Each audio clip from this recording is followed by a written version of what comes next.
Russell Raymond, a name once tied to nobility. He was a disciple at a prestigious magic academy, but cursed with an inability to control his mana. He was swiftly branded a failure and exiled in disgrace. His father, a hero, fell in the war against the Empire. With no other path left, Russell was forced to walk the earth as a common mercenary. His only keepsake from a forgotten life was a peculiar ring, adorned with a gem resembling a dragon's eye. One day, when fortune had utterly forsaken him, and penniless, he accepted a meager job cleaning a forgotten museum. There, he discovered the colossal skeleton of an ancient dragon and its heart. The moment he drew close to it, his ring pulsed with power, awakening the ancient beast's consciousness. It bestowed upon him its very essence, tearing him through time itself. He was returned to the days he was still enrolled at the academy. In a blinding flash, he had regressed to his past. He could dimly register his teacher's voice, roaring with fury. This was followed by the sharp, undeniable crack of a book, making direct impact with the top of his head.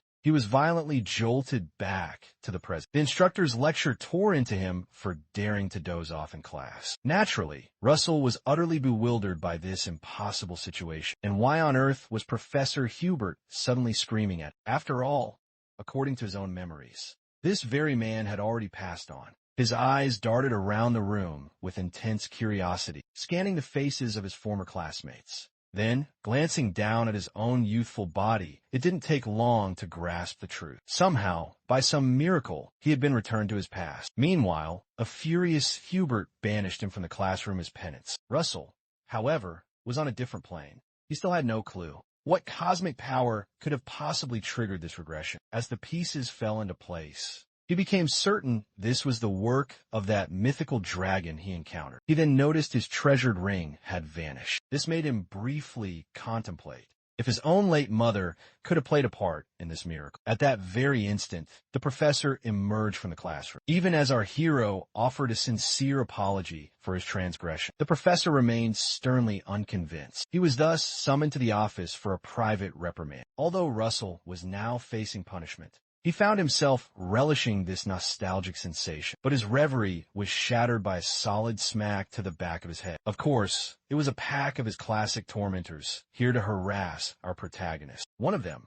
a blonde-haired punk, moved to strike Russell once more, but his cronies stopped him, warning that the professors were watching. Russell instantly recognized the blonde as none other than Coma Frederick. Frederick shot him a venomous glare, commanding him to follow them into the lavatory if he knew what was good for him. With that threat, they swaggered off, leaving Russell feeling nothing but sheer exhilaration, to be given a second chance to relive all of these moments. Abruptly, his new system prompted him to educate these foolish bullies. A harsh, unforgettable lesson was in order. The reward, a precious magic stone. Russell couldn't be certain what kind of phenomenon this was, but before he could truly process it, Frederick's impatient voice called out to him again. He taunted him to follow along, or perhaps try to flee like a coward. Either outcome would be amusing to them, since these arrogant fools were practically begging for it. Russell's mind was made up. He resolved to deliver a proper lesson before tending to anything else. After years spent living the brutal mercenary life, the pathetic threats and glares Frederick offered him now were absolutely nothing compared to the primal terror of facing down true monsters. In comparison, these pompous brats were like adorable, cuddly teddy bears. In any case, once inside the bathroom, Frederick launched a condescending remark at Russell, but our hero fired back with the exact same energy, labeling him a worthless bedbug bastard.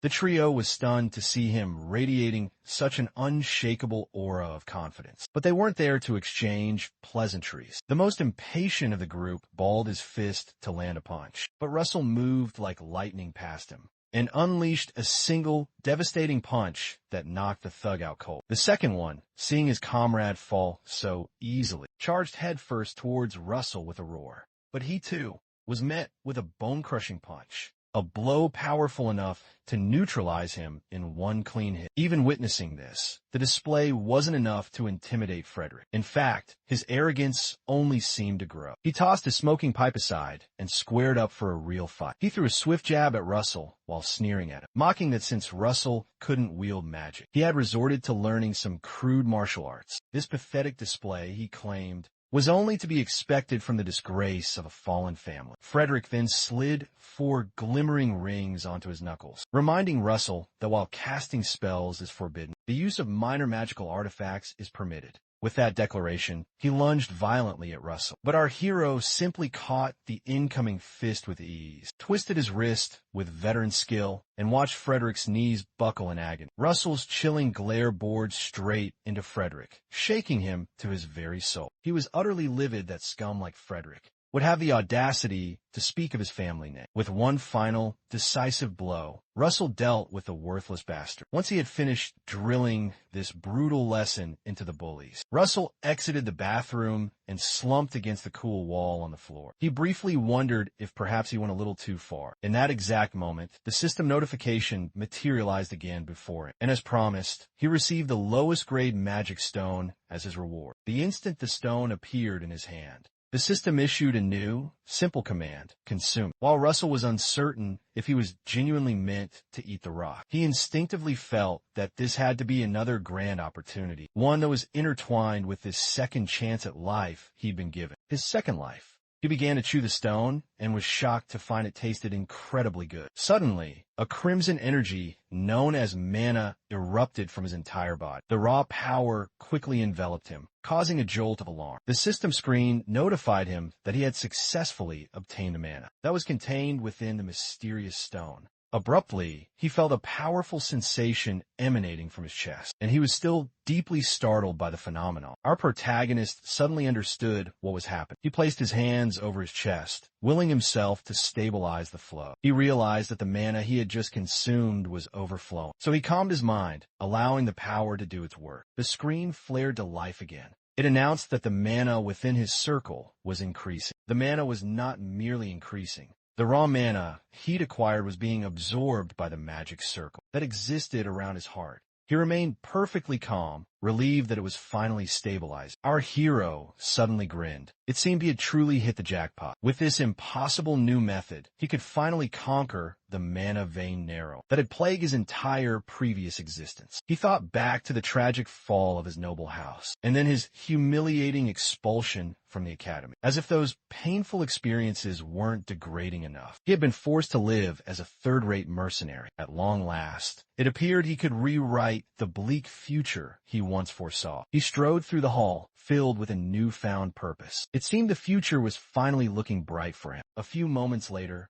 Russell knocked on Professor Hubert's door and was told to enter. He stepped into the room, and the old professor gestured for him to sit. Russell took a seat, feigning dejection, and the professor called his name with the familiar tone of an elder addressing a child in trouble. Professor Hubert observed that he wasn't behaving like his usual self today. In an effort to help with the issue, he proceeded by speculating on what the problem might be. He asked Russell if he was experiencing some kind of difficulty. The professor then informed him that he had heard a rumor that some of his classmates had been bullying him lately, and he wondered if that was the true cause. Russell vividly recalled his warm memories with Professor Hubert from his past life and how the man had never once given up on him. He finally let a genuine smile show when it was his time to speak, and he remembered that he had always longed to say this. So he assured the professor that there was absolutely no need to worry. The old man was visibly taken aback by his confident words, and Russell sincerely thanked him for his concern. The professor cleared his throat and stated it was his duty as a teacher to look after the well-being of his students.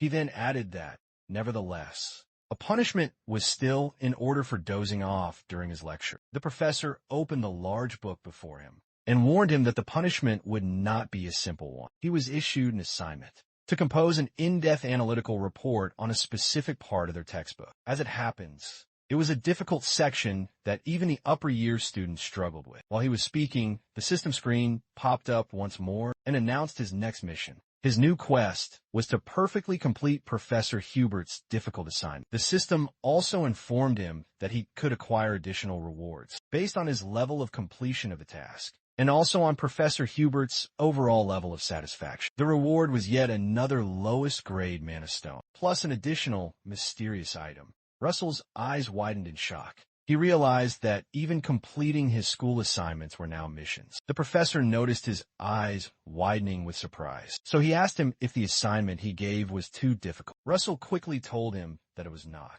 He then graciously thanked the professor. Later, Russell diligently completed the assignment. After a few hours of work, he thought to himself that the task wasn't nearly as difficult as it was made out to be. During his previous tragic life, he used to study the theoretical aspects of magic with great intensity because he was utterly hopeless at using mana in a practical sense. But now, there was something else he needed to pay attention to in his brand new life. There was something else just as critical as his theoretical studies. That critical element was called mana vein training. Russell remembered one of his dreadful jobs as a mercenary, where he was desperately escaping from a terrifying monster. He explained that the mana vein is the pathway that circulates mana. Mana is naturally absorbed into the body through breathing. This mana is then circulated throughout the body via the mana veins and is finally collected within the heart. In the flashback, the fearsome monster was closing in on our hero. The monster smashed one of its gigantic claws upon the ground, and Russell quickly leaped out of the way of the attack. While he was frantically running, he glanced back and saw the monster was preparing to attack him again. Once more, he explained that the reversal of the mana flow out of one's body is called magic. In that harrowing flashback, he performed some circle magic and unleashed a stream of fire from his hands. It was a truly massive amount of fire, and the roaring fire completely enveloped the giant monster. The crucial thing is that the stronger your own mana veins are, the more mana you can gather and the faster you can release that power. After the raging inferno finally cleared out, the monster was, of course, completely unscathed by the attack. It seemed that he was unable to unleash a fire that was powerful enough to actually damage it. He instantly realized he was completely cooked. He desperately tried to generate a shield to block the monster's next attack. But before he could even complete the chant to cast the spell, he felt a sudden, catastrophic impact. The monster had swiftly delivered a sucker punch with its massive tail. The monster finally moved forward with intent to finish him off, still within the dreadful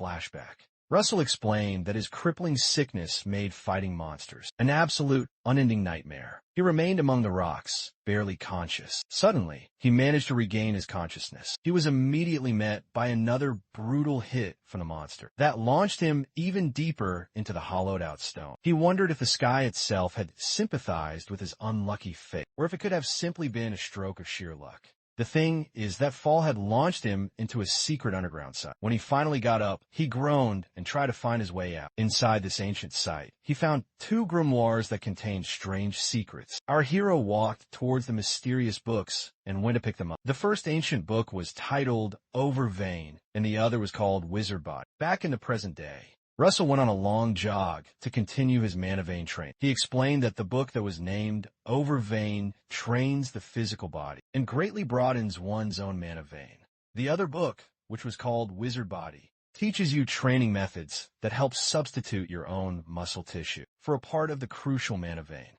In other words, the stronger your physical body becomes, the more firm your mana vein itself gets. Russell recalled that the change he experienced doing this as an adult wasn't all that significant, but since he's in his growing stages now, he would be able to see much greater results. Our protagonist trained with fiery vehemence, absolutely determined to overcome mana vein narrowing this time around. Shortly after that, the sun finally began to set, while he was still relentlessly training. Our hero went to rest for a moment near a large tree, and he confessed that he couldn't possibly go on anymore. He gave himself a rewarding pat on the back, thinking that this much intense training should be enough for his regime. For just one single day, suddenly, the system screen appeared once again and notified him that the mission to practice the ancient skill that was known as Over Vein requires him to run 5 kilometers, but he had only done 0.05 out of 5. The reward for running the full 5 kilometers is that the speed improvement resulting from practicing this difficult skill will greatly increase. Russell winced in pain after he read the new notification. To give him an extra incentive to continue, the system notified him that while he was practicing Over Vein, he could repeat this grueling mission once every day. The system also added that based on how much he improves, the required distance to run each time will steadily increase. Lastly, after he finally reaches a certain level of mastery of Over Vein, the mission will no longer appear before him.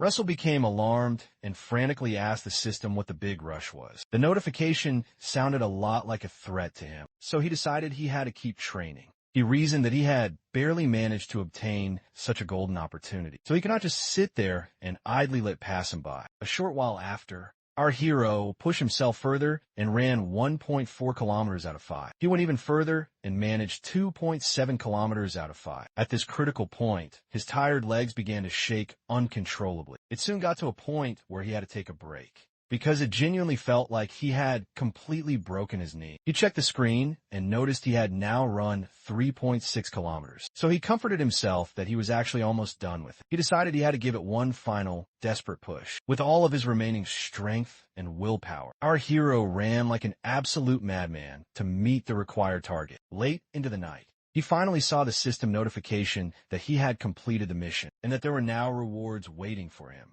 He lay exhausted upon the ground, and he felt as though he would die if he took another single step. The great sense of achievement made him smile widely, and he wondered how he was possibly going to walk back to the dorm. The very next morning, Professor Hubert was reviewing Russell's detailed report, and he couldn't believe his own eyes, based on how in-depth it was. He looked up from the papers at Russell and asked him if he was completely certain he was the one who prepared the report. Our protagonist gave a sly smile and affirmed that he did it all himself. The professor took note of his newfound confidence. Professor Hubert finally spoke up after a moment, and he told him that he was extremely satisfied with his report. Suddenly, the system screen popped up yet again and notified him he had completed the mission and that he would now be receiving his grand reward. His rewards were another valuable lowest grade mana stone and an additional identical gem of the very same size. He also received an increased understanding of the profound art of summoning beasts. Because of this newly increased understanding, he would gain an incredible increase in his overall power, a significant decrease in his mana consumption, and a greatly reduced spell casting time. Russell realized with a jolt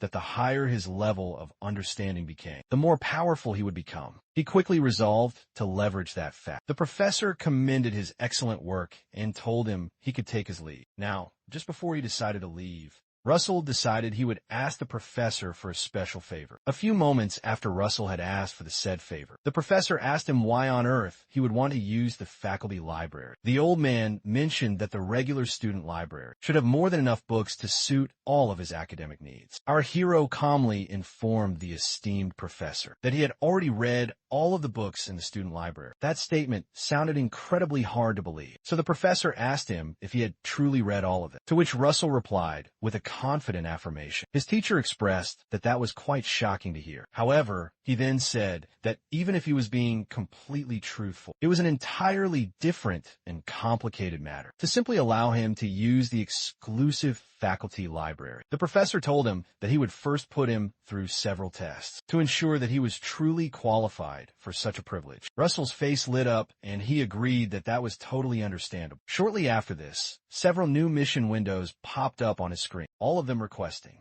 that our hero complete each and every assignment the professor had given him in order to get the valuable rewards. While he was out running, he thought about just how many assignments the professor had given him, and he reasoned that he was quite a picky and demanding man, considering that the better one can truly understand magic theory. The stronger their magic becomes, our hero decided that it would be well worth it. He determined that he would gain access to the advanced level knowledge in the faculty library at all costs. Eventually, he also considered that he would get a mana stone from each new mission. So it was just like killing two birds with a single stone. While he was enjoying a refreshing drink of cool water, someone else walked up to him and called out his full name.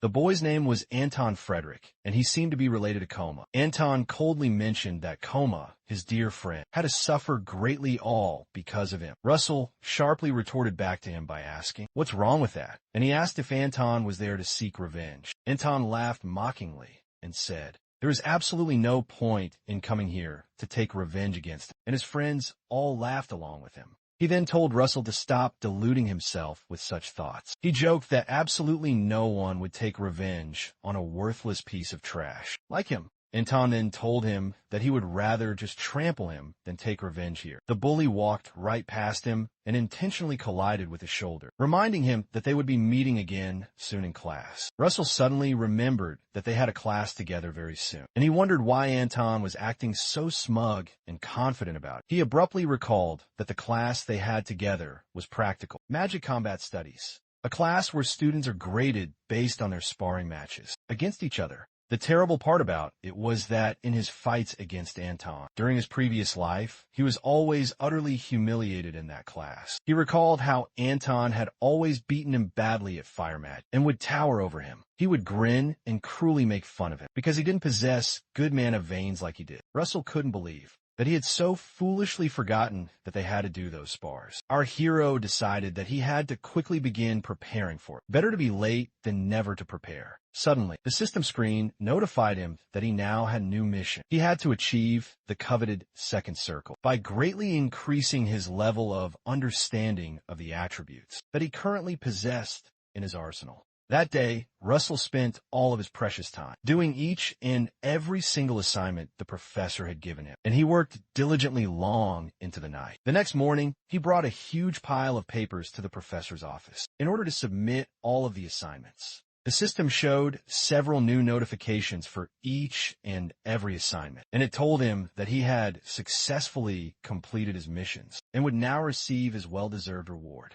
That evening, Russell returned to his dorm room after a very productive day, and he decided to finally check out his hard-earned rewards. He looked at the approximately 10 mana stones that the system had given him, and he contemplated deeply on what to do with all of them. A growing sense of uncertainty rose within him as he picked them up. He wondered if his own body's mana load capacity would be able to handle so many mana stones at one time without causing any severely adverse effects on it. Eventually, he seemed to accept his fate and proceeded to take the stones. He told himself that he would simply have to trust in the training that he had been going through for such a long time. Just a few seconds later, our hero tossed all 10 of the stones into his mouth and chewed them all up. For a brief, tense moment, absolutely nothing happened. But a few moments later, the raw mana from the stones was released, and his body was suddenly and violently enveloped by the overflowing mana. The energy became much more pronounced, and the entire room was completely consumed by a blindingly bright light. He suddenly began to feel as if his entire body was burning up. In order to absorb the mana towards his own heart, he quickly created a new path directly into his mana veins. Russell started to forge a path to expertly mold the flow of the mana. He continued to carefully direct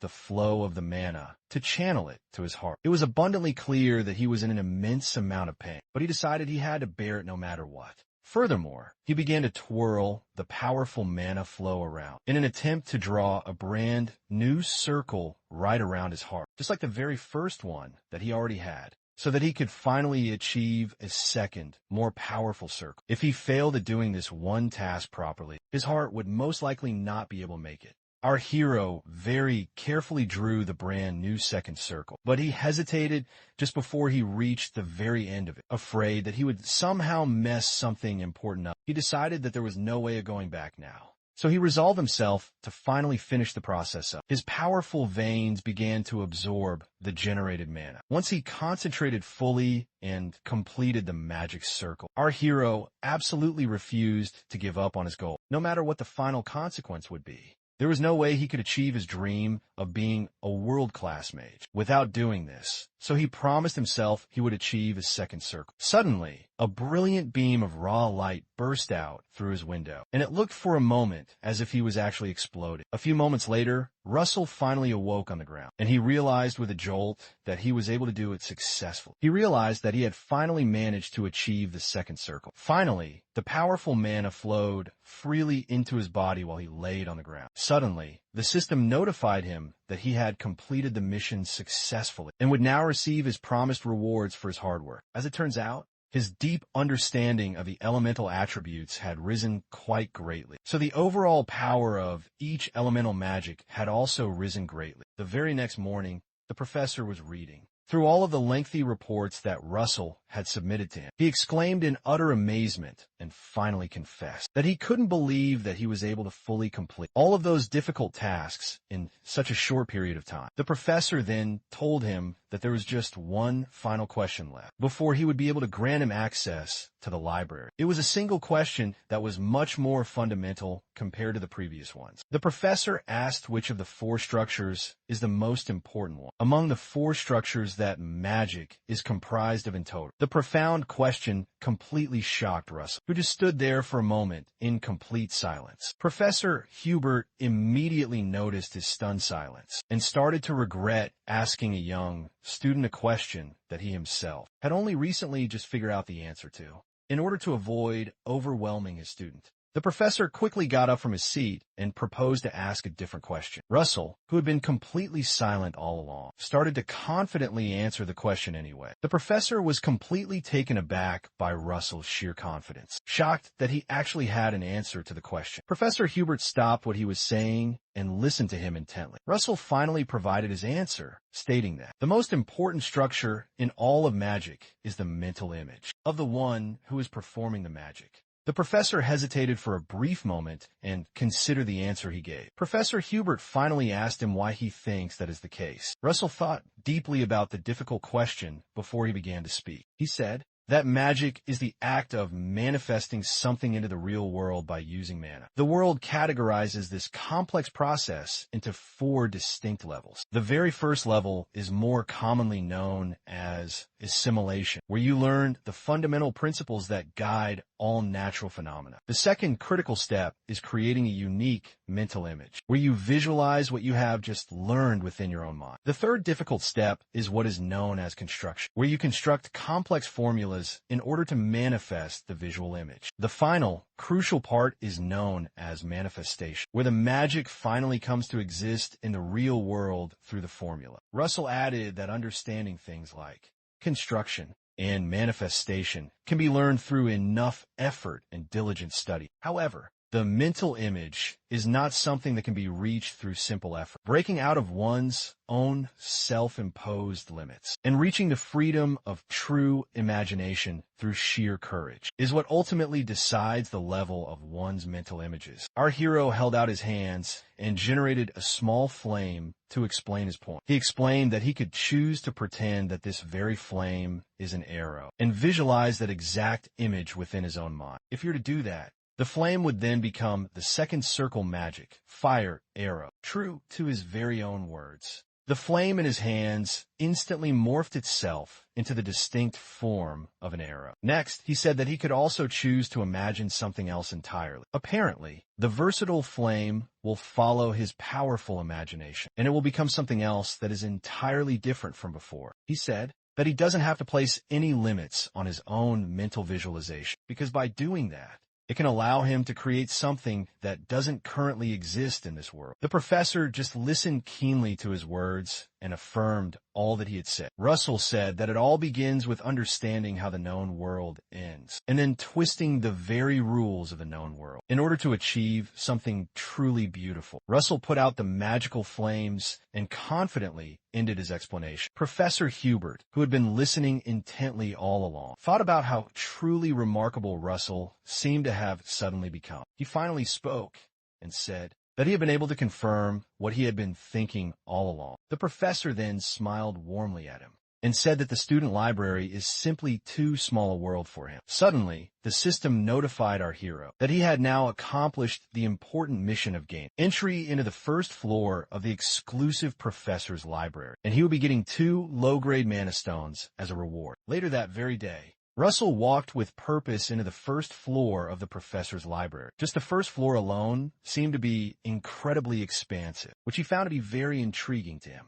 This was vastly different from the ordinary student library. He quickly started digging through the rows of books and found a few. He then went to have a seat and started reading through the ancient books. To him, these rare books were far more practical than what they usually had access to. Suddenly, a mysterious woman stepped quietly into the library and watched Russell from behind. She finally exclaimed something to get his undivided attention, and she told him that he was reading a rather interesting book. Russell was shocked to suddenly hear her voice and realized he was not alone. He quickly dropped the book he was holding and turned around. Oddly enough, he didn't see anyone there at all. And it turned out that the woman had somehow vanished and reappeared in front of him, and she silently signaled him to look forward at her. She was dressed in the robes of a powerful mage, and Russell instantly recognized who she was. The woman smiled at him, and he recognized her as Daya's Snow White, the legendary master of the renowned Flame Tower. He quickly greeted her respectfully and introduced himself. uncomfortable in her overwhelming presence. This was because she existed in a legendary realm of the Eighth Circle, a feat of power that very few in the world had ever managed to attain. Despite her age exceeding 80 winters, she wielded an incredible reserve of mana to flawlessly maintain her youthful appearance. She was the Grand Master of the highest-ranking magic tower, the legendary Flame Tower of the fearsome Red Tower faction. Daya seemed amused to find that he recognized her. She then conjured a massive lollipop seemingly from thin air, and her playful demeanor quickly put him at ease. She told him that there was no need to be so nervous, wondering aloud how a mere student had managed to gain access to the professor's library. She turned around and posed the question to him. Russell calmly informed her that Professor Hubert himself had permitted him to use it. Daya exclaimed softly, asking if a notoriously uptight man like Professor Hubert had genuinely allowed him inside the restricted library. Our hero couldn't help but start to grin, realizing the professor's reputation for being a bit strict was well known. She then mused that, in truth, it actually made perfect sense, which explained why he was studying something so profoundly interesting. When she had first arrived, the woman scanned him with her piercing eyes and perceived that he possessed an extremely pure form of mana. She also sensed that his internal mana distribution was remarkably stable. She glanced back towards him with intrigue and muttered that it was exceptionally rare to find a talent like him. Daya then walked past him, telling him not to be concerned. To fully ease his tension, she assured him she wasn't there to lecture him in any way or to get in his way. Russell bowed his head once more and thanked her for her gracious words. Daya then suddenly struck the ground with her staff, and a brilliant flash of light erupted from that very spot. She told him to grow to the absolute best of his abilities, but when he looked back up to where she was already nowhere to be found. All that remained of her was the fading, bright light. It appeared that she had simply teleported somewhere else entirely. Russell was left completely and utterly awestruck, and he could only stare at the spot where she had just been standing. After he finally finished, RMC stepped out of the professor's library and quietly shut the large door. He was still reeling from that unbelievable encounter. While he was lost in his own daydream, he heard a familiar voice call out from behind him. It was asking if it was our protagonist who was standing there by the door. Russell glanced back to see the person who was talking, and it turned out to be none other than Anton and his lackeys. Anton's crony sneered with confusion, wondering why Russell was emerging from the professor's sacred library. He then asked just who he thought he was. Anton arrogantly remarked that it seemed Russell must have kissed up to some professor, but it wouldn't change the fact that he would never amount to anything. The boys then walked away, laughing mockingly, and Anton told Russell to keep trying his absolute best. As he was walking away, he glanced back and sneered that it wasn't going to do him any good anyway. A short time later, the students all gathered in the academy's arena for practical situation match and battle studies. The very first student to be named would come down to the arena grounds and get to choose any other student to be their designated opponent. The professor in charge usually tended to pick the weakest student first. This was done so that the student could choose someone of their own skill level to compete against. All eyes suddenly turned towards Russell. It seemed that everyone was expecting him to be called first. Russell grimly noted that he was always the first to be called in his tragic past life. Some boys who were nearby jokingly gossiped that Russell would be the one to be chosen once again because he had the infamous condition known as mana vein narrow. One of the eager students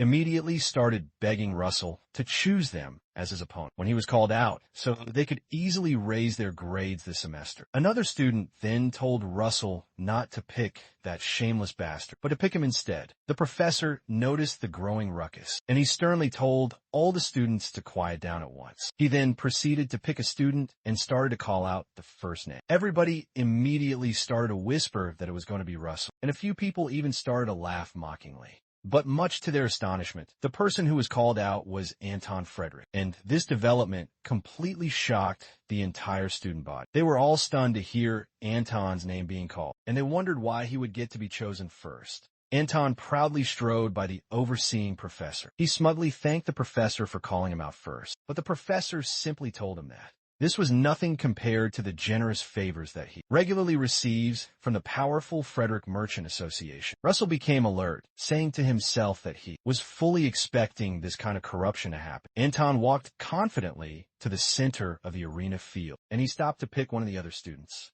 He looked directly at Russell and commanded him to come down to the stadium. Meanwhile, Professor Hubert received an entirely unexpected visit from his own teacher, and he respectfully said to her that it would have been nice if she had told him she was coming beforehand. It turned out to be no other person than the great Daya Snow White. She proceeded to take a seat and nonchalantly said that it was fine. She retorted that it was not a big deal for a teacher to visit her own student, recalling the young student she had met in the library. The Grand Master asked him if he gave a child named Russell a professor-use-only library entry pass. Hubert quickly affirmed that he had, and he worriedly asked if the child had made some kind of mistake. Daya calmly informed him that he had not, but it was just that she hadn't seen something so incredibly rare and precious in a very long while. Hubert agreed with her assessment and said that Russell's mana vein narrowing is a truly uncommon illness, even on this entire continent. The master told him that he was a fool because she wasn't talking about his illness at all. Her words completely shocked Hubert, who promptly looked up to know why she said that. She informed him that Russell had somehow managed to overcome his own problem, and a stunned Professor Hubert asked her what she could possibly mean by that. She didn't speak for a moment and continued to sip her tea. When he didn't seem to understand what she was talking about,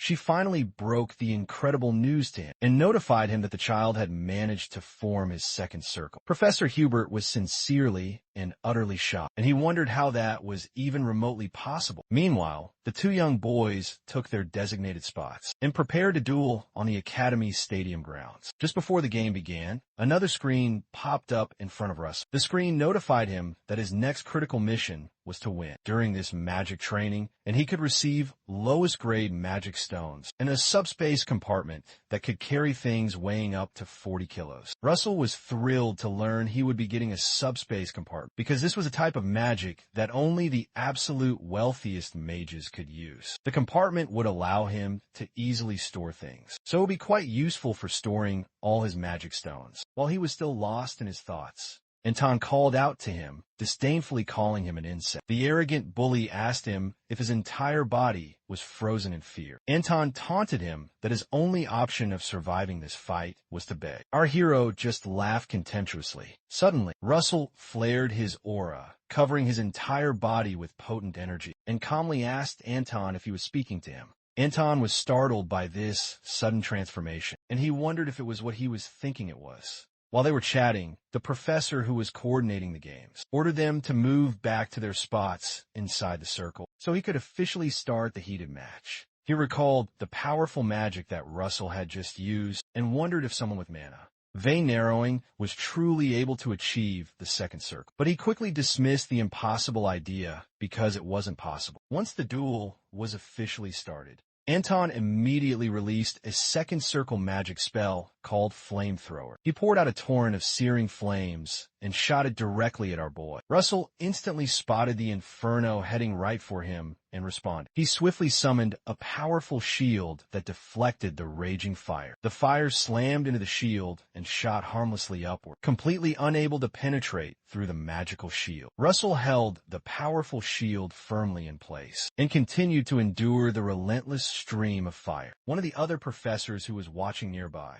was shocked by his absolutely splendid and flawless response. The professor who was anchoring the game also watched intently and was completely stunned at Russell's masterful performance. Anton, who had been pouring out flames for quite a while now, quickly grew tired of keeping his arms held in that position, and he was shocked that Russell was able to withstand the onslaught of fire. Suddenly, the stream of fire stopped. This was because his body needed to regulate the massive mana he was losing, and Anton started to curse because the fire had suddenly ceased. Our hero noticed the stoppage and quickly took advantage of the opening, because he had been anticipating for that to happen. Russell also used a second circle magic known as a fire arrow. He quickly launched the blazing arrow directly at Anton, who had just stopped shooting out his own flames. Anton was shocked to see him use the powerful fire arrow spell, and he immediately tried to respond to the attack. He He started to wonder if Russell had truly managed to achieve his second circle, and he quickly surrounded himself with a magical shield to stop the arrow. The arrow smashed directly into the shield, but did not reach him. Anton felt the immense impact of the powerful fire arrow, and wondered how an insect like Russell could put up such a fight while he was still holding up the magical shield to protect himself from the impact of the still-burning fire arrow. He suddenly noticed something else happening. What he saw next absolutely startled him. Right in front of his very eyes, Russell had already successfully cast a second, identical fire arrow. Our hero launched the new arrow right at him and showed no mercy. The second arrow hurtled towards Anton's failing shield, and Russell didn't give him any breathing room at all. The professor who was anchoring the session was completely shocked, and he wondered aloud if it was a double casting. The other professor told him that it was not double casting, but it was more like his casting speed was so incredibly fast that it seemed like. While they talked, Russell was already creating another fire arrow. Anton noticed this, and he started to wonder if making a simple fire arrow was all that his opponent was capable of. He decided on a secret, clever way to beat him, and he swiftly changed his shield structure. He transformed his shield into one that was specialized against fire magic, using yet another second circle magic spell. Meanwhile, Russell noticed the change and immediately smirked, because this was exactly what he had been waiting for. Anton gloated arrogantly about his plan to simply wait until Russell expended all his mana on his new fire-resistant shield, and then fight back. Unlike what he expected, Russell abruptly canceled the casting of the fire arrow and began to cast another, different spell. The fire in his hand vanished, and a strong wind started to appear. Anton was shocked by this sudden, unexpected transformation, and he exclaimed in horror because it seemed his plan had been foiled. Russell used a second circle magic called a wind arrow and launched it directly at his opponent's specialized shield. Anton was struck by the arrow with great force and fell backwards. He was shocked that the so-called insect was able to identify the type of shield he was using and then modify his casting. The new professor who was watching the fight opened his mouth wide and wondered if this was the same Russell he knew. Meanwhile, the professor who had rigged the selection to pick Anton couldn't believe his eyes and continued to sweat profusely. Anton groaned from the immense pain of the powerful impact, and he completely lost control of his magical shield. The impact from the spell pushed him far back, and he was now almost out of the circle entirely. Pure anger rose up in his eyes, and he couldn't believe that such a little runt was actually beating him. Before he could even make his next move, Russell swiftly closed in on him and started to cast another spell. This time, our hero cast a powerful lightning spell. A bright lightning beam erupted from his hand, and it hit Anton squarely in the chest. This knocked him even further back. His eyes rolled back in his head and turned completely white as he groaned from the excruciating pain of the powerful strike. He desperately tried to generate some fire to counter the attack, but he was far too weak. Russell didn't give him a breathing chance and rushed him once again with another devastating attack. He attacked the bully with yet another powerful lightning strike. The professor who had rigged the match for Anton started to vehemently protest, claiming that he didn't recognize the type of magic that Russell was using, and he said the match needed to be immediately stopped. From nearby, the great Professor Hubert told the complaining professor to take a much closer look at what was covering Russell's body, so that he could be convinced that it was really magic. The professor quickly looked at Russell's body and was utterly shocked. He saw a bright, shimmering aura surrounding Russell, and he stammeringly remarked that he was using mana, like a powerful knight's aura. Professor Hubert smiled with great pride and mentioned that he didn't know how he was able to do this, but it seemed he had found a way out of his crippling problem. Meanwhile, Russell continued to mercilessly pummel Anton into the ground. He soon stopped after Anton had created a comfortable hole in the ground. The students were all completely stunned by the unbelievable turn of events, and their jaws nearly fell to the ground in shock. The crooked professor wondered how this could have possibly happened. While he was deep in thought, he heard a voice ask what he was doing. He quickly glanced over to his side, and Professor Hubert sternly reminded him that he was supposed to officially announce the winner. The crooked professor stuttered for a moment and then quickly announced the winner. He loudly declared that Russell Raymond was the victor, due to the very odd turn of events that day. The professor slowly and cautiously walked towards him. He awkwardly commended Russell and told him that he could now leave. But Russell calmly said that it wasn't quite over yet, when a confused professor asked him what he meant. Our hero reminded him of the official class rules. According to the established class rules, unless a reigning victor surrenders their turn, they should be allowed to call upon their very next opponent. Anton's friends all exclaimed in utter shock because they suddenly realized that they were all up next to get their backsides completely hooped. Russell promptly pointed at one of them and told him that he was next. The system suddenly brought up another notification that informed him that his new mission was to win the very next magic duel, with a reward of 2 more lowest grade mana stones, and additional rewards for achieving consecutive wins. Russell looked at the terrified boy, and he told him to come to the fighting circle. After the game, Professor Hubert muttered to himself that our hero had won 14 duels in a row. Considering the game, he reasoned that Russell now possessed great insight. He seemed extremely proud that he had been able to recognize just how much potential Russell had a long time ago. However, the professor started to wonder how he was able to grow so quickly. He recalled all of his brilliant moves on the battlefield. Meanwhile, Russell received a notification that he had completed his difficult mission and that a new compartment had been unlocked. As his grand reward, the system notified him that all of his future rewards would automatically be put into the new compartment.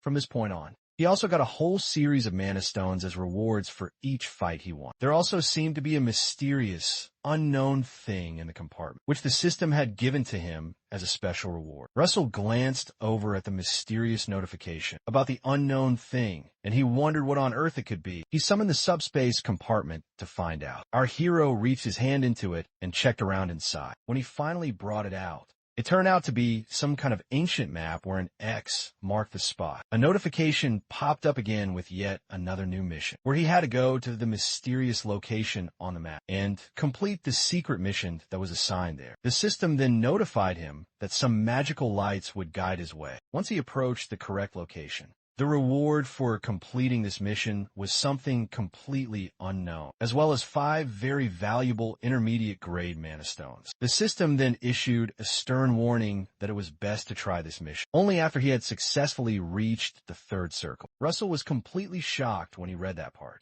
He would have to get all the way to the 3rd circle. He thought about the formidable 3rd circle, and he remembered that he had tried it multiple times in his past life, but had never once managed to get to that incredible level. Another major issue was that he didn't know where this mystery place was, and he couldn't seem to be able to tell anything from a map. He quickly went back to the professor's expansive library, and he hoped to find something that would hint at where the place was. He dropped a large series of books on the table, and he hoped to find a valuable clue in one of them. The very first one he found was called Indian Kingdom's Outer Territories, and he eagerly began to flip through its pages. There was absolutely no luck with that first one, so he quickly checked the very next one. He didn't find it, so he checked the next one after that. That one, too, didn't have any useful information, so he checked another one, but still didn't find it.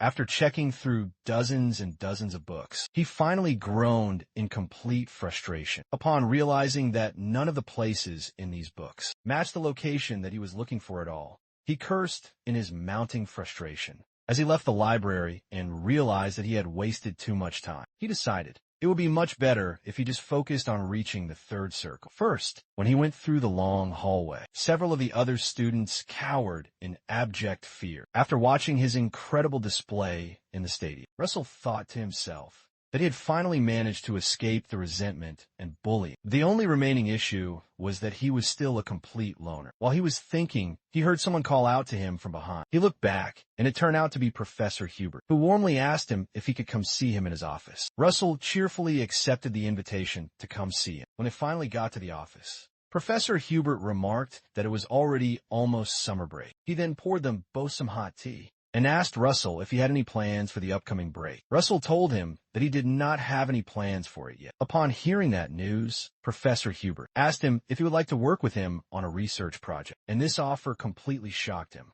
The professor then mentioned that, depending on how he performed, he could even get to have his name right after his as the co-author. Russell picked up the research paper and looked at the image on it, and he instantly recognized the strange place. The professor asked him what he was thinking about when he noticed the look of surprise on his young face. Russell promptly apologized to the professor and told Professor Hubert that he actually did have plans for the summer. The professor looked at him, completely puzzled, wondering why he had just said he didn't have any plans at all. Russell then handed him the book and told him that he planned to go to the place drawn in front of him. He also handed him the mysterious map that he had gotten. Professor Hubert looked at the place that was on his map, and he recognized the place as the fabled Maldiva. A while later, when the long summer break finally arrived, Russell began his arduous journey to the land of Maldiva. He sat in the back of a coach as he enjoyed the passing view from the window. Later, Russell summoned his subspace compartment once again. He picked a mana stone from the compartment and tossed it into his mouth. He told himself that this would surely fill up his stomach for the long journey ahead. He then said to himself that he would reach the third circle before he even arrived in Maldiva. Meanwhile, the professor was thinking about the strangeness of Russell's trip. The reason that it seemed so strange was because someone else was also currently going to Maldiva. He believed that Daya, his esteemed teacher, must be in the land of Maldiva right now, and it may be a very good thing that Russell was headed there. Meanwhile, by the indomitable and beautiful Maldiva Sea, Daya was getting a suntan by the beach and enjoying her vacation. She said within her own mind that the place may be her hometown, but it was always so beautiful in her eyes. She enjoyed a refreshing drink and wondered just how long it had been since her very last break. She realized that she had been very busy protecting the vast empire, making magic research presentations, and even developing her own students. The Grand Master recalled a time when she was addressing her students. She mentioned the numbers 9, 6, and 3 to them. She created some fire in her hands and explained that these 3 numbers hold a special meaning to all mages. The young kids were astounded by the sheer depth of her incredible skill, and they all listened to her very closely. Daya taught them that the 3 numbers all signify the end. As a person who was already walking the path of 9th circle magic, it signified the final completion of a 6th circle for the mage that had yet to get there, and the great suffering they would go through to become a grand mage. The 3rd circle, however, signified a much different thing. It signifies the beginning of a person being completely alone as a mage. Daya thought about how it truly feels to be all alone as a mage. Suddenly, she recalled her brief meeting with Russell and wondered if that interesting child was doing okay.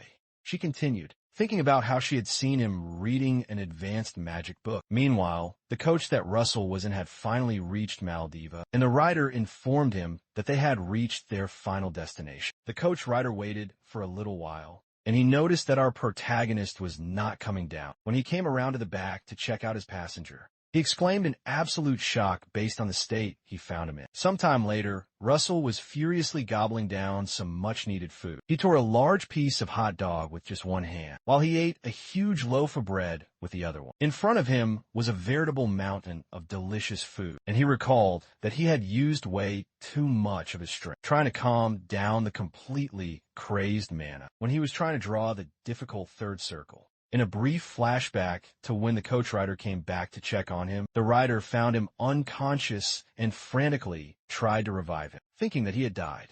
In the present, Russell swallowed down a much-needed drink, and he was glad that he had finally been able to achieve the 3rd circle. He emptied the cup in front of him and dropped it onto the table. He thought about how incredibly awesome it was for him to achieve 3rd circle magic. The fact that he was able to overcome his limit from his sad past life, just a few months after he had returned to the past, completely astounded him. He dropped some coins to pay for the food, and then proceeded to leave. As he left, he told himself that he would have to go even further than the 3rd circle. The system brought back the mission that was connected to the ancient map, and notified him to go and find the location that was marked on the map. The screen notified him that a magical light would soon guide him. Once he took the bold step to go near the area that was marked X, Russell checked the ancient map once again, and he realized that he first had to find the place on the map, but he didn't know the local landscape. While he was still thinking about how he could possibly get directions, he overheard a local tour guide inform some men that he would take them on the very best tour around the legendary Pompeo volcano. The tour guide screamed out loudly and explained that he was offering a very special discount just for today. Shortly after that, Russell decided to join the ongoing tour and follow the guide as he led them all up a rocky path. The tour guide told them all that Pompeo was originally just a regular, normal mountain that somehow mysteriously turned into a volcano. The mountain had suddenly turned into a volcano because a very special creature had started living inside of it. Their guide instantly mentioned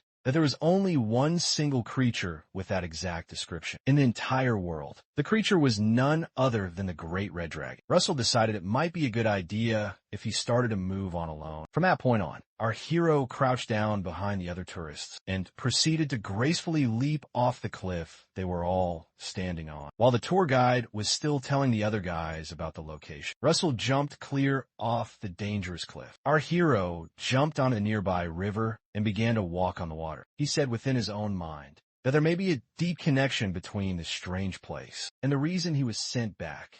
In time, his incredible growth, his missions, and the amazing rewards he had been receiving. As he followed the ancient map up to a large waterfall, he reasoned that it could be that all of this was to lead him to something. Our hero now believed that everything he had gone through recently may have something to do with the great dragon that had once lived here. While he looked at the mysterious map, small portions of light came out of it and floated right in front of it. The light mixed together and turned into something quite circular that looked a lot like a glowing eye.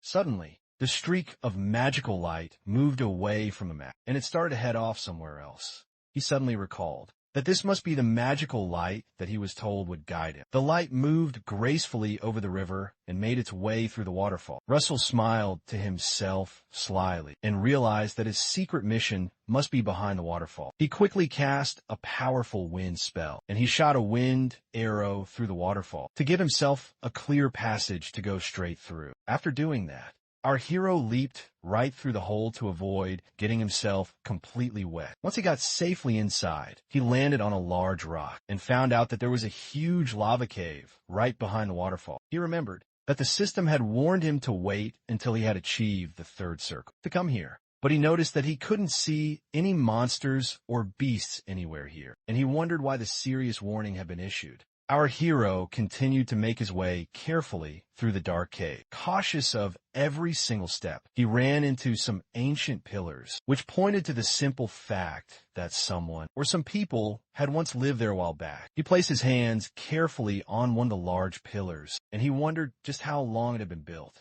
While he was checking it out, something else caught his sharp attention.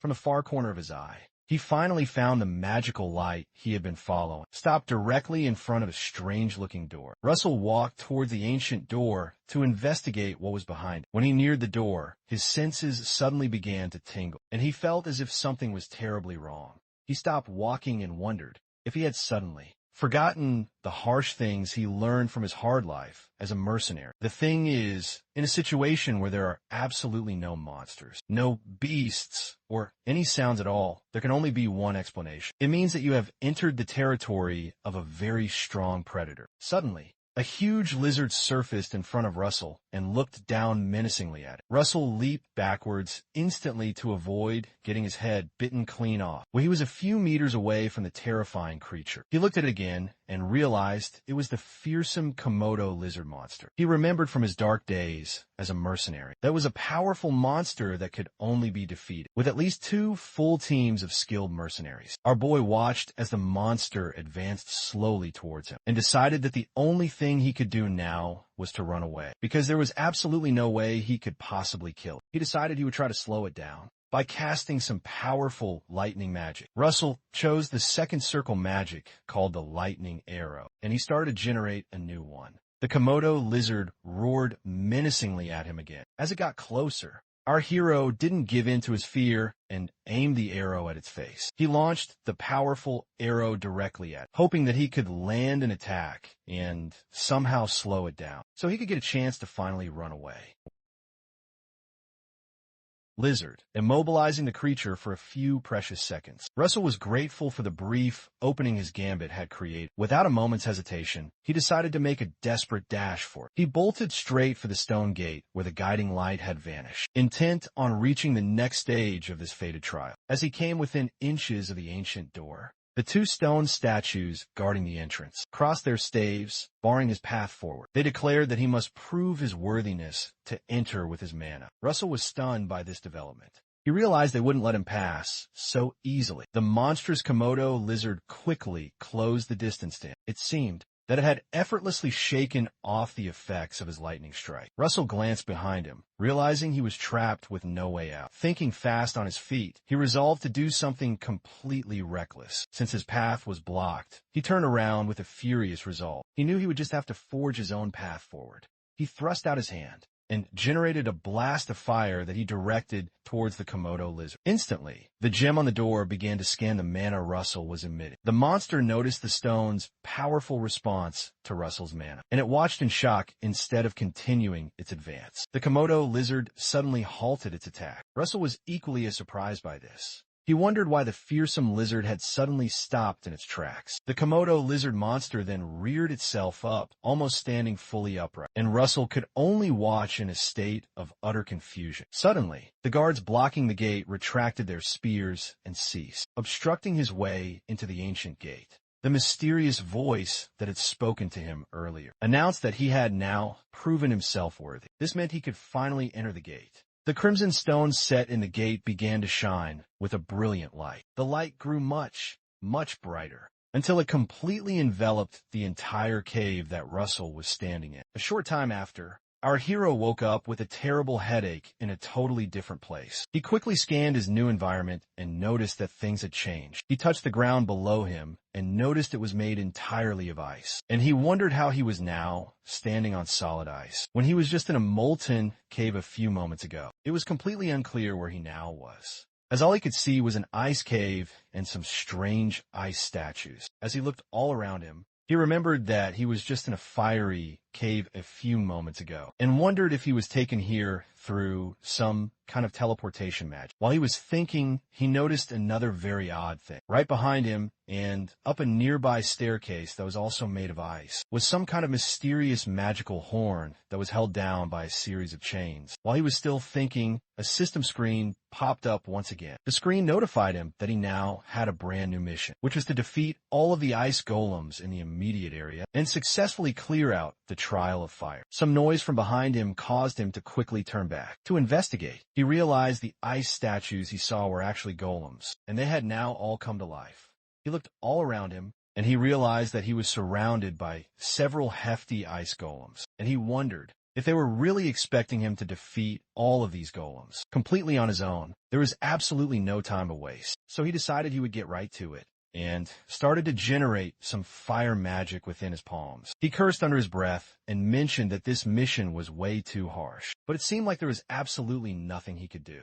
He generated another fire bolt and fired it at a nearby golem. Like a complete madman, the fire bolt coursed through the ice cave and headed directly for the lumbering monster. The bolt hit the golem right in the center of its chest, and it looked like it should do some pretty good damage. Since fire magic trumps ice, Russell recalled that in order to kill a golem, one must first crush the magical core that is inside of it. The golem he had fired at looked completely and utterly unscathed. If it could talk, it seemed as if it was asking him if that was all he's got. The fire bolt had only managed to leave a tiny crack on its chest. This looked like it was already game over for our hero, Russell, and it seemed that he was going to become golem food. Russell winced in disbelief when he saw this outcome, and he wondered just how cold the ice that it was made of is. He decided to try another approach if fire magic alone didn't work. So he started to create some wind magic between his palms. There seemed to be an issue because the wind did not respond to him. Our hero noticed this, and he was completely shocked. He wondered why his powerful wind magic was suddenly not working. While he was still fumbling around,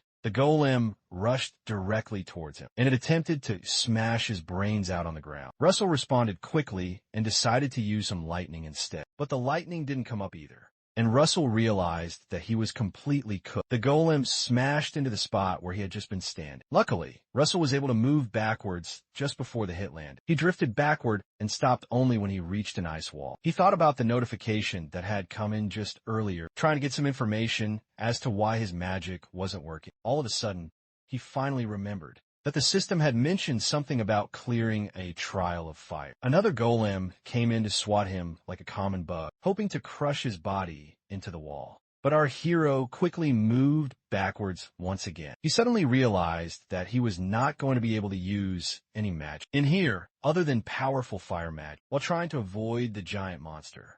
He tripped backwards over an ice rock. He was pushed towards the wall, and he ended up in a dead end. All of the golems then trapped him in that dead end, and it looked like it was about to hit the fan for him. Russell groaned from the terrible impact of hitting the hard wall. His head started to bleed profusely, and it looked like he also hit his head against the wall with a deadly look in his eyes. Our hero created another fire bolt and walked bravely towards the golems. He finally stood up to face the daunting challenge. The golems stared at him with what looked like awe, as his entire body was now encircled with fire and pure mana. Russell fired 3 powerful firebolts at the exact same time. The ice golem looked shocked by this sudden change in his tactics, but it couldn't move out of the way because the arrows were pretty fast. The combined impact of all 3 bolts was quite explosive. The golem's precious core was exposed by the explosive firebolts. Russell then proceeded to take it down for good. He fired another bolt at its core and smashed the golem into pieces. Russell did the exact same to another golem that was standing nearby, and the new method worked. He started to pant heavily, and he realized he had only been able to take down 2 of them so far. At this current rate, he would probably run out of mana before he could take them all out. Our hero grimaced, and he decided he would try something else. One of the golems tried to punch him straight into the ground, but our hero quickly ran back in order to re-strategize. He considered that in order to shatter their solid ice sheet all at once, he would need to use something similar to how knights shatter iron shields with just one single strike. To do this, he would have to focus all of his power at a single point. In the end, he believed he would need to pack in more mass into each volume of his attacks. This wasn't going to be a very simple spell to cast, so he decided he had to get further away from them to get enough time to cast such a complicated spell. Well, he had created some space between himself and the golems. He began to cast the spell. He started by creating a fire arrow. He then applied the formula for amplification onto the arrow to make it much larger and carry significantly more weight, to make the fire bolts replicate. He added the powerful replication formula. It all worked well, and several new fire arrows emerged. Finally, there was something else he needed to do to make the attack really dense. He had to merge all of the fire arrows into one, so that one arrow carried the power of several at once. He had successfully managed to replicate 5 fire arrows, and all that was left for him to do was to merge them all together. Russell began to apply the magical formula for compression. He merged all of them between his palms and started to make them into one. Suddenly, one of the ice golems appeared right in front of him. The golem rushed at him with a powerful full punch, and it looked like it was Russell that would get merged to the ice. Cold floor. He started to scream and beg the arrow to quickly merge so that he wouldn't get killed.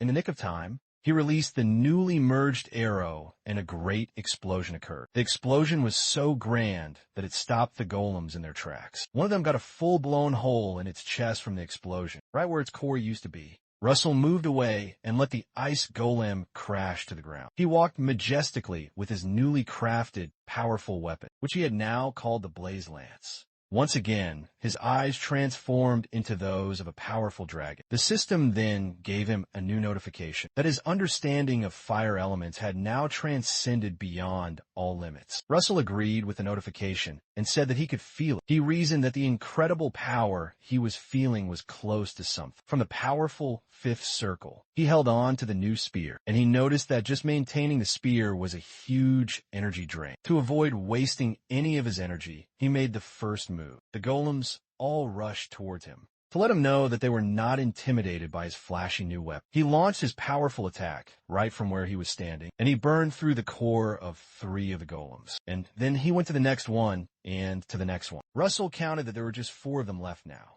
so he quickly proceeded to finish what he had started. He broke the core of one of them with complete ease. He then sliced through the second one with his powerful weapon, destroying its core as well. Now there were just 2 of them left. While he was busy counting, one of the golems launched an overhead attack and attempted to hit him, but he easily moved out of the way of the attack. He then jumped at the monster to take it down for good. He sliced it clean in half for its sheer insolence. After that one finally went down, our boy started to pant because he was running out of mana, but he couldn't rest until they were all taken down.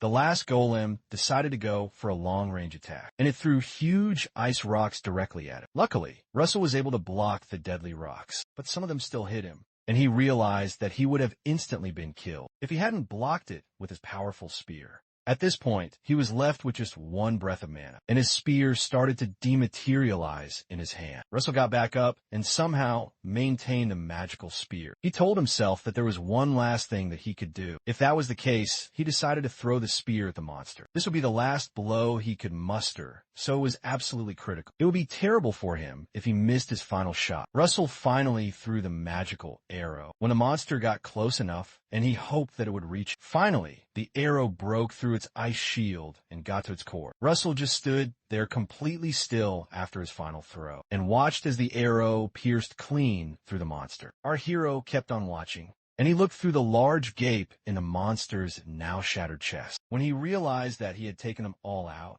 he collapsed to the ground in exhaustion. The system suddenly showed up once again, and it notified him that he had completed the mission and would now receive the reward of 2 low-grade mana stones and 3 more lowest-grade mana stones. He would also be receiving the unknown, mysterious object. The unknown object was something called the Forgotten King's Horn. It turned out that the mysterious-looking object that Russell had seen in chains was the legendary Forgotten King's Horn. The horn then became completely enveloped with fire. The system screen popped up once again and showed that this was the Forgotten King's Horn, and that it had a powerful fire essence. The horn started to release a great deal of bright light that completely filled up the entire ice cave. The bright light filled up the cave, but Russell wasn't aware of it because he had passed out from exhaustion. The system then displayed that he would now need to enter the thoughts of the Forgotten King in order to receive his final reward for his efforts. Shortly after that, Russell woke up in an odd place in this new dimension. He was now tied up by some magical chains, and he tried to recognize the place. The screen popped up in front of him, and it told him that he had obtained the unknown object called the Forgotten King's Horn with a powerful fire essence. It also showed him that he now had to enter the thoughts of the Forgotten King in order to finally receive his grand reward. When he looked around at the heavy chains, he wondered what sort of reward this was, because he felt like he was being tortured. Suddenly, the powerful voice of the Forgotten King came up. The voice of the Forgotten King continued on, and it told him that he was going to bestow upon it something that was called the King's Fragment. The horn then appeared where he was, completely covered with fire. The sharp tip of the horn started to come directly towards him, and Russell was shocked because it seemed he was about to be impaled. Just like he thought, the powerful horn pierced right through him. He screamed out loud in agonizing pain, and it was clear that the chains were put there to stop him from running away from this trial. The pointy end of the magical horn pierced through his very flesh, and it entered deep into him. The horn released a great deal of energy into him, and he looked like he was about to completely explode. He continued to scream at the top of his lungs due to the intense pain. The voice continued on and told him to use this new power to do something. But Russell couldn't hear him anymore because of what he was going through. His entire body started to burn up, and he seemed to be overloaded with mana. Behind him, a large dragon that seemed to be the Forgotten King finally appeared. Moments later, Russell appeared on the sandy shore after the cool water had carried him there.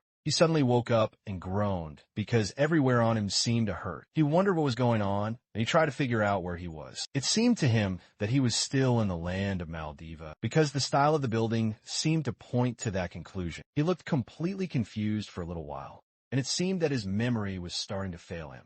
The system notified him that he had consumed the Forgotten King's Horn, and that he had now reached a brand new limit. He was also told that the mana that was over his limit has now been stored. The system also told him that his intermediate understanding of the flame attributes had reached its absolute limit, and had now become an advanced understanding of the flame attributes. Russell slowly closed his palm and tried to activate his mana to confirm what he had just been told. His body suddenly released a massive great deal of new mana, uncompromisable to what he had experienced before, which completely shocked him, seeing how close he now was to the fourth circle. He looked around him and wondered if this mana was really coming from him. Our hero remembered the harsh treatment he got when he was in chains, but he smiled to himself because the rewards were pretty worth it. He suddenly heard the familiar voice of someone from behind him, telling him that it was nice to see him here.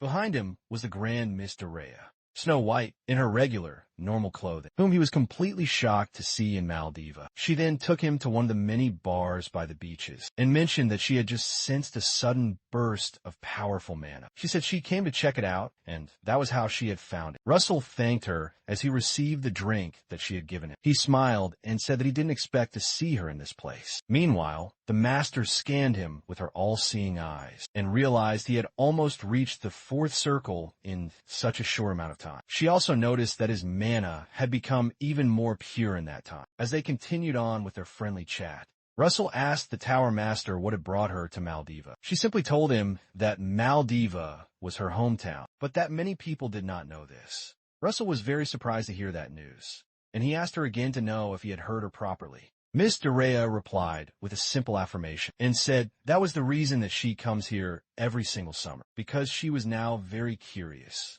She also decided to ask him what had brought him to Maldiva. Russell hesitated for a moment before he answered her question, and he decided that it may be too early to tell her the whole truth. He finally found a good enough excuse to tell her, and he said that he came to see more of the world. The Tower Master smiled at him and affirmed his vague statement, but she wondered whether to check the promising child's abilities. She decided she would go ahead with it.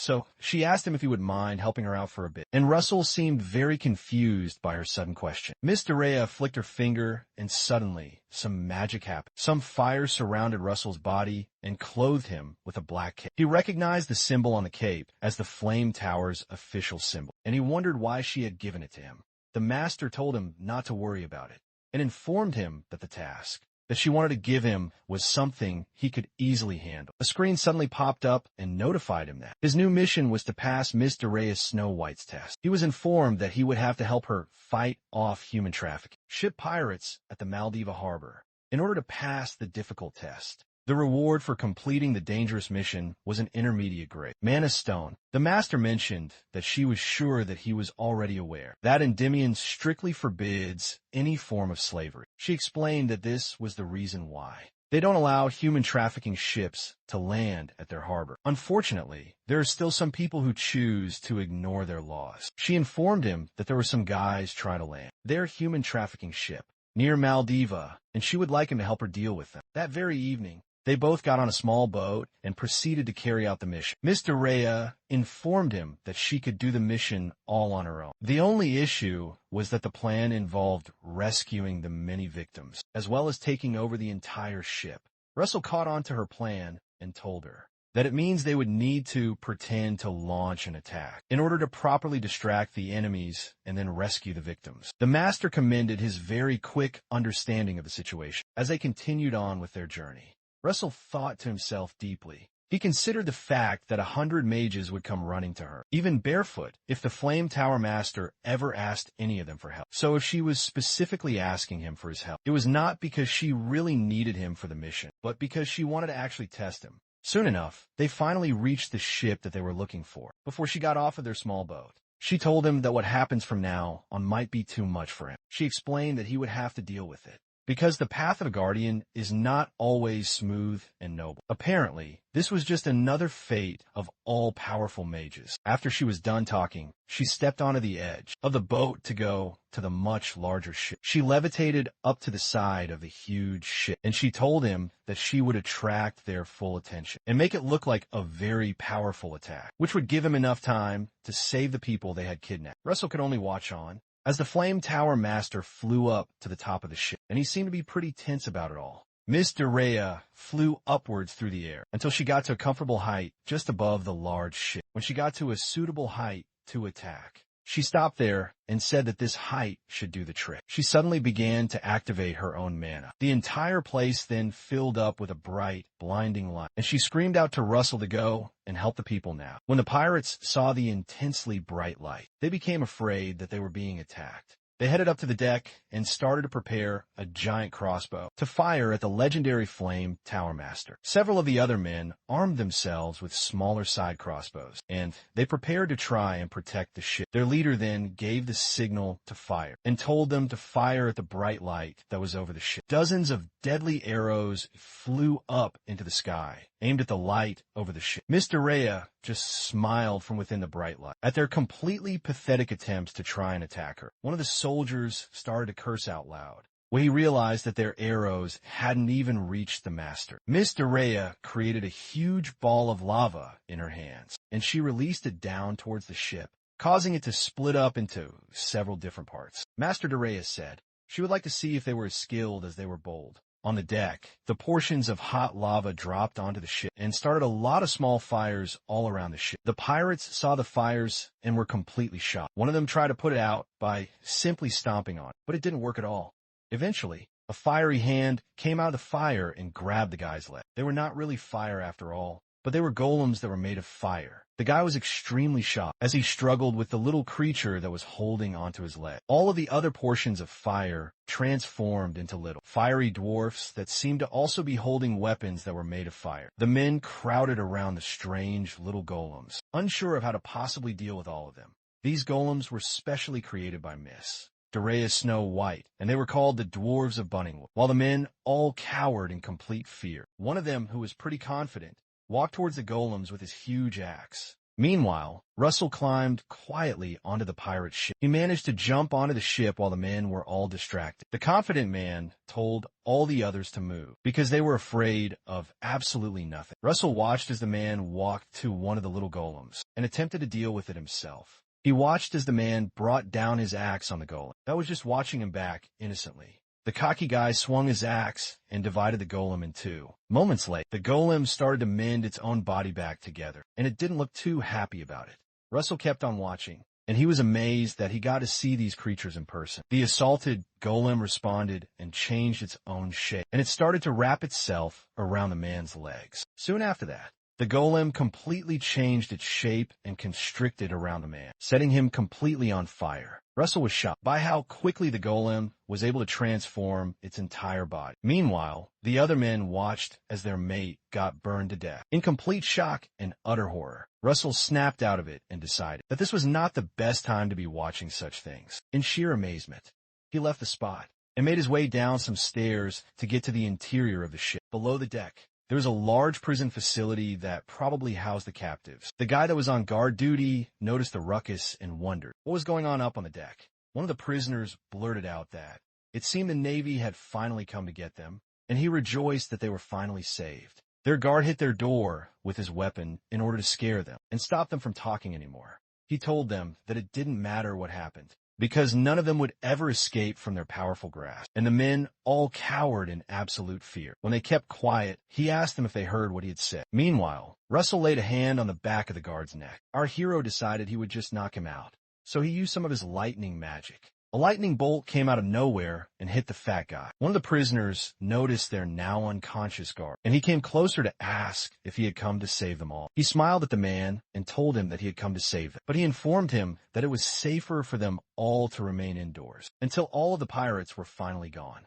The grateful man fell down to his knees, and he started to thank God for finally answering his prayers. Russell looked around the prison and wondered how many people were confined in this one small area. While they were all waiting, our hero saw something quite disturbing. He saw a little boy crouched down in a dark cell, and he was shocked that the heartless pirates were even selling kids as slaves. He became really angry and called the pirates trash-like bastards. A few moments later, some of the other men came down to the prison and they spotted Russell. The men quickly noticed the unconscious body of their dead comrade that was lying on the cold ground.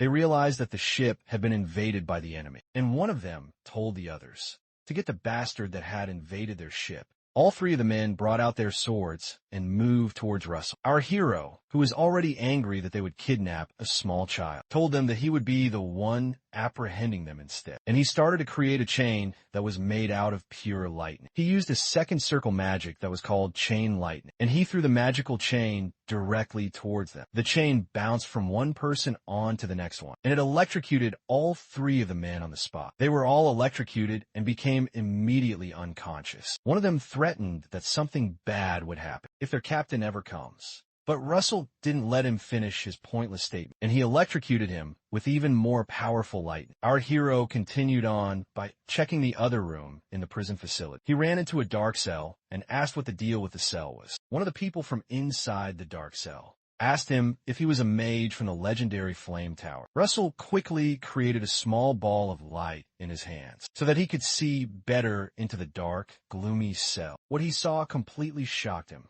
because he noticed the cell contained several beautiful elves. The male elf asked him if he was a mage from the Flame Tower. One more time, Russell realized that he must be asking him that because of a distinct symbol that was on his cape.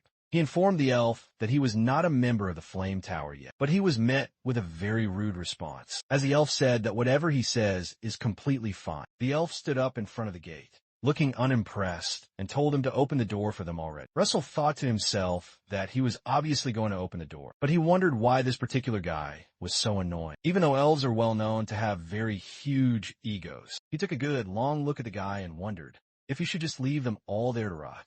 Suddenly, another gentle voice came from within the dark cell, and it told the first guy to stop his ranting. The female elf among them reminded the first guy to mind his manners. The other male elves were startled by her soft voice, and they all called her Alo. She tried to stand up, so they quickly helped her to get up. Ilo informed the others that Russell was not an ordinary human. She walked gracefully towards the gate, and she told them that he possessed a mana that was as pure as the light from a beautiful sunset. Apparently, Russell was giving out a pleasant scent of spirits, so she smiled at him warmly and told him this. The other elves were shocked by the statement that the mage was not human. The mouthy one asked Ilo what she could have possibly meant by that. Russell was equally as shocked by her very strange statement, and wondered what she meant by the so-called scent of spirit. The elves were all left completely puzzled, and they wondered how a human could possibly give off the scent of a spirit.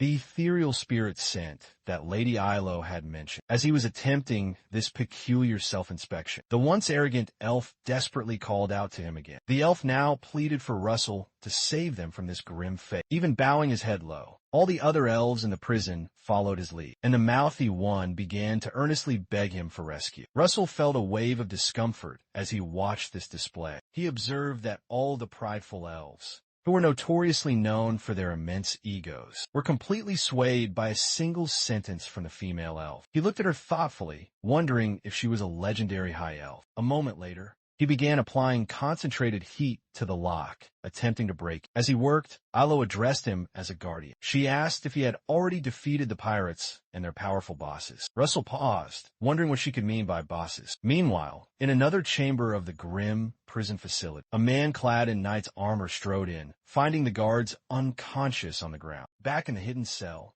Ilo explained to Russell that the bosses were far more powerful adversaries. She warned they were stronger than even her own warriors, who were all incredibly skilled in the ways of magic. Meanwhile, the knight noticed the trail of unconscious bodies and saw that the door to the other compartment was now wide open. A cruel, sly grin crossed the warrior's face. He was already imagining all the things he was going to do to the intruder. Meanwhile, back on the deck, the pirates continued their desperate struggle against the fire golems. Their fearsome captain watched them fight, all while he tried to stabilize the rocking ship.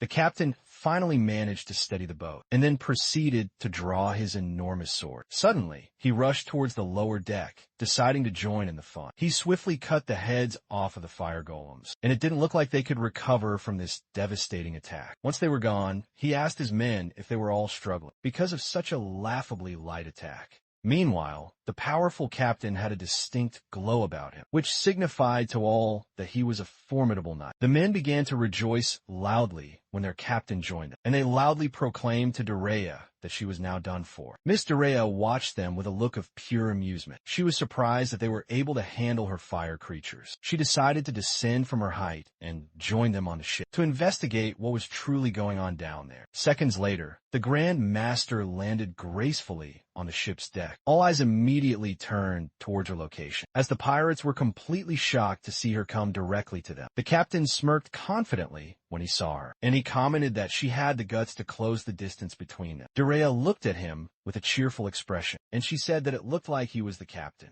The captain proudly affirmed his high position as the captain, and he told her that he was called Don Click. Daya scanned his entire body and his powerful sword, and she noticed that he was using something called an aura. The only possible explanation for that is that he must have been a former knight before this. So she asked him what he was now doing here on a pirate ship. Don laughed for a long while, and then he asked her if his so-called honor of a knight could feed you meals and pay your taxes. He laughed out loud profusely, and then he confessed that the Click brothers were now earning so much more from the slave trade. When Don finally grew tired of the idle chit-chat, he wielded up his sword and proceeded to tear the mage a new one. He covered the distance between them in the mere blink of an eye, and he tried to cut her down. Unfortunately for him, he was unable to land his powerful attack. Before the Great Flame, Tower Master flew backwards and effortlessly dodged his attack. Meanwhile, down below deck, a large, deep cut appeared on the wall of the inner prison compartment. While Yahello was trying to explain to him that the bosses were dangerous, he quickly turned back to check out what had hit the wooden walls. The cut turned into a loud explosion that caused the wall to cave in. Russell moved backward away from the billowing smoke, but he tried to see what was now behind it.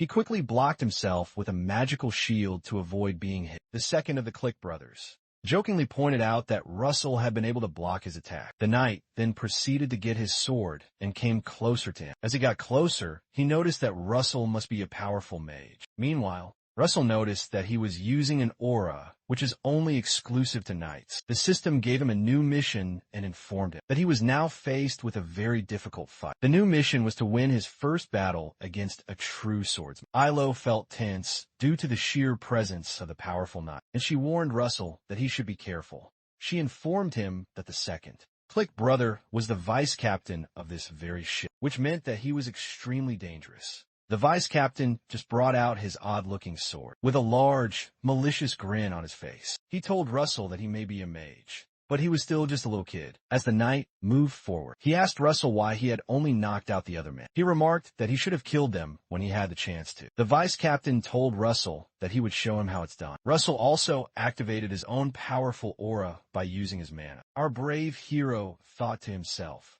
that flame magic did a lot of damage in the surrounding area because the room was made of wood. So he decided he would use his lightning magic instead, especially because the man was wearing a suit of iron armor. He used a powerful lightning bolt, and he fired several bolts of lightning at the vice captain. The vice captain quickly spotted his incoming attack, and he moved his massive sword to block it.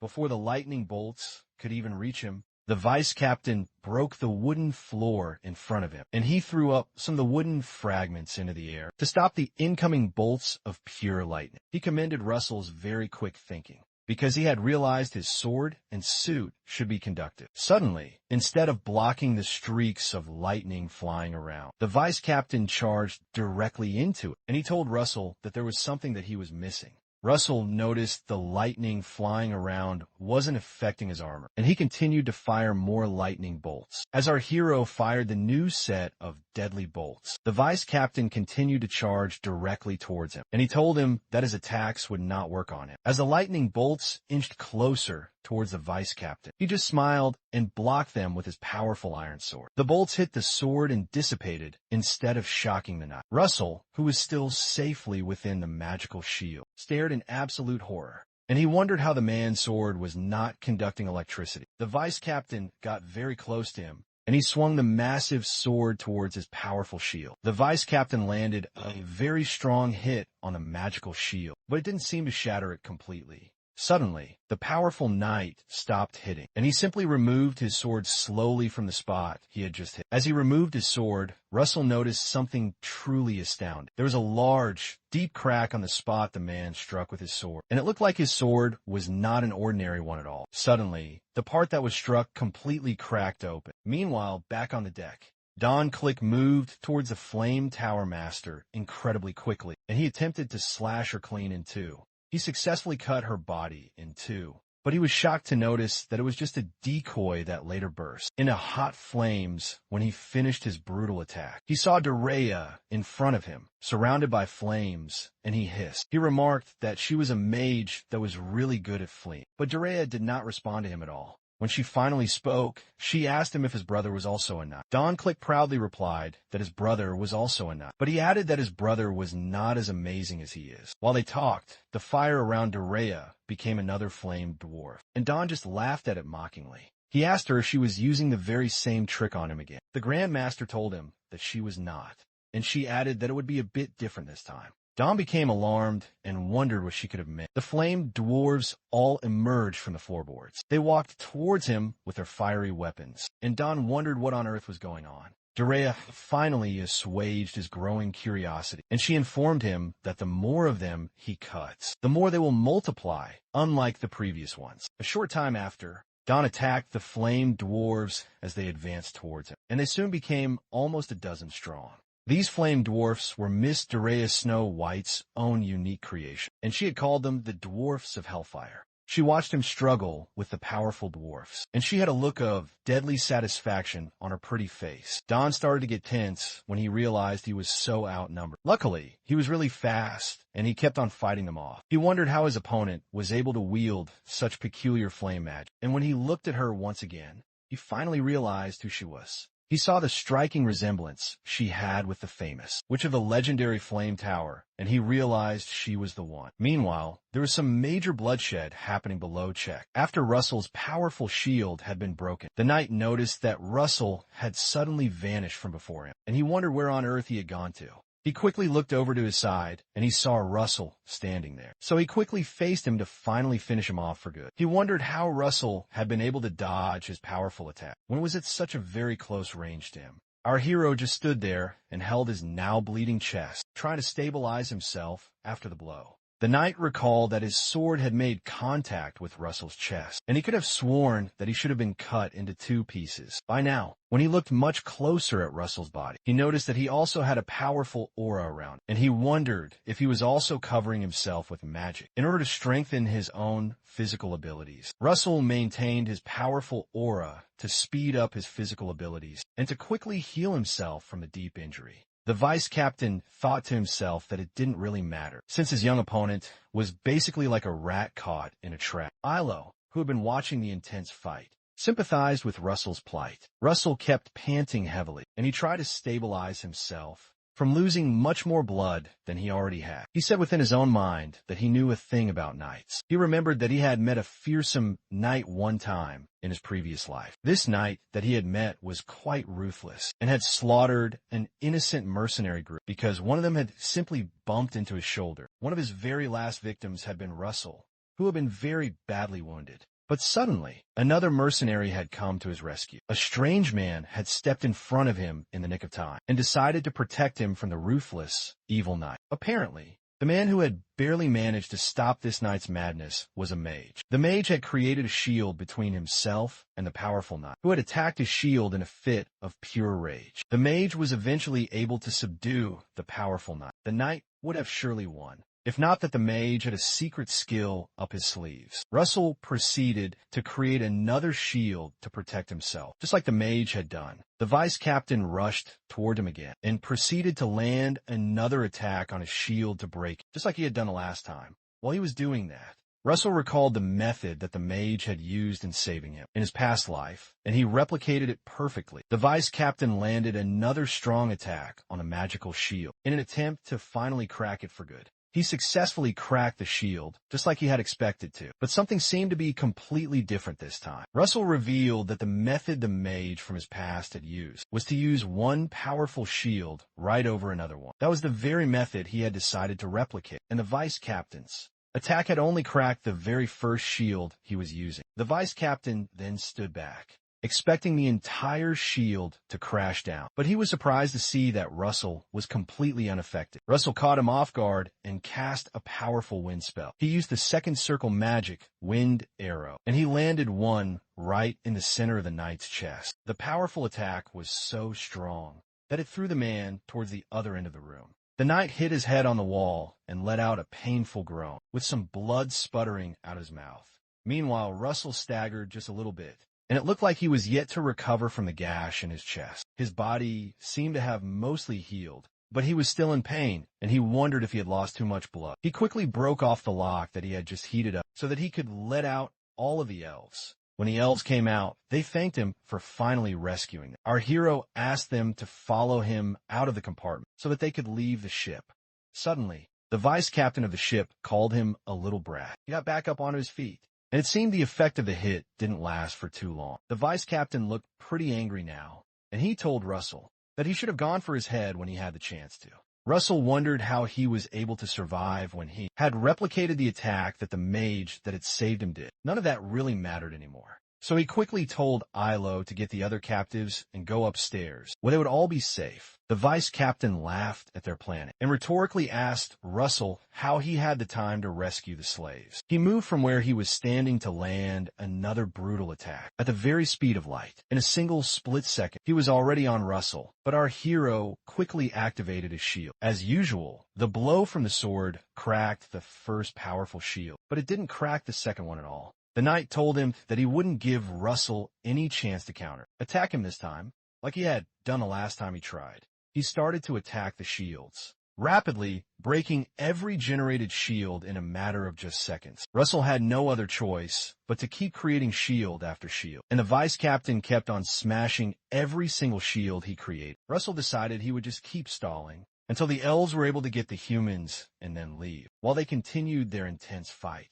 The elves managed to retrieve the key to the humans' prison. Russell endured the powerful assault for a while, and he waited until they could set the men and the kid free. When Yahello shouted out that they had taken everyone out and they were safe, he took that as the signal to finally act on his secret plan. The vice captain continued to slash at the shields like a complete maniac. When he heard Yahello inform him that they were all now free, he announced to our guy that absolutely nothing would change, because he would still get them all in the end. Russell suddenly changed his voice to the powerful voice of the dragon, and he told him that this now changed everything. The thing was that he'd been unable to do what he wanted to do, because the entire room was filled with helpless captives. Suddenly, the entire room filled up with roaring fire, and they were both surrounded. The vice captain was shocked by how quickly the atmosphere had changed. Russell told him that the captives leaving changed everything, because he was now going to completely crush him. Every single inch of the room seemed to be set ablaze with fire. The vice captain looked into Russell's powerful eyes, and he noticed that they were now reptilian,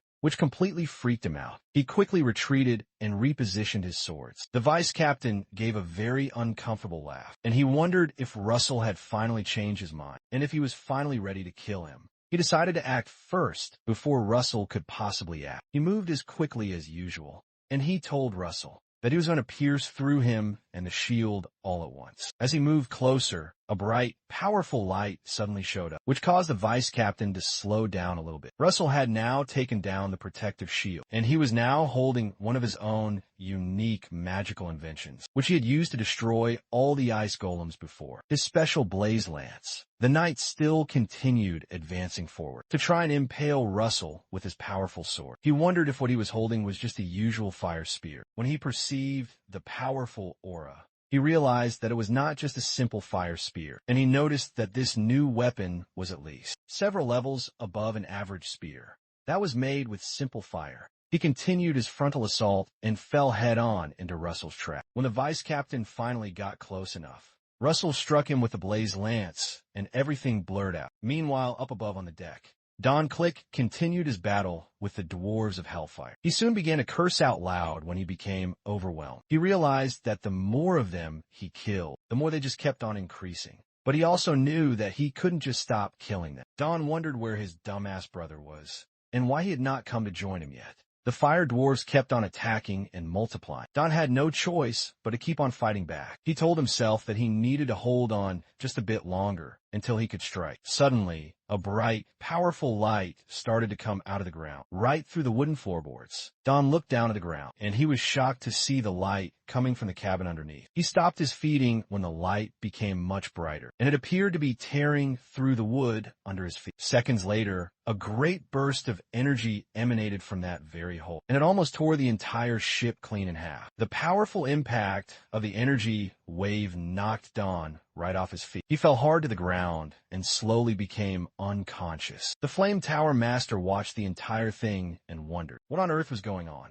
While she was still looking, she heard a noise coming from behind her. Miss Daya saw the abducted people finally coming out. Below the deck, Russell lay on the ground in the middle of the rubble. He looked completely unconscious and didn't open his eyes. The system screen popped up and displayed a new notification that showed that Russell had finally cleared his mission, and he would now be receiving rewards of intermediate mana stones. When the other men noticed that their captain was now down, they got on some of the guard ships to fight back and take over the situation. Miss Daya noticed their plans and laughed as she reached for her staff. She summoned all of the fire dwarfs with her powerful staff, and they floated up off the ground, and they became round to destroy the pirates in their ships. She threw the golems into their nearby guard ships. The Hellfire dwarves landed on the smaller ships that were nearby and took them all out. Meanwhile, down below the deck, someone came near Russell and started to heal him. After a very short while, Russell became conscious, and he asked her what had happened. As he tried to get up, Yahello told him that he shouldn't move. She continued on with the healing process, and she added that her mana was not completely back yet, so her healing wasn't as quick as it used to be. When the master noticed that Russell had finally revived, she told him that he did a good job by defeating 2 knights on his own. But Russell didn't know what she was talking about. Nearby, Don and his brother were now tied to a pillar for their terrible behavior. Suddenly, Yahello chimed in and told Russell that she owed him so much now. She informed him that she couldn't repay him back immediately, but she would find a way to do so. She introduced herself as Yahello, the lady of the white ash tree tribe, and she swore on the honors of her founding fathers that she would find a way to repay him for his help someday. Russell introduced himself to her by his name, and he courteously mentioned that he had just done what he was supposed to do as a guardian. From nearby, the 2 male elves quickly returned to the Flame Tower Master, and they gave their report that they had checked on the conditions of all the other prisoners, which Daya commended them for. Miss Daya was impressed by their commitment, and she commended Yahello for training such kind and helpful subordinates. Russell stared at them all in sheer amazement, and he noticed that the elves all seemed to be much nicer now. He asked Lady Yahello what she had meant by what she said when they were in the cabin. Lady Yahello just looked at him for a moment, and she struggled to remember what he was talking about. She asked him if he was talking about what she had said, about detecting the strange scent of a spirit on him, and their interesting conversation caught Miss Daya's full attention. Russell affirmed that this was exactly what he was referring to. The lady answered his question by asking him if perhaps his blood was now mixed with a powerful dragon's blood. The sheer precision of her question completely shocked Russell. She then went ahead to tell him that she also had the blood of the great green dragon running through her own veins. She explained that for her, the dragon blood she has is more like a single drop of water in a lake, so it was not something that was major. She only added that even with the small amount that she has learned that dragon blood can also attract the spirits. Miss Yahello held our boy's hands, and she told him that she could smell a thick scent of spirits from him, and that was the reason why she had asked. Miss Daya Stone overheard their conversation, and she wondered if the mixed dragon blood was why Russell grows so much stronger at such an incredible and fast pace. She thought to herself that Russell might just end up being a being who will one day shake up the kingdom of Endymion, and maybe even the entire world as they knew. A short time after, some of the good knights came to help the captives out of the ship. When it was time to leave, Miss Daya Stone told Lady Yahello that she assumed that she was going to be staying and hiding until she was able to fully regain her mana. Lady Yahello boldly affirmed that this was what she planned to do. The master informed her that her mansion was not very far from here, and she informed them that they were welcome to stay there with them. She also added that she believed that Lady Yahello could be of some help with Russell's future training. Russell just looked completely and utterly lost as he wondered what kind of training the Flame Tower Master was talking about. Yahello saw this as an opportunity to finally repay her debt to Russell. She slightly blushed and declared that she would be glad to join them. Miss Daya asked Russell why he was so overreacting, and she jokingly asked him if he didn't want her to train him. Our hero quickly told her that this was not the case at all, and he said he would love to. The master then showed them all the way, and she notified them the carriages would be here very soon, which they all thanked her for. While they walked to where they would board the carriages, Russell asked the Flame Tower Master a question, if it would be okay if he undergoes her special training when a new semester at the academy was beginning very soon. Miss Daya simply assured him that Professor Hubert would take care of it. A short time after, they all got to the waiting carriages. Shortly after that, the coach riders stopped all of the coaches, and it seemed that they had reached their final destination. Miss Daya told the others that they had now all arrived, and before them stood a magnificent-looking grand mansion. The Flame Tower Master realized that they might feel a bit overwhelmed, so she told them not to feel at all pressured, and to stay comfortable as they all went inside. As they moved through the beautiful garden, everyone kept on looking around at the beautiful mansion. Yahello commended Miss Daya's house and said it was a very beautiful place. She thanked Miss Daya for her goodwill towards her and her men. While they were all moving in, Russell glanced behind him, and he noticed something that was pretty familiar. He stopped moving and looked around for a little while. Something apart from the mansion's beauty drew him to the scenery, but he couldn't quite place his finger on it.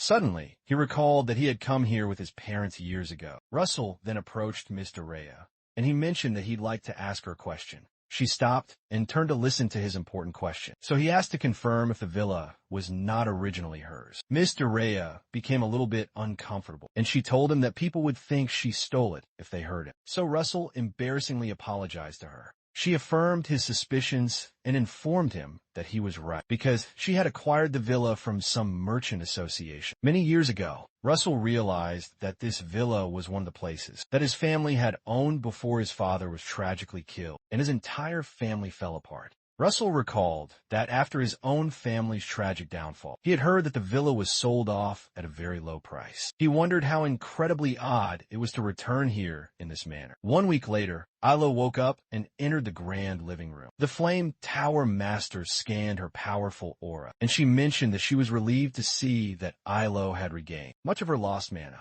Yahello told her that it was all thanks to her kindness and her help. Miss Daya asked about the matter they had previously discussed regarding her helping with Russell's difficult training. Yahello cheerfully replied that she was as ready can be. Suddenly, Yahello stopped talking and asked where Russell was. Miss Daya just laughed, and she informed her that she had sent Russell out to do something. Meanwhile, Russell was falling off a cliff and screaming at the very top of his voice. Luckily for him, there was a stream of water down beneath him, so he fell directly into the cold water. He quickly swam back up to the top and gasped for some much-needed air. He looked back up at where he had been standing, and he was worried to realize he had failed at the exercise yet again. He recalled the assignment that Miss Daya had given to him just a few hours ago.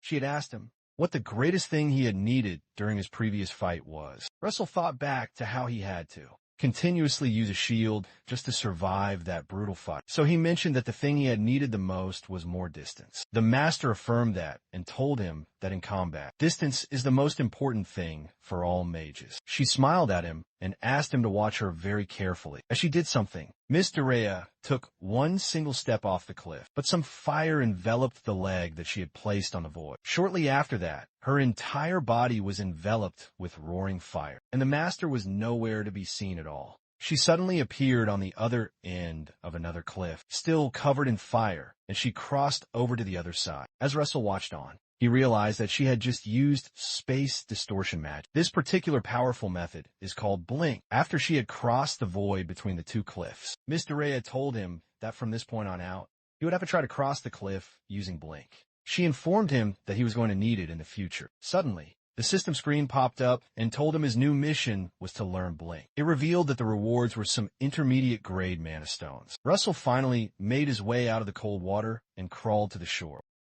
poised to ascend the treacherous cliff's edge. His thoughts were consumed by the technique known as blink. He theorized that the power to wield this fabled method was not determined by one's rank in a higher or lower circle. Upon the summit, he realized it was a form of magic that could only be mastered by truly understanding its very essence. Our hero rose again, steeled to make another defiant attempt. Russell took one more determined step of faith and plummeted towards the ground once more. A frustrated cry echoed as he plunged toward the water. Countless hours later, Russell managed to drag himself back onto the rock. He questioned if this blink was a real technique or just a trial. Was it merely a cruel ploy designed to build his physical stamina? Reaching the peak again, he decided to focus his will with greater intensity. Suddenly, as Russell initiated another step forward, an arcane field of fire materialized beneath his leg. As he braced himself to take this newfound step, his second leg was also consumed by the magical flame. As he advanced from the cliff's precipice, a startling shout from behind commanded him to act at that instant. He faltered, then fell once more.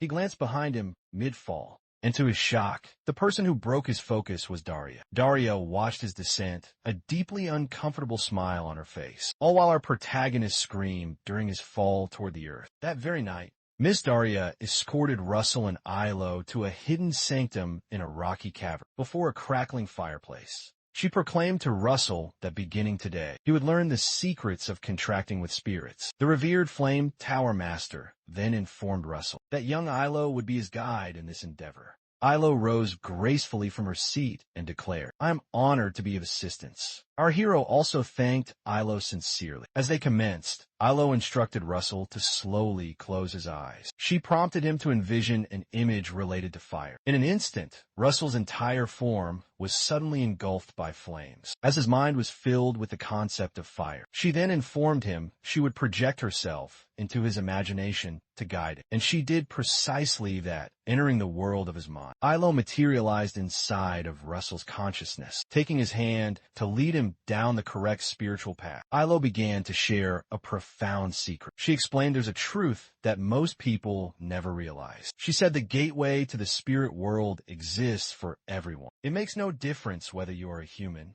an elf, or any other living entity. This matters not, as all beings are ultimately born from nature. However, inside his mind, she began witnessing horrific visions of death and a cataclysmic war. Suddenly, a greater inferno of flames erupted from Russell's body. The sheer power of the fire was so immense that even the Flame Tower Master looked astonished. Meanwhile, Yahello, who was still navigating the depths of his mind, wondered about the violent torrent raging within his heart. She pushed forward, trying to identify its source, and then she beheld a deeply disturbing image of a man being slain. The sight was too much for her fragile spirit to bear. She peered even deeper into his psyche, towards the very entrance to the spirit world. Before this gate, a great, swirling torrent of water separated them from their destination. She wondered what this immense maelstrom could possibly be. Meanwhile, Russell stood just behind her, weeping uncontrollably. She continued to analyze his turbulent emotions and realized that his soul was saturated with hatred. But as she probed even deeper,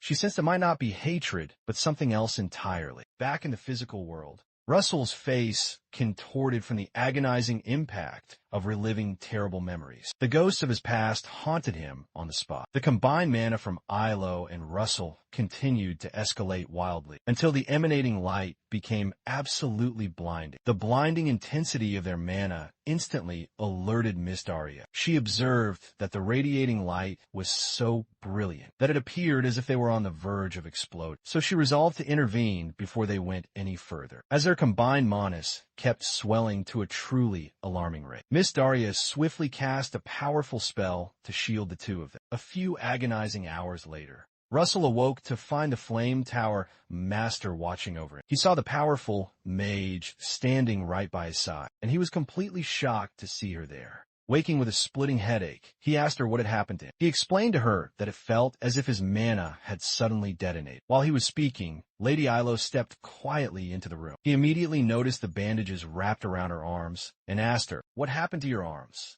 Lady Yahello attempted to calm him down, assuring him that she was fine. A sick, morbid realization struck him as he asked her, "Did I do that to you?" Russell was overcome with guilt and profusely apologized for harming her. Later that evening, Russell ventured outside to clear his troubled mind and gaze at the stars. Meanwhile, the enigmatic Miss Daya watched him from her office window. She decided it was time to have a private chat with Lady Yahello. She questioned Lady Yahello about what transpired during the training session. Yahello recounted that she remembered they had reached the hidden path, which led directly to the spirit's gateway. The sole problem was that upon their arrival there, they were completely unable to proceed any further. Yahello clarified that the issue was a great torrent of immense emotions that was physically preventing them from accessing the ethereal portal. Yahello explained that the dominant emotion she sensed was pure hatred, but it seemed to be intertwined more deeply with sadness to her. She continued her report, saying that it was such a profound sadness that she was astonished how he was able to conceal it for so long. Sometime later, the formidable Miss Daya summoned Russell to her presence. Miss Daya cheerfully informed him that he would begin his new training today. As Russell bowed his head to accept this new trial, she bluntly revealed that his task would be to do some cleaning. Russell could only stare at her in utter astonishment and wondered what on earth she could be talking about. The Flame Tower Master then clarified to him that he would be assisting the mansion's dedicated servants with a deep cleaning for an entire week. Russell was shocked. He wondered how his arcane training involved deep cleaning a mansion. Miss Daya casually added that she and Lady Yahello would be departing on a journey to the capital. Yahello bid Russell farewell, mentioning she would see him again next week. He quickly affirmed and simply told them both to take care of themselves. Before they departed, Miss Daya reminded him that this was not a punishment. He agreed to perform the task, but deep within himself, he plotted to clean the estate and practice his blink technique in the spare time he had before their return. The Magic Tower Master added one final piece of information, just in case. She told him that she was strictly banning him from using any magic this week, and Russell was completely shocked after the carriage had departed. He was left in a state of utter confusion, but he resigned himself to accept his strange fate. Later, Russell brandished a mop and prepared to clean the main hallway. Our protagonist devised an equally brilliant new plan. Since Miss Daya had forbidden him from employing any magic, he began to sprint across the room with the damp mop, and he told himself that he might as well train his body physically, even though he was barred from using any magic at all. While he was furiously rushing through the main hall, he slipped on some errant water droplets that were on the ground. As he fell backward, his leg incidentally kicked a nearby vase into the air. When he landed painfully on his backside, the vase that he had knocked over also shattered right next to him. Suddenly, the imposing head maid appeared right behind him and demanded to know why he was cleaning at full speed. She sternly added that the vase he just destroyed was one that Miss Daya truly cherished. He recalled how, just before she left, Miss Daya had instructed him that all he needed to do was follow the head maid's orders. In the present moment, the head maid towered over poor Russell and waited for him to clean up the disastrous mess he had made. Russell quickly scrambled to his feet and tried to gather the sharp shards of the broken vase with his bare hands, and he apologized profusely for creating this whole mess. The head maid calmly put on a pair of thick gloves and informed him that she was well aware he couldn't use magic for 1 week. She handed him a fresh napkin and told him to please follow her directives when cleaning the house. From this point forward, later, Russell was tasked with carefully dusting a valuable vase, and the head maid suddenly materialized right behind him, instructing him to hold the vase securely from the bottom so that it wouldn't fall. While he was mopping the floor, she appeared yet again and asked if he'd considered cleaning the space behind the door. She seemed to be omnipresent everywhere he went, and this fact deeply disturbed Russell for the rest of the day. He kept receiving more and more instructions and harsh corrections as he continued with his assigned tasks. Eventually, when he finally finished, he collapsed somewhere and let out a long, exhausted sigh. Our boy asked himself why he had suddenly been enlisted as a maid in his supposed training regime. He recalled how the head maid kept appearing to point out one tiny thing or another, and he wondered if Miss Daya was attempting to train his mental fortitude. While he was lost deep in his thoughts, the head maid crisply informed him that it was now time for lunch. She walked briskly towards the kitchen and beckoned him to follow her. Russell, who clearly did not want to go anywhere with her, told her that he would have his lunch much later. The head maid glared at him and insisted that he follow her in a much more sinister tone of voice. Russell had no choice but to obey. In the kitchen, all the other workers in the building gathered around to eat, and they chatted happily with one another. Russell suddenly noticed that there were a lot of people working in the villa. While he was looking around the room, a man seated next to him kindly asked him what his name was. He quickly turned to his side to see the modest-looking man, who was smiling warmly at him. He told him that his name was Russell Raymond. The man looked visibly surprised when he heard his name was Raymond, as it seemed that he recognized that powerful family name. Russell began to sweat nervously and he believed that the man must surely know about him and his fallen family. Contrary to what he had nervously thought, the man simply remarked that he's a handsome young man and commended his striking black hair and intense red eyes. Someone called the police. Another maid at the table overheard the man and took notice of Russell's crimson red eyes, which she considered to be incredibly cool looking. Another worker that was standing just behind our protagonist's table mentioned that he seemed to be pretty fit and brazenly asked him if he could touch his biceps. When he actually touched Russell, he almost screamed aloud in shock, and it seemed he was about to be molested. The guy playfully smacked the back of his head and told him that he was joking, and the entire room laughed heartily at Russell's reaction. Russell hesitated, then laughed along with them. But deep inside of him, he wept that he'd have to endure this for one whole week. He told himself that this most definitely had to be some kind of training, because there seemed to be no other logical explanation for all of this. Sometime later, Russell and the other workers went to cut wood and carry it to the villa. He reasoned quietly to himself that he would have been able to finish this task instantly if he could only use his powerful wizard aura. But alas, he could not.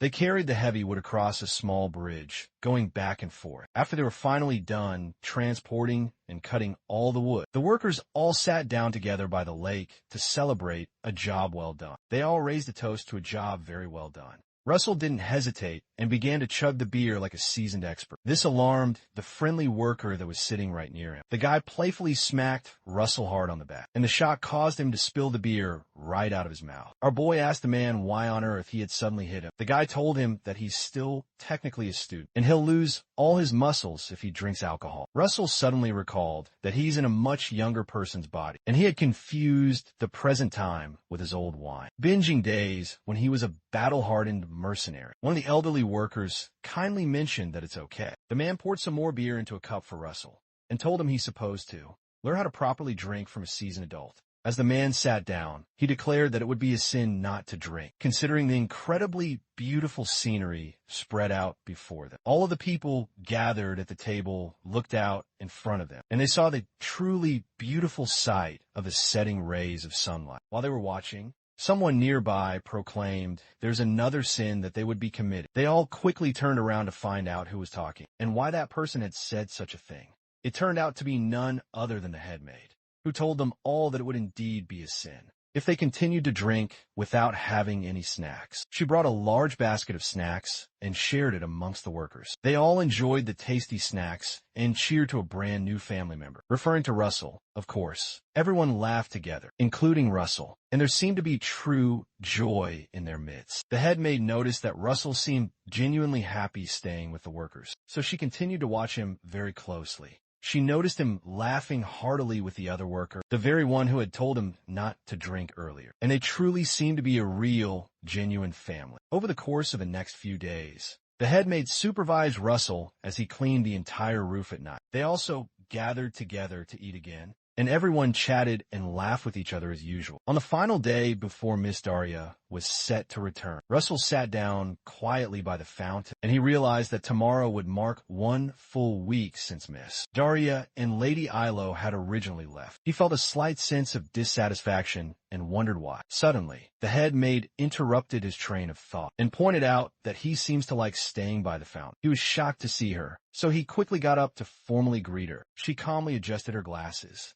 and asked him how many times he planned to greet her in a single day. Russell laughed at her dry statement and said he had done it purely without thinking. She then asked him if there was a reason he always came to this particular spot, and he hesitated for a moment before he answered her question. Finally, he told her that he can remember certain people when he comes here. The headmaid mentioned that she heard mages can teleport, and asked why he doesn't just go and meet these people he's thinking about. He mentioned that teleportation magic is exceptionally difficult, but even if he could actually do it right now, the people he's thinking of are at a place where he can't possibly meet them. She sarcastically told him that she had always thought mages wouldn't have any worries, and Russell joked that her comment was truly absurd. As she began to walk away, she reminded him that tomorrow is his final cleaning day and asked him to please do his best until the very end. Russell quickly affirmed her instructions and told her that he absolutely will. Before she left, she mentioned that she doesn't know magic that well, but she genuinely thinks that he's a good person.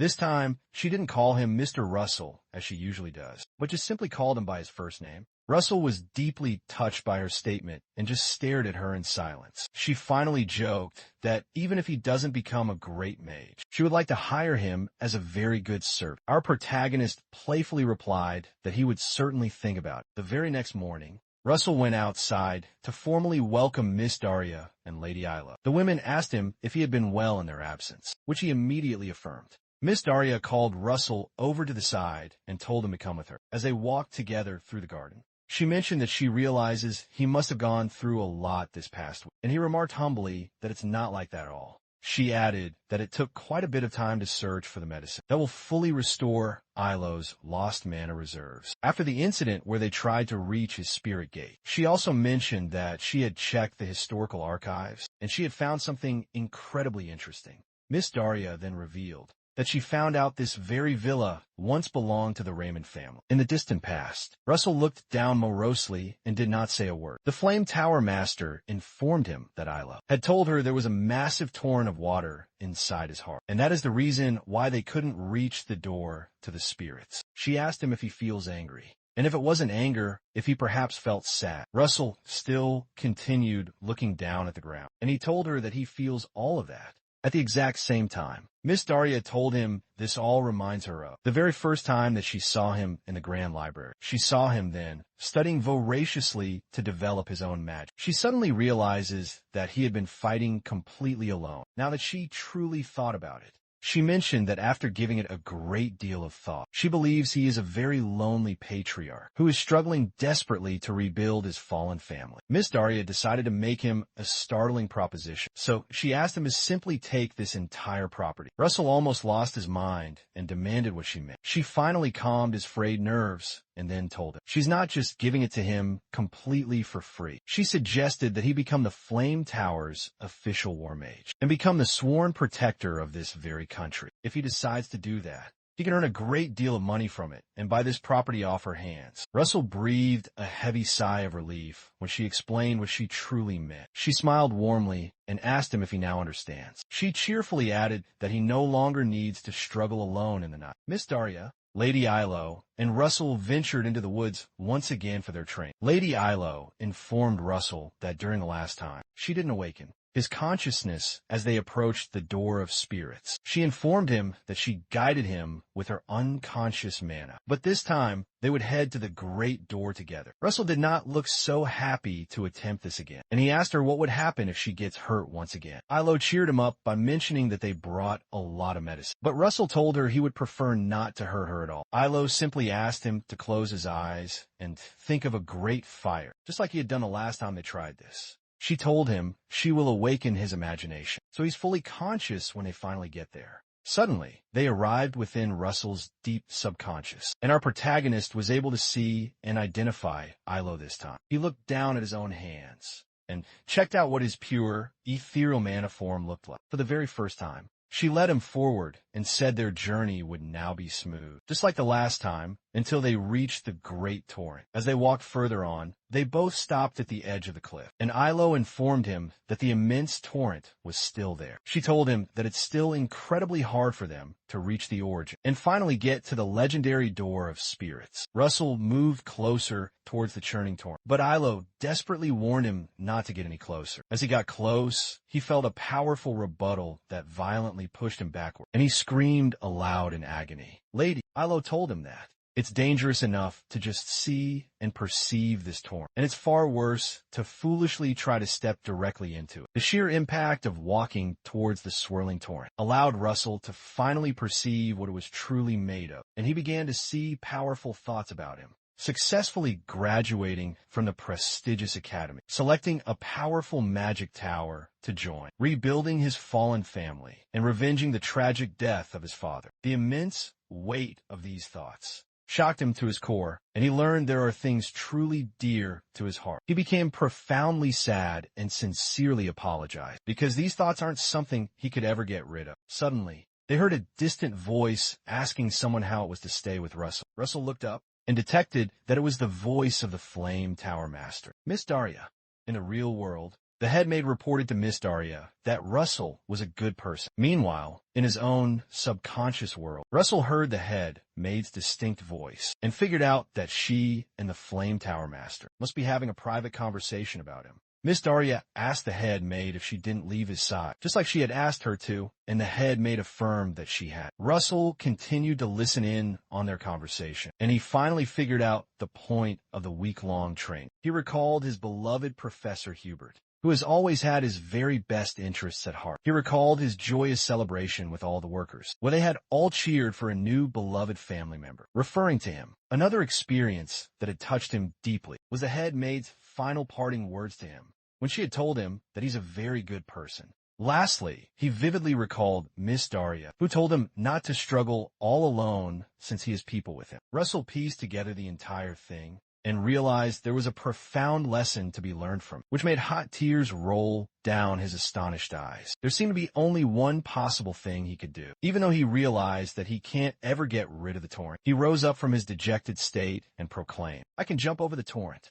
Russell recalled the harsh training that Miss Daria gave him by the cliff. As he moved determinately towards the edge of the cliff, Lady Yahello tried desperately to stop him because it's dangerous to go closer. The searing pain from the torrent's impact continued to grow, but he continued to walk towards it and told himself that it's okay. He told himself that it's okay if he falls because he is not alone. As he took his very first step off the edge of the cliff, some magical fire appeared right under his foot. Yahello watched in sheer horror from behind and hoped that he would survive. Russell suddenly activated the fabled blink method, and he vanished from the spot, leaving a trail of fire behind him. After Russell finally used the powerful blink method, Lady Yahello could no longer see him on her side, so she looked over to the other side to see if he had successfully crossed the great chasm. Luckily, Russell appeared on the other side in a pool of fire. Lady Yahello exclaimed to him that he has really done it, and Russell looked back over at her and just smiled softly, unable to hear her from so far. Behind him, the great torrent continued to rage. The lesson here is to never face your fears or deep-seated problems, but to just simply jump right over them.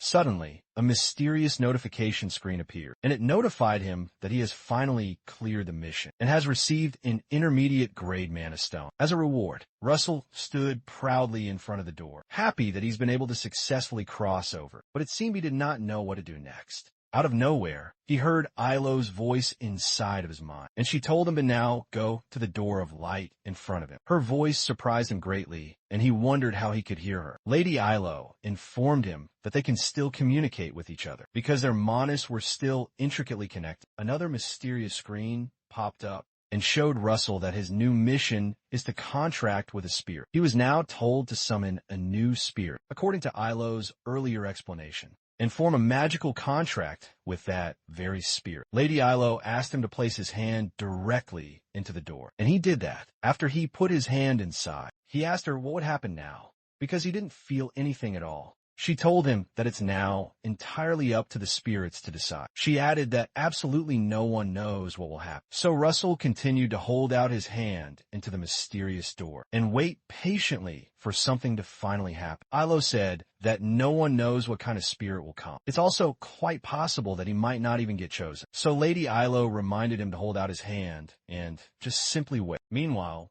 back in the real world, Miss Daria watched over Russell while he was deep in the trance. Lady Yahello told Russell that all they can possibly do now is wait. Russell suddenly remembered the spirit of the great dragon he had met, and he tried to communicate with the spirit by speaking in his heart. He said to the spirit that it's okay if it doesn't come, if it's much too hard for it to do so. He added that he won't be at all upset because of that. Suddenly, a large, majestic red dragon appeared around him on a magic circle. When Russell finally noticed the magnificent dragon, he communicated the fact that he's truly thankful for all that has happened, leading up to this very pivotal moment. The dragon moved in closer and gently touched his hands, and they signed a contract. Suddenly, they were all pulled out of that world, and Russell jolted back to reality. He opened his eyes wide and wondered what just happened. When he fully opened his eyes, he was very surprised to see a miniature red dragon sitting on his lap. The little dragon growled in a surprisingly cute way, and our protagonist wondered if this is how all spirits look. Lady Yahello and Miss Daria laughed heartily nearby. Yahello congratulated him warmly, and Miss Daria informed him that there's something else to also celebrate. Russell wondered what on earth she was talking about.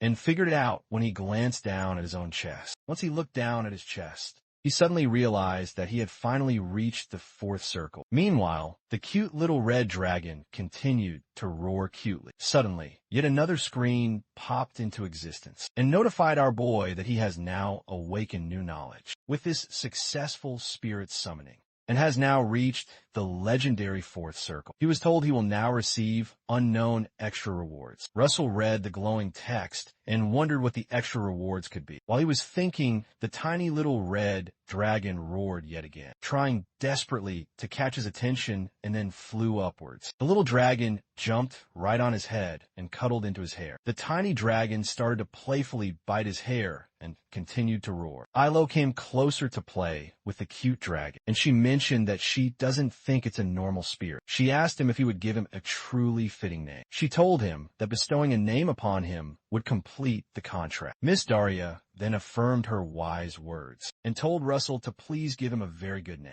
Russell stared intently at the little dragon and tried to figure out a name. He mentioned that the little dragon is red. Because it's red, he suggested, we should name him Bacon, and the two ladies opened their mouths in utter shock. Russell realized his own dark humor and then laughed. Our boy thought again and asked what they think about the name Pepper. The little dragon made a cute roaring noise, and it seemed he liked it. Yahello fawns over Pepper and says it's a cute name, and Miss Daya says, it's not bad. Russell thinks to himself that Pepper would be short for pepperoni, but he wisely doesn't tell them that out loud. Miss Daya suggested that they should now all go celebrate, and they can start the real special training beginning tomorrow. Russell continued to happily play with Pepper, and he said he's looking forward to his next training. He continued to playfully interact with Pepper, who continued to test his vocal cords with an adorable little growl. And Russell told Pepper that it's very nice to meet him. 1 month later, we returned back to the Grand Magic Academy, in front of the main gate. All of the professors lined up to receive some very important guests on the day where the towers would finally choose their students. One of the professors commented that he wonders how many graduates will be successfully chosen this year. Another teacher standing close by mentioned that it's basically already decided. While they were talking, a formal announcement was made that the kingdom's prestigious White Towers judge has arrived. The judge arrived accompanied by one of the top students, and the teacher that was just talking mentioned that each of the towers had handpicked individuals to personally train all semester. Shortly after that, the kingdom's Yellow Towers judge arrived all semester long. Moments later, a new carriage arrived. The kingdom's formidable Spear Towers judge made his entrance, accompanied by the female prodigy they had personally mentored. The professors continued their hushed, gossiping whispers, and one of the other instructors then mentioned that they must devise something more for these special students, the ones who have been exclusively shortlisted for greatness. And they all murmured in agreement until they noticed Hubert frowning at them. They swiftly changed their tune and nervously said, they need to do something special for every single student in the school, and not just a chosen few. Hubert glared daggers at them, and he asked how they could dare call these children their students if they only showed preference to a handful of talented students. While they spoke, another grand announcement was suddenly made, that the kingdom's legendary Flame Towers judge had finally arrived. The students standing nearby were gripped by a sudden fear, because the Flame Tower is one of the most prominent and powerful towers in the entire kingdom. Unlike what every single one of them had expected, a different, imposing person named Vermilion Olsen stepped out of the Flame Tower's grand coach. Professor Hubert stared at Vermilion and wondered why he was here. Vermilion looked incredibly tough, and he scanned the area as if searching for Russell. When his eyes did not find him, he muttered aloud that it seems his target was not here yet. A cold dread washed over Professor Hubert. It would seem that Miss Daya had no plans to select Russell, because she had sent the fearsome Vermilion to be the judge. Meanwhile, a figure teleported across the sky using brilliant fire magic. It turned out to be none other than Russell, who was streaking through the air to get to the ceremony just in time. Vermilion immediately noticed the strange magical presence and looked skyward to see who the intruder could possibly be. Russell eventually landed gracefully nearby and let out a huge sigh of relief. He realized he was almost terribly late but was glad that he had made it in the absolute nick of time. Russell's intense gaze then met with the cold stare of Vermilion, and he was completely shocked to see him standing here. Vermilion just stared back at him absently, as if he didn't even know him. Vermilion turned his back and began to walk towards the academy, striding right past the assembled line of revered teachers. He smirked in a truly evil manner, and thought to himself that it's going to be fun to enjoy breaking Russell. In a sudden flashback to when Russell decided to finally leave Maldiva for the academy, he sincerely thanked Miss Daya, Lady Yahello, and the head maid for everything they had done for him. He wished Lady Yahello safe travels as she prepared to head back to her hometown, and she thanked him warmly for his kind goodwill. Before he finally left, he left a powerful message for the headmaid. He boldly informed her that he would return as the owner of this property, and he asked her to manage the place well for him in the meantime. The headmaid just laughed and said she hopes it ends up as he expects. He thanked them all for everything they did for him in a short time that they had all spent together. Miss Daya told him she had one final request for him. On his way back, she handed him a formally sealed envelope and told him to deliver this very important letter to Hubert for her. Russell accepted the letter and promised to deliver it for her, exactly as she requested. She thanked him, but he noticed a profound sadness in her eyes. He wondered what the mysterious contents of the letter were, and why she seemed so terribly down. In the present time, Russell and the professor sat down together in his private office. Russell presented him with the important letter, and Professor Hubert mentioned that it was a great relief that he had arrived at the exact right time. The professor quickly read the mysterious letter and told him that the only issue now is that it would be hard for him to help out during the selection process. He quickly covered up the contents of the letter and explained that something he had to do urgently just came up. Russell smiled and replied that it was perfectly fine, but before he departed, Professor Hubert gave him a piece of advice that could prove useful. He gravely informed Russell not to take Brother Olsen lightly, because he could be a truly terrifying force to be reckoned with. The professor told him that he could not simply afford to try his best. He absolutely must be the best. He added that he's sure that Russell can do it and patted his shoulder. Russell smiled back at him and told him not to worry. Suddenly, the system screen notified our protagonist that his new mission was the dreaded tower selection. His grand mission show an overwhelming difference in power levels and received the full acknowledgement of all 10 selection judges. Shortly after that, the first round of the great selection began. All the students sat before a professor to write a preliminary written examination. Russell considered that the written exam wasn't hard. He recalled that he had miserably flunked this very exam in his previous life, so it wasn't much of a difficult challenge to him right now. He considered the fact that there was something else to be worried about. The major thing that he needed to be worried about was a mysterious letter that Professor Hubert had just received from his haunting previous life. He recalled that after the professor had received that very letter, his secretive trips had become much more frequent. So frequent, in fact, that he wouldn't be able to teach his academy classes. And shortly after that, Professor Hubert would tragically pass away the year he got a sabbatical. After he effortlessly finished the exam, he calmly stepped outside. He thought grimly to himself that he still doesn't know what exactly happened to Professor Hubert in his past tragic life. He believed his death occurred due to a truly dangerous secret task. He mentioned that Professor Hubert must have perished from a really dangerous, hidden task that is usually left to a high-ranking mage in the Flame Tower. After all the results were finally collated, Russell Raymond was announced as the student with the top score in the entire written exam. Some of the students were shocked he achieved the top score. Others thought that it was truly incredible. Some said he studied well, and others felt bitter jealousy. Meanwhile, Russell's own mind was not even focused on the selection process. He thought about the death of the professors that was about to begin, and he desperately wondered if he was able to stop it. Shortly after that, the second stage of the selection process was announced, and the students were told that the interview test would begin very shortly. The students all sat down together somewhere, and they were told to only come in when their name was formally called. After some of the other students were interviewed, Russell's name was called. He stepped into the grand interview hall and saw his beloved professor sitting off to his left and the 10 imposing judges seated right in front of him. He told himself that the evidence that he can change things was standing right before his very eyes. Russell considered that. He doesn't recall seeing Brother Olsen come to the selection process as a judge in his previous tragic life. The fact that he's here means he has already changed the past, and that means he can finally join the Flame Tower and stop the tragic deaths of the professors. To do that,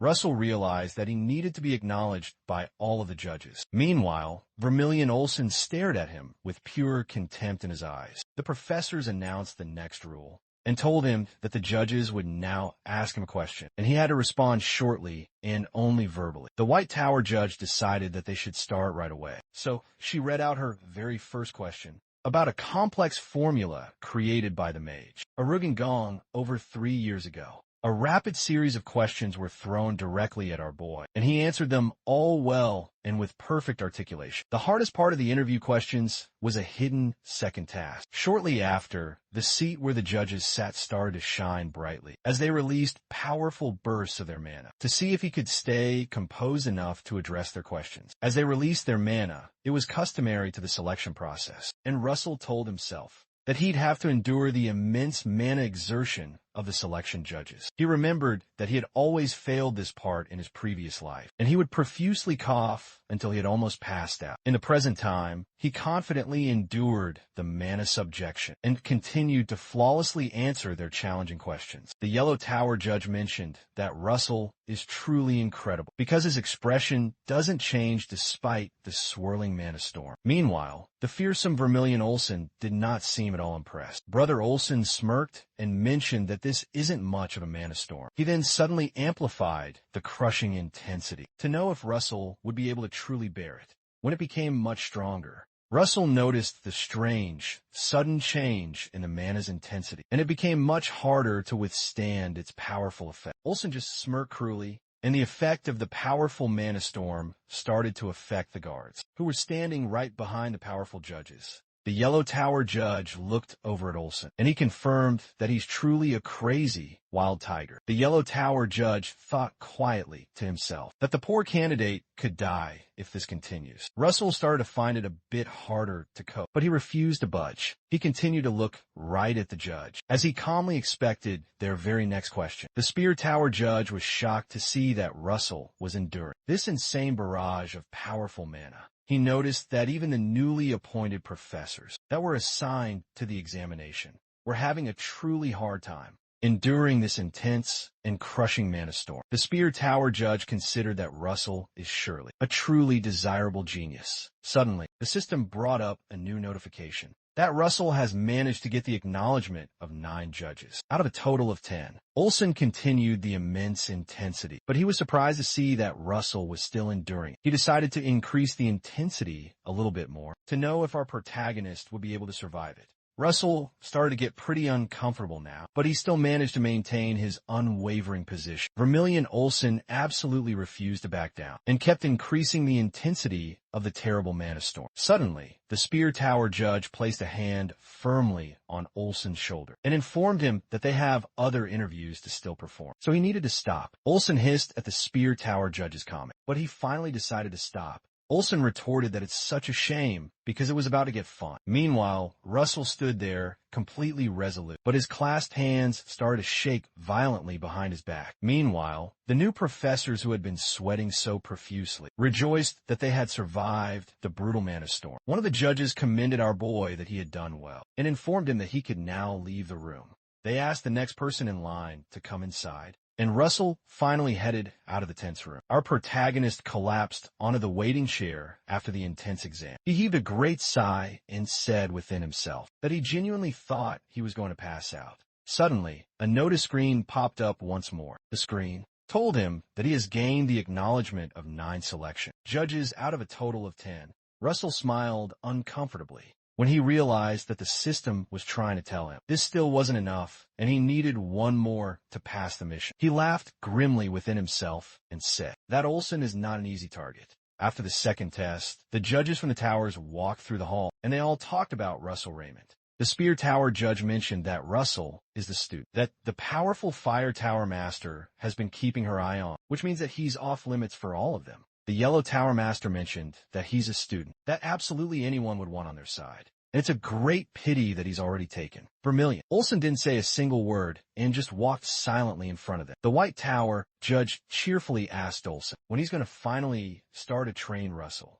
as the youngest and newest Flame Tower disciple, but she was met with a very sharp rebuttal. Olsen angrily turned back and harshly asked her, who told her that boy is going to be his junior. The White Tower judge realized she had just stepped on a very raw nerve, so she quickly tried to nervously rephrase what she had just said. The other judges just watched on, very uncomfortably, and Olsen angrily turned away from all of it. They wondered why he was being so very uptight. Olsen recalled a dark time when he had taken some newbies that had just gotten enrolled into the fearsome Flame Tower, out into the field to fight. In the haunting flashback, one of the newbies didn't do a great job at maintaining the barrier, while some enemy swordsmen attacked them relentlessly. The enemy struck their barrier hard, and it cracked. The enemy knights kicked down the younger mages and stabbed them to death. That night, Olsen eventually took out all of their enemies, but the younger ones did not survive the brutal ambushment. As he stood there amidst the many dead bodies, hot tears rolled down his eyes as he mourned their tragic deaths. In the present day,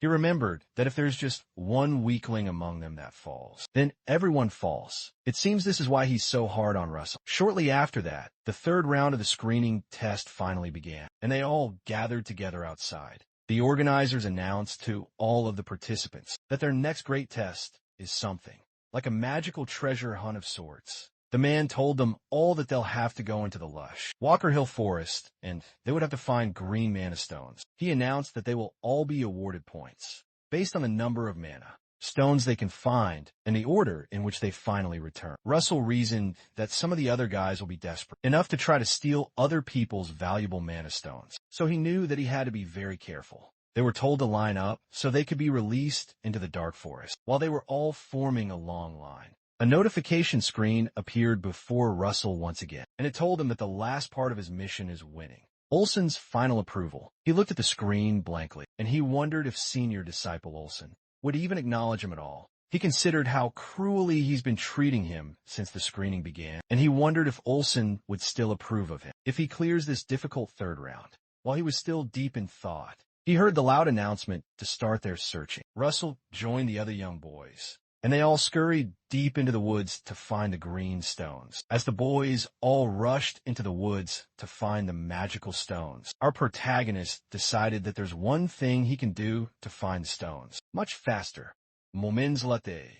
Russell used some brilliant fire magic and began to summon Pepper. Pepper soon appeared right in his arms, and Russell told him that it's been a long while. He apologized for keeping him hidden away and explained that he couldn't use magic back at the school. Pepper seemed quite excited to see him and playfully roared, just like he always does. Russell asked Pepper if he could help him and summoned his compartment to bring out a red Mona stone. He told Pepper he needs his help to find a stone that looks like this one. He moved the glowing stone closer to his little spear, and Pepper carefully sniffed it. Pepper picked up the strong scent of the Mona stone and flew away when he detected a nearby scent. Russell noticed Pepper heading in a specific direction and excitedly mentioned that it seems he's already found one. For some time, our protagonist followed the spirit deep through the woods as they continued their quest to find all the hidden stones, and soon after, they reached a strange spot where there seemed to be a red magic circle. Meanwhile, in another dark part of the kingdom, some people were having a tense discussion inside a magic material store. A mysterious man in a cloak who appeared to be a Flame Tower guardian questioned the nervous store owner and asked him where the mage he had traded with had gone.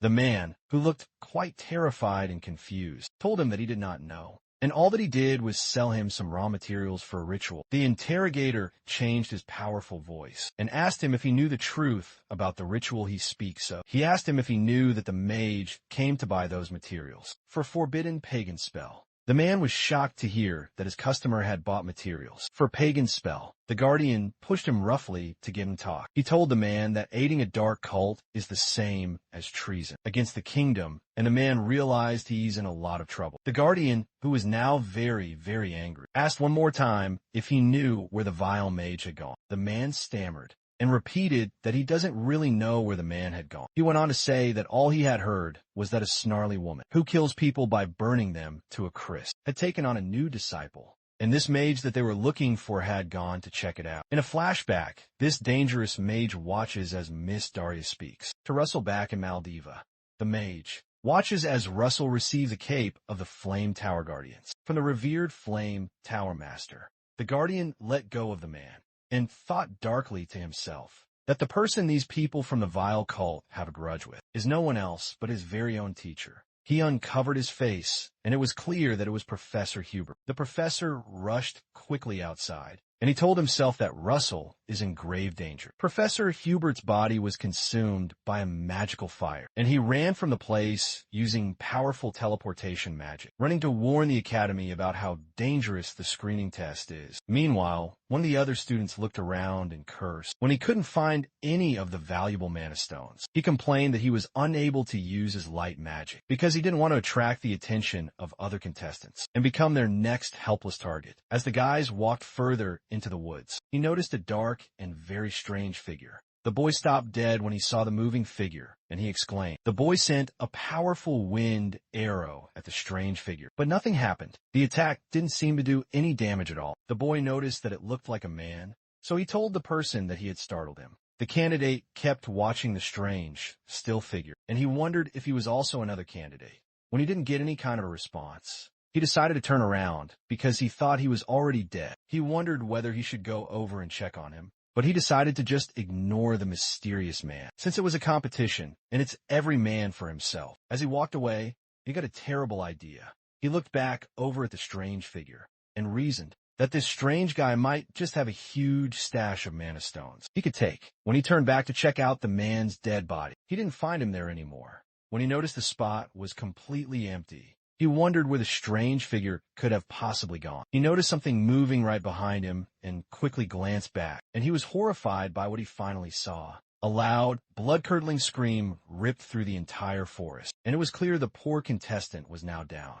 Meanwhile, Russell kept following Pepper around the forest to find the mana stones. As they moved in, Russell wondered if they had finally gotten to the middle of the forest. Right in the middle of the field, there was a bag that looked like it was filled with a bunch of green mana stones. Russell came closer and wondered why the mana stones were all in one place, when it was supposed to be a difficult treasure hunt. Russell patted Pepper on the head and told him that he had done a good job, but he reasoned that something seemed very strange about this place. He noticed something else was inside the bag and crouched down to see it. It turned out to be a shattered golem's core. Our protagonist picked up the core and noticed that it was broken. As he inspected it, he noticed that it looked as if it was broken before. A golem had even been summoned with it. As he investigated, Pepper seriously growled at something behind him, so he quickly turned behind him to see what it could be. Suddenly, a series of sharp spikes emerged from the earth and tried to impale Russell. The spikes kept erupting out of the very earth and kept advancing towards where our protagonist was crouched. Russell noticed the spike and wondered what the heck was going on. The deadly spikes from the earth started rapidly moving forward and extended much higher, so Russell quickly activated his powerful wizard body aura and leaped out of the way. As he jumped out of the way, he saw a completely different attack with powerful light magic, and Russell wondered how his attacker was so quickly able to switch magic like that. Balls of pure light floated high in the sky and shot very dangerous beams down to the ground. The balls kept shooting powerful beams at our protagonist, but he managed to dodge each and every attack because he's so quick on his feet when he uses his magic aura. As the relentless attack continued, Russell figured out that he's not being attacked by just one person. Suddenly, some magic spears were fired at him while he wasn't looking, but luckily, Pepper spotted them in time. Pepper quickly released some fire right out of his mouth and burned the spears before they could reach Russell. Russell looked behind him and realized Pepper had deflected the attack, so he commended him for doing a very good job. Our protagonist quickly summoned his own powerful firebolt. He shot bolts of fire through the light balls and broke them. The massive explosion from the impact was quite great, and it caused a thick smoke to break out in the surroundings. Russell tried to peer his way through the thick smoke, and he wondered why he was even being attacked, even though the attacks had now suddenly stopped, and there was a brief moment of deafening silence. Russell still maintained his powerful firebolt. When the thick smoke finally cleared, Russell saw the three mages he had been fighting against, hiding cowardly in the bushes. When he looked much closer, he recognized them as the honor students that have been selected by the towers, beside another nearby bush. The White Tower honor student who's been using light magic hid there. Russell also noticed the nervous Spear Tower honor student, and he asked them why they're using cowardly tactics like this. The Yellow Tower honor student angrily told him to shut up, and then asked him how a bastard like him was able to discover the Mana Stone first. The guy reasoned that he was very sure that they were the only ones who knew about the Mana Stone's location. When he looked closer at Russell, he finally noticed Pepper right behind him, so he realized that he has a spirit with him. The Spirit Tower honor student also noticed the tiny spirit, and she proclaimed that she finally understands how he found the Mana Stone so incredibly quickly. The White Tower honor student also took notice and wondered how Russell had managed to hide this level of skill that allows him to contract with a powerful spirit from them. Russell just laughed at their ignorant words and asked them what's so very great about finding the Mana Stone so very quickly. He added that they make it seem as if he shouldn't have found it. Russell finally told them that something comes to his mind as he thinks about this whole scenario. He informed them that he knows that they made a secret deal with some of the corrupt professors to get them to put all of the Mana Stones in just one place, where only they would be able to know. The Yellow honor student didn't say a single thing, but he only thought to himself that Russell is a very quick thinker. Our boy then says that he doesn't have the intention of getting involved in their little secret deal, but he sternly tells them to get out his way. The Yellow Tower honor student gets angry at his bold words, so he activates his aura and rushes directly towards him. As the guy rushes madly towards him, Russell suddenly disappeared and reappeared right behind him. He smiled and whispered coldly into his ears that they'll regret it if they don't let him go ahead, shocking the guy completely. The Spear Tower honor student also noticed it and was completely shocked. The White Tower honor student opened his mouth wide as he realized that Russell had just used the blink teleportation magic. While they were still at it, Pepper began to growl at something that seemed to be hidden deep inside the woods. Russell noticed this and asked him what was wrong. He quickly realized that they were not alone out here, so he looked deep into the woods to investigate what could be wrong. Russell noticed that the trees themselves were moving. He turned toward the stunned Yellow Tower student and asked him if the professors who were helping them had told them that they would also destroy the golem core that he had just found in the bag. The Yellow Tower honors student told him that they didn't. The other students then walked forward, and they mentioned that they also thought it was very strange that a broken golem core was left in the bag. Russell suddenly unhanded the other guy when he realized there was some serious trouble brewing. He quickly summoned a powerful firebolt. When he heard some strange noise coming from the deep forest, he focused his attention away from them and looked into the forest and said that something is coming. The birds high up in the forest also began to fly away in response to whatever was disturbing the peace. Deep inside the woods, some ferocious and dark-looking monsters with glowing green eyes rushed towards the boys. When Russell spotted them, he exclaimed and mentioned that they were the undead. The Spear Tower honor student then asked how the undead had gotten into the official testing area, and the rest of them looked absolutely terrified. The Yellow Tower honor student suddenly froze up due to his fear, and he told himself that he needed to run away. As he turned to the side to make a desperate run for it, he found out that there was absolutely nowhere for him to go. He stopped dead in his tracks, and a look of despair developed across his face. The undead formed a large circle around them, and there was nowhere to run. Suddenly, Russell created a large firewall to surround them, while Pepper went to fight off some of the terrible beasts. The Yellow Tower honor student saw the massive firewall and realized that Russell was now using fourth circle magic, which none of them had even attained yet. Russell looked at them and told each of them to pick a direction to face and fight the monsters that managed to break through the Great Walls. The students just stared at him, completely speechless, crippled by their fear. Our protagonist shouted at them and told them to answer him because they were running out of precious time. They all stammered and quickly gave an answer, as they realized that they're the ones who are now ambushed, when they thought they were the ones setting an ambush for it. The Yellow Tower honor student said to himself that it's hard to think that they were picking a fight with someone like him. If they had actually gone ahead, something really bad would have surely happened to them. While he was thinking, an undead managed to break through the wall in his very direction. As the undead crossed the Great Wall, they were met with fiery arrows that pierced right into them. Due to Russell's incredibly quick reaction, Russell told them that the firewall is only a temporary measure, and they needed to find the vile sorcerer who summoned the undead beasts. Meanwhile, deep inside the woods, two evil sorcerers who were controlling the beasts chatted with one another. One told the other that the child from the flame tower is here, referring to Russell, and the other one laughed and said, he wonders how long Russell will possibly last. In the middle of the dark forest, some of the undead kept breaking through the protective firewall. One hefty-looking zombie guy broke in again. He ended up with a gaping hole in his head as he was hit with a bolt of fire. Russell stood defiantly in front of the now headless zombie, and he thought about how these undead monsters must have surfaced. He thought about the vile heretics who seek out forbidden magic. He recalled that in the past, the Flame Tower Master had brutally killed the members of this very same heretic cult.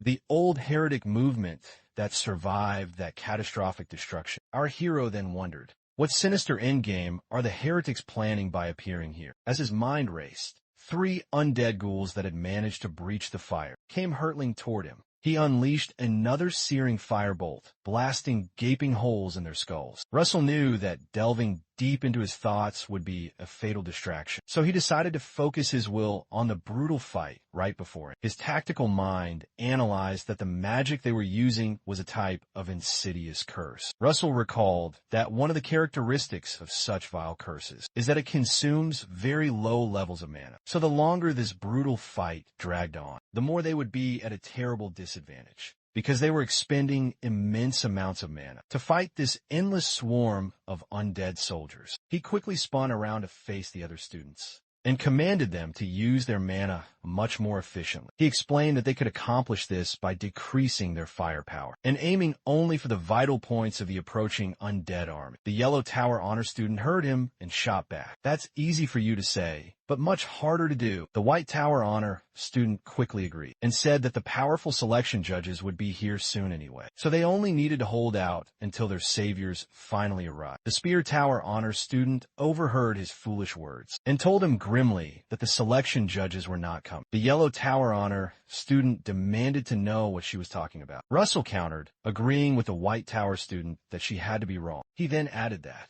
there was simply no way that the selection judges wouldn't notice this. They were sent from the capital's most prestigious magic towers, and they most definitely would have noticed this wicked form of dark energy surrounding them. The Spear Tower Honor student refused to agree and said that their enemies were probably using a trap to erase all signs of their mana. Russell remembered the sinister circle he saw just mere moments before discovering this horrifying sight, and it seemed that the brilliant girl's theory was indeed correct. The Yellow Tower Honor students started to become extremely worried, realizing they'd have to face this many foes on their very own. The Spear Tower Honor student then realized the best thing they could do was to follow Russell's sound advice, so she commanded them to reduce the size of their attacks and make the magical edges much sharper, and she did the very same thing to her deadly ice spears.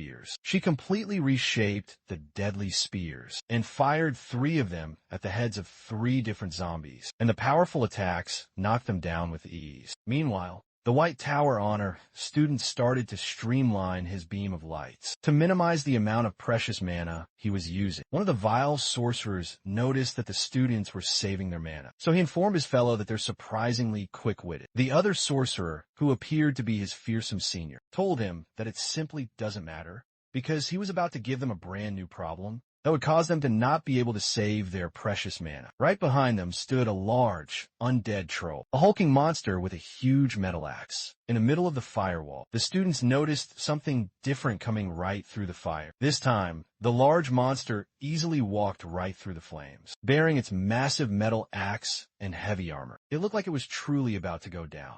The monster looked at them with glowing green eyes and growled angrily. The students all immediately stopped fighting, shocked to see a terrifying troll now in their midst. The Spear Tower Honor student quickly created a slick trail of ice in front of the troll to make it slip and completely lose its footing, while the White Tower Honor student tried desperately to attack. The White Tower Honor student released some glowing light balls and attempted to fire deadly beams directly at it. The student fired at the troll with several powerful beams, with a magic spell he called Crystal Laser. After the attack finally ended, the troll didn't look affected at all, and there was not even a single wound on the massive beast. All their combined attacks did was to make it much angrier. The fearsome troll then raised its sword and proceeded to pummel the white tower honors student to the ground. The student just stood there, paralyzed in front of him, crippled with sheer fear and unsure of where to even run. The terrified boy just stood there, scared down to his very bones. Suddenly, Russell summoned his signature move and brought out the legendary Blaze Lance. Before anyone could even say Jack Robinson,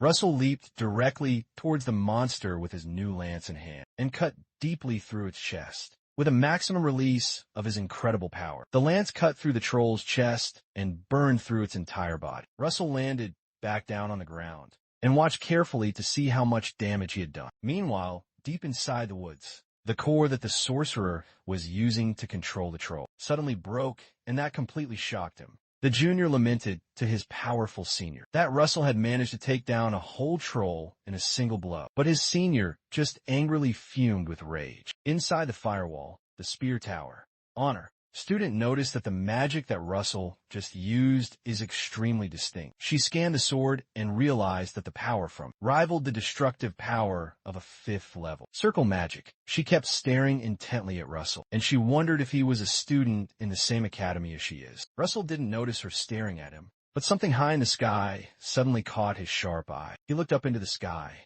and noticed Pepper flying around a very particular region, in a hidden camp of the enemy. The sorcerers noticed Pepper hovering directly over them, and they were unsure of what they should do. Russell smirked when he picked up the clear signal, and he excitedly mentioned that he's been able to find out where they're cowardly hiding. Russell activated his powerful wizard body to give him more strength to do what he was about to do. He bent backward with the blazing lance and proceeded to make his throw. His eyes whitened and filled up with a cold rage as he gathered all his remaining strength to make the powerful throw. Russell threw the lance with every ounce of his might, and a little more, so he told them that it's now his turn to attack them. A massive blast of fire emerged from where the boy was and headed right into the woods to where the sorcerers were staying. The two sorcerers saw the advancing bolt coming directly towards them, and the junior told his supervisor that they needed to dodge because their hidden location has been completely exposed. The blazing lance kept tearing its way through the sky, and it headed directly for the two cowardly sorcerers. The senior sorcerer decided not to try and dodge the attack and said that they instead needed to block it. To block it, they controlled several of the undead to stand in the way of the oncoming blazing lance and take on the full impact. The undead rushed right toward the lance, as if it were their long-lost beloved cousin. The zombies collided with the lance with a very strong impact, and a massive explosion ensued. The senior sorcerer became completely shocked by what happened next. It seems that his idea of using the undead as a body shield didn't work so well because the lance ripped right through them and continued to head directly towards them. The man quickly started to create a shield to repel the lance backwards. Soon after, a great explosion occurred deep in the forest, and the students all saw it from where they were standing. Russell looked at the spot and wondered if he was able to get them. The undead army that was attacking them seemed to have stopped after he sent his powerful attack to those who were controlling them from the spot where the explosion occurred. The senior sorcerer cursed that Daya seems to have raised a monster. The sorcerer held up the weakened junior sorcerer, whom he had cowardly used as a body shield from the brutal attack. He mentioned that they were saving a powerful secret weapon to fight against the selection judges. The senior sorcerer then smirked and said that it seems that they'd have to use it on Russell first. In the middle of the dark forest, Russell saw something truly shocking. Some undead skeletons advanced directly toward them, while holding some students from their own academy hostage. About a dozen undead skeletons came out of the woods, with a captured student from their academy each, and they were unable to fight back without injuring their own colleagues. Back in the academy, some of the crooked professors tried to stop Professor Hubert from entering the examination center and respectfully protested that only the selection judges were allowed to be in there. Hubert did not listen to them and charged inside to speak to his own superior, senior brother Olson. Olson saw him and asked him if the mission he went on was now over. Professor Hubert quickly informed him that the cult followers are also on the move. Professor Hubert told him that the cult members were after Russell and that the candidates at the examination grounds are also in danger. This provoked Olson, who demanded to know how the cult members got the effrontery to cause such trouble, where he was present. Meanwhile, in the dark woods, the sorcerer informed the students not to move as much as a single finger if they don't want any trouble. He controlled the undead to make the poor captives kneel, and they pointed their sharp swords directly at them. The sorcerer told them that he would kill all the captives and turn them into his own undead soldiers if they made any funny moves at all. Russell remained completely silent, and he noticed that the sorcerer had gagged all of the captives to prevent them from being able to cast any spells. He considered teleporting directly towards the guy, using his blink method and piercing through him with his blaze lance. The issue with that is that the guy could quickly control the undead to kill the captives before he eventually dies, and that would not be a very good plan.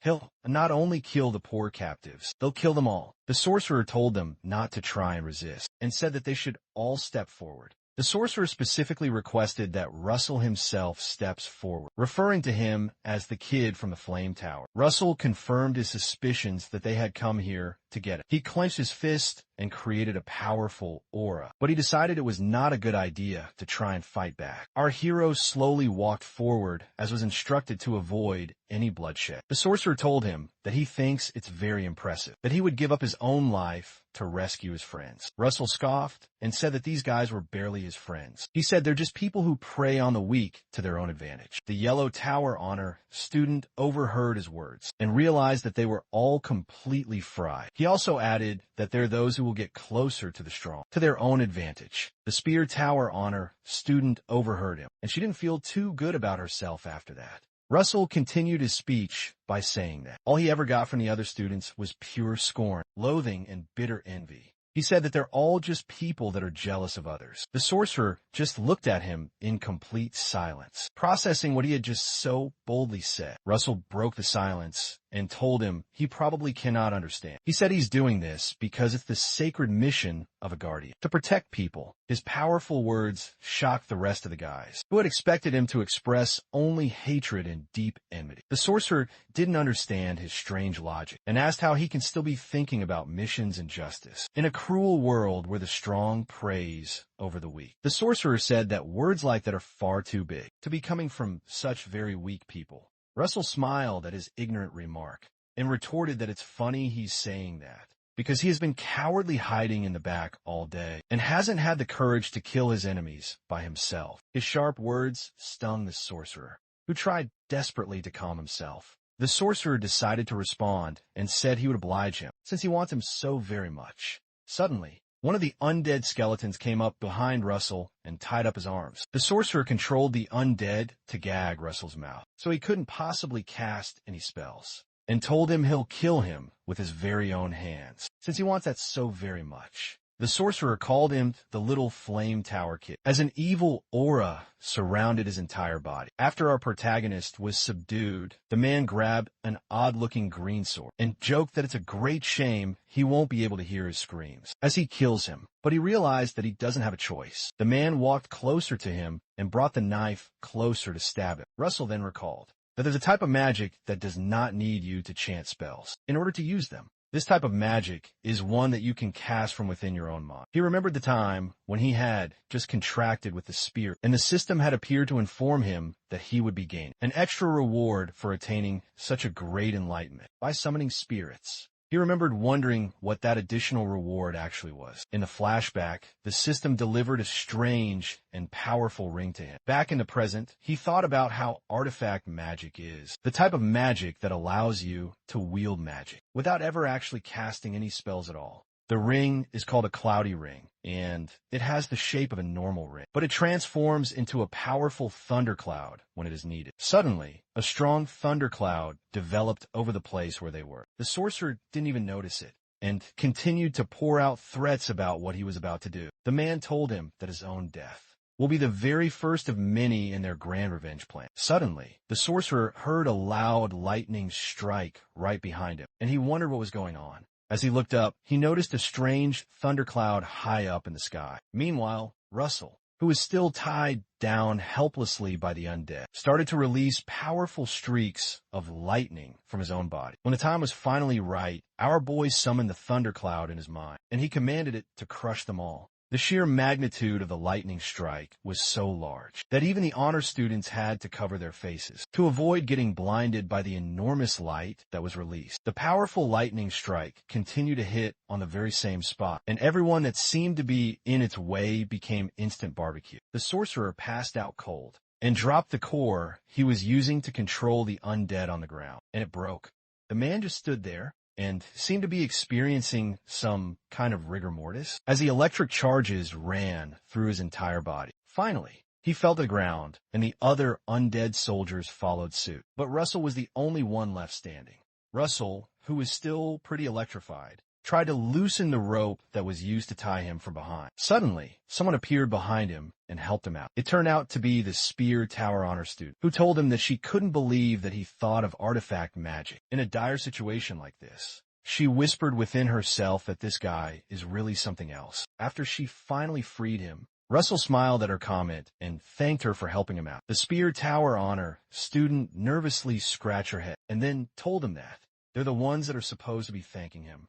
She quickly turned around and said that they have to call the judges here very quickly. She informed Russell that it looks like everyone needs medical treatment. Meanwhile, the Yellow Tower Honor student removed the rope from another student's tied hands and told him not to forget to notify the judges what he did for him. Russell assured the Spears Tower Honor student that the judges are going to be arriving here very soon. So she asked him how they would know about what was going on here. Russell just smirked knowingly and informed her that his little friend will guide them here. Nearby, Pepper found the trap that the sorcerers had used to block the mana and burned it to a crisp with his fiery breath. Through the entire dark forest, Pepper managed to create a bright trail of fire to direct anyone who was willing to find the trap students. Russell explained his brilliant plan to the Spear Tower Honor student, who was astounded by his sheer brilliance, and she wondered how many steps ahead he had been thinking. As she walked away, Russell noticed his ring was still releasing crackling light. He looked at the cloudy ring on his fingers and realized that it uses much more mana than he had expected. As the Spear Tower Honor student walked past the unconscious bodies, the body of the sorcerer started to move, with his face half burnt. He started to chant to some kind of spirit, and he told it that his entire devotion is to it. As he died, he proclaimed that he devotes his entire life, his lifespan, and even this very death. Russell and the Spear Tower Honor student heard him talk, so they quickly turned around to investigate the serious issue. The sorcerer invoked a truly terrible spell that combined his very body with all the bodies of the undead army to summon something called a giant skeleton. Soon after, a huge undead skeleton emerged, and it looked like he was here to get his final revenge. Russell winced from its incredibly bright aura and realized that this new monster is something that far exceeds. The fifth circle, the Spear Tower Honor student, urged the others to quickly run away into the forest, because this new enemy was quite formidable indeed. The Yellow Tower Honor student was the very first to run away. Before he left, he spotted the bag with the green mana stones and considered taking it. The Spear Honor student noticed Russell wasn't running and questioned why he was foolishly staying to fight. Russell explained that the large monster was specifically targeting him. He said that he was the only one who could buy some time until the judges arrived. Meanwhile, Olsen and Professor Hubert rushed to the training field. The girl reasoned that Russell should be out of mana by now and wondered what he was planning to do now. The monster quickly raised its massive claws and smashed the very spot where Russell was standing. Russell teleported from the spot because that attack couldn't be blocked with a simple shield. He prepared his powerful blaze lance and concluded that even one single strike could be quite dangerous. He decided to quickly attack with the powerful blaze lance. The lance cut a deep gash right in the monster, but it looked to be far from dead. Russell observed that his attack had injured the monster, but realized it was going to be much harder than he had thought. He noticed the flesh beginning to regrow, and he hissed, wondering if it also has the ability to rapidly regenerate. While he was thinking, the monster struck at him with its powerful tail, but it missed. The monster quickly launched another attack right in front of his face. He managed to dodge that one too, but the monster responded before he could even regain his footing. He realized that he was in trouble and exclaimed. Out of nowhere, some ice struck the tail and deflected the attack, surprising Russell, who was about to be impaled. Nearby, the Spear Tower Honor student loudly reminded Russell that he had saved her life, so she couldn't just simply leave him behind. The monster was shocked by this intruder and looked toward her. Meanwhile, the other students scurried away to find safety. She reminded him of what he had said, that this is the sacred mission of a guardian. Meanwhile, the White Tower Honor student and some others turned back when they heard the terrible monster roaring. The Yellow Tower student questioned why they were going back and called them all crazy. He insisted that it's not his problem if something happens to them. Meanwhile, the junior sorcerer woke up, revealing that he didn't actually die after all. He noticed a monster and wondered if it could be a sacrifice spell his senior had cast. He laughed at Russell and sneered that it'd serve him right. Meanwhile, the other students returned to join Russell in the great fight. The White Tower Honor student apologized for being late, but Russell was very surprised that they had come back. He looked at them all in great confusion. Eventually, he smiled, glad to finally have their support. He summoned his blaze lance and eagerly told them he won't stop them, since they all want to fight this battle together. However, he instructed them to follow his lead if they want to survive and actually win this difficult fight. Meanwhile, the Spear Tower Honor student continued battling the monster. Russell announced to the others that he'll create a crack with his powerful blaze lance, so they needed to put their all into it. He launched his deadly lance one more time and aimed it right for the fearsome monster's face. When the lance almost reached its intended target, he signaled the others to fire their own attacks. The combined assault resulted in a massive explosion. Half of the giant monster's face was now blown off, but it was still standing. Russell told them to go one more time, but his hands were now shaking violently. He immediately attempted to summon another powerful blaze lance. Meanwhile, the professors found a route that Pepper had created. Russell declared that everyone had now joined him, because it's the sworn mission of a guardian, so they all have to push even further. He told himself he needed to protect them, so he generated another blaze lance and set it to its full output. His eyes then became reptilian, signaling that he was now in his powerful dragon mode. He fired the lance at the monster at its full power, as the other students launched their own powerful attacks. The great fire from the lance flew through the air and struck the monster's face once again. Shortly after, Vermilion closed in on the huge, terrible monster. He was shocked to see the students fighting a massive skeleton. He wondered what these weaklings were trying to accomplish together, and remarked that they should have just simply run away. Vermilion Olsen believed that being fragile is a grave weakness to him. If one person falls, everyone else will fall along with him. Meanwhile, he observed Russell generating his blaze lance at its full output and directing it at the massive monster. As he waited to see what would finally happen, he noticed the lance tearing right through the monster. And at that very moment, Vermilion realized that if one of these weak ones rises up, then all of them will rise up. He watched as their combined effort triggered a very large explosion that took the terrible monster's head cleanly off. Suddenly, the head of the senior sorcerer was then exposed, making it completely clear that he was the one controlling it. He cried out that it's not over yet, and the monster began to quickly heal once again. Vermilion quickly took charge and launched himself at the monster. He used a powerful magic spell called Overheat, channeling a great deal of raw energy into his hand. The sorcerer was stunned as he spotted Vermilion charging toward him. Vermilion called him a wicked being and commanded him to disappear. The powerful attack was so intense that it almost blinded the students. The monster was completely vaporized by the incredible attack. Russell smiled over at Vermilion and remarked that he should have come much faster if he was going to intervene at all. He suddenly collapsed from his own mana exhaustion. Professor Hubert caught him and commended his very good work. Vermilion smiled at him and seemed to be truly impressed. The screen showed that he's gained the approval of the last judge and has been awarded an intermediate mana stone. Sometime later, Russell woke up somewhere else. He got up and found Professor Hubert right by his side. He immediately inquired if the other candidates were all safe. The professor assured him that they are, all thanks to him. Russell said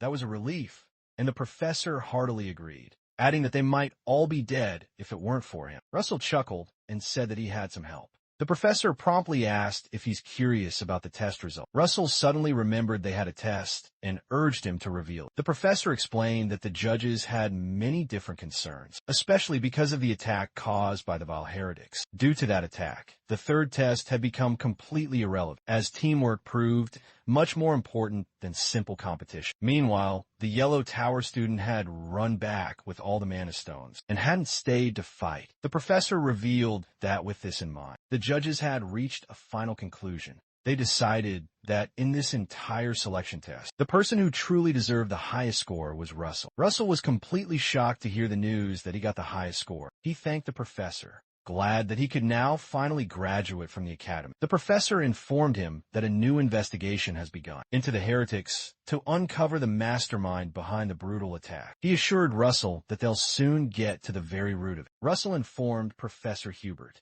that there was one more heretic still in the field. The professor was very surprised to hear this, because they had only managed to find one. Apparently, the injured sorcerer escaped amidst all the chaos. As he escaped, he swore to make Russell pay for this humiliation. Vermilion, who had been standing silently nearby, commented that it seems they had lost the other sorcerer. Senior Vermilion stepped in and asked to speak with Russell for a while. Professor Hubert strongly protested, saying that Russell desperately needed some rest. Russell noticed the tension and reassured him that it was okay. Later, Vermilion and Russell headed outside. Vermilion remarked that Russell must have felt dragged down while fighting against the heretics. He said this because he assumed Russell had to fight alongside very weak people. He explained that he still believes being fragile is a great weakness, and that perspective has not changed. Russell agreed, but asserted that the weak must exist so that the strong can grow even stronger and protect them. Because of this, the weak will always strive to improve, inspired by the strong who are there to protect them. Thus, no one is ever left behind, and everyone takes a new step forward. Vermilion listened to him silently. He suddenly smiled and remarked that it wasn't a bad response. He tossed a white sack to Russell and urged him to open it. Russell was shocked and wondered what was inside. He unwrapped it to find a fine cloth he immediately recognized as a flame tower rope. Vermilion smirked and warned him not to get ahead of himself just yet. He explained that if Russell wanted to join the flame tower, there's still one more final test. Russell was confused, since the selection test has already ended. The senior explained that it's an ancient tradition of sorts. They put them through before they can officially join. Vermilion suddenly created a large circle around himself. He declared that the final test is for Russell, to force him out of this very circle, using any kind of magic he wants. He stated that if Russell can't move him, there will be a fitting price to pay. Russell replied, warning him not to regret giving him the opportunity to attack and retrieve a mana stone from his compartment before consuming it. He smirked and reiterated that he could use any kind of magic. His masterful gambit unleashed in an instant. Professor Hubert's eyes widened in utter disbelief at the sight. Senior Vermilion tensed, bracing for the incoming assault, as one of Russell's devastating lightning bolts struck true. And to the astonishment of all, one of his legs breached the circle. A confident smirk flashed, recalling his nigh impenetrable armor, forged with the might of no less than a fifth circle enchantment. And yet, impossibly, he was still forced back by this boy's raw power. Professor Hubert surged to the spot, demanding of senior brother Olsen what he thought he was doing. He railed that he would corner the young man when he had yet to even recover his strength. Vermilion didn't yield an inch, declaring this was their flame towers. Sacred longstanding tradition. Hubert retorted that his behavior was something he'd expect from a brand new disciple. Vermilion's anger flared as he demanded what he meant by that, and proclaimed the tradition was to instill discipline in Russell before he could join their ranks. Hubert furiously rebuffed that, saying he thinks the Academy's very pillars were going to collapse if he installed any more harsh discipline in the boy. Hubert then apologized to Russell on Senior Vermilion's behalf, but Russell just laughed it off and said that it was okay. Vermilion completely ignored Hubert's outraged comment and told Russell that he was the only person to have ever passed this test since he had started administering them. It was then clear Russell had unleashed a brilliant, custom-crafted spell, fusing the arcane power of his enigmatic magic ring with the devastating might of the blaze lance simultaneously. But that wasn't all. Much to Vermilion's complete surprise, he had even summoned his spirit to amplify the final assault. Vermilion admitted to him that he was genuinely surprised, and Hubert was utterly shocked to hear that Russell had summoned a spirit. Russell then summoned Pepper and introduced the tiny dragon to them. The two powerful men looked at the little spirit and thought it was quite cute. Sometime later, at the Academy's formal graduation ceremony, Russell proudly read his valedictorian speech. He wished all the other students well as they continued their own journey of life. Everyone applauded for him after he concluded his powerful speech. Sometime later, Professor Hubert commended his speech, and Russell humbly thanked him. Professor Hubert reminded him that he was no longer just a student anymore, so he told him to call him Senior Brother from now on. Russell affirmed his request and called him Senior Brother. Hubert smiled and asked him if he had a place to stay in the capital. Russell informed him that he was thinking of acquiring a small room on the far outskirts of the bustling capital city. Hubert firmly told him not to do that, but to instead stay at his own place. Since he couldn't return home until his contract with the Academy ended, Russell excitedly asked if that was really okay, and the professor said it was. Brother Hubert said he had bought the house from the master, and it's quite funny that he hasn't even used it yet. Sometime later, Russell officially moved into the Grand House. The system congratulated him on his successful graduation and granted him an unknown reward and a high-grade mana stone. For the very first time, Russell examined the unknown reward, and he found the mysterious map from the last time. The system notified him to find a place marked on the map and solve the connecting mission. Russell smiled because he recognized the place. It depicted a forbidden isle, a place where mortals were never meant to tread. The infamous and treacherous Cool Island. It's forbidden because it is swarmed with magic beasts and is a truly dangerous place, where you have to be at least a 6-circle mage to survive. Our hero reasoned that he was extremely curious as to what this grand opportunity would require of him. He recalled that the raw power of the King's Horn was put inside of him. He wondered if all of this was simply to make him stronger, or if there was a much greater mission that he needed to get stronger for. He sat down to rest and realized he didn't have the answers just yet. Regardless, he concluded that he must get much stronger because there was a great deal to protect in this world. Anyway, sometime later, inside a speeding coach, Vermilion asked Russell if this was his first time traveling to the capital. Russell told him it was not, because he had been there once before. Vermilion recalled that he was from the noble Raymond family, so he should have known. Russell suddenly told Senior Brother Vermilion that he had something important to ask him. He asked him about the dangerous duty that Professor Hubert was tasked with, and asked if it was something related to the Vile Heretics. Vermilion just stared at him intently and listened. Our hero said that if that were not the case, there would be no way that the professor could have returned when they were suddenly attacked. Vermilion smiled and commented that he's very quick-witted. He then confirmed his suspicions and said that Hubert's mission is to track the society of the heretics. He said that he's not entirely sure whether it's right to call their cult a society.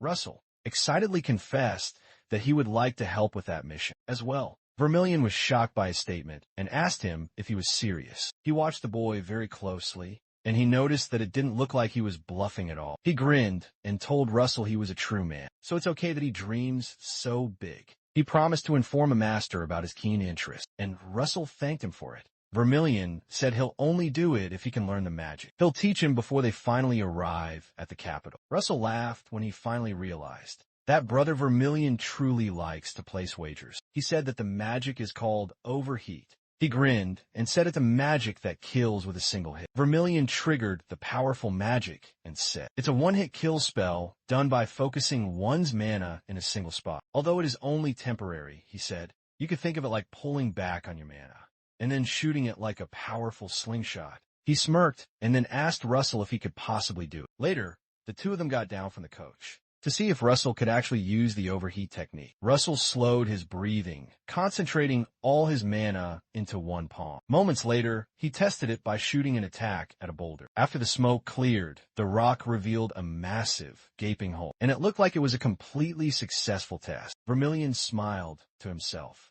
and said to himself that this was truly beyond his expectations. He was surprised that Russell had used overheat with his own origin magic, which is of course fire. He wondered if he's ever seen anyone as talented at this before. Russell's hand suddenly began to shake violently. Vermilion informed him that overheat uses a momentary, intense focus, so he must always be careful, because he won't be able to immediately attack after using it. Russell took note of that and said that it's a great risk using it against a strong opponent. Vermilion smiled and informed him that's not always the case. He told him that the very best defense is the greatest offense. When they finally reached the capital, Vermilion reminded him about what he had just said about not knowing when a much stronger person will suddenly appear. He said that, however, the strong are always bound to underestimate the seemingly weak, and they always have a fleeting moment when they let down their guard. Meanwhile, a young man named Alan tried to help an older man come down from a very high place. Russell saw the man and instantly recognized him. Vermilion continued his profound explanation and told him that if he's in such a desperate situation, the trick up his sleeve will decide who ultimately wins the fight. Later, Russell met with the great Master Daya. He thanked her for all her help, which has helped him to rise to this very position. She just smiled and congratulated him for joining the Flame Tower. She told him that his arrival overlaps with the important visit of the powerful Spear Tower Master, Hemingway Melville, who had arrived with a young Spear Tower mage named Alan Page. Melville spoke and said he was wondering why Daria had chosen today, of all days, to meet with him. He said that he now realizes it was to brag about a new disciple she had gotten in her later years of life. And Daria told him that he was absolutely right. She said that Russell is a true hero who took down a heretic at a young age. Russell looked at Alan Page again, and he recalled that in his past life, he had obtained the title of the youngest Sixth Circle mage in just a few years. He recognized him as a very strange and powerful genius, and he recalled he was the very same mage that had once saved his life. Melville joked with Daria and said it's normal for him to want to brag. He said that if she looked at it completely objectively, Alan's skills are much better. Vermilion became very tired of them going at it yet again. Daria asked Melville if he had forgotten that their newest disciple is much younger, and Melville smugly said that he knows. The two old masters jabbed at each other in a back-and-forth quibble. Alan suddenly placed his hand on Melville's shoulder and said, "The master isn't usually like this at all, but he shows his more childish side when he meets with Daria." Master Melville exclaimed, and called Alan a rascal for spouting such utter nonsense. But Alan just joked that he must truly miss his youth. Alan then reminded him that they have to visit the royal palace, and Master Melville agreed, and apologized for his master's behavior on their very first meet. Russell laughed and said that it was perfectly fine. Our protagonist said that, however, he was a bit disappointed because he'd like to show him his magic. Vermilion was shocked by Russell's incredibly bold words and reasoned that the boy must be completely full of himself. Melville laughed and said that Russell was quite daring. He said he wondered where all that confidence comes from and filled the entire room with his powerful aura. Russell was shocked to see the aura of the Spear Tower Master and said it felt like he was standing in a vast ocean. Master Melville laughed at Russell's very apt comment and said he didn't know anything could surprise him at his old age. As he got up to finally take his leave, he asked Daria to make a bet with him, and this completely surprised her. He told her that in 5 years, if her disciple catches up to his own disciple completely, he'll give her one of his very own mythical relics. Daria looked extremely satisfied and exclaimed. Russell heard him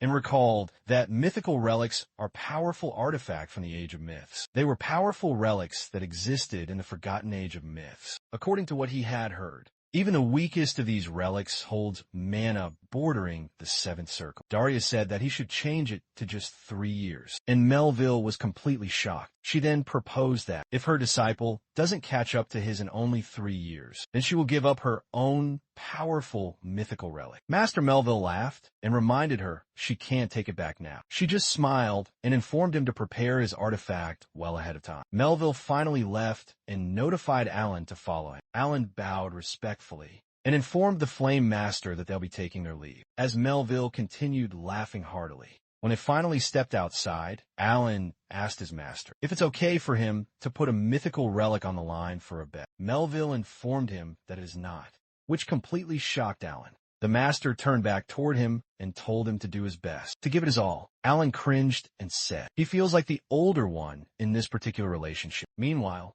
Vermilion told Russell that he doesn't seem to be able to stay still. On his very first day, he asked him if Alan is now his friend, so Russell apologized. Our hero wondered if he really did something wrong. Later, Miss Daya spoke with Russell and informed him that Olsen had told her that he'd like to help with tracking down the cult members. He confirmed that he would very much like to. Master Daya mentioned that he had spoken just in time because she had just received reports from their network of spies. She informed him that they had discovered traces of the cult member who had attacked the academy. He was seen somewhere in Sudra, a neutral city, and he was trying to run away all alone. Russell recalled that Sudra is a so-called paradise for criminals, which must be the reason why he chose this place to run to. Master Daya mentioned that tracking the offender down would be easier for him, since he has confronted him once before. She said the only issue is that the offender will probably be prepared to defend himself once again. She asked him if he was still going to take the enormous risk. Russell surprised her by saying that he absolutely will, to fulfill his duty as a guardian of the entire kingdom. The master seemed very pleased by his determined reply, and informed him he would depart the very next morning. She told him that she will prepare a teleportation portal just for him, and reminded him not to forget his vital supplies. Our hero was glad she had given him her permission, and he figured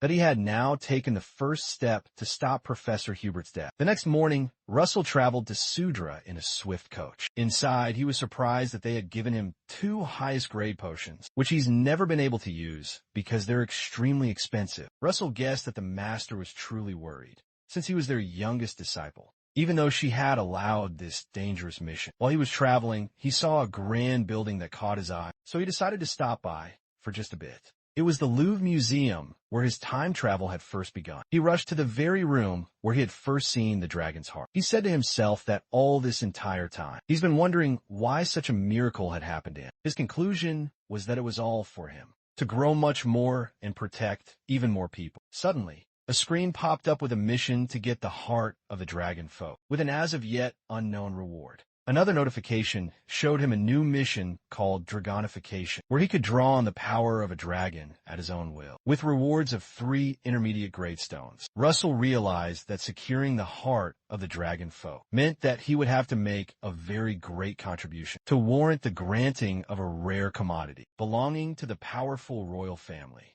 which was pretty difficult, but not entirely impossible. He checked the other mission and wondered what on earth Dragonification is. The system decided to explain it clearly to him when it realized that he did not understand it at all. To explain it, the system triggered a strange burst of raw mana, and Russell's eyes became like those of a terrifying dragon. Russell recalled that he had felt this very sensation before, when he had experienced a boost of magic at moments of great crisis. He noticed his reptilian eyes in a nearby mirror, and wondered if that was truly him in the mirror.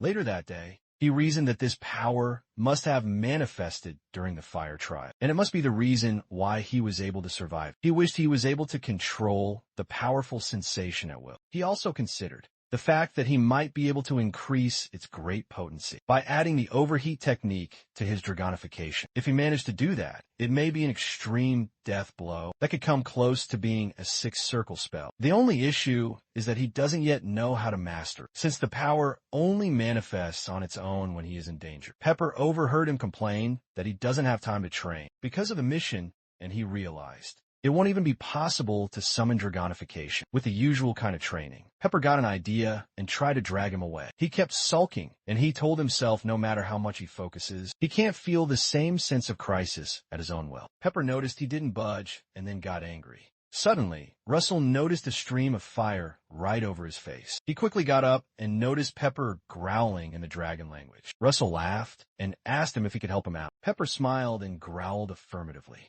Later, Russell sat attentively as Pepper sat right on his head. He tried to cross over into the great mana world, just like Lady Yahello had previously taught him. He soon appeared there in his mind and remembered he was here with Yahello. The flow of time here is very different compared to the normal world, and it might be the perfect place for some intense magic training. The only issue is that he doesn't have a sparring partner. Suddenly, he looked back when something startling him. A huge, massive dragon appeared, and it was clear that it was Pepper. Russell was shocked to see his true form, but Pepper just playfully nudged him.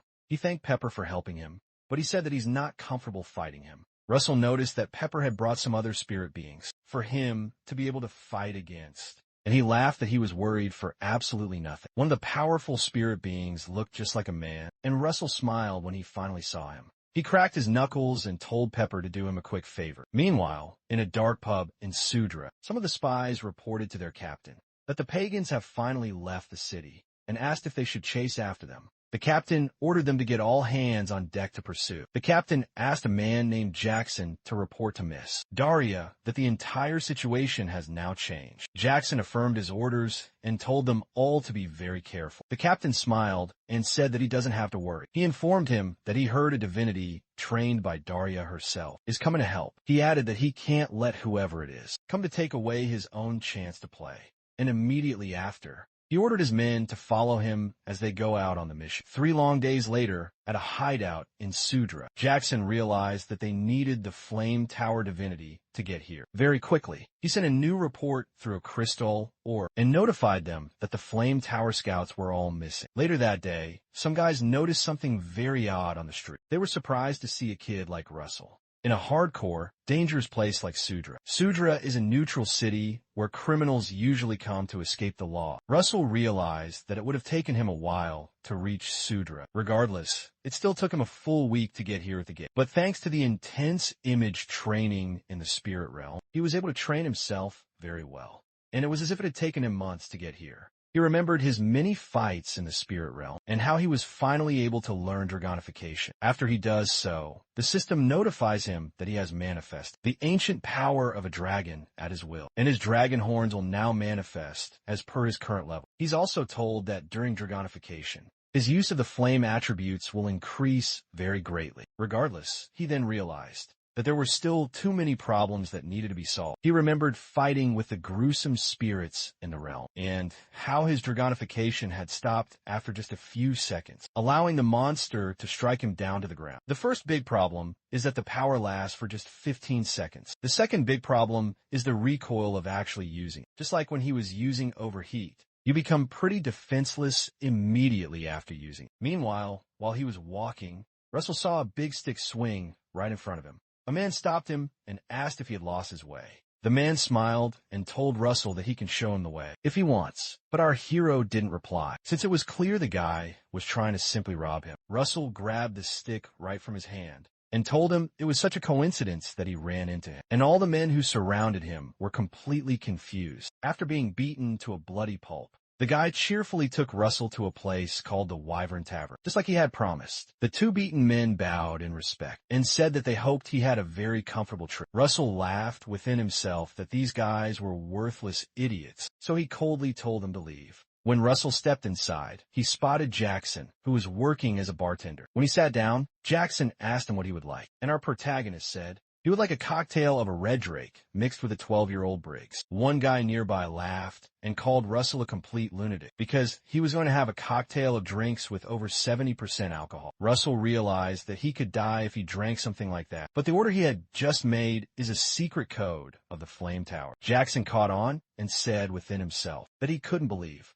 such a young boy was a divinity of the Great Flame Tower. As he served him a drink, he wondered if he wasn't too young. Suddenly, Russell was surrounded by a powerful magic shield. Jackson told him that it was soundproofing magic, and the other customers could not hear their private conversation. He introduced himself to Russell and informed him that he's a mage of the Red Tower who was dispatched here. He said he works undercover as the manager here at the Yellow Wyvern. Russell also introduced himself and suggested that they go somewhere else. When they finally stepped outside, Russell asked him about the scouts that had gone missing 3 days ago. Jackson affirmed that this was indeed true, and the last that they had heard of them was that the scouts were headed towards the deadly desert ruins, tailing the vile sorcerer that had attacked the boys. Russell asked if they had fallen into some kind of trap, but Jackson then said they aren't the type of men to act in a rush and fall for some simple trap. Russell asked him if he has the map for the path to the desert ruins, and Jackson wondered what he would need one for. Our hero said that he needed to go and rescue them, but Jackson told him that that place isn't one where he can go all alone. He said that the ruins where the scouts had gone missing are very close to the Empire's borders and are quite dangerous. Russell reasoned that Jackson doesn't seem to trust his capabilities, but Jackson suggested that he waits for extra reinforcements. Suddenly, Russell activated his powerful mana aura, and this completely shocked the man. Jackson recalled that he had heard he reached the 4th circle recently, but the energy he was now giving off was at least 5th level magic. The worst part was how easily he was controlling it all. Jackson coughed from the sheer impact of the powerful mana aura and confessed that it seemed he had been a bit hasty. He said he would tell him the way to the deadly ruins. Russell smiled when he realized that his approach had worked. Meanwhile, somewhere else in the city of Sudra, the sorcerer reported to some people higher up in the heretic sect and told them that they had left behind some traces, as per their order. The 2 concealed sorcerers commended his good work and said they can already smell the blood of those who would come to investigate. The next morning, Russell headed to the treacherous desert ruins as he guzzled a fresh bottle of water, so he could have improved his own ice magic. He poured some of the cool water on his head because the place was pretty hot. Eventually, he arrived at a building in the middle of the desert ruins, where the men had last been seen. Our hero noticed that there were a lot of entrances into the building. He reasoned that if his mission was only to find the vile cultists, he would have just simply nuked the ruins and forced them all out. But since they might have the scouts captured inside there, it was not an option, and he'd have to go inside. Russell reasoned that they probably had traps set up inside the building. He decided to go in through a completely different route, if that was indeed the case. In a bid to enter through the most unexpected way to surprise them, he leaped onto the very top of the building. He then dropped in through the roof and cushioned his landing with some powerful wind magic. After he had landed, he was glad to notice there weren't any booby traps coming for him. When he looked in front of him, he saw a large drawing of a man fighting alongside a mighty dragon. The man that was standing next to the powerful dragon seemed to be a powerful, black-haired warrior. He looked to the end of the drawing to see their opponent, but realized that part of the image has been torn completely out. While he was looking, he heard someone say it was a surprise to see him. He turned around and spotted the very same sorcerer from before. The sorcerer then commented that he can't believe it's the guy from the academy that's now chasing him. With him, there was an entire army of enemies on both of his sides. The sorcerer said he was glad he had walked in here on his own, so he won't have to go through the trouble of finding him once again. The army was made of more undead soldiers, as was usual for them. The man said that he would grant Russell death as a show of his gratitude. Russell laughed and asked him if he hasn't been running a bit too far for a guy who talks so incredibly big. The sorcerer became angry, and his eyes burned brightly with rage. He ordered that he dies, and the undead army launched forward at Russell. The sorcerer considered that these were the corpses of elite soldiers who had died on the brutal battlefield. This meant that they would be much stronger than the ones Russell had fought before. He grinned and told himself that this would be the boy's final grave. Russell suddenly responded, and he created a firewall around him, just like the last time. The sorcerer was shocked and asked if he was using the same magic again. Russell just laughed and said, "It's not the same one, but it's going to be different this time." Our protagonist recalled that dragonification isn't the only thing he practiced. During his intense time in the spirit realm, he relied on his training and started to expand the magic firewall. After that, he decided to add a vector formula to make it mobile, and it became a devastating fire wave. The undead army remained all around, unable to cross the powerful firewall. Suddenly, the wall burned much fiercer and began to grow. The fire reached outside and enveloped all the undead monsters. The fire burned them all up and even covered up the entire room. The sorcerer watched in shock as the fire wave burned up his entire army, and he felt that it shouldn't have been so easy. After the great fire had settled, Russell walked towards him and said that he could see him. The sorcerer was shocked that Russell could actually see him because he was using a powerful invisibility cloak. He was shocked that Russell was able to use detection magic. Amidst those powerful flames, he cursed when he realized he's in trouble, and it's now too late for him to run away. Russell surged toward him, a predatory grin etched across his face, and announced that it was too late to even think of running away. The impact of this next attack was so strong that a massive explosion ripped through the entire ancient ruin. The man didn't die. He collapsed and started to cough profusely. Blood started to come out of his mouth, and he wondered if this was all he could do to put up a real fight. Russell walked towards him and told him to surrender now and save them both the considerable trouble. The man said that he could not do that, and Russell wondered what he was talking about. The man staggered back to his feet. Wasn't enough. He pledged his very own family as well. The man unleashes a desperate roar, for he has surrendered everything that he ever possessed. Suddenly, two figures descend from the sky, plummeting down through the gaping hole, catching our hero completely off guard. The woman, a deadly combatant named Beth, unleashes her magic, demonic claw, while her male counterpart summons his own twisted power, Nightmare Tail. It was them, the very same sorcerers he was meant to report to. Russell whips around, sensing the monstrous auras hurtling toward him. They both unleash a devastating attack on the spot where they stand, and a cloud of dust and smoke completely engulfs the entire area. As the smoke clears, Beth laughs cruelly at the fallen sorcerer, telling him that he is looking good. The man concedes that he understands he was merely the bait, but he finds it utterly pathetic that such a young kid would be able to rough him up this much. Beth scorns him with a vile sneer, saying, "The look of a dying rat looks absolutely perfect on you." The already defeated and weak sorcerer informs them that Russell is the very guy they're looking for. He tells them that he is the main target, the chosen disciple of the great Flame Tower Master. The two vile cultists are shocked to hear this information and become enraged when they hear Daria's powerful name. Meanwhile, Russell protects himself from the impact using a magical shield. He then dismisses the shield and tells the vile attackers that filthy people like them had better keep his master's name out of their wretched mouths. Suddenly, another screen materializes and gives him a new mission: to capture at least one of the three cultists or to kill them. All three of the cultists then turn towards him, and the male one coldly tells him, "You would have been much better off with a very quick death." Beth agrees as she lets out a maniacal laugh. She spits Daria's name with a venomous curse and says there's no way her chosen disciple would die so easily. The woman announces that she will personally kill him, make a grotesque marionette out of his very body, and then force it to dance mockingly in front of the flame tower. The male cultist then orders the wounded sorcerer, whom he calls Xavier, to quickly block the only entrance, and he brings out his terrible nightmare tails. Beth seals up the entrance with the bones of the dead soldiers. She activates her demonic claws and declares, "This is finally getting fun."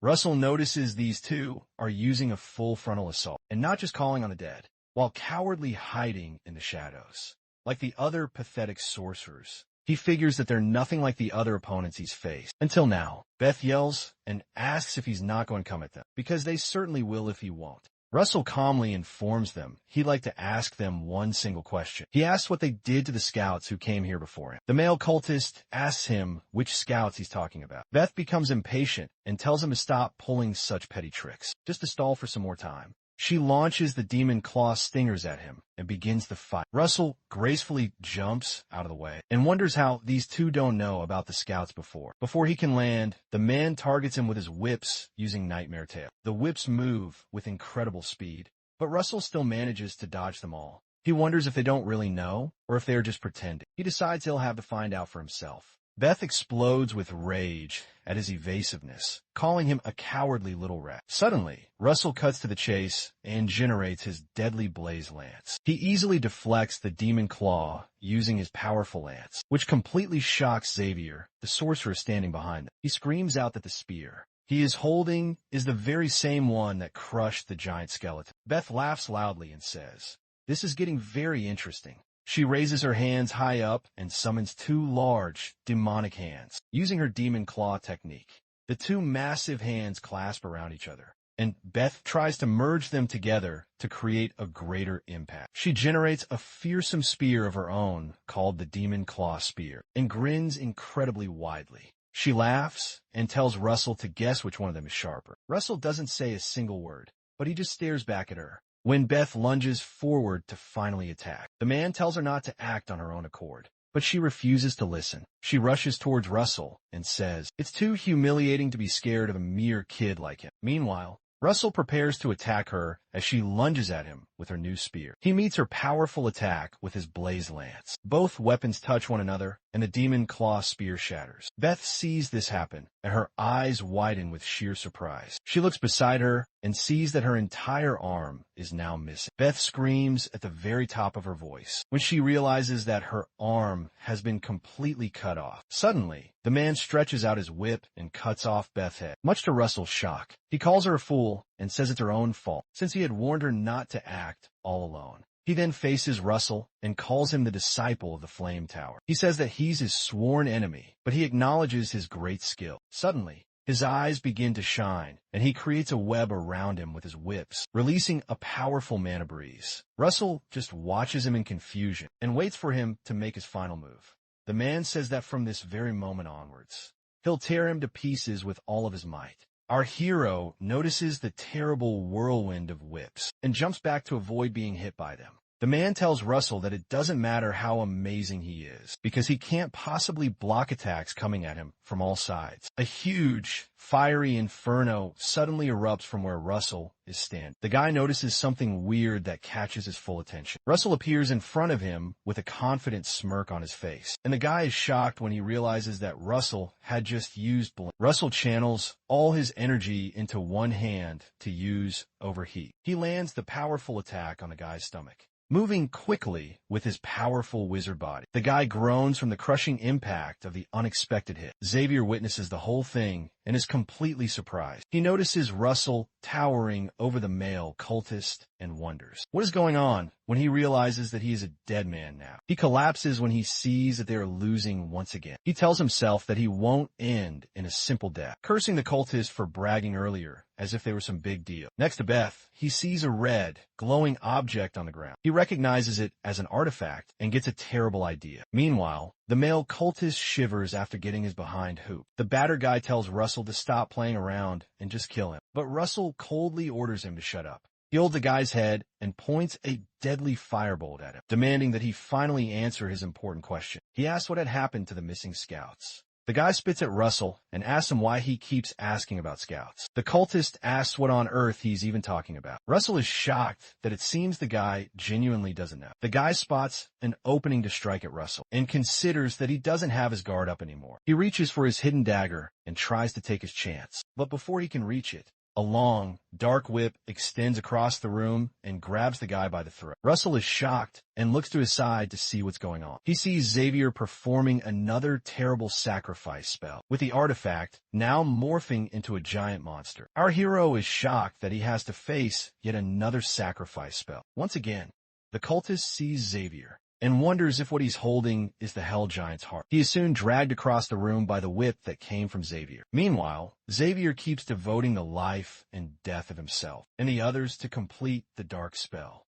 As the cultist is dragged towards the forming Hell Giant monster, he thinks to himself, I can't let myself get merged with this guy's monster, but it's too late. As he's dragged into the monster and impaled in every part of his body, Xavier calls out to the creature he calls the Abomination and asks it to descend as the final sacrifice is now completed. Suddenly, the giant mass forms into the terrible creature referred to as the Abomination. The mana released from the creature is so incredibly strong that Russell begins to wonder, what's wrong? A system notification suddenly pops up, telling him that the mission has been completely changed. It says that all the cultists are now dead, and he now has to destroy the Abomination. The Abomination glares at Russell with its red, evil eyes.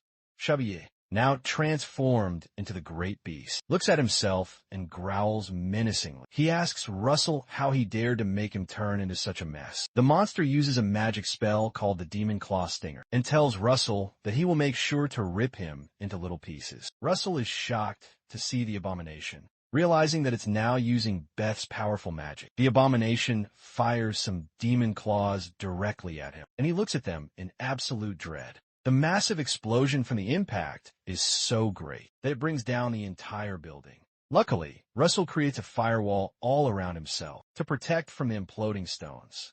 He calls Xavier a vile bastard, realizing that he barely made it out alive. The monster seems to have caused the entire building to collapse over his head, so Russell calls him a complete moron. He reasons that Xavier was unable to handle the immense power of such a monster and had dug his own grave.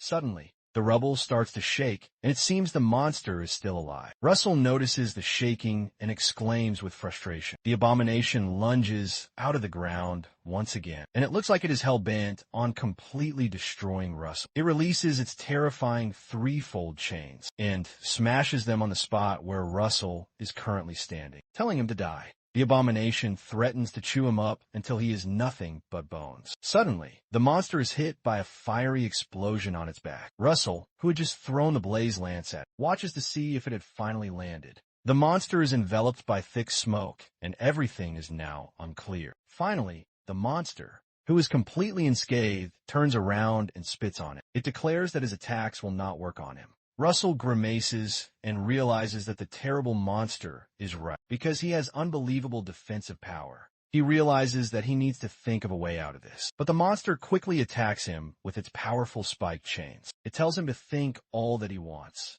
and smashes the chains on the spot where he is standing. Russell quickly disappears from that place and tells himself that he needs to find a way to buy more time. The monster mocks him and insists that he run away in utter despair. In the face of his own overwhelming power, Russell scoffs and says, "As if I'll ever run from such a dimwit." He says to himself that this is only just the beginning, and he quickly summons his companion, Pepper. When Pepper appears, he asks him if he can give him a hand, and Pepper excitedly agrees. As usual, our hero creates some fire in his hand and decides to get started. He quickly erects a great firewall between him and the monster. After he has done that, he turns it into a powerful fire wave and directs it at the Abomination. The giant, fiery wave hits the monster, but it still manages to block it, even though it inflicts some considerable damage on it. The Abomination calls Russell a complete fool and then asks him if he really thinks such a magic spell could inflict damage on it. When the giant monster looks up, he doesn't see anyone in front of him and wonders where Russell went. Russell, who had hidden himself, smiles and tells Pepper to act right now, while the Abomination is still looking around for him. Pepper rushes directly towards him. The dragon fires a stream of fire at the unsuspecting monster. Pepper quickly runs circles around the monster and pours fire on it as it tries desperately to catch him. Meanwhile, Russell flies high above to land his final attack. Our protagonist is glad that he's been able to keep the monster's attention off of him, because he'll now be able to land his attack. He starts to generate the powerful blaze lance, but combines it with the overheat technique, because it is the only magic he knows that has such overwhelming penetration power. When Pepper realizes that Russell is done creating the weapon, he quickly steps out of the way.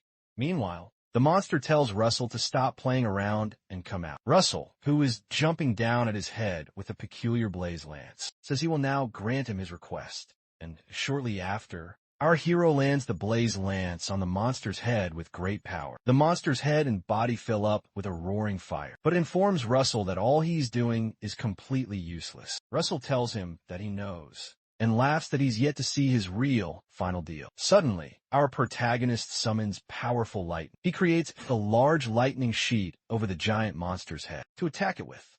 Suddenly, he summons the lightning to strike the very top of the monster's head. The magic is something called a thunder giant's hammer. The bright lightning rips through the monster's entire system. The impact is so strong that the Abomination explodes on the spot. A large cloud of smoke covers up the entire area, and it's very hard to see anything. Finally, Russell lands back on his feet and wonders if he has finally destroyed the fearsome monster. He looks closer and sees that the topmost part of the monster has finally exploded and has now revealed Xavier's skeleton. The system brings up a new notification and informs him that the mission is now over, and he will now receive his just rewards. Russell is relieved to see that the mission has finally ended, and he collapses down on his back. Pepper appears on his shoulder, and Russell commends him for doing a very good job. Suddenly, the skull slips off the skeleton and falls to the ground. It bounces from where it falls and lands right in front of Russell, shocking him. The skeleton calls out his name and then mentions that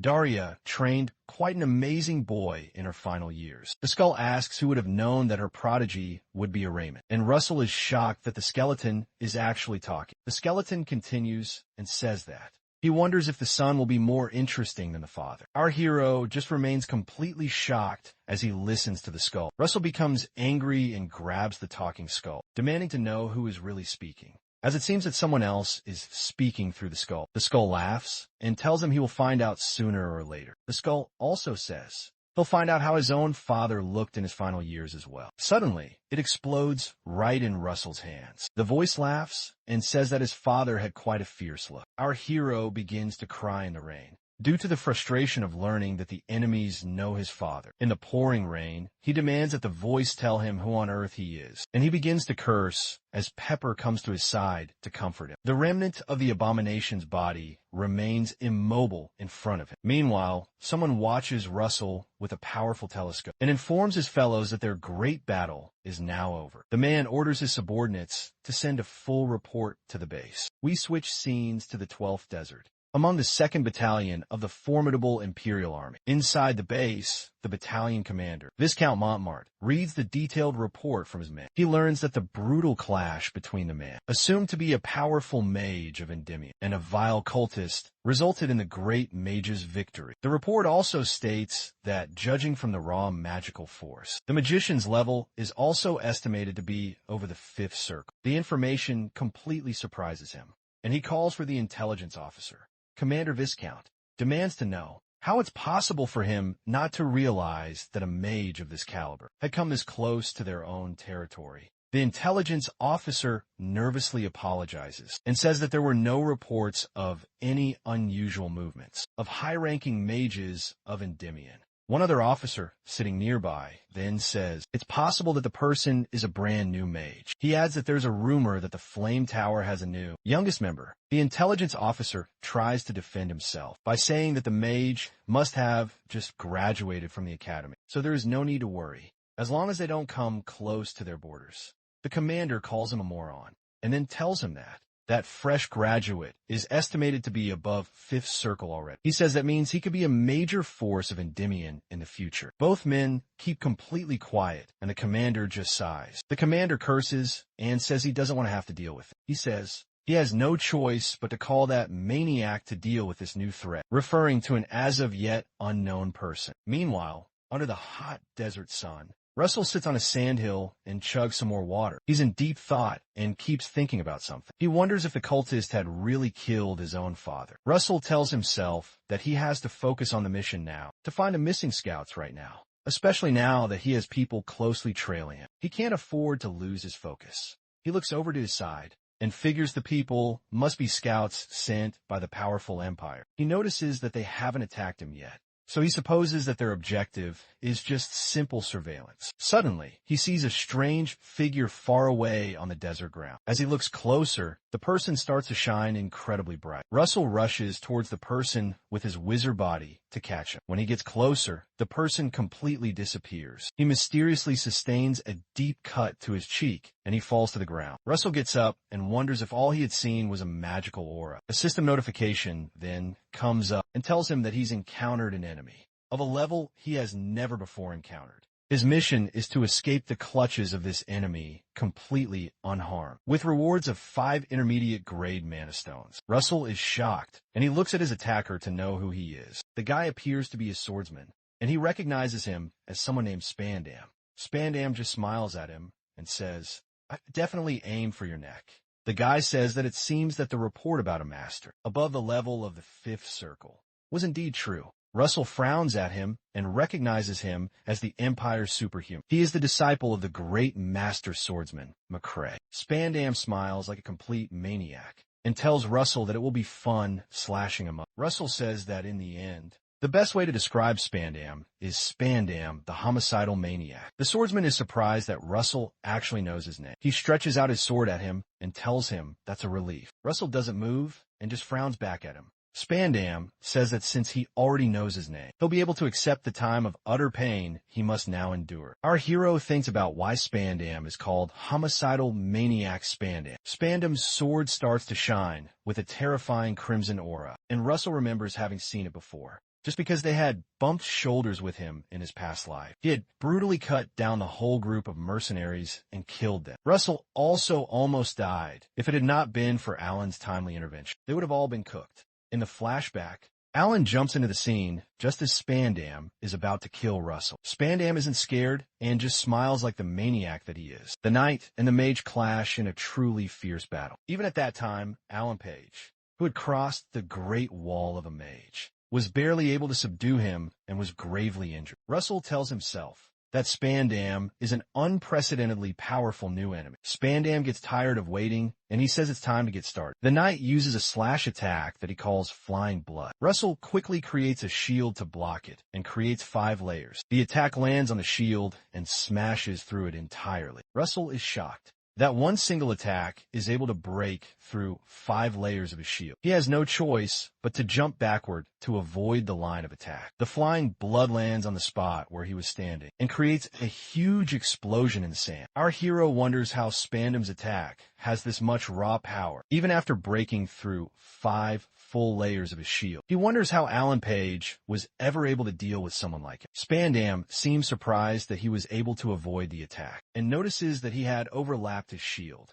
He comments that Russell's judgment is quite good, but the density of his magical power is far too low. He lands another powerful whirlwind of bloody attacks. Russell hears what he said, and he figures out that's the solution. As the onslaught of flying blood comes directly at him, Russell generates his powerful Blaze Lance. Since it packs a lot of raw power, he uses the Blaze Lance to cut through the incoming attack, and completely dissipates it. Spandam is shocked by his response, and he wonders what's going on. He notices the Blaze Lance, and tells Russell that it seems he was hiding something quite useful. Russell sarcastically asks if that is really so, and he then throws the Blaze Lance right at him. Spandam notices the powerful lance coming at him, but he doesn't move away.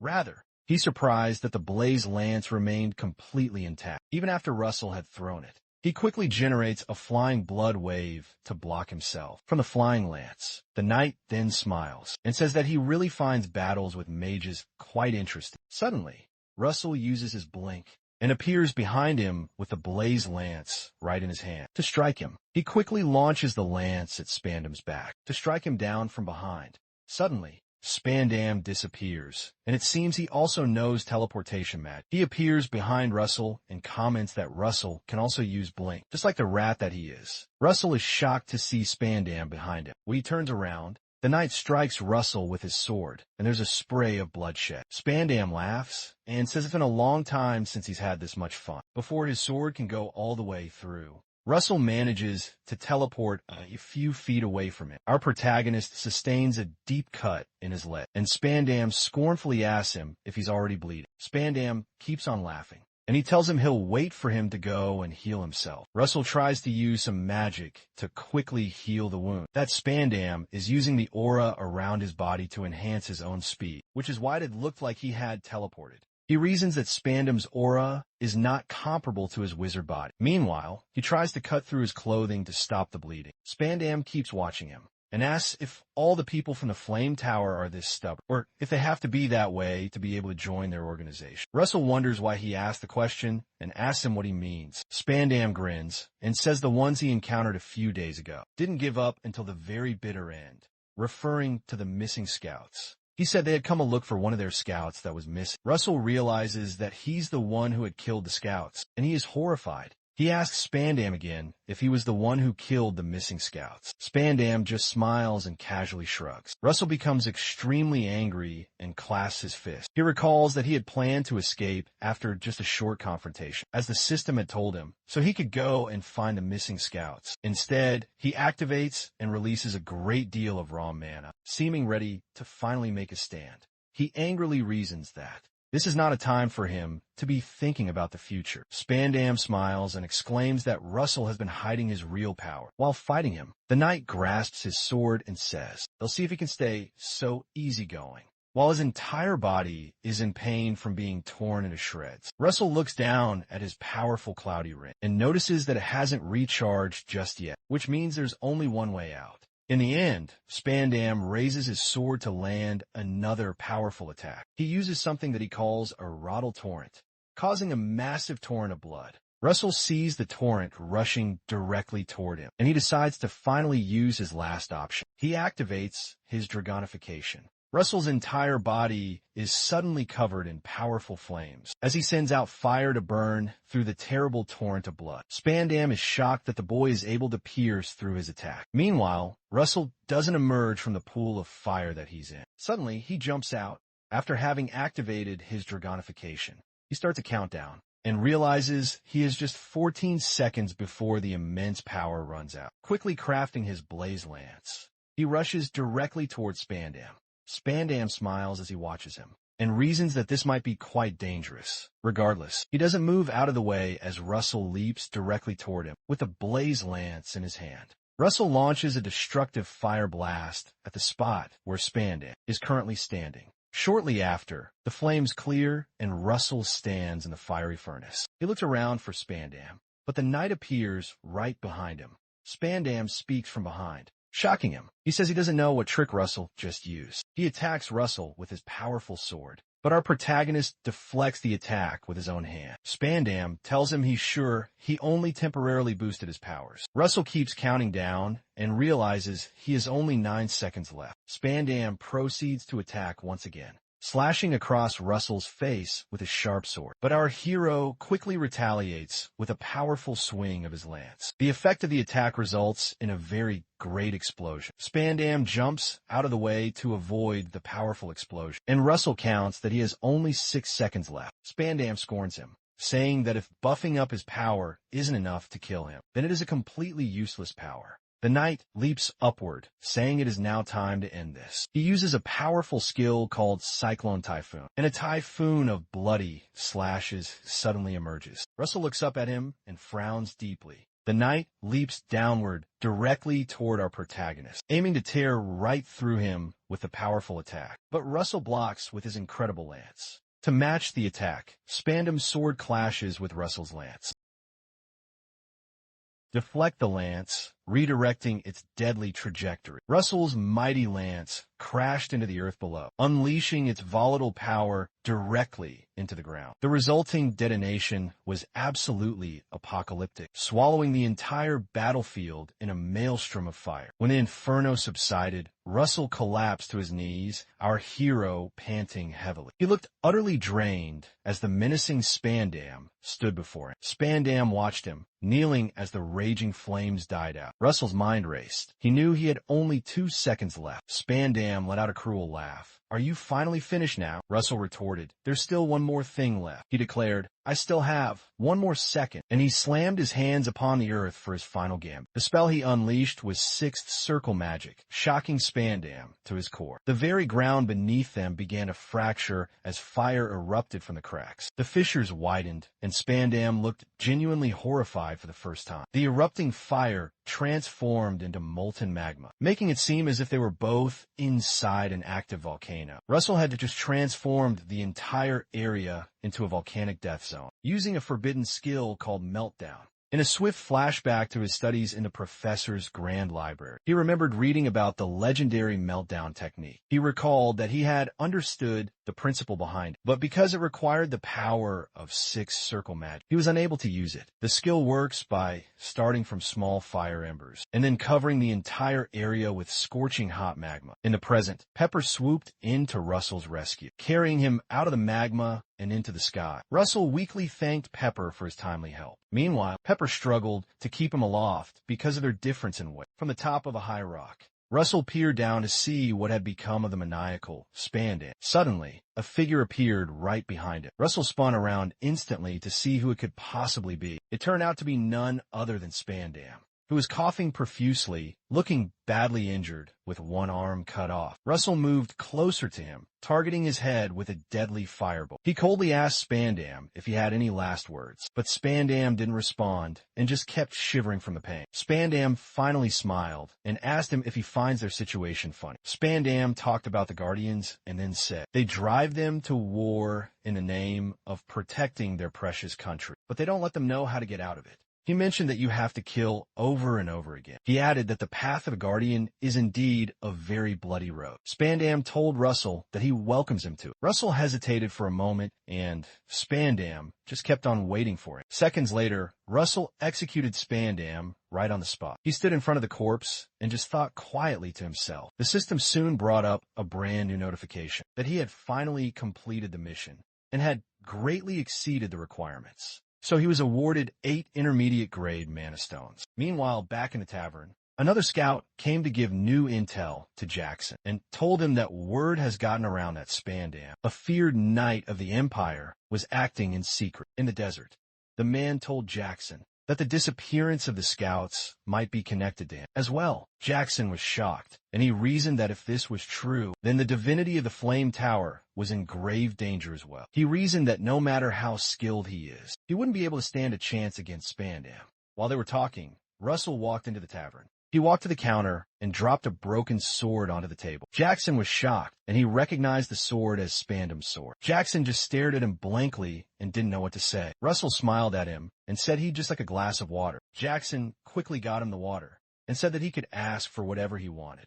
That night, Jackson went to the orb and filed his new report. He sent his report about the missing Flame Tower scouts, and he also informed them that Russell Raymond had killed the pagans, and Spandam shortly after that. Word got around. It even reached all the way to Camelot, the grand capital of Endomium. Everyone heard about Russell Raymond, the last heir to the fallen and great house of Raymond. They heard the wild rumor that he had defeated the Abomination, the magical beast of the vile pagans, and that he had even beaten Spandam, a feared knight of the Empire, despite being a newcomer in the Flame Tower. The rumor was hard to believe, and it was met with many mixed feelings. And shortly after, Russell returned to the tower through the portal. When he appeared, the master looked extremely excited to see him. But Brother Olsen and Hubert seemed to be very intrigued. Some, like Master Daya, felt a great sense of relief. She rubbed his hair and thanked him for coming back alive. Some became very competitive. Master Melville read the full report, and he laughed that it seems this is going to be a very tough bet. Alan also read it,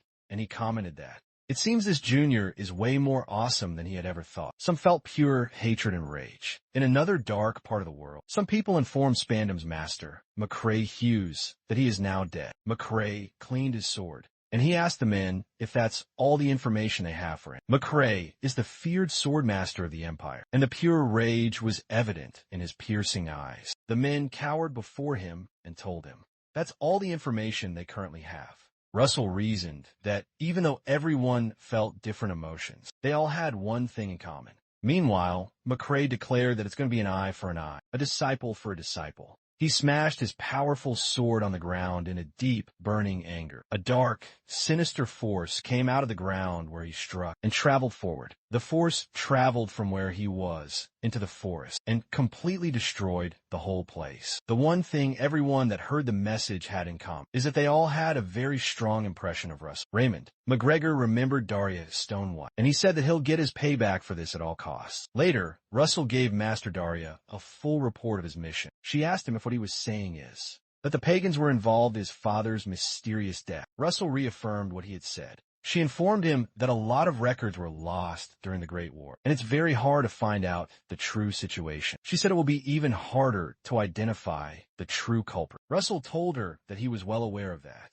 To comfort him, the master held his hands and told him that one thing is for sure. She said that if they keep on chasing the pagans, they will be able to reach the real truth. And she asked him if he thinks so. The master assured him that she, along with the entire Flame Tower, will always be here to help him out, and Russell heartily thanked her for it. Shortly after, the coach rider announced to them that they've arrived at their destination. Master Daya told him that she hopes he can put his doubts and anxiety aside so that he can now expand the horizon of his powerful knowledge. For today, they got down and stepped into a large, grand building. Inside the building, there's a huge gathering of the Magic Tower Council. The Magic Tower Council is a secret magic society that brings together all the masters of more than 20 different magic towers that exist within the country of Endymion. Russell says that just 2 months ago, thanks to him defeating the great Spandam, he was granted access to attend this council as an aide of the master, despite being just a rookie within the powerful tower. When they stepped inside, one of the masters recognized Russell as the divinity they had heard so much about, and another man said that it was an honor to finally meet him. Russell laughed and thanked them for their great kindness. While they were greeting, someone else who approached them nearby told Master Daya it's been a while, referring to her as Senior. Daya turned around to see who it was. She recognized the man as the Yellow Tower Master, and she repeated that it has indeed been a very long time. When he neared them, Miss Daria introduced the Yellow Tower Master as Niccolo Machiavelli. She informed Russell that he is the organizer of today's magic. Tower Council. Russell quickly bowed and greeted the powerful master. The man laughed and told him that he doesn't have to be so formal. He remarked that he had taken down the disciple of that damned rascal. Russell looked up and wondered what rascal they were talking about. Miss Daria informed him that he's talking about McCrae Hughes, the Empire's legendary swordmaster. She informed him that the man he took down was his disciple. Niccolo pointed at the deep slash across his eye and said, it was refreshing for him to hear the news. Russell noticed the terrible cut across his eye and realized that it must have been McRae's doing. Master Daria interjected and asked him to stop bringing up old wounds and to go and get ready for the presentation. She reminded him that he had said he had an important agenda for today. Moments later, Master Melville and Alan Page approached them. Master Melville greeted the Flame Tower Master and the Yellow Tower Master. Russell looked to his side and spotted the Spear Tower Master. Miss Daria smiled and told Melville that he seems to be jealous that her disciple is being highly praised. Melville laughed and asked her if she thinks he's as petty as she is. Niccolo sensed the tension that was now building, so he quickly excused himself to go and prepare for his presentation. Niccolo quickly escaped because he knew they were at it once again. Master Melville mentioned that since they were on the topic, he hopes she hasn't forgotten their great bet on the relic from the era of the gods. But Miss Daria retorted that she can't forget. Master Melville started to boast and then said, his dear Alan has already accomplished something great. But before he could finish his sentence, Alan placed his hands firmly on his master's shoulders and reminded him that they needed to get to their assigned seats. Alan started to drag him away, and Master Melville called him a little brat and told him that he was still talking. He screamed at Alan to let go of him. Russell began to laugh at the strange display by the master and his disciple. Shortly after that, the presentation finally began, and Master Niccolo announced that they should start this very important session of the Magic Tower Council. He announced that the main agenda for this meeting is about the ruins being excavated right now at Mount Calvin. He said that the ruins appear to date from the end of the great mythological era, and evidence of them having been looted is yet to be found. This means there's still a good chance a rare relic is intact. So he grinned very widely. Russell thought about the idea of a relic from the mythological era, and Master Daria commented that they just may unearth an artifact that will rock the very times. Niccolo announced to the masters that this is why they need their help, to secure the entire site. Master Niccolo called on Sir Alan Page of the Spear Tower to help out. He also mentioned Russell from the legendary Flame Tower, and he said he would like to ask them both a very big favor. The people began to whisper, and they said, that's a good idea, since Russell has already proven his great skills. Miss Daria gloated and said to herself that it's certain they'll have to choose Russell, and she asked whose disciple they think he is. Suddenly, one of the masters objected to the current motion. Master Daria swiftly turned to her side to see the person who had objected. It turned out to be a man named Blaine Trilogy, the powerful Red Tower Master, who had come to the meeting with a boy named Juro, a mage in the Red Tower. Master Blaine walked to the very middle, and Niccolo was very surprised to see him. Master Niccolo asked him to explain why he objects, if he doesn't mind. Master Blaine mentioned the name Alex Raymond, Russell's father. He turned aside to look at Russell, who was shocked to hear his own father's name. Blaine said that he objects because of Alex Raymond's great defeat. Some of the people asked how the son can be blamed for his own father's defeat. And another man said that the war with the Empire was a very long time ago. Blaine insisted that even though they are correct, the great defeat had cost the kingdom's finest elite soldiers their lives after he left the fight without permission. The entire room quieted down and nobody talked. Miss Daria interjected and said that is all pure speculation because they have no accurate records of that time. Blaine told her that she was wrong, because he was there. Russell and Master Daria were completely shocked to hear that. Blaine said that he saw him run away with his very own 2 eyes. Russell listened in complete shock, and he seemed horrified to hear that his father had fled during the war. Russell recalled that it's no secret his father had died during the war, but he wondered why this man was spouting such utter nonsense. Blaine declared to all the masters that the Raymond family now owes a great debt to the kingdom, that they must pay back. He added that they need to consider how cheated out of the kingdom's youth would feel if they entrusted such an important mission to the Raymond family. Master Blaine then said that the Red Tower will not provide any support to this expedition if Russell is in charge of the guard detail. Some of the men considered their options. because Russell is known as the rising divinity. But it's hard to leave out the powerful red tower from this. Nicola watched the tense situation and realized that Blaine had swayed the entire crowd with just a few words. He reasoned that this was to be expected of the powerful red tower, and Blaine must have also expected this because of the backing he has. Master Niccolo thought about a high-ranking man in their society, the great Archduke Bismarck. He recalled that Blaine is trusted by the king's very own uncle, and the most powerful man in the entire land, the Archduke Niccolo. He reasoned that revolting against him means animosity toward the Archduke's entire faction. He recognized that the only people who aren't at all careful when interacting with him are Master Melville and the great Master Daya. Meanwhile, Master Melville listened to Blaine's ridiculous explanation and said that this is all just ridiculous. Darius sensed Russell's rising anger and told him not to get involved because she will handle it. Suddenly, Russell informed the Red Tower Master he'd like to ask him something. Against Daria's very clear instruction, Blaine turned around and Russell asked him if he can take responsibility for what he has just said. Master Blaine asked what he means by responsibility, and Russell asked if he can take responsibility for insulting the great house of Raymond. Master Darius stopped Russell and told him that this is not the time. Meanwhile, Blaine scoffed and remarked that the honor of a lowly, fallen family means absolutely nothing. He told Russell to be grateful that Daria is his master. He said if she weren't, he would have torn out his tongue and turned him into an example for all the other arrogant and impudent young mages. Suddenly, someone else entered and mentioned to the Red Tower Master that he acts more and more royal every single time that she sees him. She commented that one could even mistake him for his majesty, the king himself.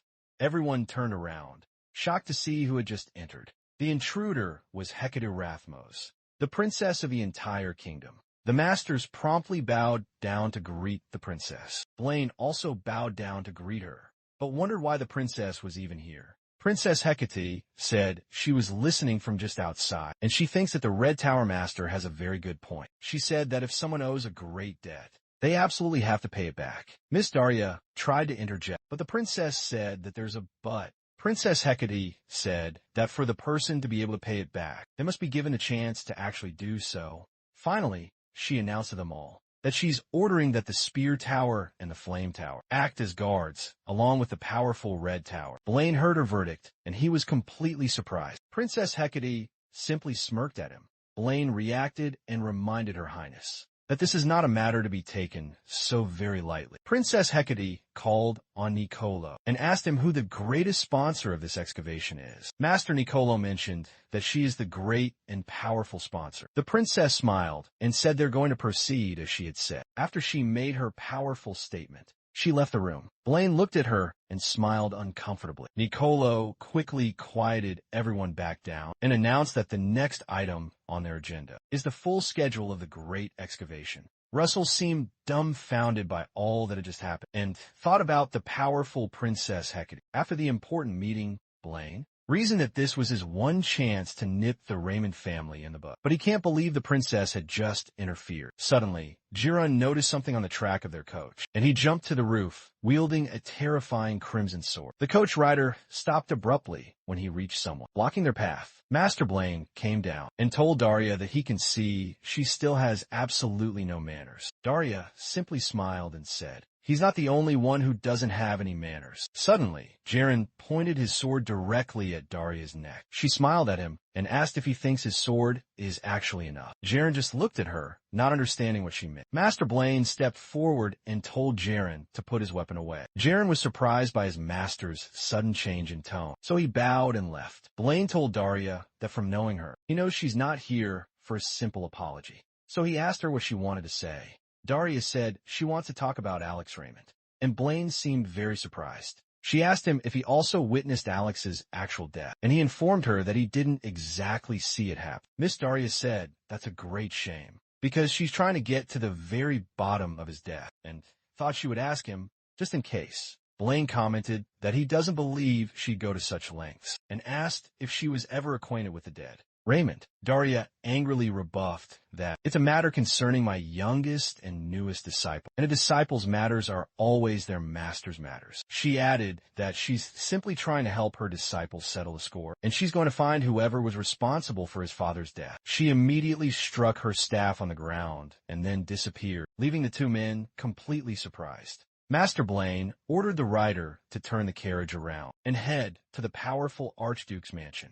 He said there is something there that he needs to check. Meanwhile, in the Archduke's great mansion, a strange skull was placed in a very dark room, with a heretic inscription right on its forehead. Suddenly, the skeleton came to life, and its eyes burned brightly. Sometime later, Master Daria asked Russell if he was still leaving tomorrow. She asked him how he would be able to perform well in the mission when he was so clearly distracted during his intense training. She asked him if what that old man said was still bothering him. Russell continued his epic fight against the monsters, and he told her that he's not. Master Daria looked very closely at him, and she recalled that people had once praised him as a divinity, and now, suddenly, they're slandering his late father as a coward. She wondered if there was a way that he wouldn't be shaken by it. Master Daria came down to speak directly to him. She told him that the truth will eventually come to the surface, and she wished he would just focus on walking his own true path. Russell thought about what she had said about walking his own path. Finally, he asked Master Daria to guide him. Once again, the master laughed and seemed pleased by his statement. Russell realized that it's not going to be an easy path, but it's a path that he must walk.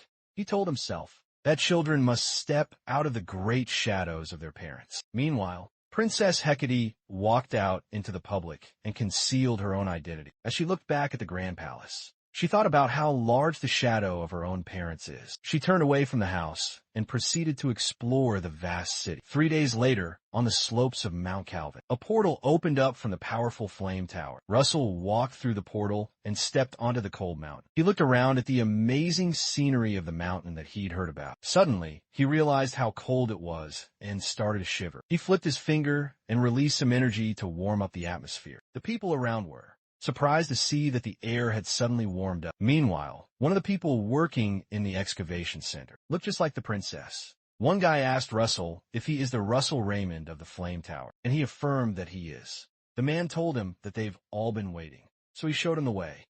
As Russell followed him, he spotted several different flags. He spotted the flag of the Royal Path Yellow Tower, another one for the Everil Yellow Tower, and another for the Echo's Yellow Tower. He realized that all the experts of Earth-type magic have all gathered here for this important work. The man asked Russell if he thinks the scale of the work is impressive. The man then told him that they had even made the entire building out of magic crystals. Russell noticed how incredibly reflective the building is, and he said that they're just like mirrors. The man affirmed his statement and said, "This is why they call the ruins the Temple of Mirrors." Shortly after, they met an old man who welcomed Russell. He introduced himself as Spiegelman of the Yellow Tower, the man in charge of this very important expedition. Russell respectfully greeted him and introduced himself. Russell recognized the man as a very skilled one, who had risen from his status as a commoner to an elder of the Royal Path, Yellow Tower. He is also the famous archaeologist and adventurer, who's unearthed more ruins than anyone else in the entire kingdom. Russell wondered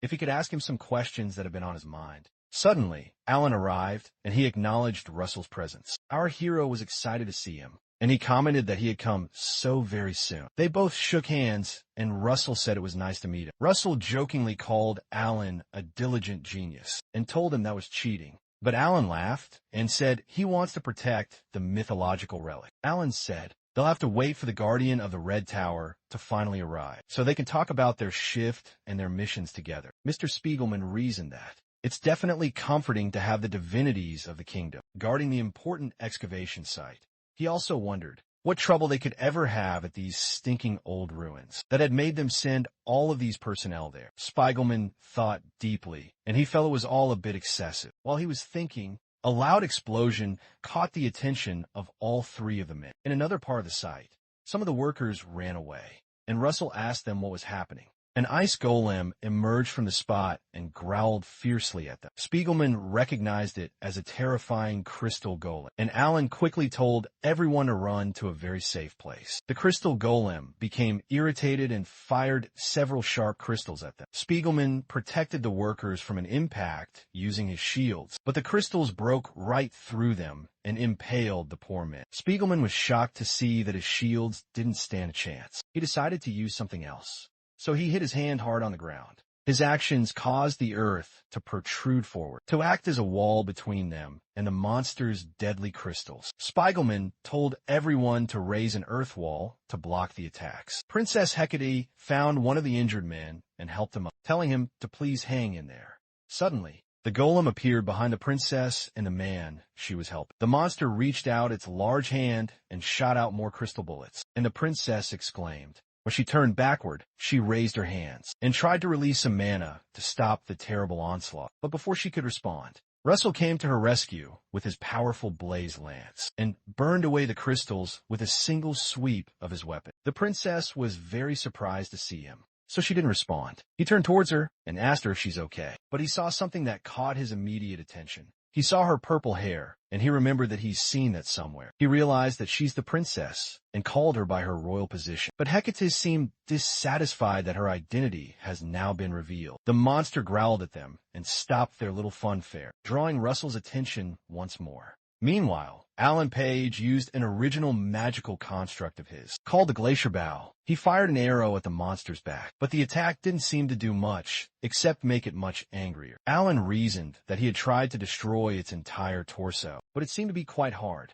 Suddenly, the monster was attacked by a great force that shattered right through it. The strength of the explosion caused Alan and Russell to protect themselves. Jaren appeared and used one of his original magical constructs, called the Bloody Flame Sword. The impact of the attack smashed the monster to absolute pieces, surprising everyone who was around.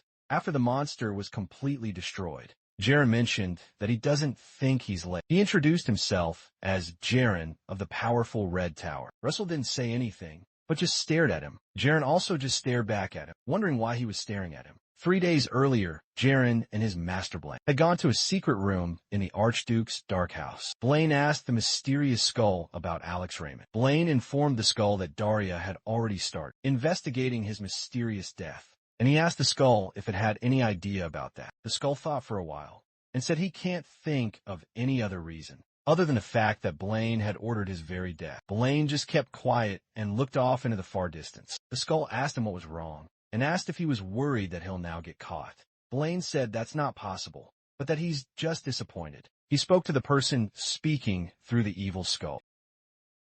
Dealt with Russell Raymond decisively during the tower's brutal trials. Duria would have never been given a reason to harbor any suspicions. The skull retorted that this failure happened because he was fed false intel, that Russell Raymond was nothing more than a mere child. Blaine's fury ignited, demanding to know if the skull was now blaming him. Just then, a new presence entered the shadowy chamber, and he questioned Blaine if he was summoned here, merely to witness their petty squabbling.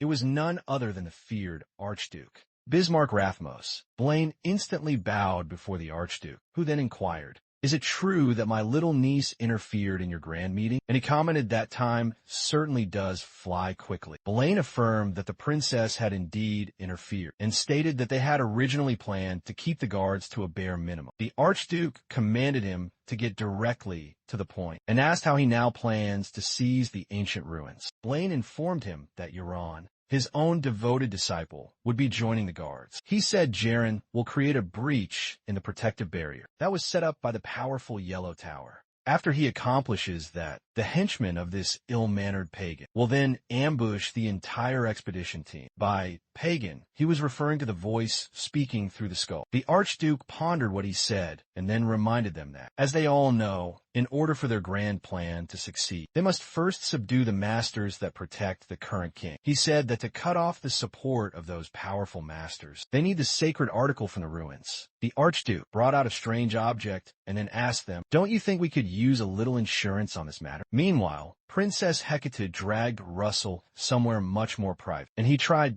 desperately to stop her. He begged her to let go of him, but she refused to listen. The The princess turned to him and commanded him to be quiet. She informed him that her coming here is a top-secret affair, and it must absolutely remain that way in the future. She asked him to simply ignore her and go on his own way, even though it may be hard for him to understand. Russell commented that she must be very fond of these ancient ruins. He said that if he were the one, he'd be very disappointed not to have seen them for himself, too, since they are ruins from the legendary mythological era. He smiled warmly at her and informed her she has nothing to worry about. The princess told him that His Majesty, the king, and all his ministers are going crazy trying to keep her still, but he doesn't seem to be so worried about her at all. Russell replied that he had caught a sneak peek of her powerful aura right before he came to save her. He then excitedly said, "She has such monstrous power that even most knights can't possibly handle. So he thinks there's absolutely no need for him to worry." The princess was shocked to hear him call her amazing power monstrous, so she released some mana into her hand and then tapped his head. Russell just stood there with a brand new bump on his head. The princess told him she'll be going now and encouraged that they both do their absolute best. As she left, she reasoned that he's got a decent character, but he's still a complete and utter kid. Meanwhile, Russell remembered that he should have asked her for the dragon's heart, that the system had told him to finally secure, in exchange for turning a blind eye to her presence. He wondered how he had forgotten and said that he's an idiot. Meanwhile, the elder Spiegelman led the other Earth magicians to break down a formidable barrier to an entrance deep into the ancient ruins. Russell materializes on the scene, apologizing to Alan for his tardiness. His eyes fall upon the mages, their efforts utterly futile against the shield, and asks why their magic spells aren't working at all. Alan informs him that it's something called spatial disruption, which is one of the most powerful protective barriers in the entire world. Regardless of how hard the men desperately try, the formidable barrier refuses to break. The men groaned as they realized their efforts were not working. Mr. Spiegelman angrily let out a curse and wondered why there was a spatial disruption here now, of all times, when they had finally found the gate to the ruins. Meanwhile, Jaren just stood back and didn't say a single word. Jaren reasoned that he needed to send a full report to the Archduke. Later on, the Elder Spiegelman was shocked to hear that there's a way to breach the powerful barrier. Alan informed him that, with the relic from the era of gods in the Spear Tower's possession, they can penetrate right through the barrier and finally pass through. Mr. Spiegelman said that he doubts they'll give up something so precious so easily, and Alan said he plans to go personally to ask for it. Mr. Spiegelman grabbed his hand in a deep appreciation. He told him that if he can sort out this grave issue this time, he promises to repay him for the immense favor. As a representative of the Great Yellow Tower, Alan just smiled and said he'll try to get back as soon as he can. Alan went to meet the other mages and told them that, although it's against his own will, he is indebted to both of them for covering for him when he leaves. Russell said that it's not like that and assured him that everything will be okay. Jaren didn't say anything, but reasoned that with Alan Page now gone, that leaves only one true war mage here, and that's Russell. Russell suddenly informed Jaren that he'd like to discuss duty rotations with him for the night.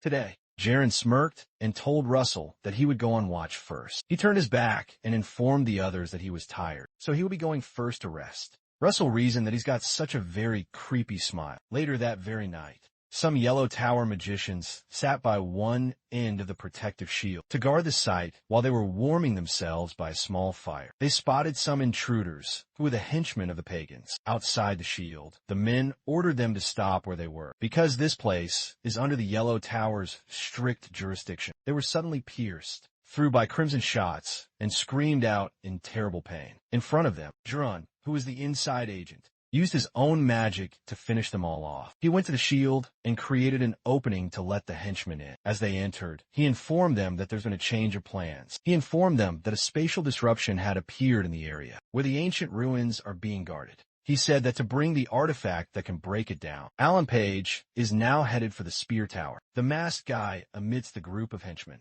took a deep whiff of the smell of the burning corpses and said that it's lovingly nasty. Jaren continued by saying that to blackmail Alan, they simply need to take Spiegelman as a valuable hostage. The masked guy then asked him about the guy, who's called the divinity of the fearsome flame tower, and said that kidnapping is completely lame. Jaren told them to simply kill him. He reminded them that he won't tolerate any mistakes like the last time. One really big guy in a knight's armor amidst the henchmen walked up directly to him and said, That's a lot of nagging coming from just an onlooker, referring directly to Jaren. Jaren became very angry, and it looked like they were about to fight. The masked guy quickly stopped the big guy and told them that they were on the very same side, and that they can't be doing this. The masked guy added that Jaren is Sir Blaine's cherished, illegitimate child, so he can't possibly get hurt. Jaren heard what he said and became extremely angry. He brought out his sword and tried to stab the guy, but the masked guy created a portal right in front of him to deflect the incoming attack. Jaren angrily asked him what he had said, and the masked guy said that he was just making a little joke. He told Jaren to calm down and open up his heart just a bit. Meanwhile, the other henchman created a magic circle to cast a vile pagan spell. Soon after, some gruesome monsters came out of the dark circle. After the dark spell was cast, the masked guy walked away and informed Euron that, although there's no way that it will happen, he should forget about using the object that the Archduke had given him if things go wrong. Euron just looked at him and stayed quiet. He recalled a conversation he had with Master Blaine, who reminded him that after the mission finally ends, he has to live as a complete ghost until the day that the Archduke finally ascends the great throne. Blaine had reminded him that there mustn't be a single survivor to return from the expedition. Euron then asked him if it's okay to use the object that the Archduke had given him if things go south. For a little while, Blaine had kept quiet and just looked right at him. Finally, he asked Euron if he doesn't want to be acknowledged by him. He told the boy that he's simply going to carry out the mission well and ensure that nothing goes wrong at all costs. Back in the present, Jaren concluded to do as his master pleases. As he watched the fiery monsters come out of the portal, he decided that he'll become a true ghost after the mission ends. He said he won't just become a simple ghost, but one that spreads great fear and utter despair. Meanwhile, Russell went to speak to Elder Spiegelman about his many questions. Mr. Spiegelman confirmed if he was asking about a dragon with multiple horns. He asked Russell why he was asking him this. All of a sudden, Russell mentioned that he saw a dragon while he was on the mission, and it caught his eye because it was very unusual. Mr. Spiegelman told him even he can't give a precise answer. Russell looked dejected and asked if that was so. Suddenly, Elder Spiegelman told him that there's one entity that comes to mind. He informed Russell about something called the Divine Dragon King. Russell wondered what the Divine Dragon King is, and wondered if there's such a thing in existence. Elder Spiegelman said that, however, due to the severe lack of historical records, very little is actually known about its great achievements. He said that it is said to have raised those who were worthy to face some great evil. Russell remembered the ancient image he had seen of the black-haired warrior. Suddenly, Pepper appeared right over his head, startling Russell. Elder Spiegelman saw Pepper and was surprised to see that Russell can summon spirits, too. Pepper completely ignored them and just moved towards the door. He stood in front of the tent's main door and growled at something that they couldn't possibly see. Suddenly, something started to push against the tent cover. It turned out to be the fiery beasts that the henchmen had summoned. Russell and Elder Spiegelman were shocked to see the terrifying monster. The monster appeared to have several boils all over its body, and the boils released a great deal of explosive energy in the tent. Meanwhile, the Yellow Tower magicians that were outside screamed out that they were being ambushed. The big knight advanced directly towards them, and the magicians all saw him. They decided to join hands to subdue the powerful enemy together. Oddly, the knight didn't move an inch, as they directed powerful earth magic attacks directly at him. After they had finished their combined attack, he scoffed and called their pathetic skills. The magicians were shocked that he was still completely fine after they had hit him with all their attacks, and they looked absolutely horrified. The big guy decided to return the favor by hitting them with his large and heavy hammer. He hit his hammer on the ground and shattered the ground under him. The hammer released a dark, purple light that crawled along the earth and then consumed the men, who screamed out in abject terror. Meanwhile, the masked guy also came across a couple of Yellow Tower earth magicians. He simply stood with his hands behind his back as they tried their best to attack him. The men joined hands and fired powerful earth arrows at it. The masked guy just sighed and said their magic was quite annoying, so he created some magical portals. The portals absorbed the earth arrows that were fired at him, and another portal appeared directly behind the men. Suddenly, they noticed the portal right behind them, but it was too late because their own arrows passed through the portal and hit them from their back.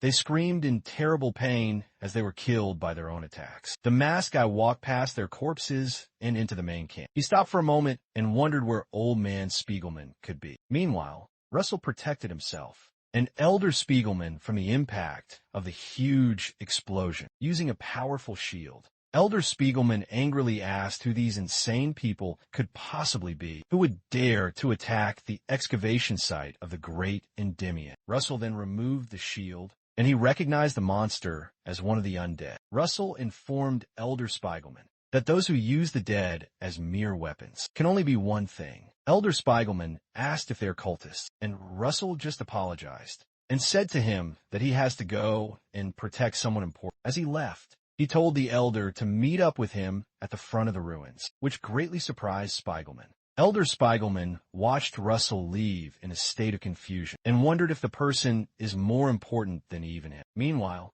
Princess Hecate fought against a monster that was closing in on her. She slashed at him with a magical axe and wondered where these things had suddenly come from. The monster fell to the ground after she cut its head clean off. The princess informed the other workers that everyone is now safe and asked them all to follow her.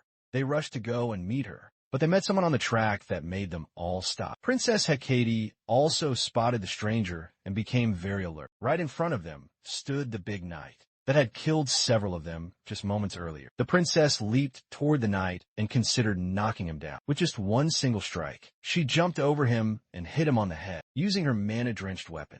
As she landed back on the ground, she expected him to fall down and die. The knight just looked back at her, and the princess was shocked that he was able to survive that. The monster looked at her and asked her who she is, but she didn't respond. She wished she had a proper sword of fire, because that would be very helpful. The princess reasoned that she can't lose her momentum here, for the sake of all the people who are in danger. She told herself that she is Hecate Rathmos, the princess of the great kingdom of Endymion, and she will protect her beloved people. She suddenly released a huge burst of mana and proceeded to face the monster. The big guy prepared to fight and said, "It looks like this fight is going to be interesting." Russell suddenly appeared and told the big guy that he'll make it even more enjoyable. He appeared in a huge flame of fire and hit the guy with a blaze lance attack right in his chest. The powerful attack threw the knight backward and sent him tumbling into a large rock. Russell looked back at the princess and asked her if she was all right. He mistakenly called her princess and then called her supply member to keep her covered. The princess glared at him for making such a mistake, and Russell cringed from the smoke. The big guy then said that this seems to be the famous warrior that uses the Spear of Flames. He got back up and recognized Russell as the Holy One of the powerful Flame Tower. Russell turned back towards the big guy and told the princess that he'll take care of this. He asked her to take the people to the ruins entrance, because they had planned to regroup there with the Great Elder. Meanwhile, Elder Spiegelman gathered some of the other workers and tried to get them all to safety. Princess Hecate asked Russell if he was sure he can handle this alone. He turned back and reminded her that she had said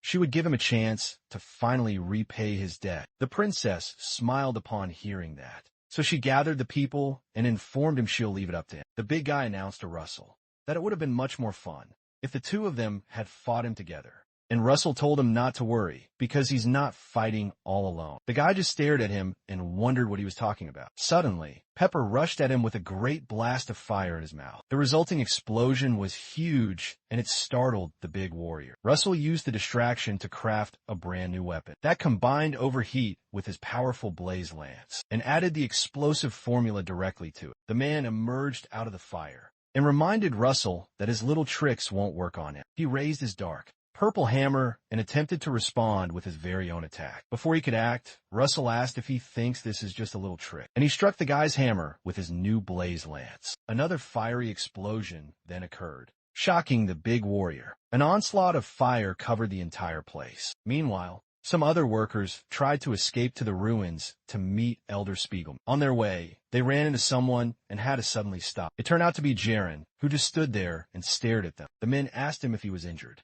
They asked him where he had been and informed him that enemies were attacking the entire site. Suddenly, all three of the men were instantly decapitated with one single swing of Euron's sharp sword. He cut them all down and watched their corpses fall to the ground. And immediately after, he looked near him and saw Elder Spiegelman. gathering with the workers in front of the ancient ruins. Jaren was shocked and wondered what their new plan was. When he looked closer, he saw someone familiar among them and recognized the person as the Princess Hecate. Nearby, a great and fiery explosion occurred. Jaren quickly turned around to see what was happening, and he saw the big warrior still standing after being hit with the massive explosion. Suddenly, the warrior saw something that completely shocked him. On the ground, pieces of his armor began to fall, and he was shocked that the cursed refined. Black iron got shattered after pieces of the armor had fallen and revealed part of the man's real face. Russell commented that they finally get to see his proud face. Russell asked why he has such a very sour expression, and the man called him an arrogant little fool.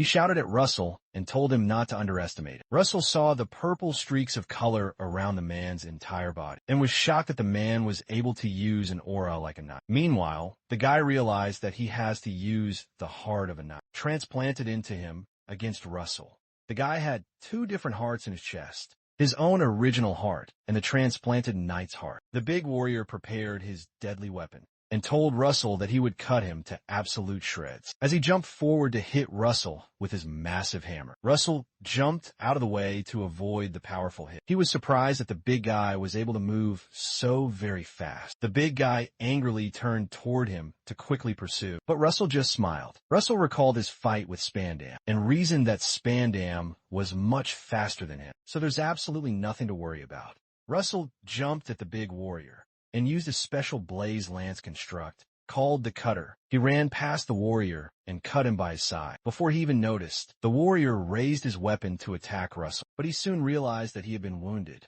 Russell stood right behind him, ready to finish him off, and told the man that it was time to end this. Before he could hit him, a portal appeared right between them. Out of the portal, water suddenly began to gush out. The great rush of water swept Russell away and knocked him backward. Russell managed to jump back down to the ground, and he wondered what had just happened. He looked at his clothing and noticed it was drenched with water. When he looked forward, he saw the masked guy and wondered if he was the one responsible for what had just happened. The masked guy talked about how the pressure of the deep sea is quite useful, but the other guy just told him to shut up.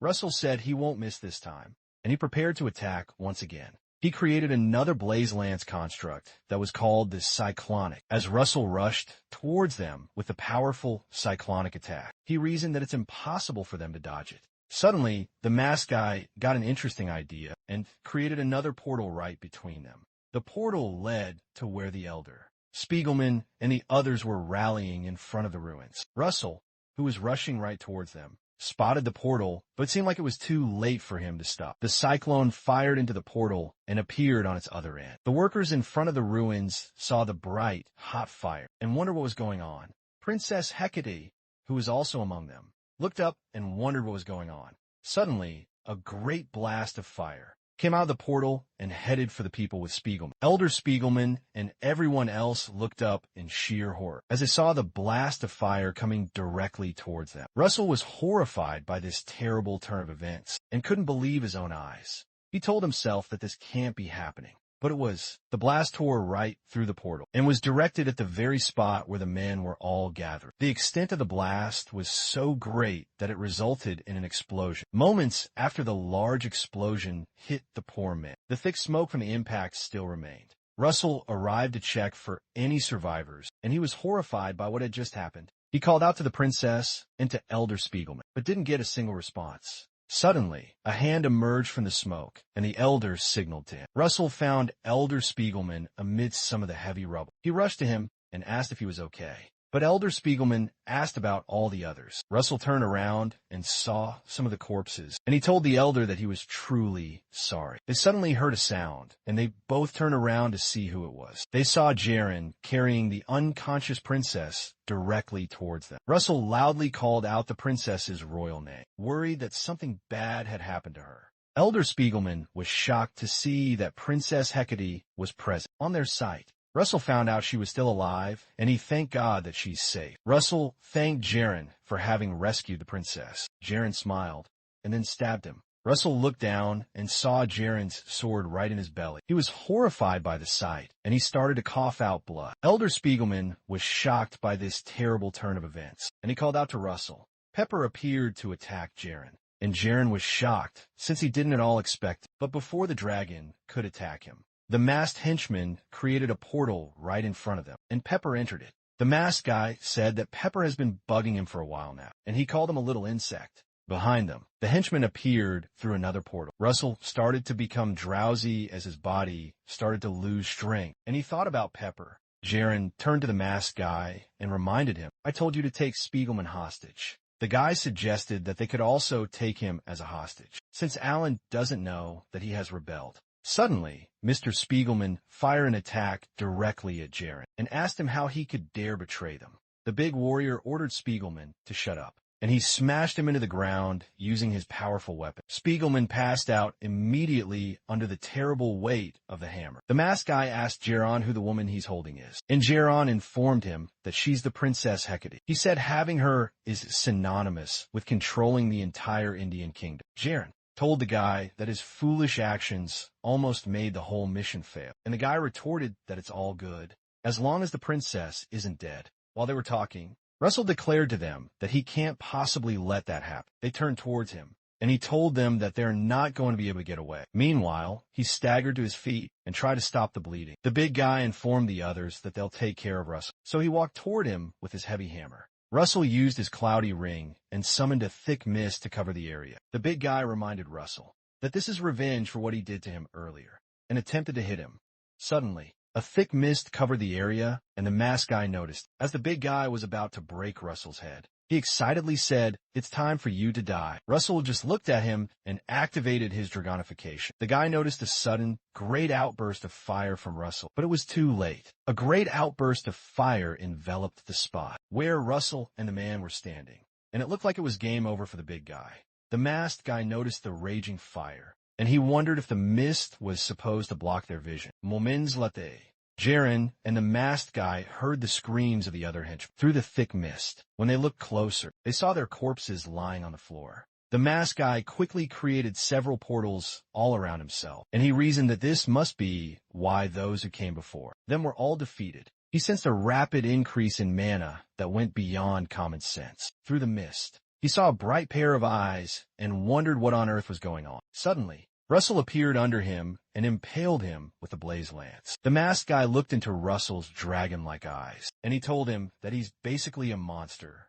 As he began to cough out a lot of blood, Russell ignored him and just discarded his injured body to face his next and final opponent. Jaren dropped the princess to join in the final fight because he can't afford to leave any living survivors, so the mission doesn't completely fail. He used double casting and cast 2 bloody flame swords. With the powerful swords in hand, he asked Russell to come at him. Russell spotted him, but he realized that his dragonification timer was about to run out. He wielded his blaze lance again and prepared for a final fight. Jaren leaped toward him with a powerful double attack, and Russell told himself that he'll have to bet everything on just one single attack. Suddenly, he fired a huge blast at Jaren, and a huge explosion occurred. Jaren fell down to his knees. Russell continued to cough out blood due to the severe damage to his organs. Jerome looked down his chest and saw a large, gaping hole where his heart used to be. He soon collapsed and then died. Russell heard a strange sound nearby and turned around. He saw the masked guy, who was still standing, and he looked to be healed of his many injuries. The guy then asked Russell that. He hopes he didn't think that it was only the big guy, who has 2 hearts, and then called him simpleton. Russell could only stare in utter horror as a sudden, unholy burst of green light erupted from where Jaren had fallen. The masked adversary proclaimed that Jaren was the possessor of a power that rivaled even a dragon, much to Russell's disbelief. In that instant, Jaren began to transform into a grotesque monster. The masked fiend revealed its name with a chilling whisper, the Chimera's heart. This monstrous power had to be from the object that the Archduke gave him. Jaren landed back on the scorched ground, and Russell was completely aghast at the horrifying sight. He sensed that the scale of his mana was now so immense that it was almost completely immeasurable. Jaren reached out, using his newfound power to apprehend the masked man. He choked him viciously and lifted him right off the ground. Jaren demanded to know if he was hiding his powers on purpose, just so that he would be forced to use his heart. The guy just laughed and said he knew that he wanted to use it. The masked guy reminded him that he gets to jump a few circles, thanks to the heart. He also reminded Jaren that he didn't pressure him into losing his fight to Russell, so he can't be blamed. Jaren dropped the guy to the ground. He told him that he was right, and that he had to deal with someone else first. Jaren then reached out, and he notified Russell Raymond that he's going to put an end to him. First, a phantom hand grabbed Russell and pulled him closer. Jaren wrapped his hand tightly around Russell's throat and joked that he had left quite an impression just moments ago. He said that in the end, he couldn't protect a single thing. He informed Russell that it was now all over, and he struck the powerful spatial disruption barrier with his terrifying newfound strength. The magical barrier was suddenly shattered, exposing a small, dark opening into the ancient ruins. The masked guy was shocked to see that Jaren was able to create a rift in the spatial disruption, and reasoned that Jaren must be thoroughly enjoying himself. Russell told Jaren that it's not over yet, and he fired an overheat attack directly at his face. The attack barely even scratched Jaren, who just smiled and said that he had now changed his mind. He threw Russell away and said that he'll grant him the painful death he deserves. Russell was thrown into the broken barrier, and he groaned upon impact. Jaren informed him that he'll now feel the pain of his soul, being torn into pieces inside the rift of the Great Barrier. The barrier slowly devoured Russell until it had totally consumed him. Jaren told him to die and curse his own incompetence for the rest of the remaining time that he has. Russell screamed as he was thrown into the barrier. His screams echoed into an abyss until he awoke in a hospital room. A nurse was asking him if he could hear her voice. Russell jolted up, panting profusely, and demanded to know where he was. The nurse calmly informed him that he's at the Camelot Royal Hospital. Russell was shocked to hear that he's at the hospital, and he desperately asked her about the great battle at the ruins. But the nurse said she didn't understand what he was saying. He grabbed her and demanded to know about the princess and the elder. But the woman seemed extremely startled by his actions. Another nurse walked up to him and calmly asked him to calm down. The man notified him that he had been admitted here because he had suddenly showed symptoms of a violent seizure while he was cleaning the famous Louvre Museum. Russell looked at him completely bewildered, and he asked the man what he was talking about. Russell started to shout out Pepper's name, and he desperately asked where he was. The nurses suddenly subdued him because they thought he was losing his mind. Russell wondered if he was really back to the time before he had regressed. He remembered falling deep into the terrible barrier, and he told himself that he was sure that it had happened. Suddenly, a doctor appeared behind them and subdued Russell with a magical chain. The doctor asked him to please calm down so they could discuss this matter somewhere else. Later, inside the doctor's private office, the doctor informed him that he had fainted in the museum and had showed extreme signs of a powerful hallucination. Russell insisted that he had never hallucinated, and the doctor told him that she understood. She asked if he had ever heard of something called the nightmare tree, and Russell seemed extremely puzzled. She said it's a very wicked tree that deludes people with the sweetest of all hallucinations and makes them starve to death under them, using their very own corpse as nutrition. Russell asked her what that has to do with him. So she informed him that, apparently, the pollen of a nightmare tree that was exhibited in the museum that day had leaked out. She said that many other people had showed signs of hallucination, apart from just him. Russell was completely surprised. So she said that the good thing is that the museum will cover the entire cost of the treatment, and they'll also be offering a very generous compensation amount. Russell wondered if all that had happened to him was really a hallucination. The doctor handed him the written diagnosis to hand to the museum's own representative to collect his generous compensation. The doctor then came up close to him and told him that it was now time to wake up from his beautiful dream. Russell still looked completely horrified, and he wondered if all of that was truly a dream. He was certain that it was not possible, because his experience with the great Master Daya was definitely not a dream. Later, Russell went to Miss Daria's grand mansion. He assured himself that the realistic sensations could not be a dream, but the guards at the entrance ordered him to stop right where he was. Russell informed them that he was here to see Miss Daria, and he assured himself that the master will surely recognize him. The guards turned to one another and asked themselves who he is. Russell prayed that all that he had experienced was not just a dream. He informed the men that his name is Russell Raymond, and he was a disciple of the great Mr. Arya. The guards were very surprised to hear that, and one of them said he has never heard that name before. One of the guards said he's clearly a complete lunatic and ordered the other guy to get him out of here. Russell got angry, and he tried to run inside. He begged them to let him in for a while so he could just see her just this one single time.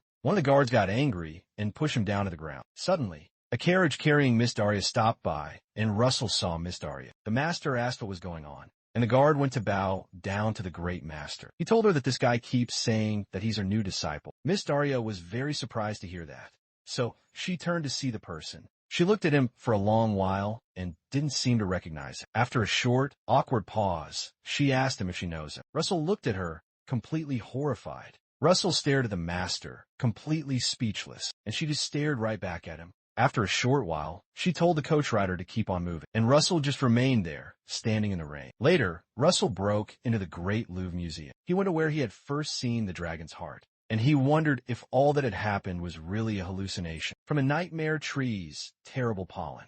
And out of anger, he punched the glass encasement of the dragon's heart and said that this is all crap. He prayed that someone would wake him up if what's going on is a dream, because there's no way that him returning to his normal life is real. Suddenly, an alarm went off in the museum, and the guards found Russell. The guards subdued him and demanded to know who he is. The head guard told the others to drag him out, but Russell kept screaming that there's no way this is really happening. And after that time, Russell said he tried to prove that his life wasn't just a dream, but all of it was completely useless. Eventually, a few more years had passed, and he tried desperately to resist this utterly incomprehensible new reality, but the years had slowly dulled him. Eventually, while sitting with some other mercenaries, one guy passed him a newspaper. He read it and saw Alan Page on the front cover, and the paper called him the youngest spear tower master. As he read it, Russell reasoned that there's no way someone like him could have been given a golden chance by a powerful dragon god in the first place.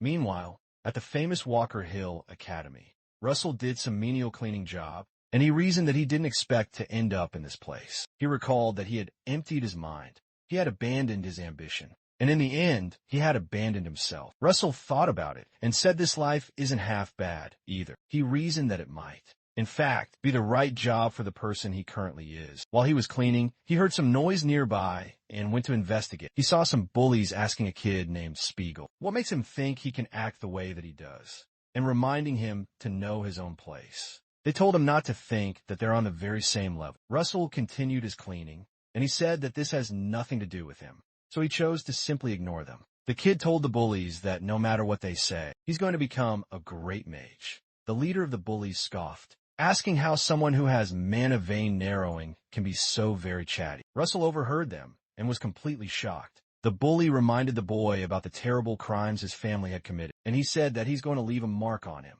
that he will never, ever forget. As the bully was about to hurt Spiegel, Spiegel closed his eyes, and he heard a very loud noise. When he finally opened up his eyes, he saw the bullies all passed out on the ground nearby. Russell continued cleaning the surrounding environment, and he asked why the spot he was cleaning was so very dirty. Spiegel figured out that he was the one who had just helped him. Later on, Russell sat down on a bench to have his daily lunch. He noticed Spiegel sitting right next to him, and he asked him why he's following him all around. Spiegel smiled at him and claimed that he was just reading a book, and that the bench is a very good place for him to focus. Russell noticed something happening nearby, and the bullies who were spying on them hid in a dark corner. Our protagonist decided to speak with the little boy, and he asked him about his terrible mana vein narrowing. He informed the kid that he knows someone just like him, who used to attend this very same academy, and Spiegel asked him what had happened to him. Russell told him that the boy had been expelled because he couldn't overcome his own limits. Like some trash that's determined to be completely worthless, he said that for a powerful mage, mana vein narrowing is no different from a terrible death notice. Russell said that sometimes giving up is a form of courage, but Spiegel promptly said that he can't possibly do that. Spiegel got up to leave and said that he can't give up. Russell watched him walk away, and suddenly his boss called him. Russell went to go and meet the chief, and the man asked him to be careful with the boy he's hanging out with. The chief mentioned that he could get in trouble if things go wrong, and Russell said he didn't understand what he means. The chief said that Spiegel is the son of the traitor that the Red Tower Master had personally expelled, and Russell was completely shocked. This meant that Spiegel was linked to the fallen family. Meanwhile, the pagans gathered before the terrible skeleton that Master Blaine was speaking with just a bit earlier. The skull announced that the world of the Guardians is now coming to an end. It ordered them to walk to the Walker Hill Academy and announce their triumphant return. Sometime later, Spiegel went to a river to practice his crystal magic. The amount of mana that he released was quite incredibly small, so he tried to release a little bit more, instead of releasing more mana. The crystal broke, and he strained his hand. Russell walked up to him and asked why he can't let go of the path of being a mage. Spiegel turned around, completely shocked, and Russell asked him once again why he doesn't just give up. Spiegel told him that he had made a solemn promise to his mother. Russell looked at him closely and didn't say a single thing. Suddenly, they were ambushed by the bullies from the school. Spiegel's bullies carried some weapons and were glad to have found them. They said they were careless the last time, but won't be careless today. Russell activated his aura and told Spiegel to look very carefully. He said this is the only way that he could become a real mage. Spiegel was shocked to see his aura, and they got ready to fight. Russell directed his energy to his hands and hit them with a powerful and destructive attack. Sometime later, in the dead of winter, Russell took Spegel out to train in Overload and Wizard Body, just as he had learned from the ancient scrolls. Russell told him to run fast, because his very life directly depends on the distance from his enemy. This type of magic substitutes mana veins with a trained muscular body, unlike an adult with a completely developed body. Its effect will be maximized if a child in their growth years uses it. Later, Russell trained Spiegel in some difficult martial arts, and he reasoned that the speed of his progress was absolutely miserable. Russell asked him if this is all that he's got, when he had made his mother a solemn promise, and Spiegel tried to breathe properly. Spiegel got back up and begged to train one more time. Later, the spring, Spiegel competed in the Academy's practical magic combat studies against his former bully. The boy fired an ice arrow at his opponent and subdued him. The professor announced that Spiegel was now the winner, and the audience was extremely excited. One boy was shocked that a boy with mana vein narrowing had one, and another person said the gap in their skill was truly amazing. The bully cursed them all and told them to wait for his comeback. Spiegel looked happy and glanced back over at Russell. He reasoned that thanks to his new uncle, he had now become a second circle. Russell looked at him from the shadows and smiled at his performance. Suddenly, someone called out Russell's name, and he turned around to see the person. The man said it's been a long time and called him an insect. Russell looked closer and realized it was his own high school bully, Coma Frederick. Later, Russell was badly beaten up by Coma's higher guards, and he struggled to even breathe. The chief cleaner reminded him that he'd told him not to get mixed up with Spiegel. Coma informed Russell that because of him, his own son was humiliated so many different times. Russell smiled when he realized the bully that Spiegel had beat was Coma's own son. He mentioned that it's no wonder the boy did the same crap that he did. Coma crouched down and notified him that it seems he's not aware of the dire situation that he's in. He informed him he can use his connections to get him thrown out of the academy, along with the kid he adores so very much. Russell glared at him and suddenly began to laugh, much to Coma's great surprise. Our hero asked if he really thinks he adores the kid. He told Coma he'd just provoke him because it was fun messing with him, and Coma didn't know what to say to that. Later, Russell went to pack up all his things. He recalled Coma ordering him to get out of the academy right now to prevent any more trouble. As he left, he thought about Spiegel. Later that very night, as Russell approached the main gate, Spiegel ambushed him and asked where he was going. Russell replied that he was leaving this place, but Spiegel asked him why. Our hero tightened his hand around his old briefcase and proceeded to rush right outside. Spiegel found a way to get in front of him and told him to stop right where he is. Spiegel saw Russell's face, and he was completely shocked. He asked him what had happened to his face, and Russell asked him what he had expected from someone like him. He asked Spiegel if he had really thought he was his teacher. Russell walked past him and forced his way right through. He told Spiegel not to be delusional and then walked away. The poor boy began to cry. Meanwhile, Coma watched the entire thing from his coach that was parked nearby. He said this is the reason he loves both money and power, because you can make anything go away with it. He decided to leave the academy, but his chariot suddenly stopped. Coma saw some of the pagans in front of his very own chariot, and he asked how they dared to block the way of the House of Frederick. The pagans released a huge green explosion that spread all through the area. Russell noticed the explosion and quickly turned back. When he returned to the academy, he saw it completely ablaze. He opened his mouth in surprise, wondering what has become of the great academy. Meanwhile, the pagan leading the brutal attack pronounced that this attack will announce the revival of their cult into the world. He ordered the others to spread out and cause horror and utter despair everywhere. He ordered them to create a sea of blood as they fought with all the students. Meanwhile, another cultist who used the demonic claw power fought with some other students. Meanwhile, Spiegel fired an ice arrow at one of the pagans and pinned the person to a nearby wall. The man using the demonic claw spotted him and started to cackle. He faced him to fight, and she laughed that one small fly is still alive. Eventually, Russell arrived, but he hid himself near a wall to watch the great fight. He saw all the carnage, and he spotted Spiegel on his knees. After the man had finally dealt with him, the man cast another demonic claw to finish him, and he mentioned that he was amusing. Russell kept on watching and wondered why Spiegel isn't running away. The man asked Spiegel if he's scared of death, and he told her that he had bought enough time for the others to run away, so he was now satisfied. Russell said to himself that he can feel the man's tremendous. The man was so powerful that the professors couldn't handle it. He remembered that he was only able to fight such a person after he had become a powerful guardian. He thought about his life now and about how powerless he is, so he wondered what he could possibly do. Russell turned around and said that he has to run away because there's no reason to have to sacrifice himself. The man called Spiegel a weak-ass punk and ordered him to know his place. Spiegel laughed and informed him that he knows better than anyone that he can't win. But he said that protecting people is the Guardian's true call. Russell remembered saying that same thing, and he stopped in his tracks. The man told Spiegel that his naive thinking is going to get him killed, and proceeded to take the poor boy out.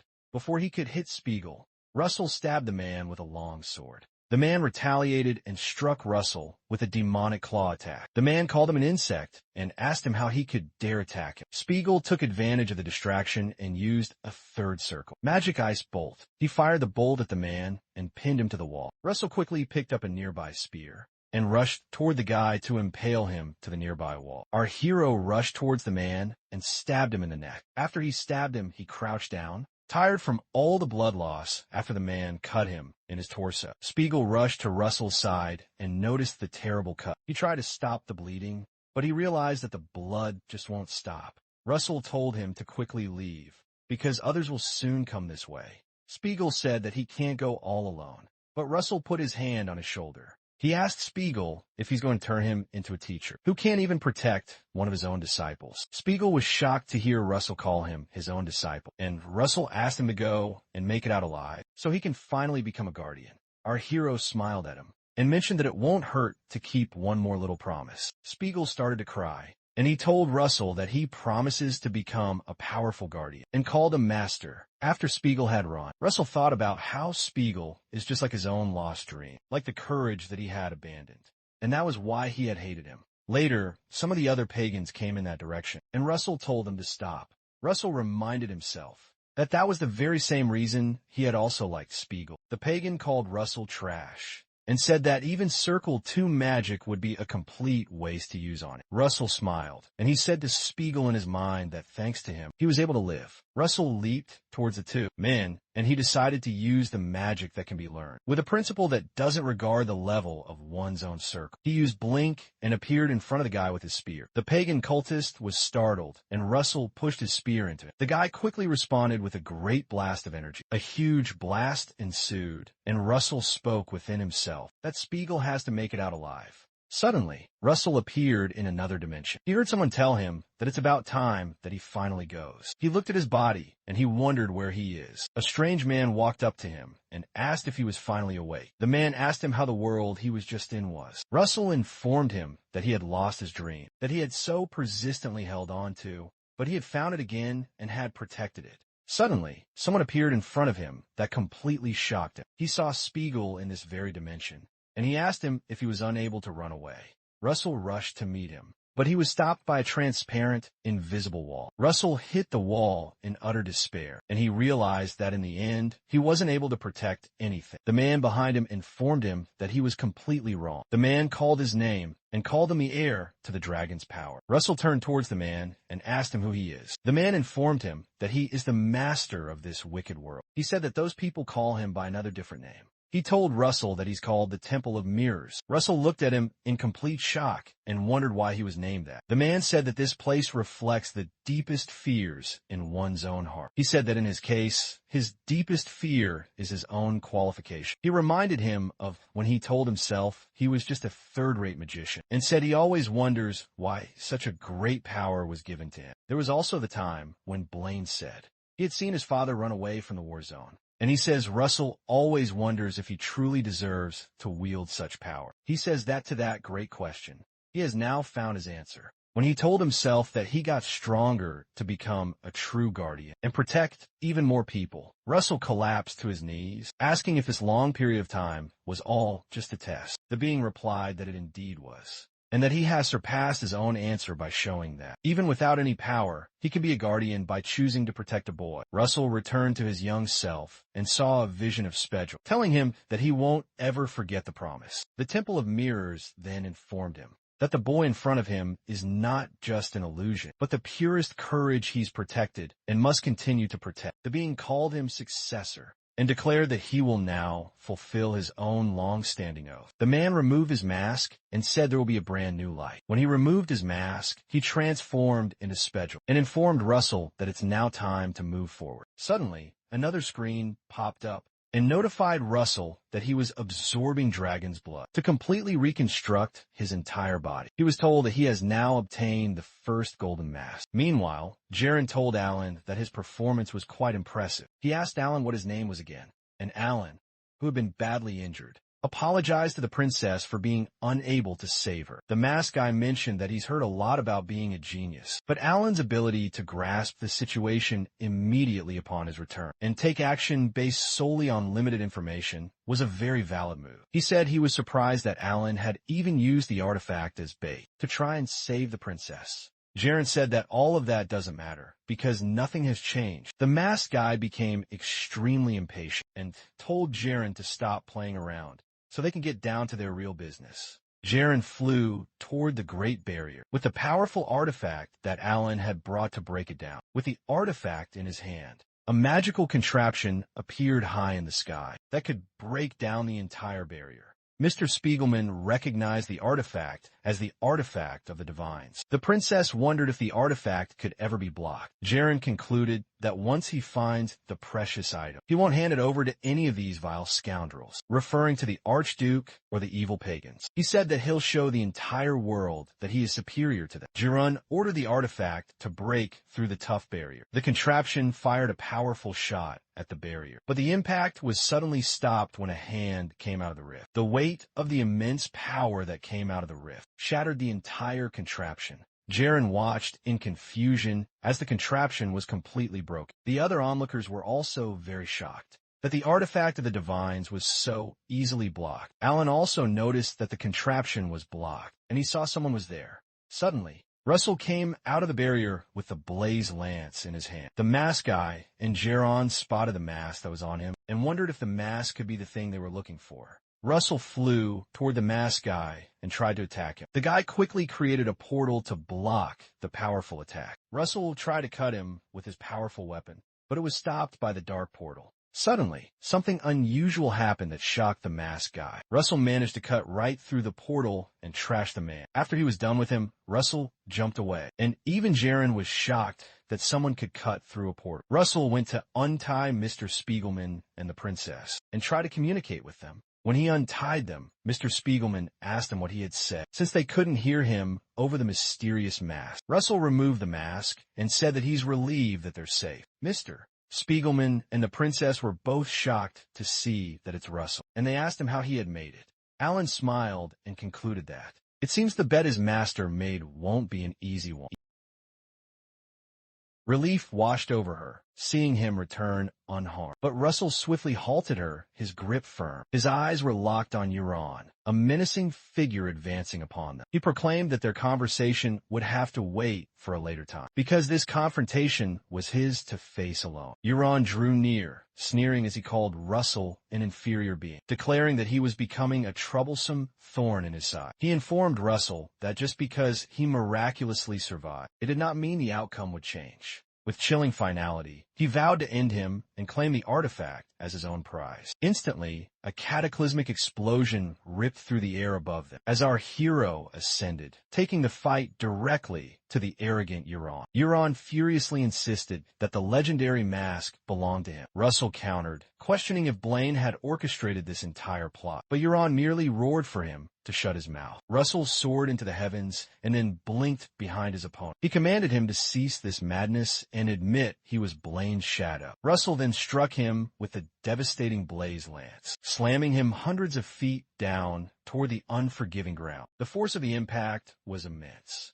sending Euron brutally bouncing from one point to the next. Russell descended from the sky to confront him. Euron retorted that the truth was simple. He was no one's shadow. He unleashed one of his own magical constructs, a terrifying power called the Grammar. Euron slammed his blade into the ground with fury, and a massive shockwave of explosive power tore through the earth toward Russell. The resulting blast shrouded the entire battlefield in a dense cloud of smoke. When the dust finally settled, Russell appeared completely unharmed. But now he wielded two blaze lances, his dragonification mode fully activated. Euron declared maniacally that if he just possessed that mask, then even the Great Blaine would become his puppet. Euron screamed that absolute power makes all things possible. In response, Russell reached into his spatial storage. He withdrew a single, significant item and told Euron that he seemed pathologically obsessed with power. Russell revealed the artifact, the legendary mask, preparing to don, and told Jaren that power itself isn't the most critical element. A system window materialized before his eyes, notifying him that the mask would assist his cognitive functions and would forcibly induce the manifestation of his dragon's blood. The system alerted him to a new possibility.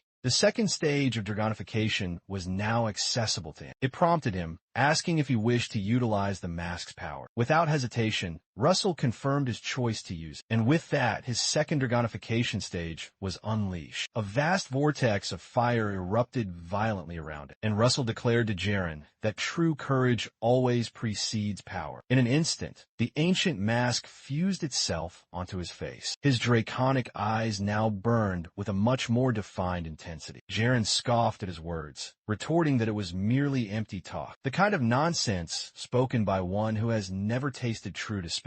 Russell gazed at him for a long moment, his silence heavy. Finally, he informed Joran that his assumption was entirely false. Our hero summoned 5 blaze lances, stating he too had known darkness intimately. Russell proclaimed the only difference was that he chose to follow the light. At last, he fused all the lances into a new, original magical weapon, a creation he named the devastating magical spear. Jaren called blasphemy on Russell's claim of having endured true darkness. He surged forward, launching an attack on Russell, demanding that he prove it. Euron lunged at him, unleashing his most powerful assault, and he furiously demanded that he prove this lie that he claimed to follow. Russell met his charge with a magical spear. The sheer force of their collision unleashed a monumental explosion that engulfed the entire landscape. It took a considerable time for the smoke to finally dissipate, and though both warriors had survived the cataclysmic blast, it was Euron who collapsed weakly to his knees. He glanced to his side as a searing pain shot through him. He discovered that the spear's impact had completely torn off his right arm. Utterly shocked, he stared at his severed hand lying on the ground, and he wondered how this could possibly have occurred.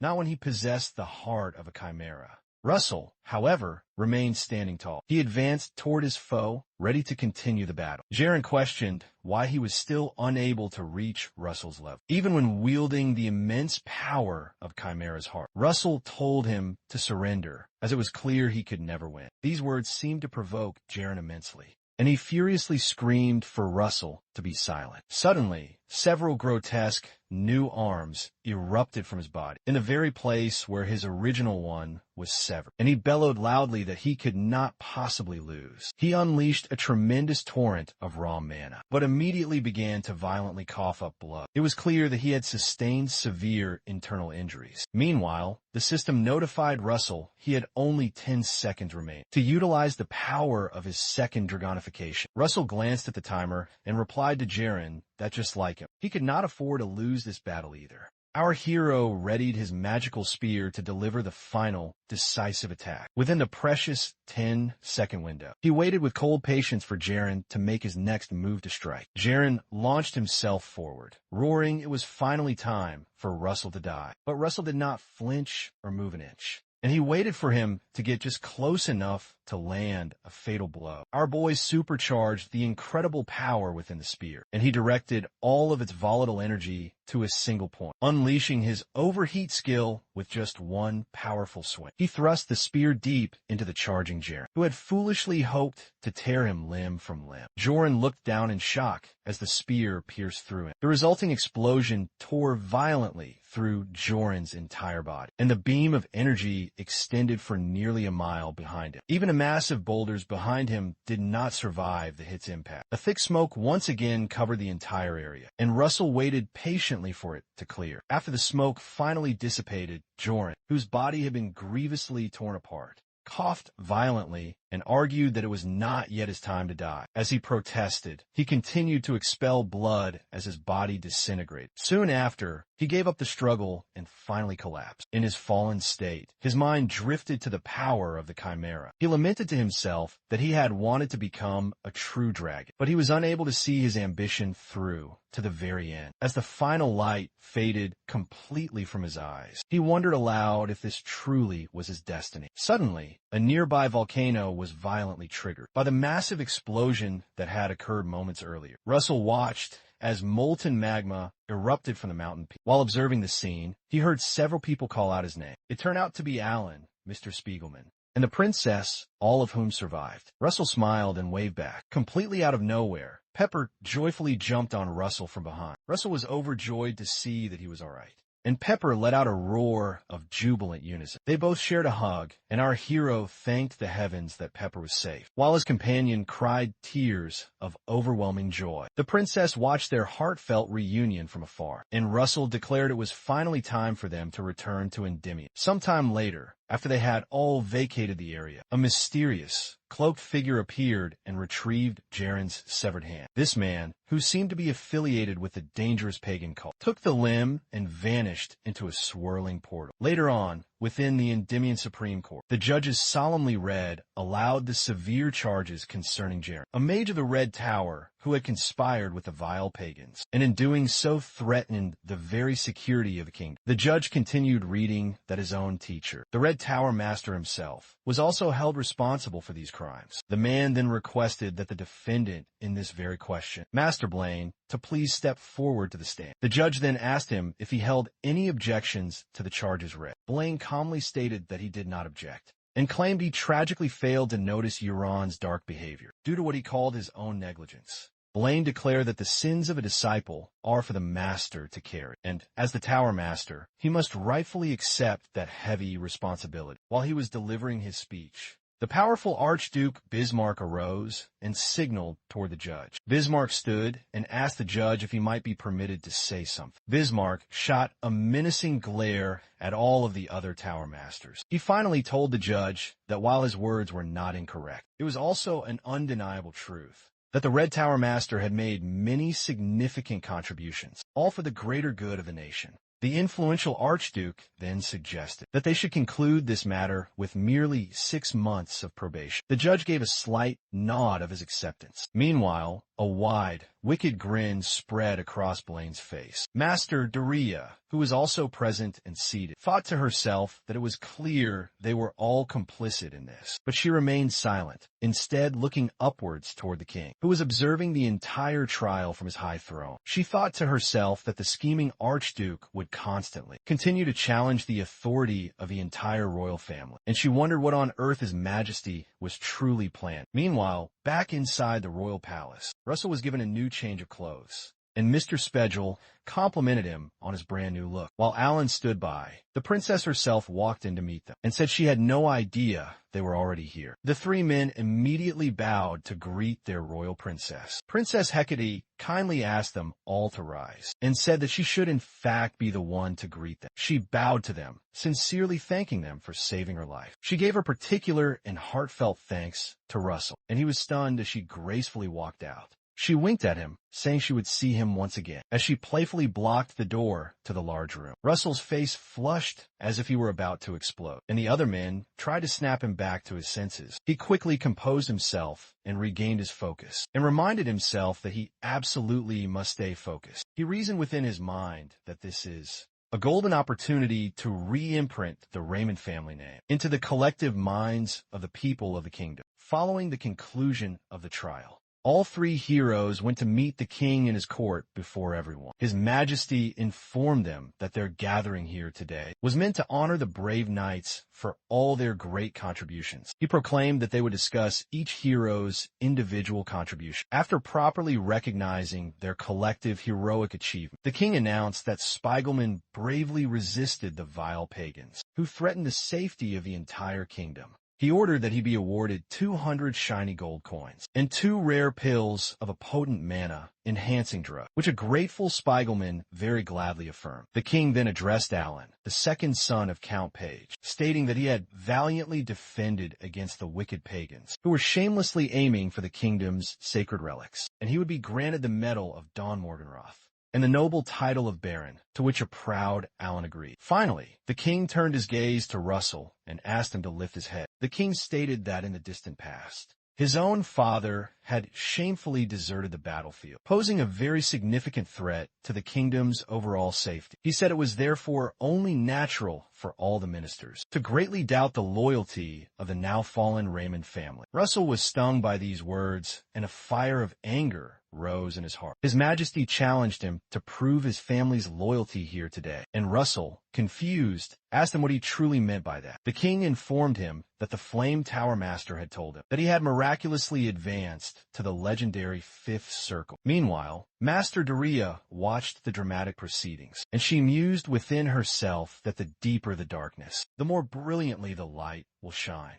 His Majesty told Russell that with such incredible achievements, nobody would ever dare to doubt his words. And Master Blaine was visibly shocked by this sudden turn of events. He quickly realized that the king planned to make Russell a public hero, in front of everyone, to weaken the Archduke's powerful faction. Russell stood up and projected his mana circle for all to witness. Blaine reasoned that this was a simple first circle, magic spell that merely reveals one's elemental attribute. But for these common people who knew nothing about real magic, there could be no greater or more wondrous spectacle. The crowd of people watched in absolute astonishment, and Master Melville noted Russell's projection of all 5 circles. Master Melville commented that it was truly an explosive growth, and even the stoic Alan seemed genuinely impressed by it. As the onlookers watched, even the great Master Niccolo was impressed. When Russell finally finished his grand presentation, he knelt down before the throne once again. And the king said that he had thought his father was a withered flower, but no one could have ever guessed he was hiding such a beautiful seed. Russell replied to his Majesty that his praises were far too generous. The king announced to everyone gathered there that, regarding the truly special case of the noble Raymond family, he was elevating his title from Baron to Count. He then proclaimed, additionally, along with a prestigious 3rd-class military merit deal, he announced for all to hear that he hereby grants Sir Russell the right to levy taxes on 10,000 households in the entire neighboring city. And Russell humbly affirmed his Majesty's commands. After the king had finished his grand statements, he placed a hand upon Russell's shoulder and warmly asked him to rise. When Russell rose to his feet, the king thanked him for saving his daughter. He stated that he was not speaking to him now as king, but as a simple father. His Majesty mentioned that he wished to repay him, and asked if there was anything at all that he truly desired. Russell thought about it carefully, and told the king exactly what he wanted. Later on that day, while back at his humble house, Russell recalled that he was deeply worried about how he'd get what he asked for, but it seemed that things had worked out perfectly in the end. He gazed at the dragon's heart he had specifically asked for, and he considered just how shriveled and withered it looked. Although its appearance was quite ugly, it would reveal its true, powerful form when infused with magical energy. He hoped he could handle it and began to release mana into the heart. Suddenly, something truly shocking and unexpected happened, and Russell let out a shout of surprise. The heart suddenly exploded into 1,000,000 bits, releasing a bright blue light. Along with the brilliant blue light came dangerous streaks of light. Abruptly, the shattered bits of the dragon heart transformed into a horn that was completely surrounded by crackling light. Russell was completely shocked to see this incredible sight, and suddenly a system screen appeared before him. The screen informed him that the dragon's heart had revealed its true self, and he had just obtained the legendary Forgotten King's Horn, which possessed a powerful lightning essence within. After Russell carefully read the important message, he realized that the horn would now have to infuse its power into him. Just like the last one, he closed his eyes to brace for the painful impact, but the horn just released its essence into him without actually piercing him. Russell recalled his last agonizing experience and said that this one was remarkably much more bearable. He allowed a deep sigh of relief, and his entire body began to radiate with crackling lightning. He considered the powerful thunderbolt energy coursing around him, and was astonished that a third of his fifth circle was already filled up, even without having fully absorbed the power yet. Another system screen promptly showed up, and it notified him that he had absorbed the Forgotten King's Horn with its lightning essence to his absolute limit. He was told that the mana exceeding his absorbable limit would reside deep within him as a new dormant power. The screen also notified him that his intermediate lightning attribute, understanding of its nature, had reached its maximum limit and has now evolved into an advanced lightning attribute understanding. Suddenly, Pepper appeared out of nowhere with a mighty roar. This time, however, he looked significantly much bigger, and Russell was completely shocked by his new, larger appearance. He wondered why he had suddenly changed, and asked Pepper if he was somehow affected by the power of lightning, to which Pepper gave a sudden nod of confirmation. Pepper turned around and jumped out of the room. He leaped out of the open window and flew into the dark night sky. Russell rushed to the window in a panic and called out to him. Pepper soon returned to float outside the window, and Russell wondered if he wanted him to climb onto his back. Suddenly, Pepper grabbed Russell firmly by his shoulders and flew outside. Russell was terrified out of his mind and begged Pepper to wait. He suddenly stopped shouting when he noticed just how high up they'd flown. He realized that Pepper hadn't just simply grown in his size, but his amazing flying ability had also greatly improved. Russell then told Pepper that him growing so much bigger means he'll be much easier to spot, but Pepper signaled to him that he should not worry. Suddenly, he let go of Russell and transformed into a pure flame. The flame then became powerful wings that joined themselves to Russell, allowing him the ability to fly freely through the sky. Our boy commented that he now had swift wings made from spirit flames. He asked Pepper if perhaps he should call these new wings spirit wings, to which Pepper let out an excited and happy roar. Russell considered the fact that he now had the King's Horn, lightning essence, intermediate fifth circle mana, and now, on top of all that, spirit wings. He said that he felt like he could now face any opponent without any fear, with all of this incredible new power. Meanwhile, Brother Hubert went to go see his esteemed master when he heard that she had a brand new mission for him. Master Daya informed him that the mission was to escort Count Kimberly, the special envoy who represents the entire Keel Kingdom. She said that although the Keel Kingdom's national force is weak, they still maintain their respected position as a neutral nation because of their incredibly abundant mana stone production. She added that it appeared that Marquis Jorio Comanche of the pro-empire political faction had attempted to bring the powerful empire in there. The powerful master then said that, rather than falling under the brutal control of the empires, Count Kimberly must have concluded it was better to join hands with them. Later on, as Hubert began to head out, he thought deeply about the dangerous Keel Kingdom, and he reasoned that this mission would not be an easy one. Before he could step out, Russell called out to him. Hubert told Russell that it had been quite a while, and Russell replied that he was glad he was doing well. Our boy then asked him if he was leaving for the Keel Kingdom right now, and a surprised Hubert asked him how he could possibly know that. Russell then requested to come along with him on the mission, and informed him that Master Daya had already given him permission. Russell recalled that from what he could remember, Hubert is fated to lose his own life on this very mission. Hubert seemed quite surprised by Russell's generous offer, and a new screen popped up in front of him with a new mission: to make it back alive with Hubert from the great unknown danger. Russell thought within himself that there was no valid reason to stop him from leaving, so he had no choice but to go with him. Shortly after, the two brave men headed toward the Keel Kingdom. Hubert informed him that they were almost at their destination. He told Russell that it was extremely reassuring to have him by his side, but he then asked if he had a specific reason for coming along. Russell just replied that he wanted to gain some new achievements, and it would be a great achievement to do a mission with him. Russell then flew on ahead of him,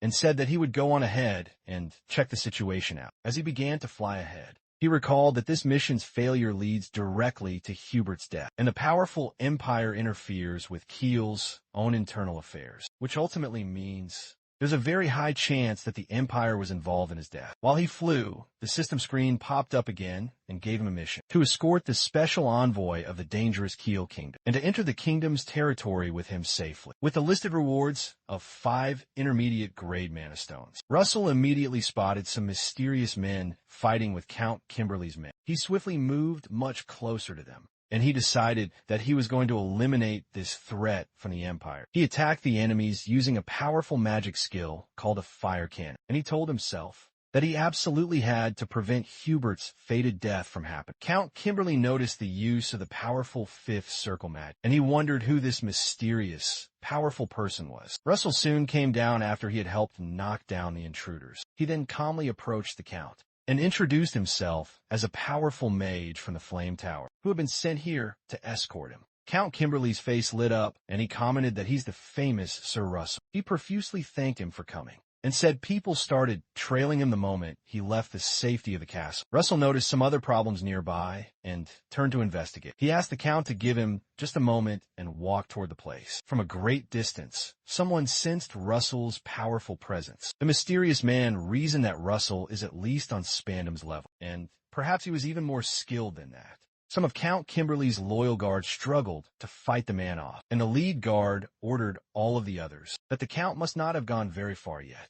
The lead guard then surrounded the man with all the other guards and told them that they needed to buy much more time for him. The man just let out a cackle at their brave resolve. Suddenly, the fight continued, and he stabbed 2 of the guards at once. Russell looked on, farther away, and spotted the person who was attacking the Count's men. A truly massive explosion suddenly erupted from the place where the intense fight was happening. The powerful explosion broke down several of the surrounding trees, and the mysterious man stood calmly amidst the falling trees. In that moment, Russell realized this very man is the one who killed Hubert in his past life, and he recognized him with dread as McCrae Hughes, the sword master of the Empire and the late Spandam's own master. Shortly after this realization, Hubert arrived on the chaotic scene and met Russell with the Count. He told them both that he was glad to see that they're safe, and he then formally introduced himself to Count Kimberly. The Count also introduced himself as well, and he thanked him graciously for coming to their aid. Hubert looked down grimly at the dead royal guard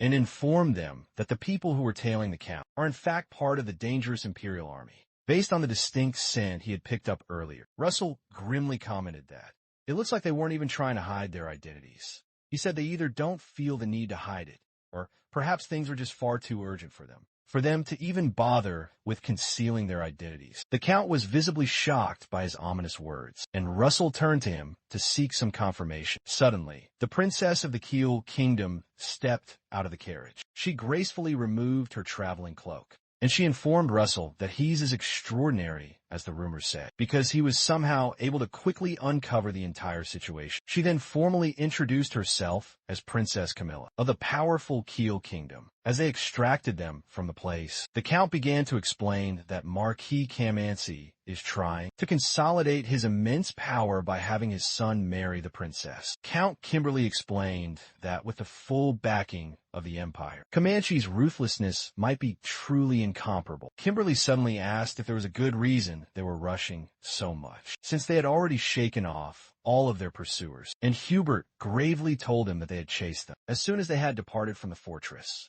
and he was absolutely sure that there was another group behind them. Russell, who was currently carrying the princess on his back, reasoned that they had now created some much-needed distance, and he did not see any immediate signs of them being chased. Regardless of that fact, he kept getting an ominous feeling and wondered why. Suddenly, he sensed something and yelled for everyone to get down. They all quickly bent down low, just in the nick of time to avoid a mighty attack that swept past their heads. The attack was so incredibly strong that it cut down the trees in front of them. The powerful attack on the trees caused them to catch fire, and a blaze started. Hubert yelled to their friends from the Keel Kingdom to run for their lives and assured him that they would handle things while they made their run. Hughes showed up, and the two mages stood bravely in the gap. Hubert saw the man approaching and instantly recognized him. He recalled that this man was a disaster in the form of a human, and he was the Empire's legendary Great Sword Tiger. He noted his distinct and recognizable features and knew him as McCrae Hughes. Hughes fixed his cold gaze upon Russell, and he announced that he must be the infamous disciple. A blood-red screen suddenly popped into existence, and it notified Russell that his current mission was to make it back alive with Hubert from the imminent danger. With the rewards of 5 advanced grade mana stones and another 7 intermediate grade mana stones, Russell reasoned that the immense pressure the man emits just from his intense gaze upon them was truly and utterly insane. Meanwhile, Hughes declared that he would make him pay the ultimate price for taking the life of his precious disciple. Hughes suddenly sent a powerful Crimson Wave attack at them, called the Sword Crimacai. Master Hubert quickly created an earthquake, and Russell cast powerful double shields to protect himself and Hubert from the full force of Hughes's deadly attacks. The magical shield ripped violently through the ground under Hughes's feet, and he deftly cut through some of the rocks with his sword and jumped high to completely avoid the powerful earthquake. When Hubert noticed that Hughes had avoided the very first attack, he quickly responded in kind with another one. Earthen hands came out of the ground and grabbed all of Hughes's limbs, and Hubert immediately ordered Russell to attack him now. In just a mere split second, Russell closed in on the trapped Hughes with his devastating blaze lance hand. The resulting explosion from the hit was so incredibly strong that it sent massive rocks flying absolutely everywhere and completely blocked Hubert's entire field of vision. Russell jumped back into position to create some needed distance and to see what had happened to the powerful Hughes. From within the thick smoke, Hughes told Russell that it seems he had only learned cheap tricks from his cursed master, referring, of course, to the great master Daya. Russell noticed that Hughes had wrapped his entire body in a powerful aura. Hughes put his large sword down and smugly said that he would now show them something truly interesting. In return, he brought out a small crimson sword called the Sword Fuchsia. Suddenly, a burst of energy erupted out from the small sword, and it pierced Hubert directly in the center of his chest. Hughes explained that it was a sword made from the bones of a dragon, and had been corrupted with the blood of 10 powerful mages. He quickly grabbed his sword and ran toward them to finish them both off, saying it was a sword that was perfect for fighting against any mages. Russell picked up the severely wounded Hubert and attempted to fly away. As Hughes hit the very spot they had just been on, as Russell began to fly up into the vast sky, Hughes commented that his flying skills were quite impressive. Russell began to look around him, and he spotted some stones that looked exactly like firebomb stones. Hughes threw another attack of several crimson waves at it, and he taunted him to try and dodge this attack if he can. The deadly waves flew into the air towards Russell in all directions, and Russell deftly managed to dodge all of them. Meanwhile, Russell said to himself that the firebomb stones should be more than enough to confuse Hughes. Russell dropped the injured Hubert by a tree and landed back on ground. Hughes asked him if he was now trying to buy time for his friend, who had earlier escaped because he knew he could not beat him. Russell did not say anything and instead spoke quietly with Hubert. Russell asked Hubert to run and to join the princess and the count. When he gave him the signal, because he planned to buy some precious time, Hubert asked him if he was really asking him to leave him there and run. Russell begged him to please trust him and promised to go back with him. Hughes became visibly impatient and asked them if they were done talking. Suddenly, Russell generated some powerful lightning in his palms with his newly acquired lightning essence. He fired a devastating chain of lightning directly at Hughes. He then gave Hubert the secret signal, and Hubert teleported away instantly and ran into the deep woods. Russell told himself that all of the firebombs stones will surely give Hubert just enough time to safely escape. He reminded himself that he could not take Hughes lightly at all, so he added a powerful thunderstorm from his cloudy ring into the attack. Russell also activated the powerful second stage of his draconification, and he said that he would now give it his absolute all. Finally, he drafted several blaze lances and magical spears at once to land one truly powerful and devastating attack.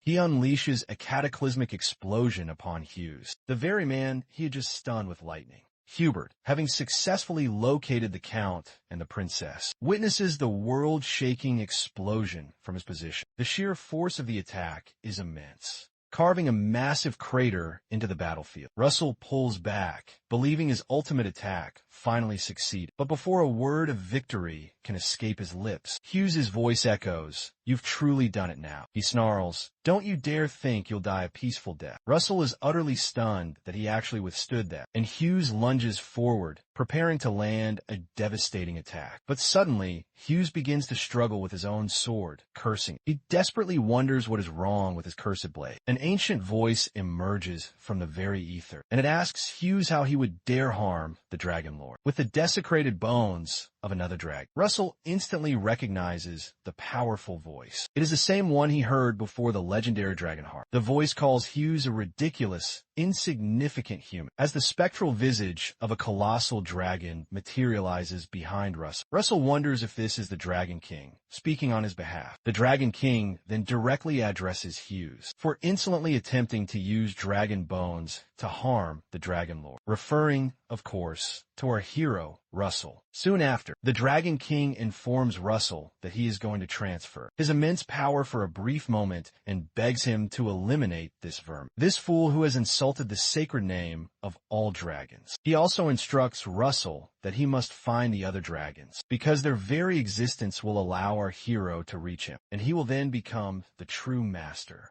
and the final hope of the dragons that yet remain in this world. Even though he cannot possibly comprehend what is happening, he knows with absolute certainty this power is his key to crushing Hughes. Moments later, Hughes is seen screaming in pure agony after one of his hands is cleanly amputated by our boy. Russell moves in for the kill, using overheat and the blaze lance. But Hughes suddenly manifests a phantom hand and grabs the blaze lance. He sneers that Russell seems to have gravely underestimated him and foolishly thought that losing one of his hands would make any kind of difference. He then references how the MC has arrogant eyes, just like his father. Russell is shocked to discover that he actually knew his father. Apparently, Hughes didn't just happen to know his father, but had desperately wanted to gouge out his arrogant eyes, until somebody else managed to beat him to it. Russell looks completely bewildered by this revelation, so Hughes mockingly asks him, "Why do you only think it was the Empire that killed your father?" He blinks behind him, preparing to deliver a fatal strike. But Russell instantly spots him and attempts to slash him down, but he nimbly dodges it. Hughes responds with his own quick attack, and Russell rapidly jumps back to avoid being hit by the blow. As he lands back on his feet, he feels a sharp, searing pain and realizes that Hughes had pierced him in the side just before he had been able to fully move back to safety. And Hughes cruelly makes fun of him for not dodging a simple, basic attack. The knight blasts Russell again using his phantom hand, and our brave hero gets out of the way. While he's still dodging, Hughes comes in to slash him again, because his evasive movements have become predictable. Luckily, Russell manages to quickly create a magical shield right before Hughes lands a truly terrible, devastating attack. Even with the shield, the impact of the attack is incredibly strong, and Hughes taunts him for possessing such pathetic talent, even going so far as calling him a clumsy little piece of crap. While Russell is still reeling from the impact of the last attack, Hughes continues to taunt him, stating he can't reach a higher level without sacrificing something dear, and it's far too early for a mere kid like him. As he moves in for the final killing blow and strikes the spot that Russell is currently lying down in, our boy quickly uses his spirit wings to fly away from the attack. As he flies away from the danger, he has no choice but to admit that his opponent is a superhuman and is completely and utterly out of the norm. While he's still flying away, Hughes relentlessly chases after him, so Russell responds by summoning a wind wave. The powerful wave completely covers up Hughes, but he still somehow manages to tear right through it. This shocking feat surprises Russell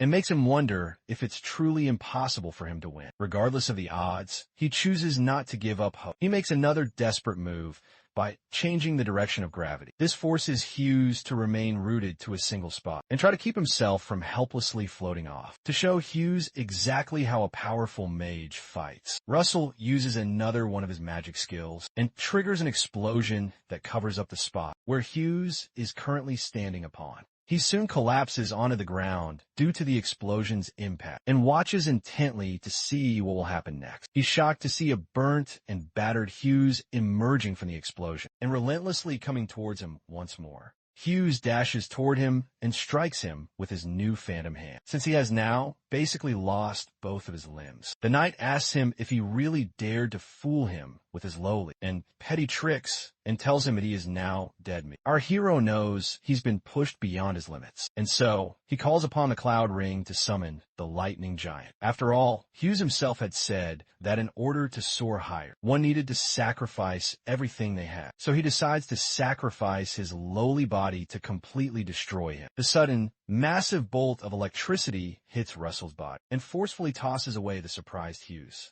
Russell had overstimulated his muscles with raw electricity and increased his movement speed explosively, which was his ultimate and final trump card until this very moment. He quickly uses an original construct called the Swift Charging Lance and goes in for a truly deadly final strike, while the burnt and mangled Hughes watches on in utter despair. Russell, on the other hand, shows absolutely no remorse and pierces through the foolish man. But Hughes manages to strike him as he's passing by him, causing him to violently cough up a spray of blood. It turns out that the powerful strike didn't do much to Hughes, and he laughs at the wounded Russell and knocks him down with a punch, as Russell is mercilessly pummeled into the ground. He silently prays for just one more chance, but someone suddenly shows up from nowhere and blasts Hughes away. The blast is so incredibly strong that it burns away a few of his limbs, and the mysterious man asks him how it feels to crawl on the floor like a bug, as Hughes weakly struggles to even pronounce the man's name. The man tells him that it is time to die and drops an explosion on it, leaving absolutely nothing but a pool of blood behind. The man also finds it completely unbelievable that Russell was actually able to push Hughes to this extent, completely all by himself.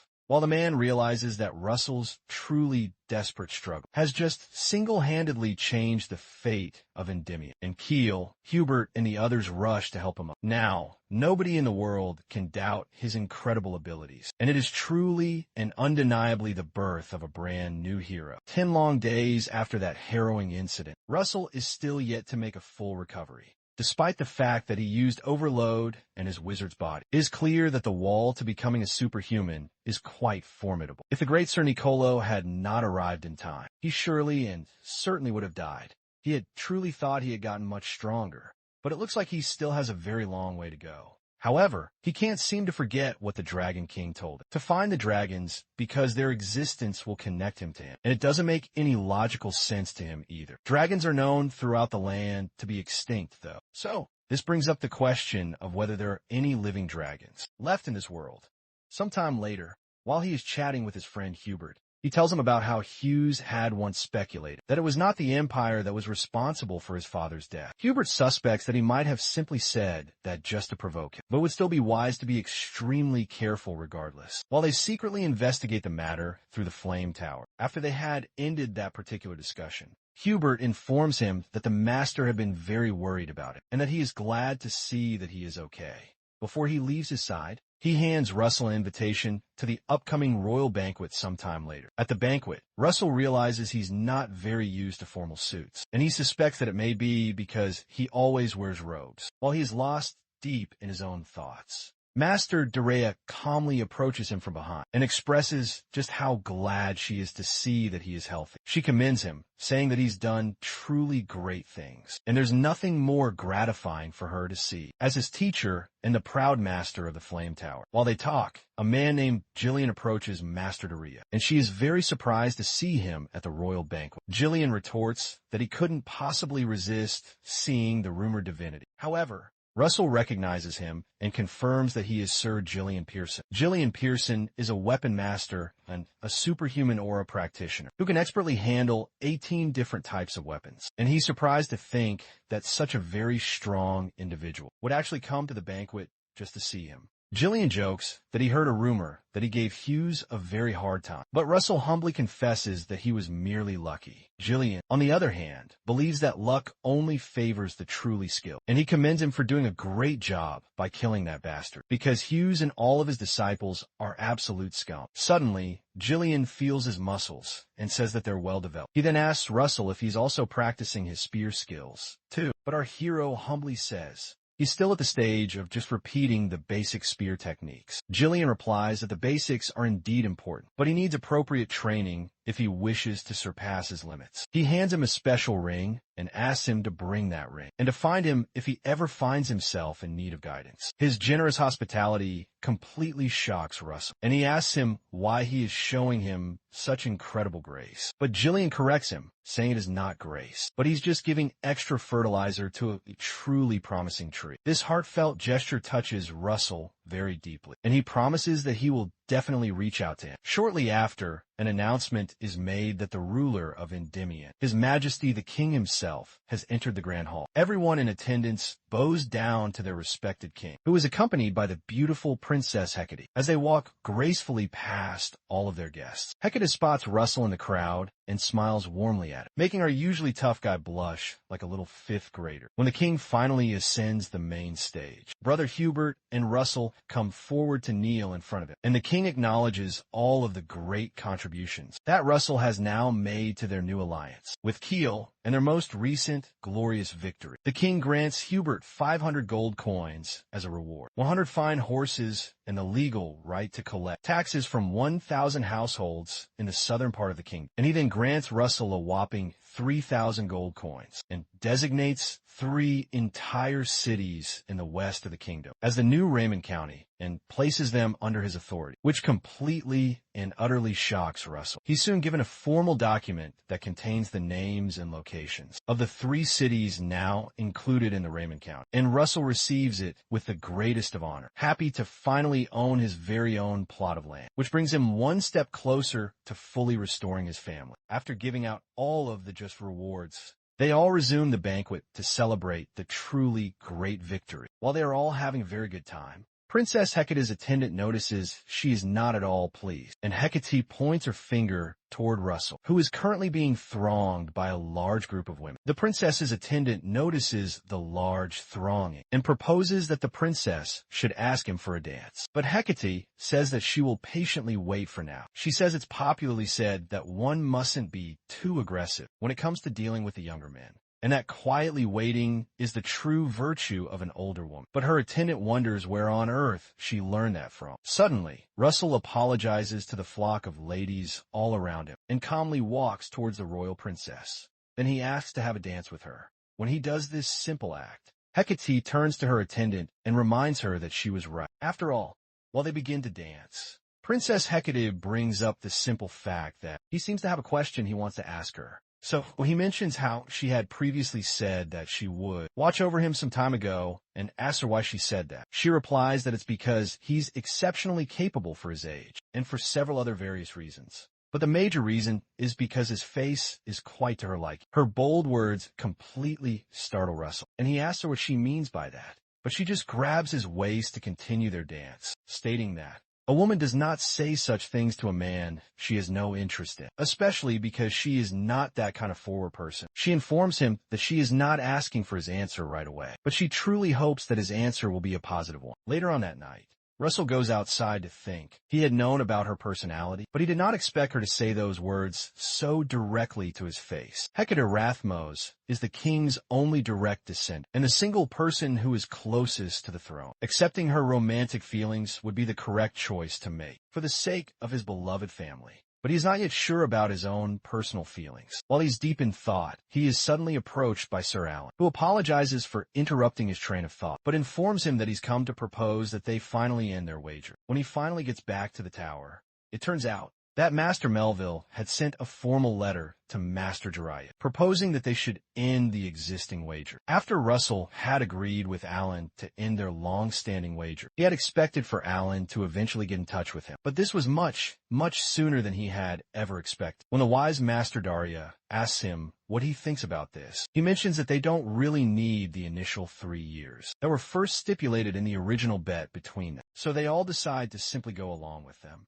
Sometime after, they all gather in the dueling arena in the Colosseum. With a powerful magical barrier that can withstand not just 6-circle magic, but also the powerful sword aura of an expert-level swordsman. Our boy considers how he was a mere 2nd-circle mage in his past life, and how he would have never, ever thought he would be standing here someday. Master Daya declares that they should go ahead and start right away, because there is absolutely no need to drag it on any longer. And Master Melville then jokingly wonders how long she can possibly keep up her false bravado. The barrier is a magical one that was created by the 2 Tower Masters, so they don't have to worry about destroying their surroundings, and have the liberty to show off their skill to their heart's content. In the dueling arena, Russell and Alan finally face each other. Alan is a true genius, known as the mage among mages. But as of this very moment, there's little difference in their skills. Russell reasons that the most crucial thing in a tense match between 2 very similar opponents is being the one who closes the distance between them. He quickly and powerfully dashes forward, causing Alan to dart backward in an effort to create some distance. Russell's aggressive fighting style seems to him like he's fighting a knight or a powerful swordsman rather than a fellow mage, because he seems to be extremely confident in his firepower and his resilience. Truly, the Flame Towers. Instantaneous firepower is much stronger than the blue towers, but Alan quickly reacts with a powerful icicle rain. As the deadly icicles head directly toward Russell, he realizes that he had not expected any less from Sir Alan, who is well known to have an unbelievable casting speed. However, our boy quickly responds with a fire rain to negate his attack, while the 2 masters watch on intently. Melville is impressed that Russell could quickly copy Alan's complex formula in just a single instant. After the smoke clears up in the arena, our hero decides that he will be the one to strike first. This time, with another powerful attack he calls the Fire Light. The bolt of fire lightning almost manages to hit Alan, but he quickly uses his blink skill and teleports out of the way, thwarting Russell's plan to close the distance between them. In order to be able to close the distance, Russell decides that he needs to stop his opponent's legs, so he quickly creates an earthquake before Alan can possibly respond. And this move catches the great Sir Alan completely off guard. Russell's master plan is to make him find it hard to keep creating distance by effectively driving him into a corner, using these powerful and explosive earthquakes. Suddenly, the great Sir Alan casts a grand spell called Ice Age, and the entire arena ground completely freezes over, stopping the devastating earthquakes that have been shaking the ground. This move amuses Russell, but Alan realizes he's a total monster. He soon tells his opponent, Russell, that it's now time to put an end to probing each other, and he summons another deadly ice rain upon where Russell is standing. But our hero quickly creates a powerful firewall to protect himself. Suddenly, Russell's own hands begin to freeze solid, preventing him from moving properly and casting his protective firewall. Alan had just used a secret move called Frost Stop, which is a secret magic spell of the mighty Blue Tower that the great Master Melville had personally taught him, since he is going to be his eventual successor.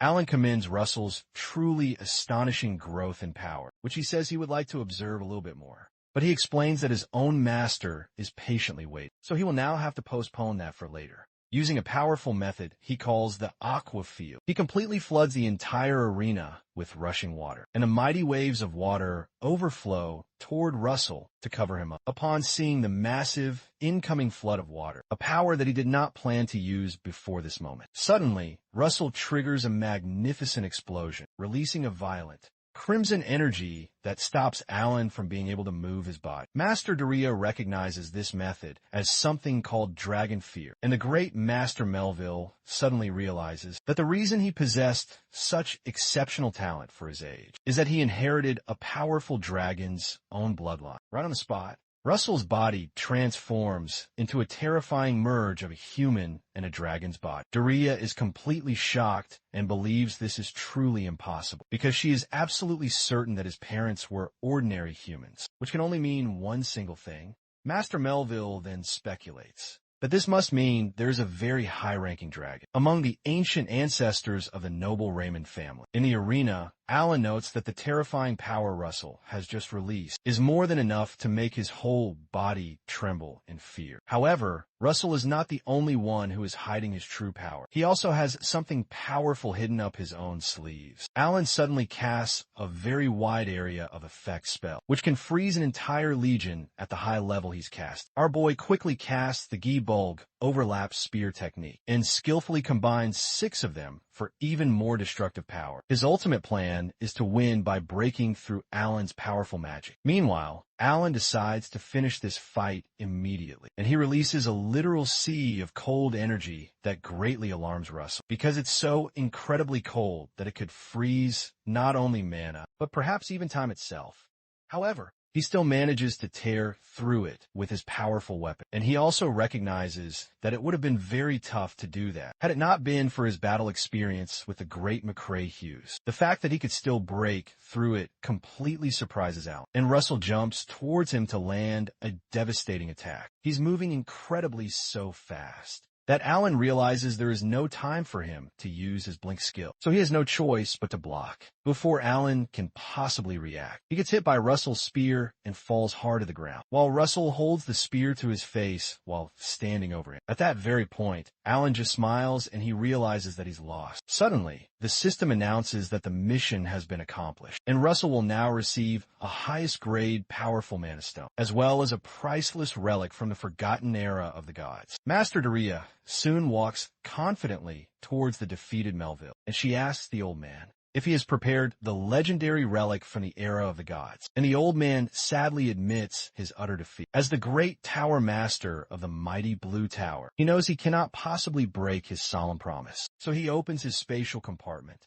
to provide the legendary relic from the era of the gods. And it truly surprises Jiraiya that he is actually giving it up. On their long way back home, Russell carefully examines the amazing relic that was handed over to him. It's the Sewing Things of Arachne, a truly priceless relic from the era of the gods that perfectly mimics the goddess Arachne's ability to cut and connect space. The small dagger can literally cut through the fabric of space. And in addition, if you imbue your mana into the magical chain, connecting the dagger and the needle, you can sew space. You can join the visible space with the space cut by the dagger. Even the mere ability of cutting space is truly extraordinary. But to be able to actually combine them, too, is something that could be very useful for ambushes or for an impenetrable defense. Shortly after, the writer informs him that they have now arrived at the Autumn Moon Castle. When he enters the Grand Castle, he soon meets Sir Gillian, whom he thanks profusely for inviting him over to his castle. Apparently, the surprising news of him beating the great Sir Alan has now spread to the weapon master's very ears. But Russell humbly claims that he was, once again, just lucky. Russell soon learns that the large place they're currently standing in is actually Gillian's personal office, and he was unsure of that because it is filled with weapons and looks just like a training room. Gillian confesses that it was not always like this in the beginning, but the massive collection of weapons continued to pile up over time as he continued to train.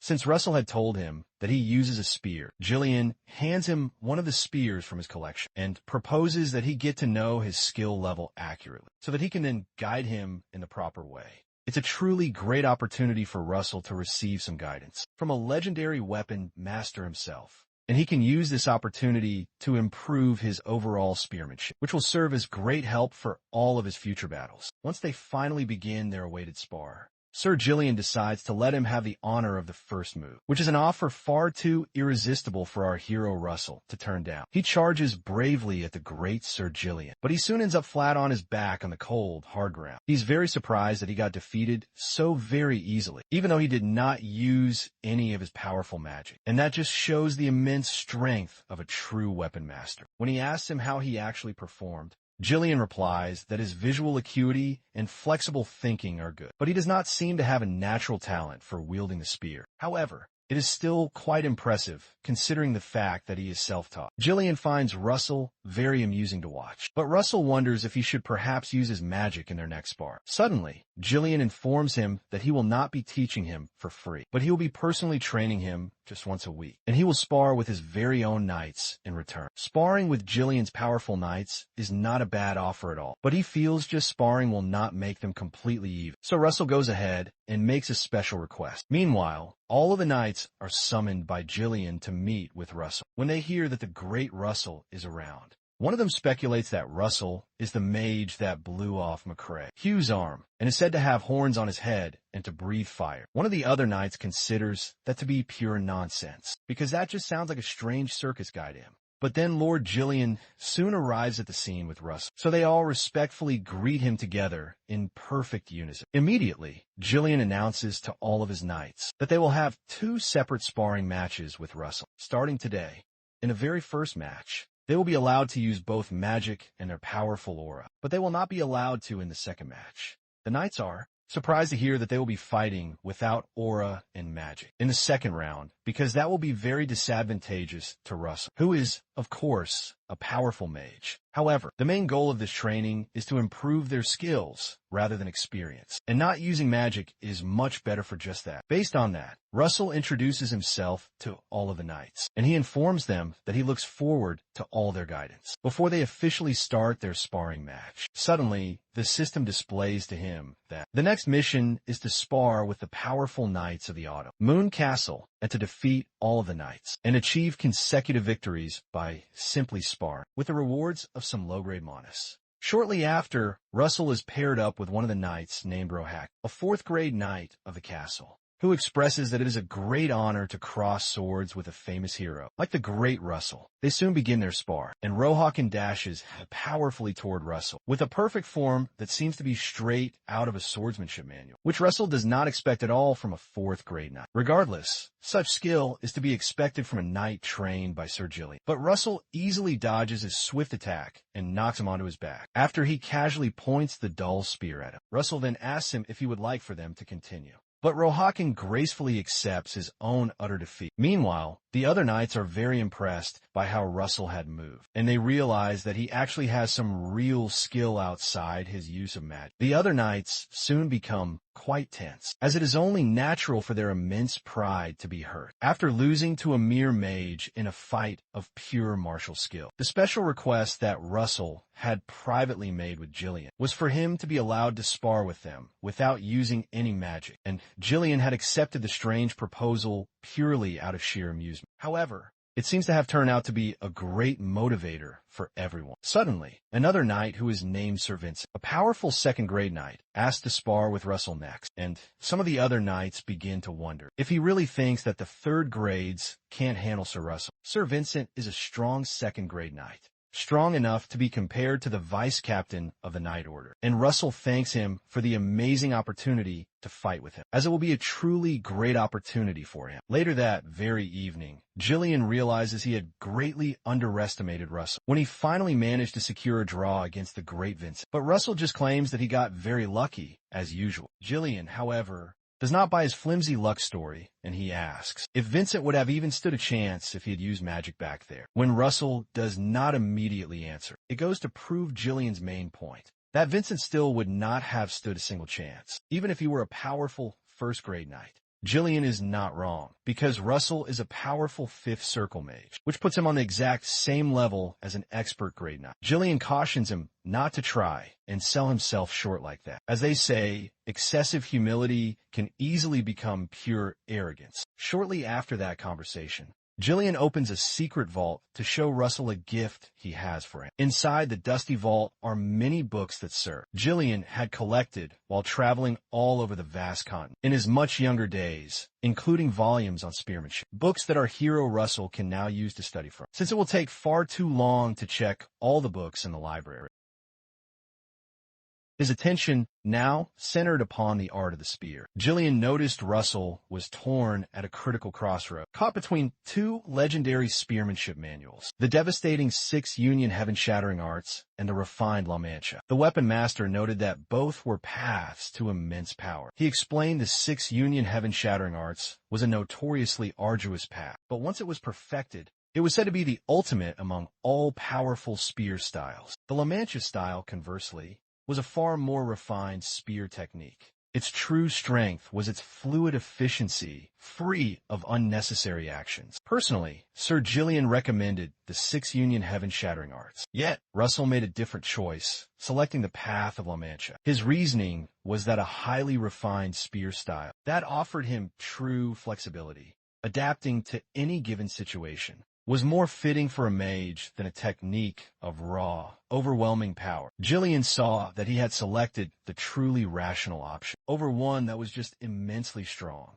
This proved that he thought like a true mage, and so he decided to respect his choice. He encouraged him to proceed with mastering the La Mancha style. This intrigued Russell greatly. That Jillian would give away such legendary books without a second thought. It resonated with him just how incredibly generous Sir Jillian was. But then suddenly, Jillian reminded him not to forget he must spar with the knights, and he was reminded that this wasn't entirely free after all. Sometime later, while Russell was being transported inside a coach, he meticulously practiced the sequence of the La Mancha movement. The simple, elegant moves came together to form a fluid line, but he consistently kept getting stuck at one crucial point. A year and a half had passed since he first received the La Mancha manual from Sir Jillian, and just memorizing all of the forms was already a grand achievement. But to truly perfect this spear technique required him to grasp its ultimate, true meaning. For that, a complete and total focus would be ideal. But his life held far too many distractions. One major thing on his plate right now was the system and its notification for the mission to become a 6th circle mage. By surpassing the brand new wall he had now faced and becoming a full-fledged, legendary 6th circle mage with the rewards of highest and advanced, intermediate and low-grade mana stones, plus an unknown reward. Becoming a 6th circle mage is a matter of training and enlightenment, and there was no quick and immediate solution to it. The words of the ancient Dragon King then filled his mind, because the great king had told him he must find the dragons, as their very existence will connect our hero Russell to him, and will help him to become the master,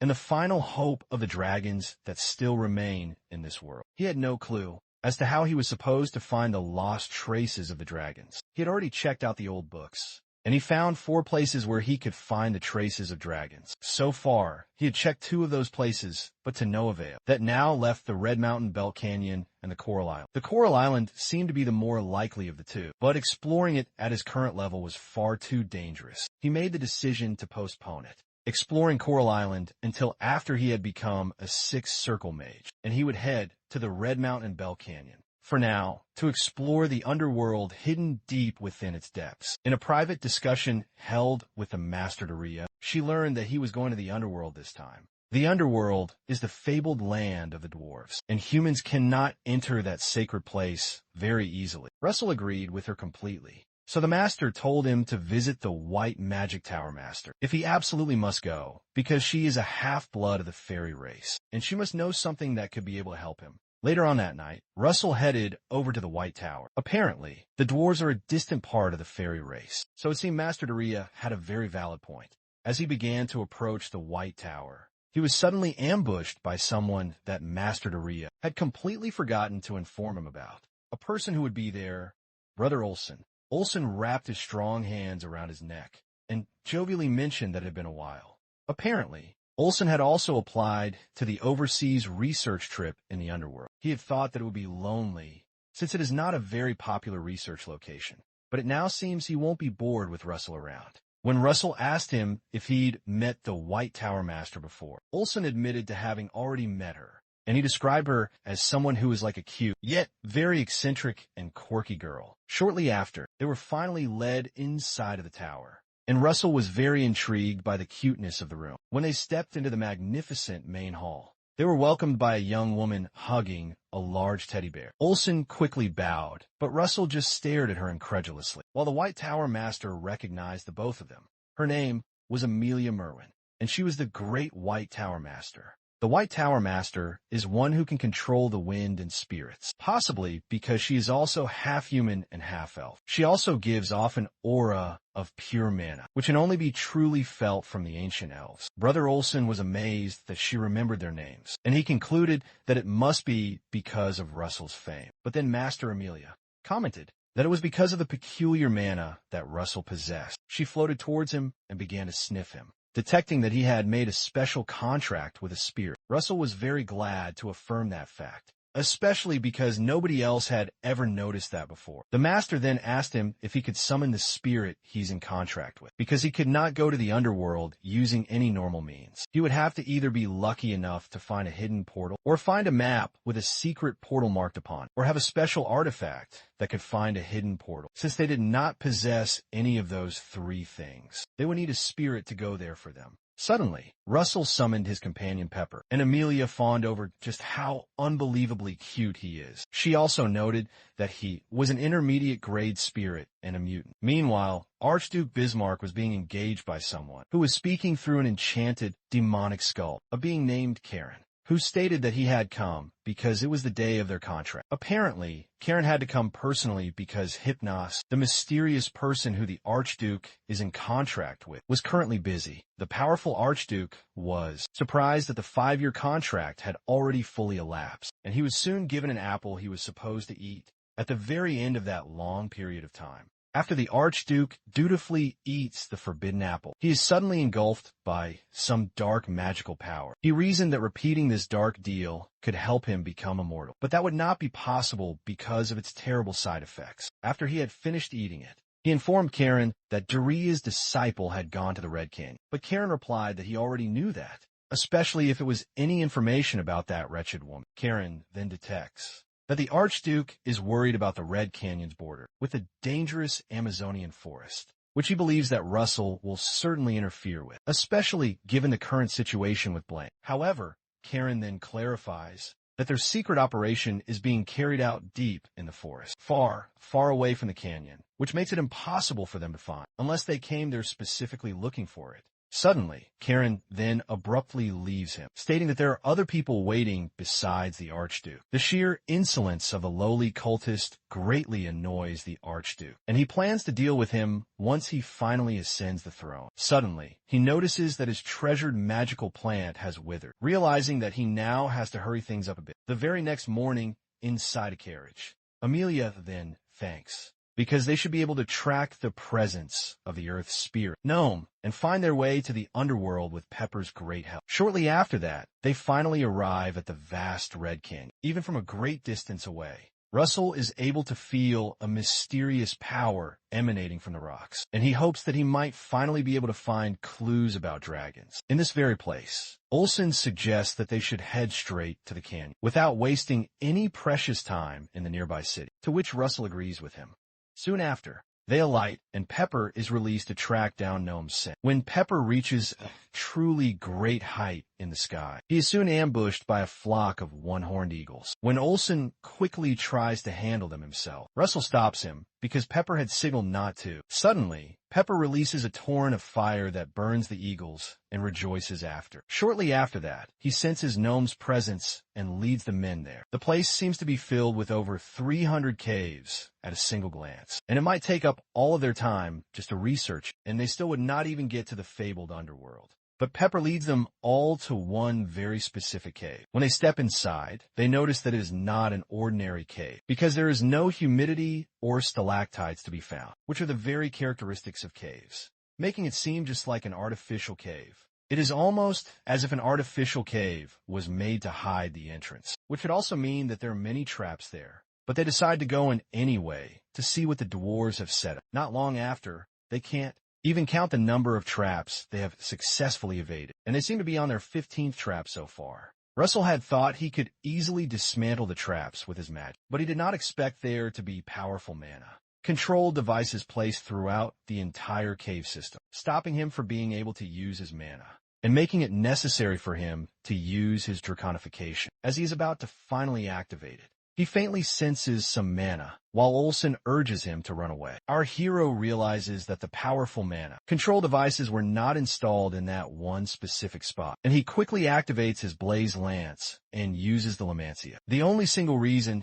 they would not install any mana control devices in just a single specific spot would be because it is the warp gate leading to the underworld, and Russell tears right through the wall using his devastating Blaze Lance, unearthing the legendary hidden warp gate. No matter how advanced the dwarves' technology really is, crossing through space is not at all possible without using mana, and that's precisely why there are no mana control devices where the ancient warp gate is located. His amazing find impresses Olsen, and they both walk through the gate. After walking inside, they finally reach the fabled underworld, which Russell had expected would be very small, since it is, after all, an underground city, but looks just as big as Endymion's own royal capital. When they go down some long set of stairs, they are soon approached by a group of some dwarves. who mentioned that it has been a long time since humans have come here, because it is not at all easy to find the ancient warp gate. One of them asks if they got their hands on a Lost Tribes map, or if they are, perhaps, powerful spirit contractors, but they decide to consider them as their honored guests. Regardless, the dwarves then signal to them to follow if they're going into the city, so that they can properly show them around.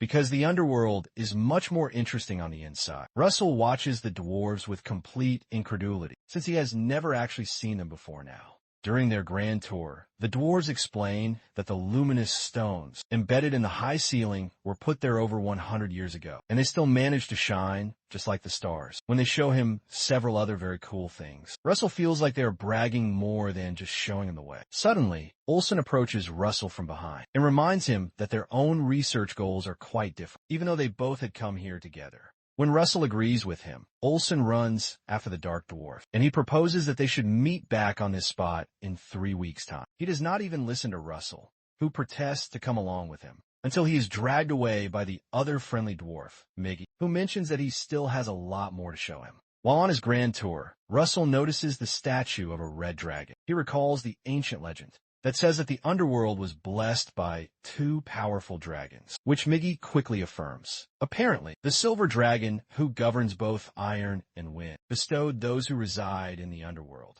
with the great blessing of steel, while the fire dragon, who governs all fire, bestowed them with the blessing of the flame.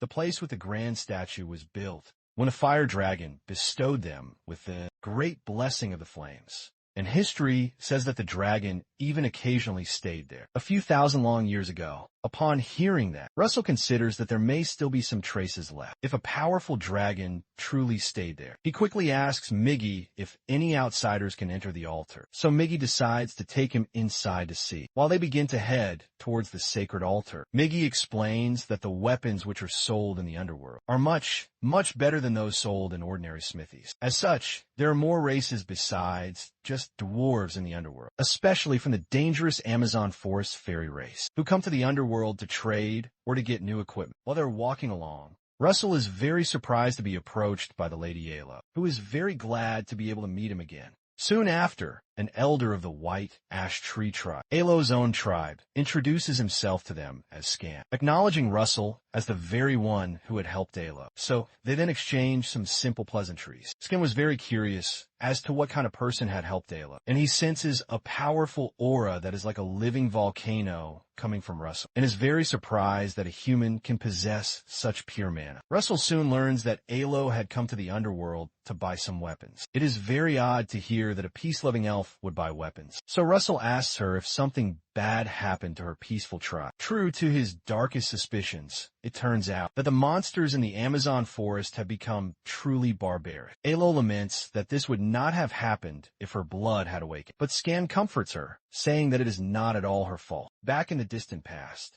Yahello had informed Russell that she had the blood of the green dragon, and that simple fact makes him wonder if the White Ash Tree tribe has any existing records or any ancient legends that are related to dragons. However, she sadly confirms that she knows nothing about that, apart from simply inheriting a powerful dragon's bloodline. But she does promise to check for any records from her tribe, if she can find any while he is staying in the underworld. Shortly after this, they finally reach the fire dragon's altar, but Russell doesn't see anything particularly special. He considers going to the silver dragon's sacred altar, but soon finds out that the silver dragon's grand altar is the very same as the mighty fire dragon's altar, in its location and its form. While he considers if there is really nothing to be seen here, Miggy steps outside of the altar to wait for him while he checks it out. Suddenly, Russell places a hand on the statue, and a green light appears. Eventually, it lights up the silver dragon statue's lifeless eyes. Suddenly, the silver dragon states that he's been waiting for a very long time, and he is glad that he has finally come, before the very end of his remaining lifespan. As the bright green light begins to shine brighter, the dragon tells him to follow the path and to come to him so that he can show him their true master, the very genesis of all of the dragons. Suddenly, a green compass with an arrow appears over his hands, and the ancient voice of the dragon asks him to go in haste. Our boy quickly dashes off in that very direction, especially because the powerful voice speaking to him sounds just like a voice on the very brink of death. While he is running, he notices the arrow is getting much shorter, which means that he is getting closer to the dragon that led him. Shortly after this, he flies up into the sky, and he spots the place that the compass is leading him to. As he begins to approach the mysterious place, the house seems to be far too small to possibly house a dragon, and it seems to be some sort of a cover to hide the passage. When he enters, he notices a large gate on the inside, which confirms all of his previous suspicions. Upon approaching the massive gate, a powerful voice welcomes him as the future master of all dragons. Suddenly, the enormous gate begins to swing open, unveiling the actual silver dragon, the great Silvator, who greets him personally. Silvator explains that he would like to talk with him as much as is possible, but he does not have much more time left. Russell wonders what he could possibly mean by that. And Silvator explains that his body and spirit have both aged, and it is now almost time for his long, eternal rest. While Russell wonders if Silvator is able to face death so very calmly, because their race can live for over 10,000 years. Silvator proceeds to return the power bestowed upon him to Russell, and he gives him a magnificent silver horn.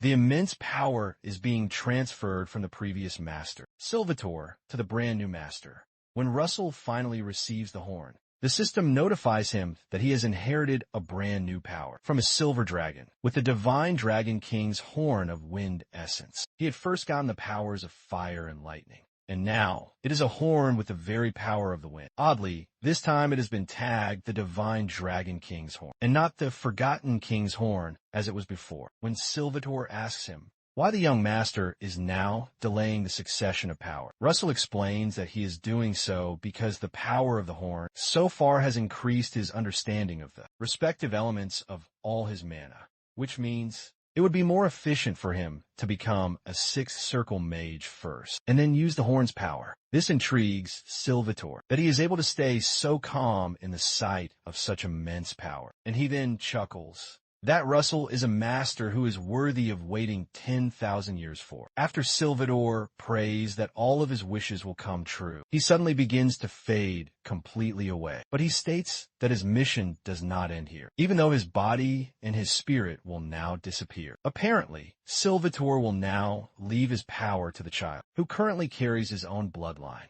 Meanwhile, somewhere else in the vast underworld, the Lady Yahello is suddenly struck by a great and powerful surge of power that the late Silvator had just left behind for her. Back in the cave, Russell walks out dejectedly because he had many questions to ask, and he had just now lost his first ever real lead, when it was right there in front of his very own eyes. As he heads out of the cave, he suddenly runs into Yahello, who unveils her head to show him 2 new horns and a bright light. When Russell asks her what is on her head now, she kneels before him and refers to him as the Great Dragon Lord, but she shortly collapses before she can complete her full sentence. Russell quickly rushes to her side to offer his help, and he later takes her away from the cave to be treated. While he is there by her side, he is surprised to learn that Yahello is the successor of the Silver Dragon. However, it does not look like her dragon powers have fully awakened yet. Suddenly, she wakes up and refers to him just like she always does. Suddenly, the system notifies Russell that Yahello has now begun to awaken as a second-generation dragon, but has not yet fully realized her divine mission. When she finally becomes aware of her life's mission, she will have to decide for her own self if she will awaken as a powerful divine dragon, or if she will remain as an elf. The message is a bit of a relief to Russell, because if she were to be forced to awaken as a divine dragon, she would have been eternally bound to him as the Dragon Lord. Still very confused, Yahello asks him why she is now in his room. So he explains to her that she fainted right in front of the gate, and he had to bring her to his place in a great hurry. Upon hearing exactly what had happened, she is glad he was the one who ended up finding her, and she wonders if this happened to her because of the horns. Apparently, a strange silver light flew at her before she lost consciousness, and it seems the dragon's essence deep within her has finally awakened. When she realizes that her accomplices must be very worried about her, she decides that she should head out now to go see them. And she prays that the blessings of the forest be with him on his path before she finally leaves him. The next day, it turns out that Russell has much more time on his hands than he had originally expected, as he thought it would take 20 long days to find the dragon's traces. He decides to use this new opportunity to go see Miggy and his good friend at their amazing forge. Once he finally reaches their forge, He shows them a mysterious object from his compartment for them to appraise. They can sense that the object has an incredibly pure mana, as if the very stone itself is actually condensed mana, almost just like a real dragon's heart. However, the mana's purity is far too high for it to be the heart of a dragon from a much lower dragon race, and it is too small for it to be the heart of a higher species. So they ask him if he could leave it with them for a little while so that they can properly and fully check it out.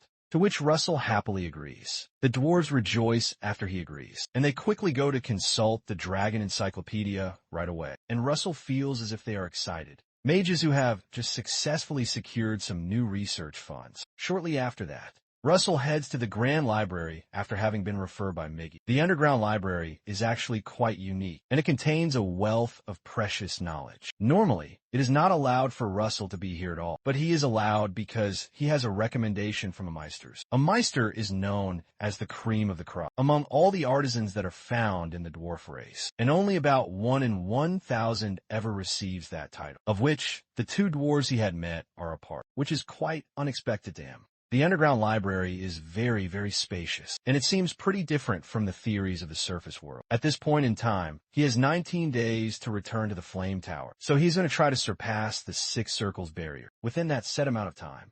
However, after 19 long days, our boy realizes his goal is not that easy, and it may just be far too soon for him to reach. He heads to the forge to retrieve his mysterious object, because he has to leave that day and say his goodbyes to them. They are shocked that he has to leave so soon, and they try to persuade him to stay for just a few more days, because they have not been able to find out anything extraordinary about the mysterious object he gave them. Even though they have made some small progress so far, they have found out that the mana stone did not form naturally, and that it is, in fact, an artificial object created for a definite, specific purpose by someone. When Russell asks them what brought them to that odd conclusion, they explain that the strange alchemical reactions were very similar to something they have all seen before. They show him a book that seems to explain that the object is a type of magnum opus, created by breaking down and then diluting a part of something. Magnum opus is an alchemy word that means a masterpiece. They seem to believe that this single mana stone has a value, comparable to the legendary philosopher's stone. But the main issue here is that they have not been able to find out what it was made from.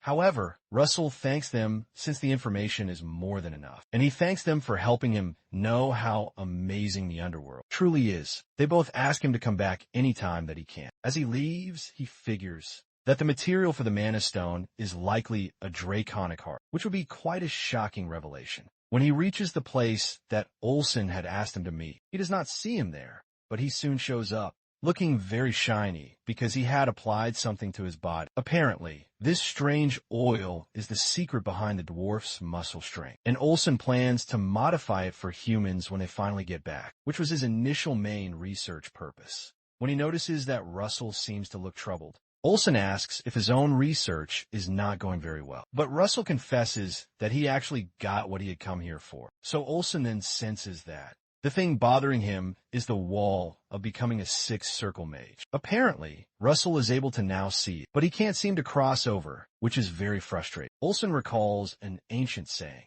that 100 mages will have 100 different enlightenments, which just shows how truly delicate the matter of enlightenment is. Even the most well-meaning advice can prove to be detrimental. So it is an unwritten rule among mages not to interfere. However, he felt a few basic pieces of advice should be just fine. Suddenly, Olsen asks Russell if he knows he can lift 1,500 pounds, which is about 680 kilograms. But this is Russell's first time ever hearing that. Apparently, Olsen was not able to lift that weight at the very start, but after constant and diligent effort, on top of even more effort, it finally became possible for him one day. He advises that the enlightenment, when it comes to true magic, is the exact same, because if you work diligently every single day, it suddenly and unexpectedly comes to you. Those words resound in Russell's mind, and he realizes that he just has to be much more patient, because he has grown significantly compared to just a month ago. While they walk, Olsen points at the breathtaking sunset, and how magnificent the sunset over the Red Canyon truly is. The beautiful sunset's light blurs the boundary of the sky and earth, and everything that Russell has learned, and the walls he has built up, brick by single brick, feel as if there's a greater enlightenment waiting just beyond. Suddenly, our boy experiences a mental projection into his own mind, and he realizes that everything he has learned and has experienced is now expressed in the form of formulas. Upon seeing the burning red sunset, he decides to add the formulas he knows to the image of the burning and beautiful red sunset.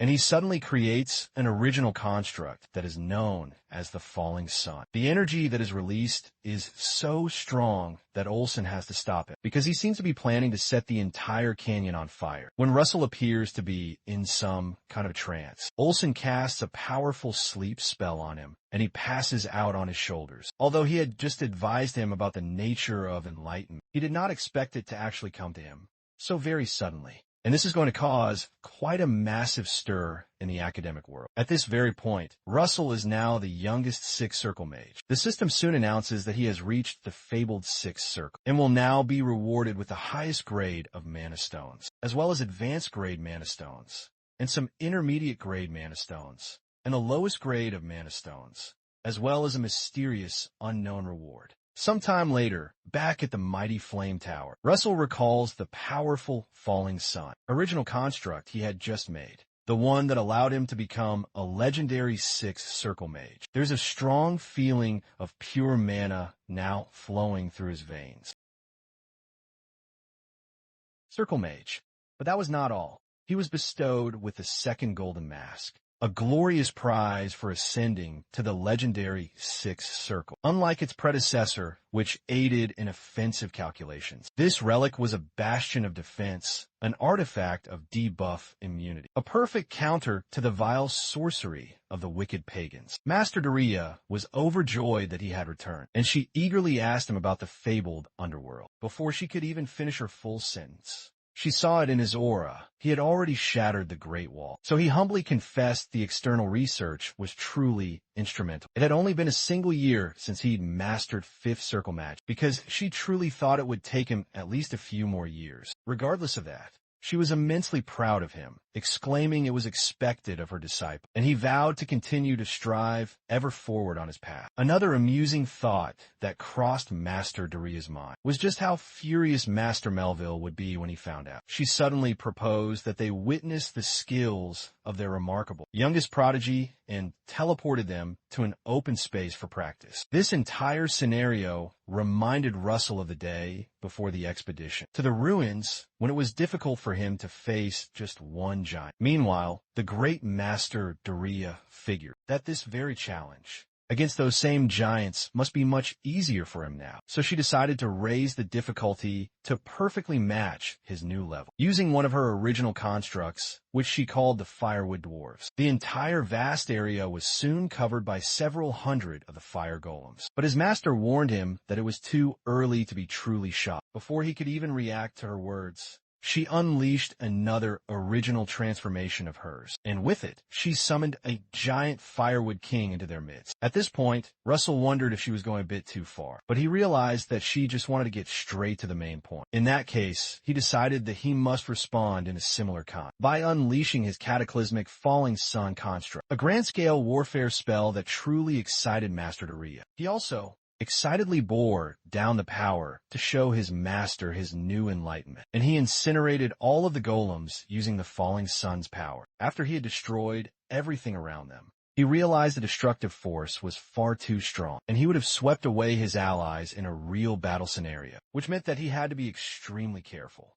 Master Daya then soon approached him again, suddenly realizing that the reason he had advanced so very quickly was because he'd been able to tap into a mental projection. She asked him what mental image he had held in his mind to project power, and he calmly told her it was a beautiful burning sunset. That revelation intrigued her, because a true mental projection is a once-in-a-lifetime opportunity for any mage. But what Russell had shown her was an entirely unfinished spell, one that would still need much improvement. And the mere thought of him being able to complete it greatly excited her. Watching the incredible growth of a disciple she took on in her late years was quite entertaining to her now. Sometime later, while Russell was all alone in his humble house, he recalled how the master had told him that she would officially request a circle achievement registration with the Powerful Mages Association because he had excelled in his spell casting speed, his power, and his rarity as an original construct mage. The master acknowledging him so fully meant a lot. So, the next task on his list was to absorb the mana in the wind essence, horn that the great Sylvator had given to him, and all the mana stones he had gotten as his rewards. There was so much power that would take quite some time for him to absorb it all. So he began the process by stabbing himself with the horn. After absorbing from the early morning until the late night, the system notified him that he had absorbed the divine dragon, King's Horn with its wind essence to the absolute limit, and the mana exceeding the absorbable limit would be absorbed by his latent power. This powerful latent power will be available at the moment of his awakening and will grant him an incredible, great power. And his advanced wind attribute understanding had also greatly improved. Although his understanding of the element had improved, his actual rank was still the very same. Furthermore, his entire body now felt a bit lighter, and it may be because it was now the wind attribute. Suddenly, he made a punch and released a great amount of raw power, even though he had only lightly swung his closed fist. If he strengthened his body with Overload Wizard Body along with this, he might just be able to face second-grade knights without any magic. Now, while he was thinking, he was soon told that he had a visitor request, and he tensely wondered if it was the princess, as he had suspected. He went out to meet the royal princess,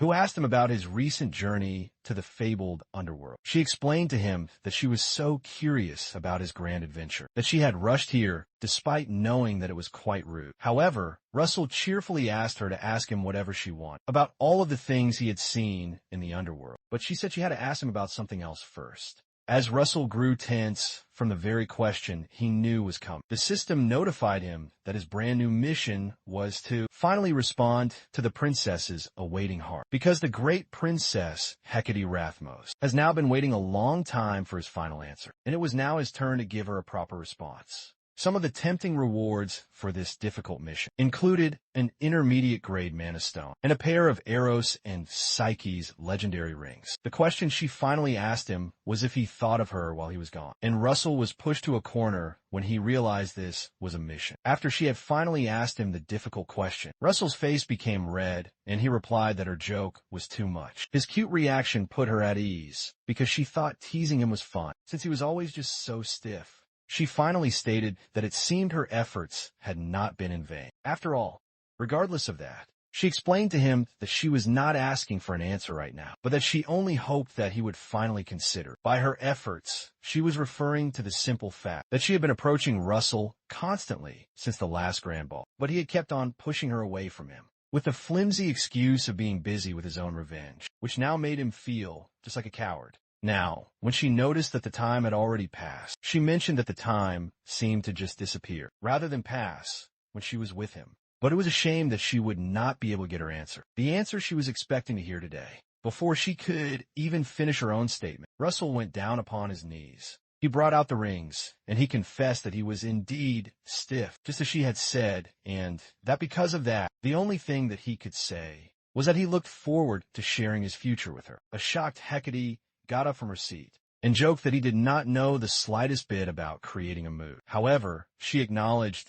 that it was strange that his simple words, even though they were devoid of any style or mood, sounded so very sweet to her. She accepted his beautiful ring, and she confessed that she looked forward to their future with him, too. She then reminded him that he should be prepared, because she would now tease him for an entire lifetime, as his punishment for daring to make her wait so long. Shortly after that, the day of the princess's engagement party arrived, and there was a lot of ruckus in the city as preparations for wine, food, and all kinds of entertainment were being made. A delegation from the Keel Kingdom arrived, and the crown Prince Saren of the Golden Sand Dunes considered all of the festivities to be unnecessary pomp. But the great Shaman Casa of the Golden Sand Dunes, who had accompanied him there, explained to him that this level of grandeur was needed to showcase a young man who had become a sixth circle mage at the very young age of 20. Regardless of all that, Saren believed it was just a ploy to increase their allies against the Empire, especially because of the vast number of countries they had invited. Saren expressed that he was very tired of this boring political talk, and he hoped that they would just get on with the real ceremony,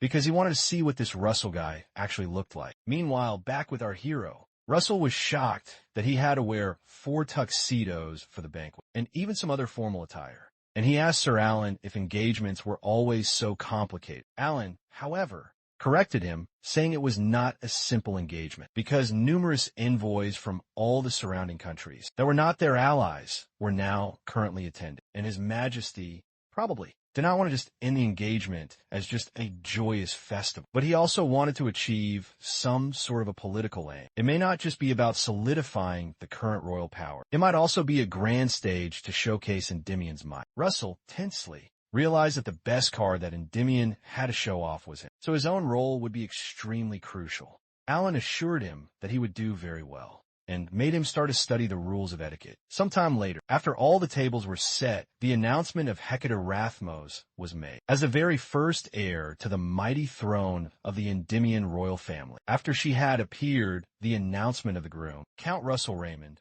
was also then made, and our boy stepped out elegantly. While he stepped out, one of the attending guests doubted that this young man was really on par with the Tower Master, because he did not seem to be that impressive. So Prince Aaron told him to just go ahead and check, instead of just grumbling from the very back. When the man irritably asked how he could possibly check, Saren simply snapped his fingers, and a series of magical snakes rushed directly towards Russell, which made the poor Hecate let out a scream. Russell, on the other hand, assured her that she did not need to worry, especially because he was just wondering what to do. But it seems that the stage has now been set perfectly. He performed a circle projection that showed his 6 powerful rings, and he burned up all the snakes at the very same time. And the guest was shocked to see that he was really a 6-circle mage. After Russell performed the amazing circle projection, he shot up some columns of fire into the night sky, and he released a beautiful series of fireworks to increase the festivity. Saren was impressed to know that he was hiding this very level of magic, a power which was beyond what all the rumors had said. Meanwhile, somewhere deep in the woods, one of the pagans spoke with the Archduke Bismarck through the skull, and he learned of the engagement of the disciple of their sworn enemy, Daya, with a member of the royal family of the great Endymion. The powerful Archduke acknowledged that an individual, basically on par with all of the great Tower Masters, had now become a new member of the royal family. While the vile pagan cultist was speaking to the Archduke, he was suddenly ambushed by a large monster in the forest, but he soon subjected it completely under his control, and he assured the great Bismarck that it was only a simple rat that dared to bare its teeth. When the large monster's roar was heard regardless, the pagan sarcastically congratulated the ambitious Archduke for adding such a very skilled person to his royal family. But Bismarck corrected that he had never seen any of them as his family, but only as dirty usurpers who had taken his rightful place. When Bismarck asked about the excavation going on in the forest, the pagan confessed that it looked like it would take a few more years, and that they could not guarantee how many keystones would be intact. The Archduke confirmed if their overall performance was guaranteed, and the pagan affirmed that they were the Tartaros, powerful keystones used to once seal the ancient giants, who had once vied for the supremacy over this entire continent, and that even just a few were enough to restrain even an 8th circle mage. The biggest problem was that the great seal of Tartaros, which they had just messed with a little bit,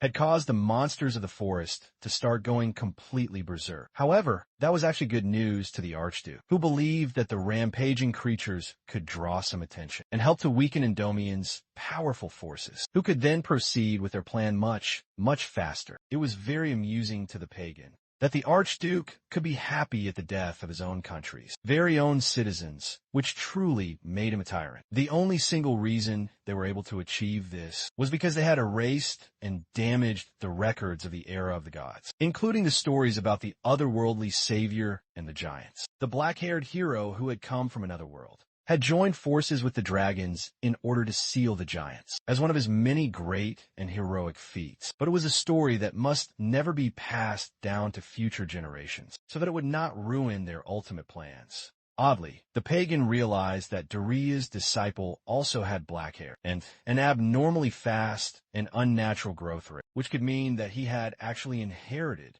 the powerful bloodline of the otherworldly savior, even if that was indeed the case. He reasoned that it had happened thousands of years ago, and he would not have been able to fully inherit the Savior's true lineage. Regardless of all that, He planned to raise the level of the threats to him, just to be safe. After the grand ceremony, Count Russell was ambushed by several people, who all tried to speak to him at the same time. They were nobles from the vast countryside, local territory lords, and even nobles from other countries, which meant that he would be stuck here for quite a while. While he was engaging with all of them, he was suddenly approached by the great Prince Saren, the crown prince of the powerful Golden Dunes, who came to congratulate him on the engagement of the century. Russell remembered that this was the very same guy who summoned the snakes, so he jokingly thanked him for the generous gift. But he asked him to give him something else the next time around. Russell then asked him if he was satisfied with his reactions, and it impressed Saren that Russell did not get annoyed by being tested, so he proposed a brand new alliance with him.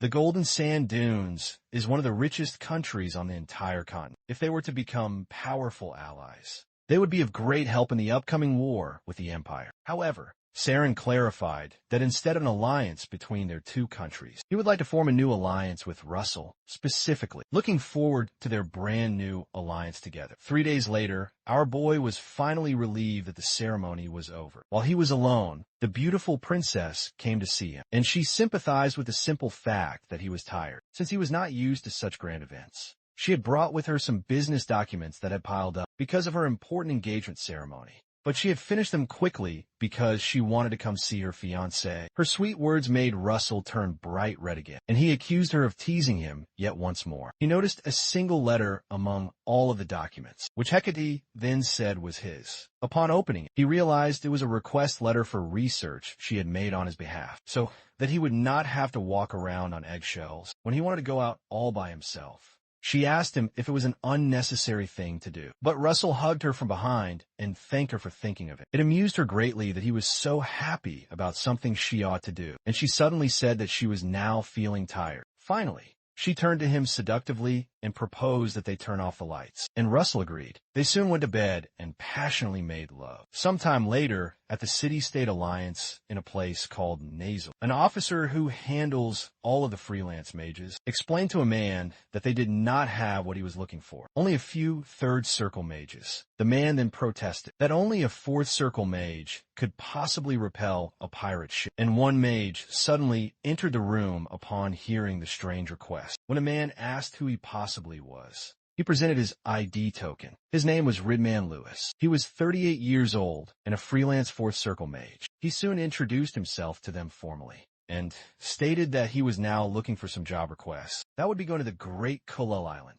But he was, in fact, our hero, Russell, using some cloaking magic to completely change his identity. Soon after, they went on the long journey, and things seemed peaceful so far. Russell hoped that nothing problematic would happen before they finally reached the Kulal Island. Meanwhile, another fourth circle mage named Carl Neiman grabbed one of his friends, Aiden Owl, who was just a simple third circle mage, and he urged him to come and drink with them. Aiden protested that they should not be drinking during a bodyguarding mission, but Carl explained that they would not get drunk, especially because this was a special beer that he had personally chilled, using his very own chilling magic spell. Eventually, Aiden gave in, and Carl then offered Ridman some of the beer too, which he very reluctantly obliged to do. Ridman was not expecting to meet the great Aiden Owl here. In the future, he would become the person to make great waves within the academic world, as he succeeds in his research to increase a potion's total efficacy by around 20%. But because he was sponsored by the Archduke Bismarck, he had no choice but to hand it all over to the evil empire. However, this time,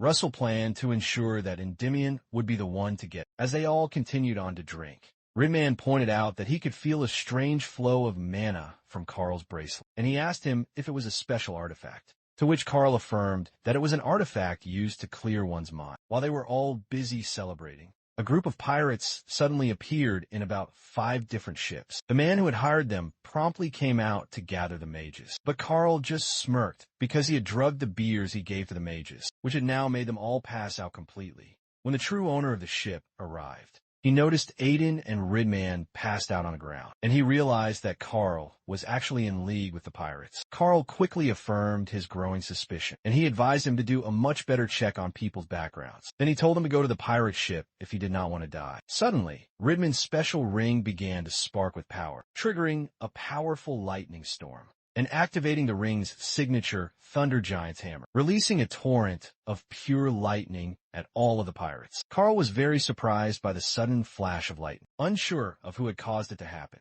until Ridman got up and jokingly asked him if that scared him. Carl was very surprised that Ridman was still able to use his magic, and he realized that he must be using a powerful artifact, since Ridman was still trying to keep up his special cover, that he was just a fourth circle mage. He decided to use the powerful artifact as an excuse for every other amazing move that he would be making, as Ridman triggered a great fire to completely engulf Carl. The poor, pathetic man pleaded to be spared his life, but our hero did not listen to his desperate pleading until he was completely burned to a blackened crisp. After Carl was burned so badly, he was unrecognizable. The ship's owner could not believe that he was a hidden pirate, and he asked Ridman how he was possibly able to know. Ridman informed him that he had seen the artifact that Carl was wearing, which was an artifact that continuously leaks the mana of the user, and was probably used to tell the rest of the hidden pirates, hiding in this vicinity of his current exact location. Suddenly, the pirates surrounded their ship and shot their anchors into it. The ship's owner began to panic greatly,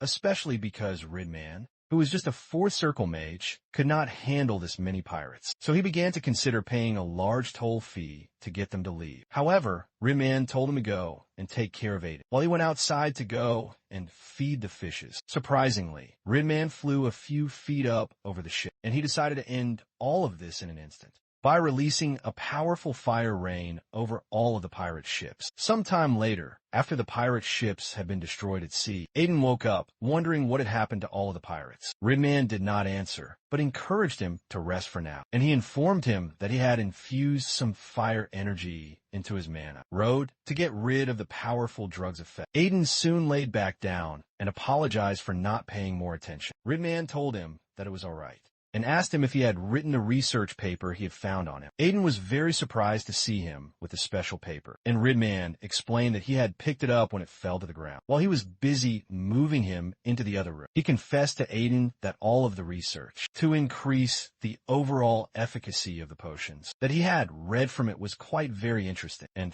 that simple fact excited Aiden because of that. Ridman then offered to help him with his valuable research, but Aiden then explained that the overall cost of gathering the potions for the research would cost far too much, even though he was grateful for the offer. Ridman clarified that the money was not the main issue, and he gave him an ID token that he could submit at the Flame Tower, which would help him to get the money he needed for the research. Certain that the great Master Daya would probably be able to recognize the true value of this research. Immediately, when Aiden read the ID token he was given, he realized that it belonged to the war mage from the mighty Flame Tower, the great Russell Raymond, and he almost completely lost his mind because he was actually meeting with the famous Sir Russell Raymond. Russell immediately tried to make him be quiet about it, and he explained that he was in disguise for reasons he could not disclose. Eventually, Aiden confessed that Russell was the very first person to recognize the value of his research, and he promised to follow everything that he would say. Sometime later, they got much closer to the Kolol Island, but Russell noticed that the dots on the map which he had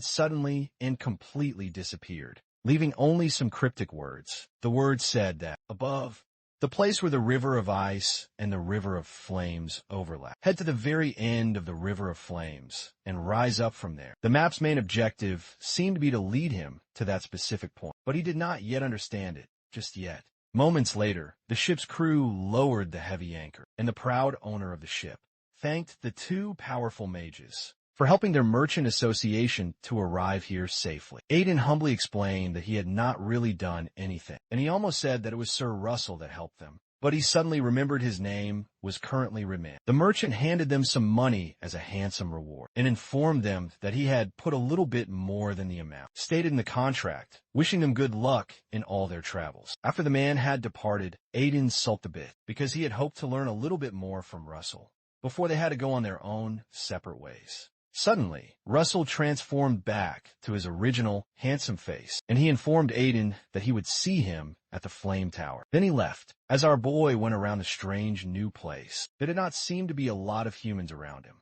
as was expected in a large country of beastmen. While he was walking, he noticed a strange monkey beastman, but he eventually decided to go to the local bar, because it is the best place to gather information in foreign lands. Upon entering the bar, He was welcomed by the bartender and asked for an ice-cold glass of beer. Well, he overpaid for the glass of beer. The bartender protested that the money was far too much for just a beer. So Russell asked her to treat the change as a payment for answering his questions. She smiled and cheerfully asked him what questions he had for her. So Russell asked if there was a river of flames on the island. The bartender did not seem to recognize the river of flames, but she explained that there were a few different places where he could find some naturally flowing lava. Apparently, the Kulil Island was formed from the eruption of a volcano, but had not erupted for many centuries now. He also asked her if there was a place where the river of ice and the river of flames overlapped, but she did not seem to understand what he was talking about, so he just told her that it was okay.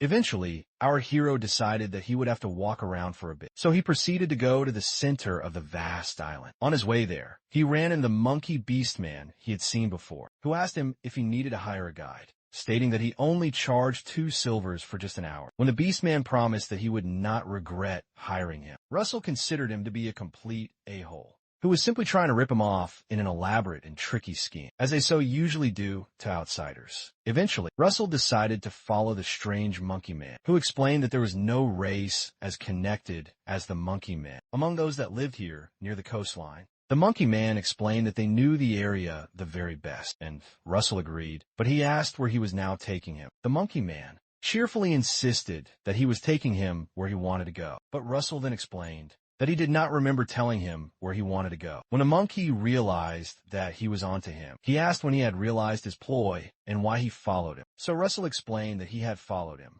because he needed someone to do a bit of work for him. When the monkey man realized that he had been hacked, he complained and he told Russell that he was going to spare his life if he had just handed over his belongings to him quietly, but that he had changed his mind to ripping his skin off. As the group of monkey men began to charge at Russell, he cast a devastating lightning spell, and he asked if he really thought he would have followed him into his trap if he did not have anything up his own sleeves. The monkey man immediately recognized the spell as a wide-range spell, and he told everyone to retreat from the area, because this was going to sting them a bit, before they could react to his frantic order. The lightning chain hit them all, and it wiped them all out. Russell spared the life of the one who brought him there, and he told him he had some questions that he would have to answer nicely. While holding the crackling lightning spell right in front of his eyes, Russell asked him about a place where the river of ice and the river of flames actually overlap. But the scared monkey apologized, because he had never heard of a strange place like that.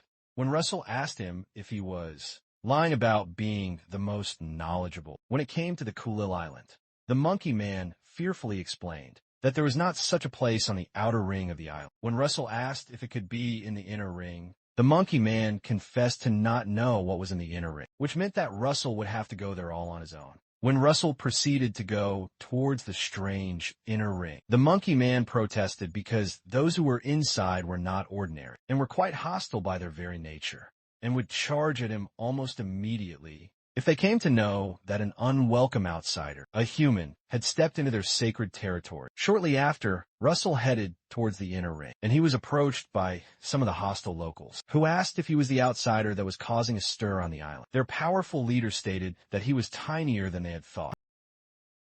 No trace of killing intent, just a raw, unquenchable desire for combat. He wonders if the instinct of all beast men is to solely pursue true strength. So, with a confident smirk, he asks if they have come here to fight him. The leader affirms that he knows exactly why they are here and apologizes, because this primal battle lust is their very nature. The warrior leader tells him to say when he is fully prepared. So Russell cheerfully proclaims that they can now begin. The leader likes his bold personality and lunges right at it, hoping to see if he possesses the skills to match his confident words, as the powerful beast man charges directly at him. Our hero realizes that he won't be able to stop that mighty charge with a mere half-assed spell, so he knows he must condense his mana as much as is possible, packing a much more powerful punch into his next attack. Our boy unleashes a devastating magical shockwave, a feat which the Beastman leader commands, but he states that he still cannot possibly push him back with just that pitiful level of raw strength, because this level of magic is absolutely nothing. As the Beastman attempts to charge through using his sheer strength, he is suddenly knocked backward and thrown several feet away. The other Beastmen watch on in complete and utter shock, as their powerful boss was thrown away with just a single hit. Realizing that this human mage must be incredibly strong. The rest of them quickly run to Russell to beg him to fight them next, but their enraged boss quickly comes to chase them all away, commanding all of them to immediately stand back, because this mage is not someone that two of them can handle. The boss's incredible and quick recovery makes it look as if he did not take any real damage, because that amount of raw power would have shattered bones. But it seems that the beastman's body is optimized for pure combat. Russell reasons that he could easily become far above a superhuman if he just knew how to properly use his aura.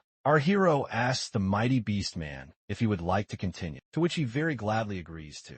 But he explains that he cannot do that because his body is battered, and he does not think that he can fight them anymore. Eventually, the boss agrees to his loss and commends Russell on a good fight. Finally, he asks our hero what has brought him to the inner ring, especially because all humans only trade on the outer ring. Russell then explains that he is searching for the place where the river of ice and the fabled river of flames might overlap. But the Beastman explains that he has never heard of a place like that. The Beastman then suggests that he should head into the divine region, because he might be able to find some valuable clues there. The divine region is the holy land where a powerful god resides, and the Beastman explains that he has never been there before, but he suspects that is the only single place the thing he had mentioned could possibly be in.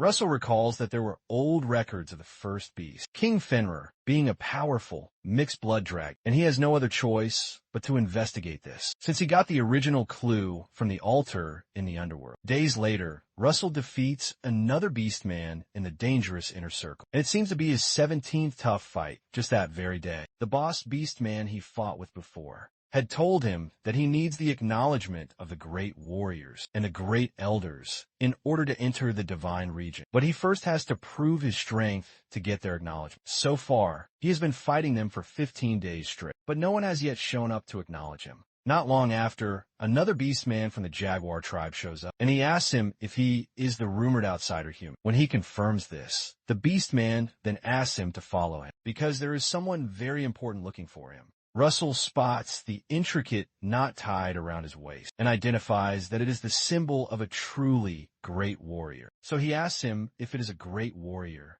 or perhaps a great elder that is looking for him. The Beastman tells him that it is Muya, the one and only Beast King. Our hero was expecting a great warrior or great elder to look for him, but he never expected to meet the legendary Beast King, which is a much bigger catch than he could have ever dreamed of. A little while ago, Muya had called some beastmen from the Jaguar tribe to ask them if they knew about the new outsider, who was causing such an uproar on the island recently. They had confirmed that they all knew about it, especially because the powerful gatekeepers of several of the tribes are all said to have been defeated. The Beast King seemed very surprised that people, who are almost at the high level of a great warrior, were so easily defeated, and she asked the Beastman to help bring her the person who did it. They had promised to bring the person to kneel before their king, but Muya asked that they just bring him in quietly as the king's guest. In the present time, while the Beastmen from the Jaguar tribe are relaying all the information to our hero Russell, who is very eager to depart with them immediately, one of the Beastmen stares at Russell with pure contempt, because he looks much weaker than all the rumors say.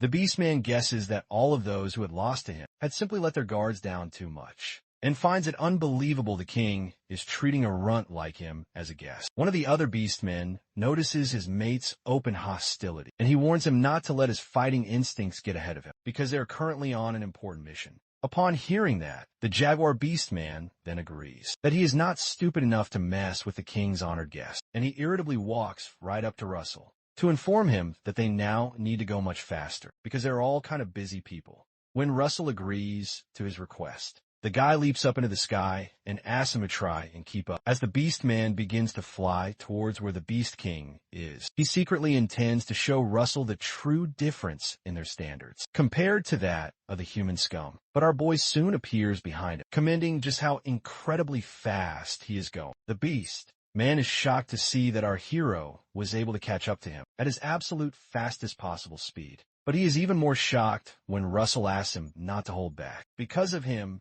since he can go much, much faster than this. When they arrive at their destination, the Beastman commends Russell's incredible speed because he did not expect a mere human to be able to catch up to him. Finally, he asks Russell if he is the best runner among all humans. But Russell confesses there are at least 30 people in his own kingdom who could do what he does, and maybe around 100 in the whole continent, which completely shatters the Beastman's immense pride. Focusing now on the grand scenery. Russell is surprised that such a large city would exist in the forest, but he figures it is expected of the residents of the Beast King. As they advance further, he spots the great warriors of Kyll, who are at least 4th circle mages and above. There's such an incredibly dense and palpable fighting spirit that our boy feels as if he is walking into a deep, dark swamp, and this just confirms his idea of only coming here after he had become a legendary 6th circle mage. Meanwhile, one of the warriors is completely shocked that Russell is able to fight off the immense fighting spirit that was exuded by 100 great and powerful warriors. But the mighty Beast King then soon appears and asks her warriors why they are creating all this trouble when their king had specifically told them not to.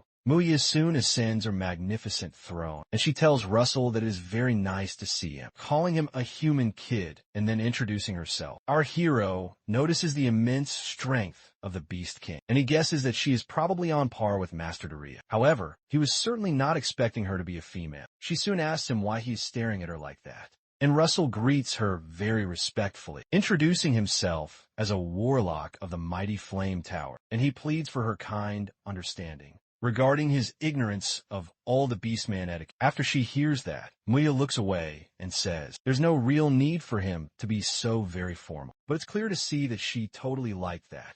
She soon asks the human boy what has brought him from such a faraway continent to Kyll. So Russell then explains that he's now looking for where the River of Ice and the River of Flames might overlap. When all of the warriors hear that, they consider it completely unthinkable that a mere outsider, who is not even a warrior, wants to go into the divine regions. The king then quickly shuts them all up, and Russell asks if no outsider has ever gone into the divine regions, or if there's a strict rule that makes it impossible for outsiders to go in. Muya notices how Russell knows how to see certain situations for what they really are, along with his incredible fighting capabilities that are at least on par with all of her great warriors, and his great and wise discernment, which could help to stimulate the growth of all the Beastmen, which have been stagnating for some time. She commands him to continue speaking his mind, and Russell then asks her again if those who are acknowledged as warriors can enter the divine region. Upon hearing that, Muya then asks him if he is saying that a human wants to attempt the warrior's trial. So Russell admits that he will be willing to attempt the trial if that is the only legitimate way to go into the sacred divine region. Soon after, he is told that the rules of the trial are very simple. He must stay alive in a deadly canyon for 10 whole days. He will not be provided with any sort of food,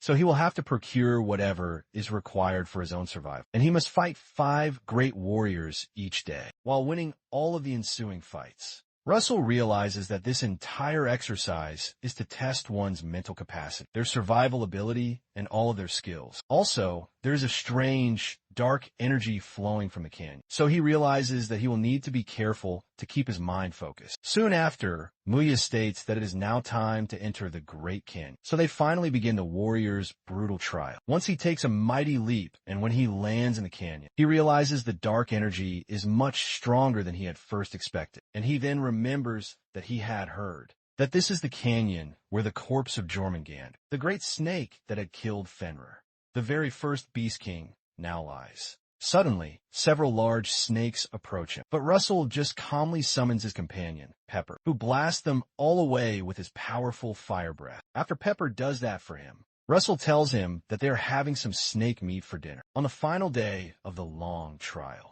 Muya is very impressed by our hero's incredible mental strength and skill. The fire that Russell had also made using his magic has been burning now for 5 whole days straight, and despite fighting 20 different great warriors, he is not injured at all. Muya realizes she can't hold herself back after seeing such a delicious dish right in front of her, against the will of all of her own warriors. She jumps down into the dangerous canyon, and Russell protests loudly that it is a little bit unfair that she has to join in the fight, but she explains that her very blood started to boil after seeing someone who is so very strong Technically, she's also a warrior of the Beastman, so she proposes that he will pass the warrior's trial if he could just withstand 5 of her powerful attacks, since she is not at all shameless. Russell likes the idea that he does not have any more today if he just endures 5 of her powerful attacks. But the mighty Beast King is definitely way harder to fight than all of the great warriors, since that is what she now wants.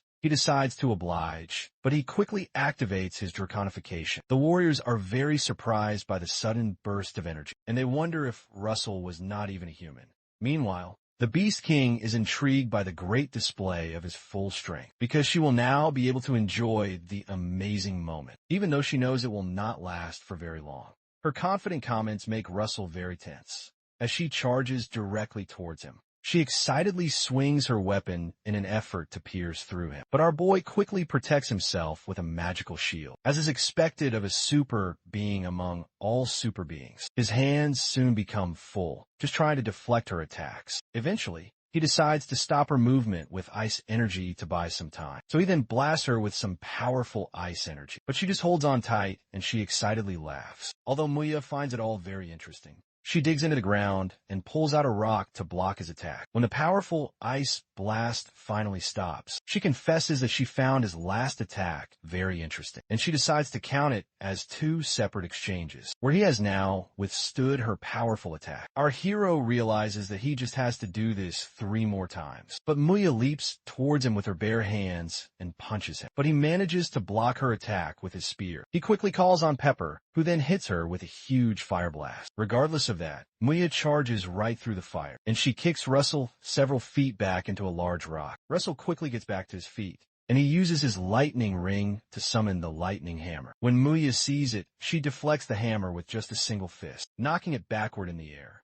Eventually, she grabs the flying hammer, and she uses it as a weapon to smash Russell into the hard ground. He quickly casts another spell, much like the falling sun, which forces her to stop dead in her tracks, since she was just charging right towards him. Hidden inside the falling sun attack is the Giebog spear that is supposed to finally finish her off, and Russell rains down both of his powerful attacks. After all the smoke has finally cleared up, our hero breathes heavily, so the Beast King decides to let him go, since it does not look like he can carry on any longer, even though she would like to play around a bit more. She confesses that it was really fun fighting with him, and she gives him a passing grade. As he passes out, sometime later on, Russell, who has been covered all over his body with bandages, violently wakes up with his companion Pepper by his side. The mighty Beast King, who has been standing right by his side, informs him that Pepper had stuck by his side the entire time, but he becomes alarmed when he notices that she is undressing. He quickly uses Pepper to cover up his own eyes, and he demands to know what she is now doing. Confused by his reaction, she explains that she just wanted to show him the passionate traces that he had left on her very own body.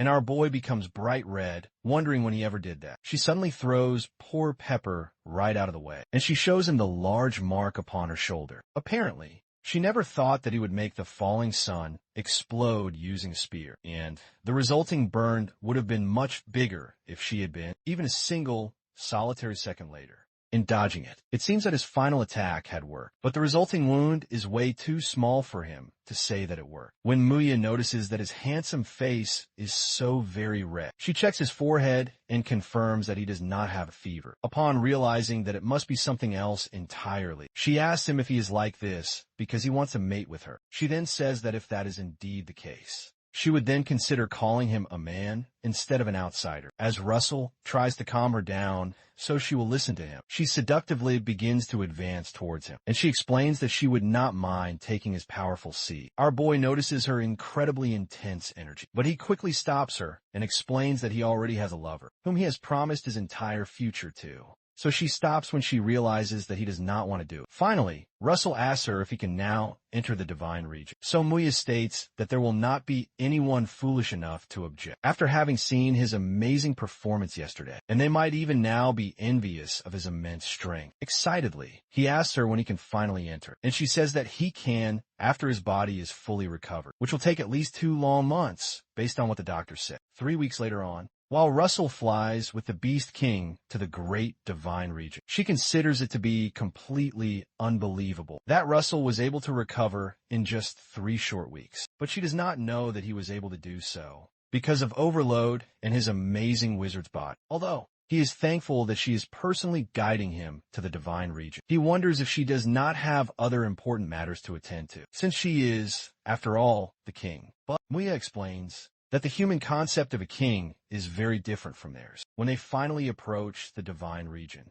she signals to him to go down to the bottom of the great precipice and to stay just right above the surface of the water. Eventually, he spots a large hole and she asks him to go into it. Russell considers it surprising that there is such a space in a cave. When they finally get inside, she points to a large water flow in the cave, and she explains that it is what makes all of the lakes, both inside and outside of the sacred region. The water itself comes from the divine region, and in order to enter the divine region, he must climb the rushing river that is made from that very water. She then decides to stay back and to let him have a go at it. When he climbs the mighty river, he finally finds the divine region, the sacred, holy land where the god of the beastmen resides. As he crosses the enormous, huge river, he realizes that it looks pretty normal, until he finally reaches a point where the river has two different colors. The mission, which was given to him, was to climb to the end of the river of flames. So he keeps on heading towards the very end. It turns out that the source of the river is a dormant volcano, but the ancient map had said that there was something in this area. When he notices a single bubble coming out of the murky water, he realizes it would be too easy to find what he is looking for here, and the very fact that there are bubbles means that it is connected to a completely different place, which would probably be the source of the real hidden river. He soon dives into the deep river and runs into another dark cave, somewhere deep beneath all of the water. This should now be the place, and Russell summons his companion, Pepper, to track any magical energy that might be in the dark cave, since it is very, very dark inside. Pepper quickly follows a faint trail until they run into Ignir, the mighty fire dragon who is now long dead, but whose powerful essence greets the little master and apologizes for not being able to wait until the master had arrived. The ancient dragon displays the divine weapon, Brahmastra, and he explains that he had stayed in this very place in order to pass down this incredibly great magic. Russell is able to feel the immense power of the magic, even without actually touching it, and he wonders if he will be able to handle a power this great at his current, humble level.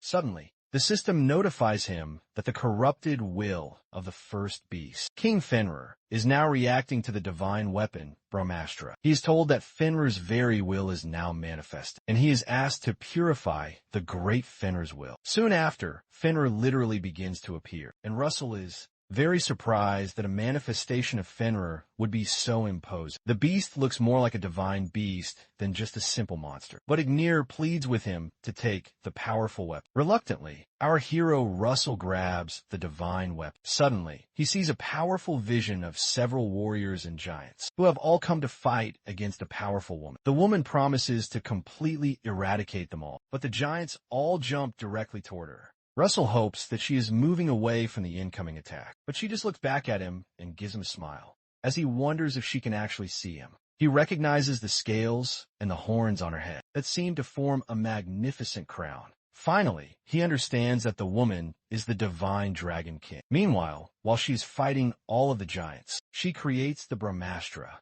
a new divine weapon with the power to kill even a god, and she explains that this is to guide him in his future to become a torch. United with the spirit of the mighty divine Dragon King, Russell, back in the present, throws the Brahmastra directly at the will of Fenrir, and is very surprised that it defeats it in just one single hit. The true power of the weapon is around 8 or 9 circles. Suddenly, as Fenrir's corrupted will is finally purified, a strange man appears, and he introduces himself as the one who inherited the blood of a dragon, hoping to make a special request of the great master of all dragons, referring, of course, to Russell. The man hands him something and asks him to pass it on to his children, and Russell recognizes it as the great treasure of the Beastmen and the very thing that binds them. The man hopes that Russell will remove the shackles that bind them. Soon after, the system notifies our boy that Fenrir's corrupted will and its manifestation have now been purified, and that he will be given the Brahmastra as a just reward, as the powerful weapon begins to move towards him. Our hero cannot handle the intense and raw fire energy, and it feels like the mana veins throughout his body are all burning. With his current level of understanding of the fire element, he should not be in this much agonizing pain. However, The things that are stimulating his mana veins are high-level magic and formulas that are almost at the legendary ninth circle. As it all courses through his entire body, he realizes that his brain is going to explode if he does not understand or control it all properly. Shortly after this, the system notifies him that the Brahmastra has expanded his brain and that his understanding of the Brahmastra has greatly increased. Soon after this, the Brahmastra starts reconstructing his brain, and he finally collapses. When the entire process ends, Pepper quickly runs to his side in tears, afraid that he is now dead. However, the Divine Dragon tells him that he should not worry, because Russell had only fainted from his fatigue and will wake up soon. The Divine Dragon King explains that her child, the Great Ignir, was supposed to serve him, but has not been able to do so due to fate. So she asks Pepper if he will now inherit his great power. When Pepper looks very worried, the Divine Dragon explains that there is no need to be surprised, because he is part dragon and also part spirit, so he is more than capable of inheriting this power. Suddenly, the immense power is released in the form of an egg, and the Divine Dragon hopes that Pepper will become the brand new fire dragon and will journey along with Russell. The Divine Dragon also expresses that she hopes that he will continue the ancient bloodline of the dragons. Shortly after this, Russell wakes up and notices Pepper is eating something that is edible. Russell does not know what is going on, but the system soon informs him that Pepper has now inherited the very spirit of the fire dragon. Pepper's fire soon envelopes him,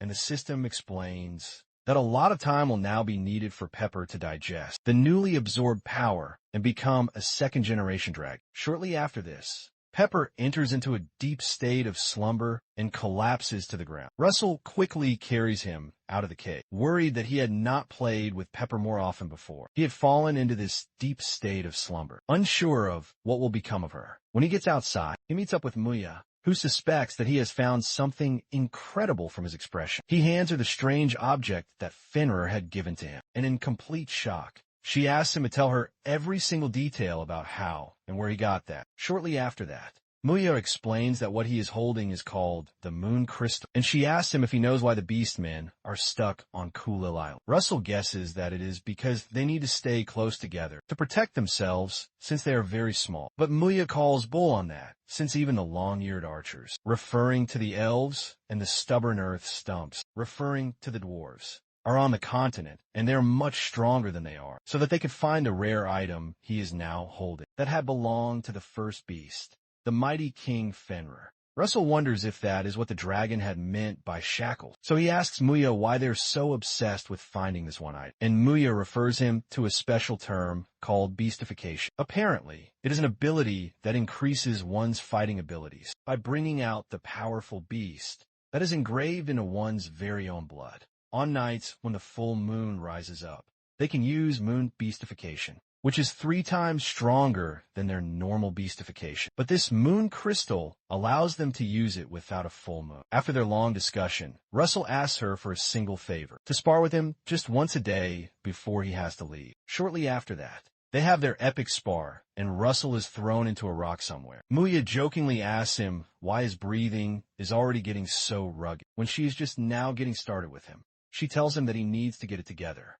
because he will not be able to satisfy the one with whom he shares a promised future if he is this weak. So he quickly gets up to prepare for his next move. He casts another one of his original constructs, proclaiming that he is still very full of energy, and he fires 5 Yi-Balg spears right at her, in a powerful move called the Magic Spear of Death. Muya absolutely loves his amazing energy, as she blocks the 5 spears that soon explode massively. After all the smoke has cleared, Russell realizes that Muya is a total monster, and he wonders if it is truly impossible to fight against her without using draconification. Soon after, Muya approaches him and asks if he's already done, suggesting that he should transform just like he did before. However, Russell explains that he is training to practice his basics, which would be completely pointless if he were to use his draconification. But Muya does not care, since it is not any fun for her. Suddenly, she tells the handsome human male, referring to Russell, that she would like to request that he become their sacred bridge to the new world, since she is now going to leave the island with all of the beastmen within the next few coming years,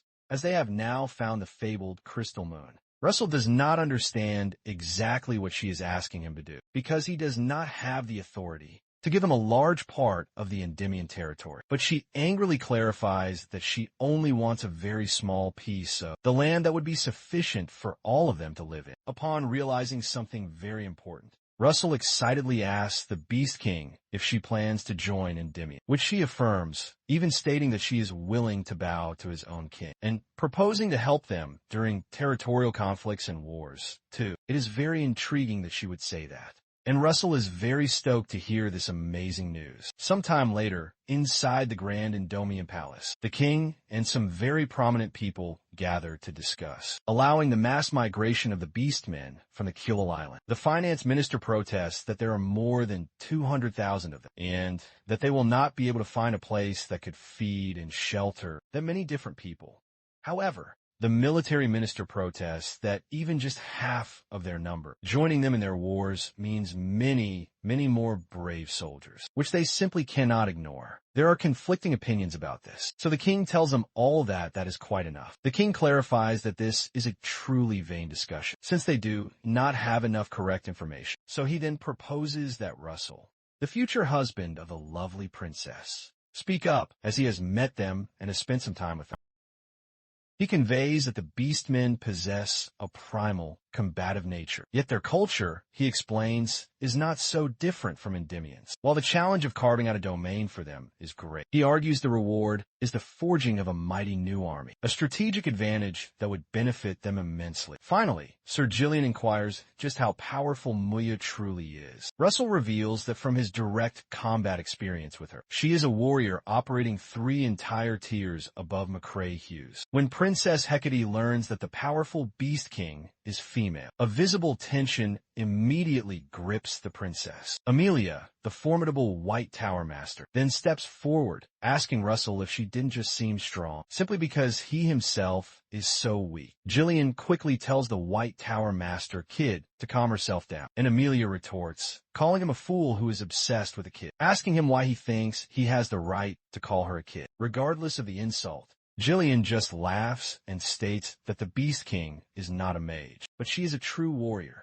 So it is only fitting that he should be the one to handle this matter, since he is the one trained in the ways of Aura. Eventually, a very angry Amelia concedes defeat, and Gillian unleashes a torrent of weapons directly at Russell. To witness how the young prodigy would handle this onslaught, our hero is stunned that he could manifest several hundred weapons. With just the manifestation of his powerful aura, it is clear they will be full of holes if he tries to block them. So he makes the decision to deftly deflect them all instead. And it shocks Gillian that he is able to deflect his aura. Gillian notices that Russell has grown stronger and wonders if he received some profound form of enlightenment during his deadly duels with the mighty Beast King. After Russell has successfully passed the dangerous test, Sir Gillian apologizes to His Majesty for the ruckus he had caused in order to assess the complex situation, and he explains that Russell's evaluation can be truly trusted, considering his impressive skills. Based on that, His Majesty the King states that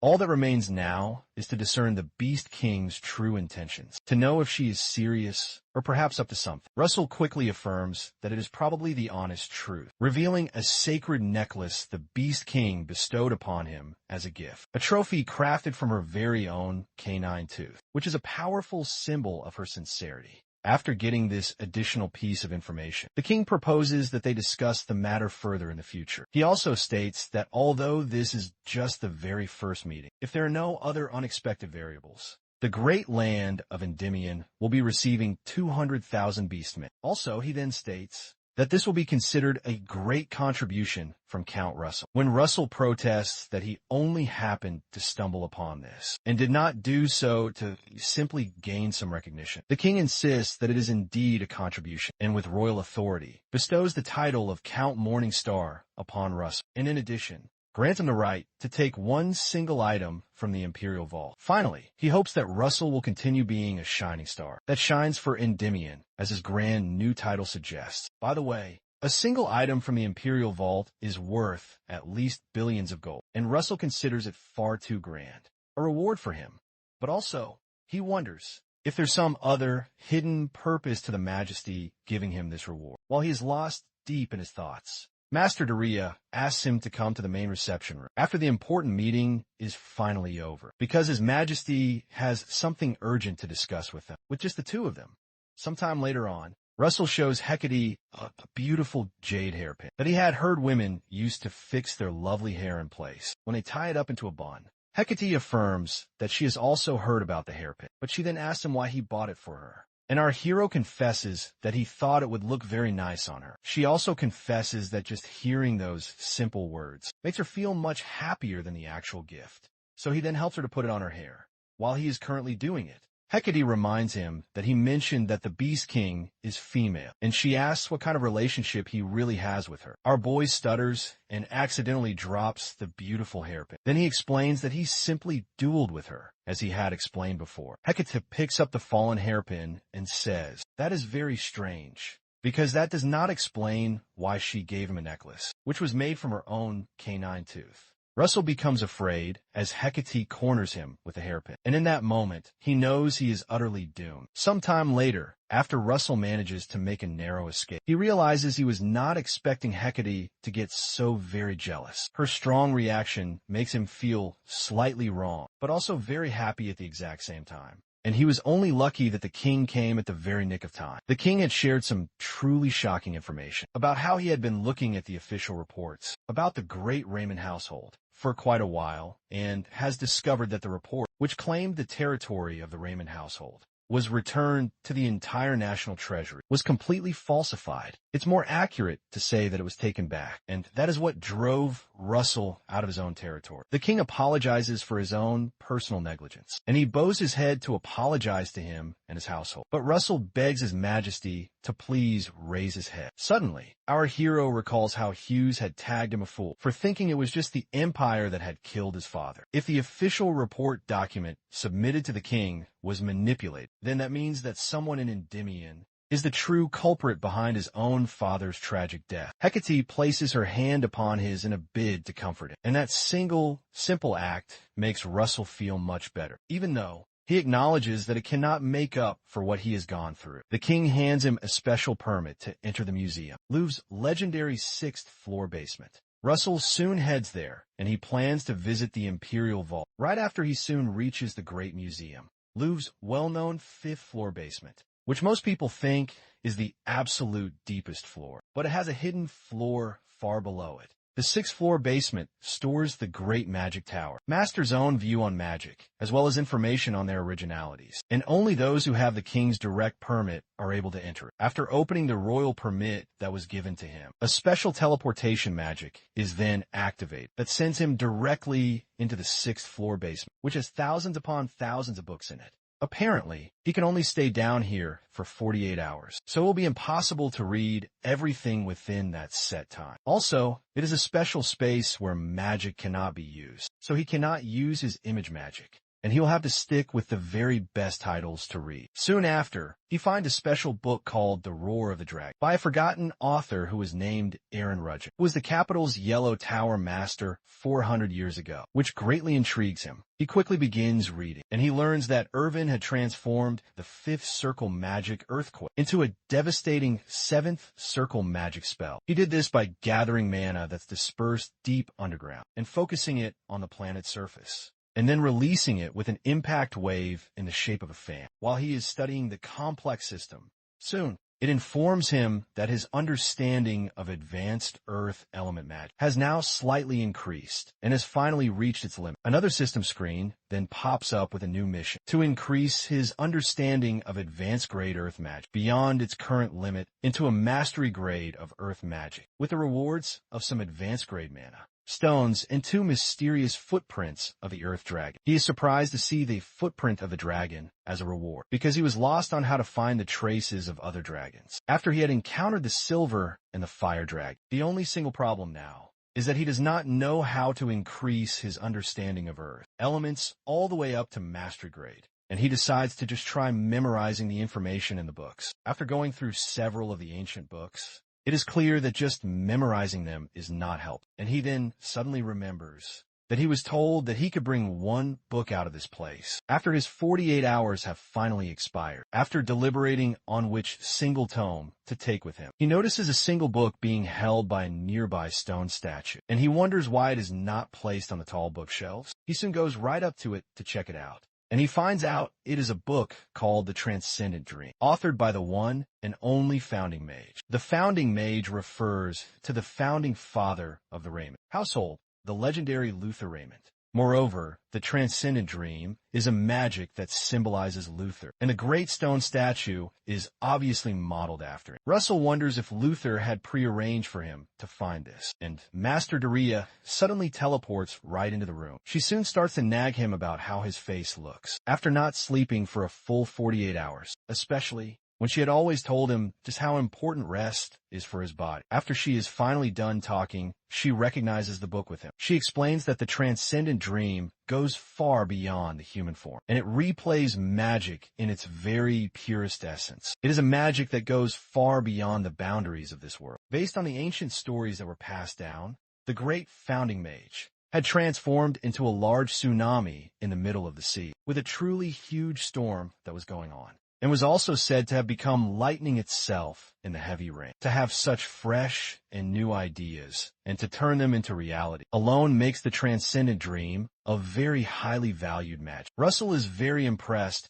by how highly his master speaks of it, so she informs him that she will not stop him from trying to learn it. But she advises him that he must be very careful, because the Transcendent Dream is an 8th circle magic, but also goes far, far beyond it. If something were to go wrong, he could be devoured by it, so Russell takes her caution to heart. Shortly after, they both head to the Imperial Vault on the city outskirts. On their way there, Master Daya explains that they're going to the first treasure vault. Apparently, the first treasure vault has many magical accessories. The second treasure vault contains legendary weapons, and the third treasure vault holds all other different types of treasures. When they finally get to the spot, the master tells him to observe as she creates some beautiful, encrypted magic circles comprised of tens and hundreds of magic traps, which he would not have been able to unlock if she had not come here along with him. Soon after, the river divides into two and exposes a stairway that leads downward. As they begin to climb down, Daya explains that he can only bring one single item out of this place, the very same as in the Great Museum.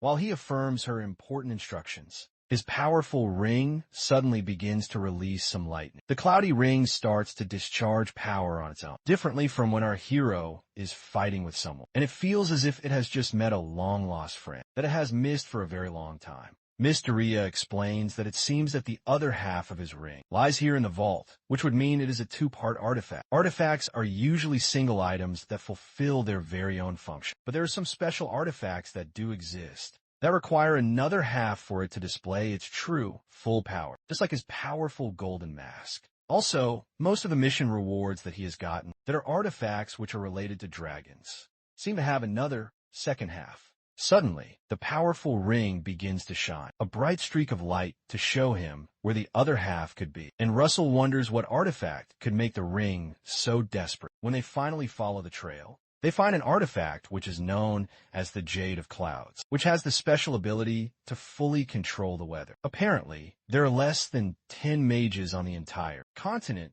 that can control the weather, because climates are very difficult to control and to learn. Master Daya explains that climate control is definitely a very big advantage, but it also carries a great risk of many factors, like great mana consumption and a very long casting time. However, because he had felt a similar pull when he held the Brahmastra, Russell chooses the amazing Jade of Clouds, even though something might be better to choose in terms of its efficiency. Once he picks up the ancient artifact, it suddenly disintegrates and is then absorbed by his ring. Soon after, the system informs him that he has obtained a wing fragment of the mighty cloud dragon. Apparently, the cloud dragon controls the climate and all of the clouds, and is a special mutant lightning dragon that is born with very, very rare abilities. Russell is shocked to learn of a mutant lightning dragon, because the lightning element is known to be a spin-off of the fire element in the world of the academics, because it is an element that is outside of the typical 5 elements. As such, lightning mages are very rare, and they are more recognized, which makes the value of this incomparable to anything else out there. Actually, The true power of the Jade of Clouds is more than just weather control. Eventually, Daya grows impatient to finally see him try out the awesome powers of the artifact that has now met its other half. So they head out of the vault. When they get outside, Russell uses the Cloudy Ring's somersault form, and he jumps into the sky. But he is able to jump really, really high, more than is normally possible with just a single, powerful jump. It is much more than just a simple flight magic spell, because it is much faster, and he does not need to reduce his speed when changing his directions. However, it has a very great mana consumption, so he soon starts to get very tired. The very next move he tries is the Cloudy Ring's weather form, to summon a devastating lightning cloud. As his master watches on, she mentions that he would be able to destroy a small castle quite easily with that much awesome power. But when he suddenly passes out in midair and he falls into the water, she realizes he does not have enough mana for that. Sometime later on, Russell finally wakes up and he heads to the Great Mage Academy. Society everywhere begins to hurt him. So he decides that he will only use the Cloudy Ring when it's necessary, for the time being, as he prepares to carry on with his next mission, to increase the limit of his advanced Earth grade magic into the legendary Mastery grade of Earth magic, since the Yellow Tower is the most well-versed place in all of India. When it comes to Earth-based magic, he starts by looking for some 6 circle mages, and above of the mighty Yellow Tower. Soon after, he finds the perfect person and quickly goes to see him. He soon reaches the office of the Elder Spiegelman, and he apologizes for not coming to visit him more often. But the wise elder replies that it is just fine. The elder detects that he is now a 6th circle mage, when he was just a simple 5th circle mage, during their last mission in the Temple of Mirrors. Soon after this, Russell explains that he wants to get some advice about Earth magic that he had read about in the 6th floor basement, and Spiegelman is very glad to help him out with it. Later that night, at his grand house, the Archduke writes a letter to inform a powerful ally about how they have now won a lot of people over, and that the weapon manufacturing is also proceeding quite smoothly. Apparently, they will not need to worry about the military provisions either, and all that is left for them now is to wait for the right time, and the Indian throne will then become his own. Shortly after that, he gets an unexpected visitor who apologizes for visiting him at such a very late time.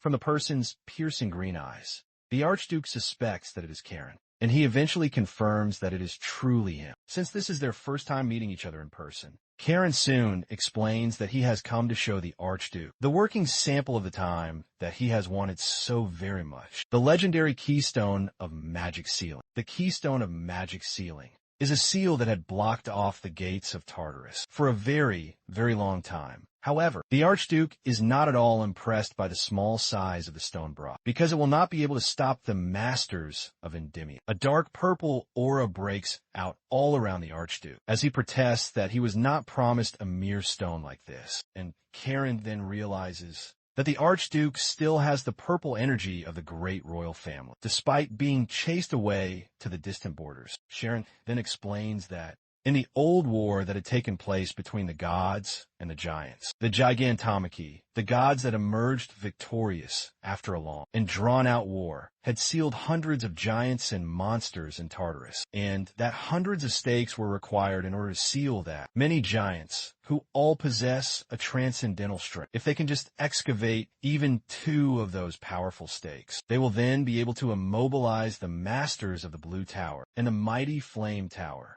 Sharon assures him that the quality of their excavation is good and very fast, so they will be able to find a real, working stake soon enough. It soon occurs to the Archduke that Karen had only brought him a sample to show their current progress, and that this is not the actual final product. He pledges to Sharon that he will certainly help them to kill Daya once he finally obtains the royal throne, but that they will be the ones who will then face his full wrath if they do not keep their end of the promise. Sharon affirms the new terms, and then he leaves, and the Archduke considers that it is all a lie, that these vile pagans have joined hands with him only to kill Daya. It seems to him that they intend to pull some sort of a stunt, but it will not matter, because a dog that has completed its hunt only awaits to be callously thrown away. Meanwhile, Spiegelman is overwhelmed by the simple fact that Russell has piled up many more questions for him yet again, after only 2 days have now passed, since he had replied to 40 of his other questions. Each of the new questions is very insightful, and it shows that Russell is a hard worker and not only a true genius. After getting all his questions answered, Our hero goes back home to sort out all the new information. He then realizes the roar of the Earth Dragon is not as simple as discharging mana, because its basis lies in using the immense heat of the very Earth. In an attempt to use it, he keeps it rooted in the powerful Earth element, but also does not set any restrictions on any branches that branch out in the flame, wind, and lightning elements to open up more possibilities. Suddenly, a mental imagery of a huge, bright, shining tree forms, surprising Russell, and the system informs him that a large part of his understanding of Earth magic has now greatly increased, and is now changing into mastery-grade Earth magic. Based on his efforts, he is soon notified that he has completed the mission, and has now received 2 advanced-grade mana stones, and the footprints of the Earth Dragon, which looks just like a small, strange pipe. The odd form of it intrigues Russell, but he does not yet know how to use it, especially since he had been expecting a map just like the last time. When it does not work as any kind of a weapon, our hero notices the very distinct pattern that is on it, and he quickly pours some dark ink on it. When he realizes that it is not a normal, simple stick, there are dots on the paper like a constellation, which means that it is probably a sky chart. Once he figures it out, the system notifies him of his next new mission, to find the exact location that is marked on the new sky chart, and to enter the legendary dwelling of the Earth Dragon. Apparently, the light will show him the correct way when he arrives in its vicinity. The rewards for this new mission are the Divine Dragon's King's Horn of Earth Essence, 5 advanced-grade mana stones, and 7 low-grade mana stones. Being pleased that he has now received a new mission, Russell wonders why he was not given a normal, simple map, instead of this very complex sky chart. But it seems he will only find out after he arrives at the dwelling of the dragon. The next difficult task is to figure out the exact location. So he uses the North Star as a point of reference, and he identifies the place as the dangerous Nadia Desert. Shortly after this, Hecate learns from Daya that Russell has requested to conduct some overseas research yet again. When he apologizes that he has to go away, she explains that she is not a very narrow-minded woman who cannot understand what her man will be doing on the outside, but that she is simply very concerned about him. However, she asks him to be considerate enough to send her updates about himself periodically, which he happily promises to do, and he pecks her on the face as he is about to leave. She protests that that will not be nearly enough. Sometime later, our hero is in the desert under the strong, hot sun, and he is glad that he joined the traveling merchants, just like Hecate had suggested to him. He finally understands that the location was shown through a sky chart and not a map, because every single time the wind blows, the location and the height of the sand can change while they are moving. One of the merchants offers him a warm robe if he is feeling hot, because it helps to cool down the body, even though it is very long. But Russell politely declines her offer. He suddenly feels a strange tremor that did not come from the surface of the burning sand, which makes it seem as if something huge is swimming right underground. Suddenly, a huge and terrifying monster known as a Corco emerges, and the merchants quickly spread out to try and save their very lives, since they will all die if they try to fight it. Russell, on the other hand, just watches it, and the merchant woman urges him to run away quickly, but he only asks her to stay by his side so that she will be safe. In Russell's own mind, this is the perfect opportunity to test out his brand new magic, which he had learned from his 6th floor basement, from a special material by a guy who was called enrollment, who had written it all down 200 years ago. He quickly summons a magnificent fiery whirlwind, using a powerful technique that is known as the desert flower. As the desert flower completely encircles the Corco, it burns it completely until it is destroyed, and all of the merchants are completely shocked,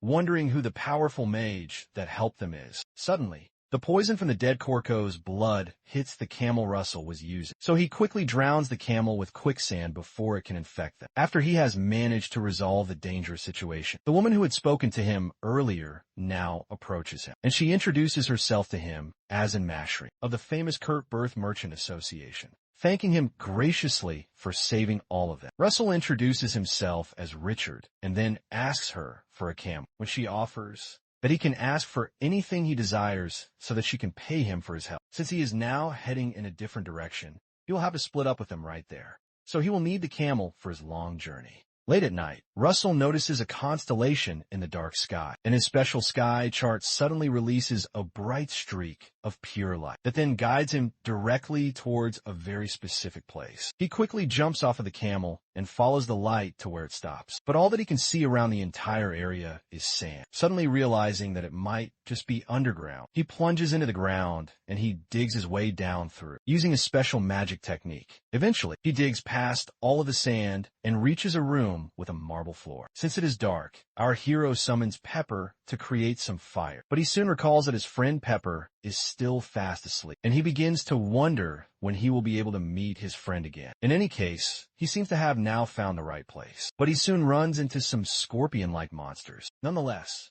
he is more worried about the ancient ruins collapsing than the monsters. The ruin is quite large, and it has a lot of different monsters, despite it being so deep underground. Shortly after, he starts tearing through each and every monster, until he reaches a place that he suspects to be the deepest area, since there is no other path ahead of him. He soon runs into a warp gate, but he cannot figure out how to activate it. When he reaches the very top of the massive door, he suddenly notices a very small, round hole, and he realizes that is the very reason the sky chart was not in the simple form of a map this time around. After he puts the mysterious sky chart into the small hole, a bright light bursts out as the huge door begins to open, leading him into another deserted-looking area that makes it look like he just came out of the ancient ruins. However, this area feels a little bit different from the desert he passed by. When he is suddenly given a compass with only a single needle, a screen pops up to inform him that this very space is a daydream, created for the sake of testing a certain specific person, and his brand new mission is to arrive at the end of this strange place by using the strange compass.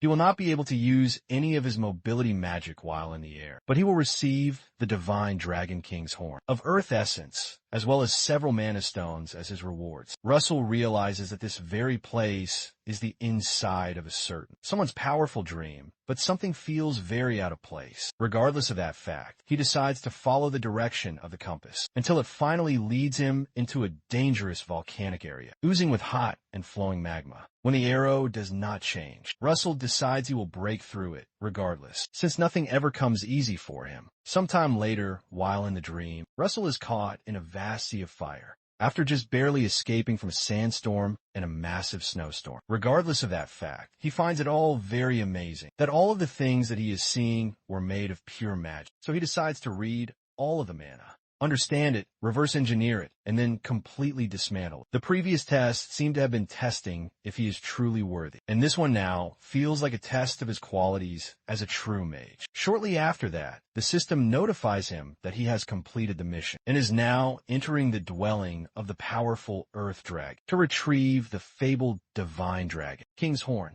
When he finally enters, he realizes it is the very same place where he had discovered the door. But the massive door seems to have now disappeared, along with the warp. Suddenly, the Earth Horn now appears, and Russell wonders just how much mana he will get from absorbing it. When he touches it, something goes terribly wrong, as it seems the absorbed mana is now blocking his own mana vein. If it blocks his precious mana vein completely, he will not be able to do anything about it.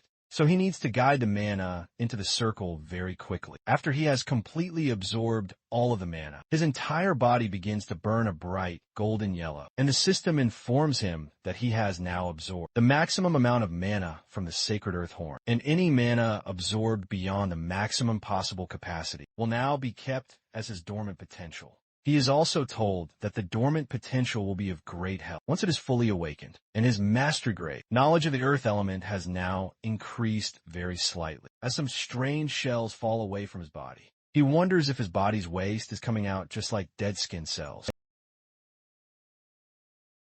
His grip strength had ascended to a truly formidable level, and he questioned if he was now on par with the legendary Spandal. Regardless, he swiftly departed from that sacred place and headed straight for a warp gate within the Yellow Tower. Upon his arrival at the imposing Yellow Tower, our hero was handed a royal decree that came from the kingdom and the esteemed Flame Tower Master herself. He was to subjugate the Hydra in the swamp of Raquel County. From the memories of his forgotten past, he recalled that a Hydra had indeed appeared around this time in the western territories of the vast kingdom. And the person who was fated to receive this mission was Vermilion. But he was getting it now because the threads of history had changed. He had journeyed 8 years into the past, and 7 years had now passed. So he now only knew less than a single year of the future. As he went through the royal order, he noticed that Sir Alan was among the list of supporting mages, but he also noticed that he was still only at the 5th circle. He had thought for sure that he would be a 6th circle mage, since he had achieved the 5th circle much earlier in the past. Meanwhile, Sir Alan and some other mages, who had received the king's order to subjugate the fearsome Hydra, went to pay their respects to the great Count Raquel, who was very excited that the genius mage acknowledged by the Blue Tower had now come to aid them in their fight. Alan explained that he was simply supporting Count Russell Raymond, who would be leading this important subjugation, and whom the Count had heard so many great things about. Alan soon asked the Count if he knew where the nest of the Hydra was, and the Count then informed them that the Hydra had set up its nest deep in the swamp area, beyond the plain, and had not attacked Raquel County first. Alan realized that they should wait for Sir Russell to arrive first, but that course of action could cause a delay in subjugating the Hydra. So he decided that it was best to at least scout the area out in advance. While they were still busy talking, a great noise of turmoil surfaced as the Hydra began attacking the Count. This shocked the Count, since the monster had never attacked first before. Alan quickly went to go and fend off the monstrous Hydra, and he asked the Count to prioritize the evacuation of all the citizens. As the mages headed out, the Hydra did not seem to notice them, so Alan led them to pour everything into a single attack before it did, although he realized that he could not possibly defeat the Hydra himself. At his own current level of power, he might stand a small chance with the help of the other mages. As the mages hit it with a powerful combined attack, the great monster was not at all affected, and they quickly rushed to get away from it. With the monster's incredibly dangerous destructive power, all of the citizens who were within the castle could be in danger if this goes wrong, so they must ensure they prevent any casualties. A little while later, Russell stood on a cliff close to the Count, and he sensed that Alan was in some kind of trouble. Meanwhile, the Count asked to know what had happened to the Hydra, which had not shown any movement since it returned to the swamp area. He was told that Sir Alan had received great damage from its last attack, and had been exposed to the deadly Hydra's poison when he was defending the castle's main wall, leaving him in a very bad and critical shape. Count Raquel ordered that they must do everything in their power to save it, and he was soon told that Count Morningstar was finally here. Before he could even react to the news, Russell climbed the wall, and he jumped where the men were, greeting them all and then introducing himself. When he entered the chambers where the injured Alan was being kept, he learned that this was the second day he had been in this state. He had been put in this state just by breathing in the poison, and he would have died if he had been a normal person. Russell asked if the Hydra had 8 or 9 heads, but he was then told that it had only had 5 heads. A 5-headed Hydra meant that it was just a newborn, and it did not make sense that it possessed such a potent poison. So Russell tried to touch Alan in order to investigate. The men there tried to stop him, but they could not reach him when he was suddenly enveloped by fire. In order to figure out this mysterious poison, Russell needed to find its very roots, as the heat erased the poison. Eventually, when he finally managed to find it, he realized that the poison belonged to a powerful dragon. The system soon notified him about his brand new mission, which concerned the strange Hydra secret, where he had to repel the Hydra and resolve the mystery around it by figuring out its dark and terrible secret. The rewards were a mastery-grade Mana Stone and the Hydra's secret. Russell did not understand what the system meant by the Hydra's secret, and when Count Raquel asked him if there was a problem, he said that it was nothing, and he informed them that he had found a way to cure Sir Alan, but that he needed everyone to leave the room, so that they would not get poisoned in the dangerous process. In order to cure such a powerful poison, you usually need either an antidote or a healing magic with divine power. But what he could do was to burn the poison away and completely purge it out of his body. There would be great resistance in trying to purge it out, and even if he did manage to do so, there was still a chance of him getting poisoned again because of its potency. However, regardless of how long it would take, he had to ensure that the deadly poison was totally gone. After extracting all of the impure substance, he helped with his friend's mana circulation, and he repeated the process until the poison was drained out. Russell suddenly felt a very different energy from the one he had previously felt from his friend Alan, and he wondered if he had achieved enlightenment in the process of removing the poison. Soon after this, Alan got up on his own 2 feet, and Russell congratulated him on becoming a 6th circle mage. Alan thanked him for saving his life yet again. As usual, our hero deflected the kind compliment, stating that the residents of Raquel County were only safe thanks to him. Shortly after this, Alan and Russell went out to speak with all of the men, and Alan apologized for causing them any kind of worry. But the Count was only glad that he was now alive. However, Russell asked to know the number and the capabilities of the knights that would be participating in the subjugation, as well as information about the monsters around the swamp area. He was told that there were 30 knights and about 500 soldiers, but that none of them were at the high level of experts. The swamp was about 150,000 hectares, but they did not know the exact type of monsters or their real numbers, because the whole swamp area had now become a den of monsters since the Hydra had first made its nest. With such a huge area, there would be at least thousands of monsters, apart from the very fact that the swamp area also hindered all of the soldiers' movements. Russell, however, excitedly stated that he had a brilliant solution for that, but he would need the Count's help to ensure that preparations were made so that they could depart in just 3 days. 3 days later on, the captain of the army reminded them that their entire country was covered in a beautiful golden light, and peace just last autumn, but that they could no longer have that because of the invasion of the Hydra. The men became pumped up to fight the one that had stolen their peace. After their fighting spirits were raised, Russell explained how the subjugation would now proceed. First of all, the knights would be divided into 2 separate groups, and they were to protect the 3rd and the 4th circle mages, while providing them with support from the rear by stopping all of the monsters from escaping.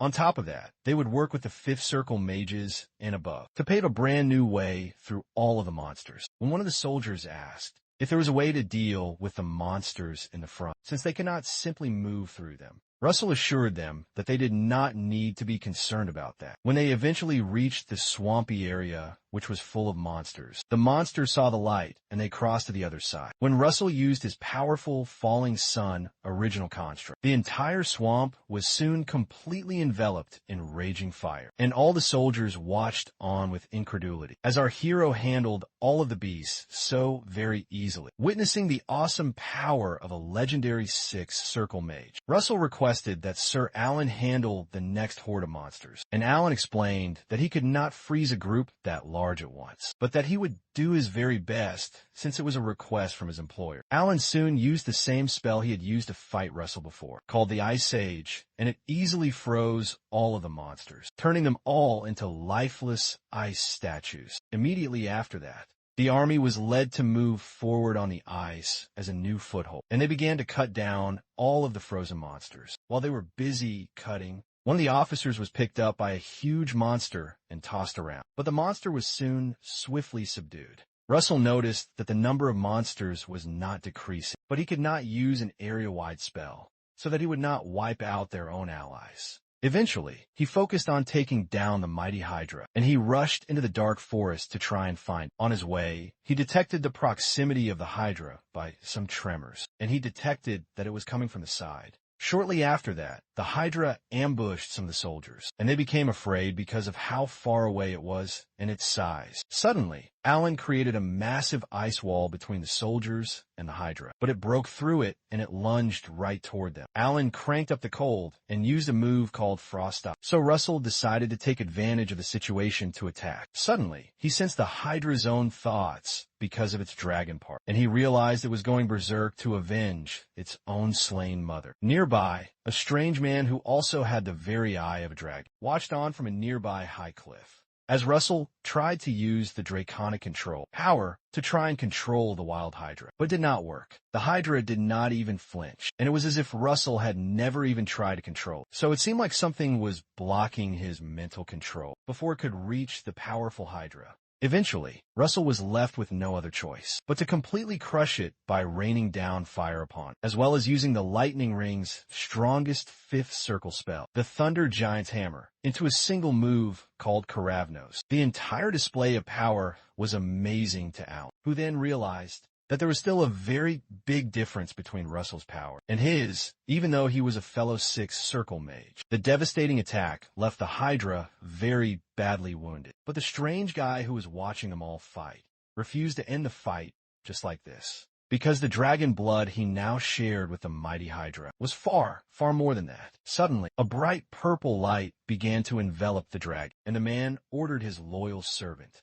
the great Hydra, to now rise up. As the bright purple energy hit the Hydra, Russell realized that they were in great danger if he allowed the Hydra to fully regenerate itself. So he fired several Gibalg spears right at it, resulting in an explosion that badly injured the Hydra further. He decided to strike it one more time to put an end to this, but he was shocked when a certain black mana oozed out of nowhere. The dark mana looked very similar to what the pagans used to use, but it was much darker. The familiarity of the mana made him suspect it was a certain person that he knew, right there in their very presence. The huge ball of mana covered a vast area right in front of them. Meanwhile, the heads of the great Hydra revived, and now there was one more head than before. So it was a six-headed Hydra now. Russell then sensed its thoughts, to deal with and to devour the filthy humans that now got in his way of avenging his own mother. As the Hydra went in to attack both Russell and Alan, they quickly created a magic shield to protect themselves. Russell quickly asked Alan to evacuate all the forces to the rear. The Hydra that Vermilion Olsen had defeated in the past had 5 heads, so a 6-headed Hydra meant that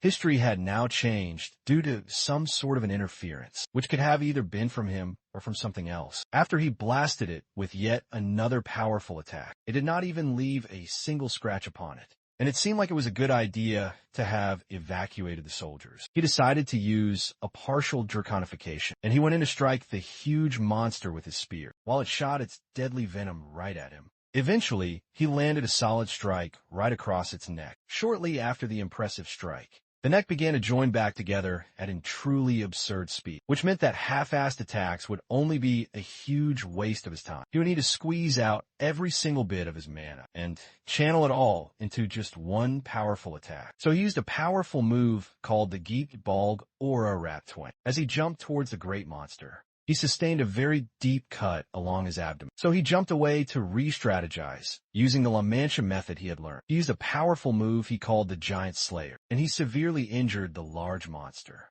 After our hero had landed the powerful strike, he sensed the monster raining down dark curses on them, and claiming to be a certain someone's servant, intending to make them all face their very ends on the day that his powerful master ascends. Upon hearing that, Russell was certain that someone was behind the appearance of the Hydra. Meanwhile, the strange guy that was controlling the great Hydra realized that the reason he had found Russell's power so familiar was because he was, in fact, the Dragon Emperor. After the great victory over the mighty Hydra, Raquel County held a huge and grand celebratory banquet. When Russell noticed that some of the women were looking in the direction of where he and Sir Alan now were, he quickly informed him that he was soon going to be in some trouble. Alan did not understand, but when he was soon ambushed by several women, who all introduced themselves and all their families, Alan then called out to Russell, begging him not to leave him behind. All young mages have to go through that kind of trouble. But Russell was now engaged, so no one would be interested in it, as he recalled that it had been a while since he had contacted his fiancée. He planned to contact her tomorrow, when he sensed a strange new energy. He looked up and noticed the guy who was controlling the Hydra, and he saw his strange dragon-like eyes. As the strange man walked out of the banquet door, Russell was very intrigued by the sensation he had felt from him, so he followed him out and asked him if he was a dragon. The strange energy he sensed from the mysterious man was the same one he had felt during the great fight,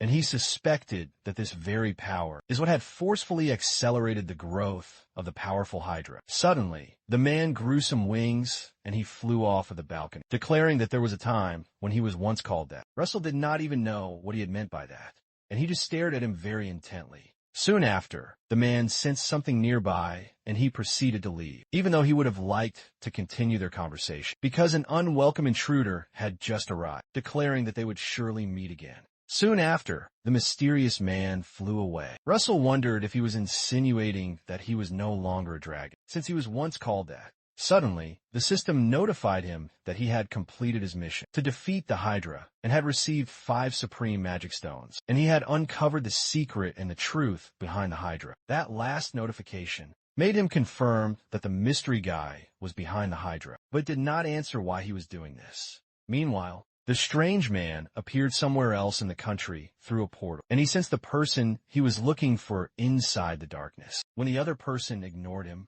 he grabbed him by the neck and he pulled him out, making the other man cough out profusely. He reminded him that he had warned him not to come if he did not want to die, and he referred to him as Hypnos, the very same Hypnos that had signed a contract with the Archduke. Hypnos, who was now sweating quite profusely, explained that there was not much more time left, and he asked when he would do what they had agreed upon. But the man found it absurd that a lowly punk like Hypnos would ever think he could order him around.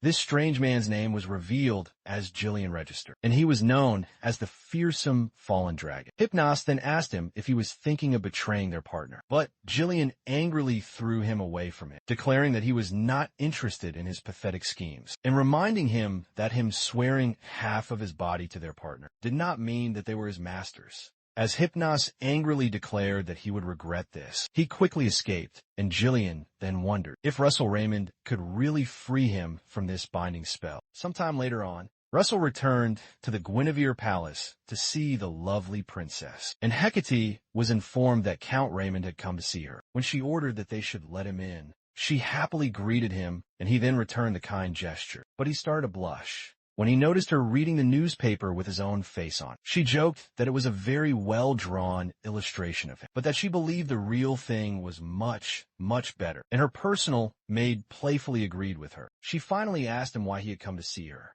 so he informed her that he planned to leave the capital for a few days. This news surprised Hecate a great deal, who then became glum because he was always trying to leave her, especially when he had just recently returned. Russell quickly clarified that he was not leaving for a new mission, but that he just wanted to inspect the Raymond County, the 3 towns that the king had granted to him. When Hecate heard that, she became embarrassed and commented that he did not need to report if it was just that close by. But he suddenly requested that she should come along with him. Not long after, they both headed to the metropolis of West Tell, one of the main cities in the Raymond County, and Russell organized a meeting with the local market to learn just how they operate their business. When Hecate learned that the meeting would end soon, she proposed that they should explore the city alone and intimately. When Russell swung around to give her a hug, the royal guards who were standing by for some covert protection all swung into action from among the crowd of people, thinking that she was in some sort of imminent danger, and Russell had to signal that there was no problem.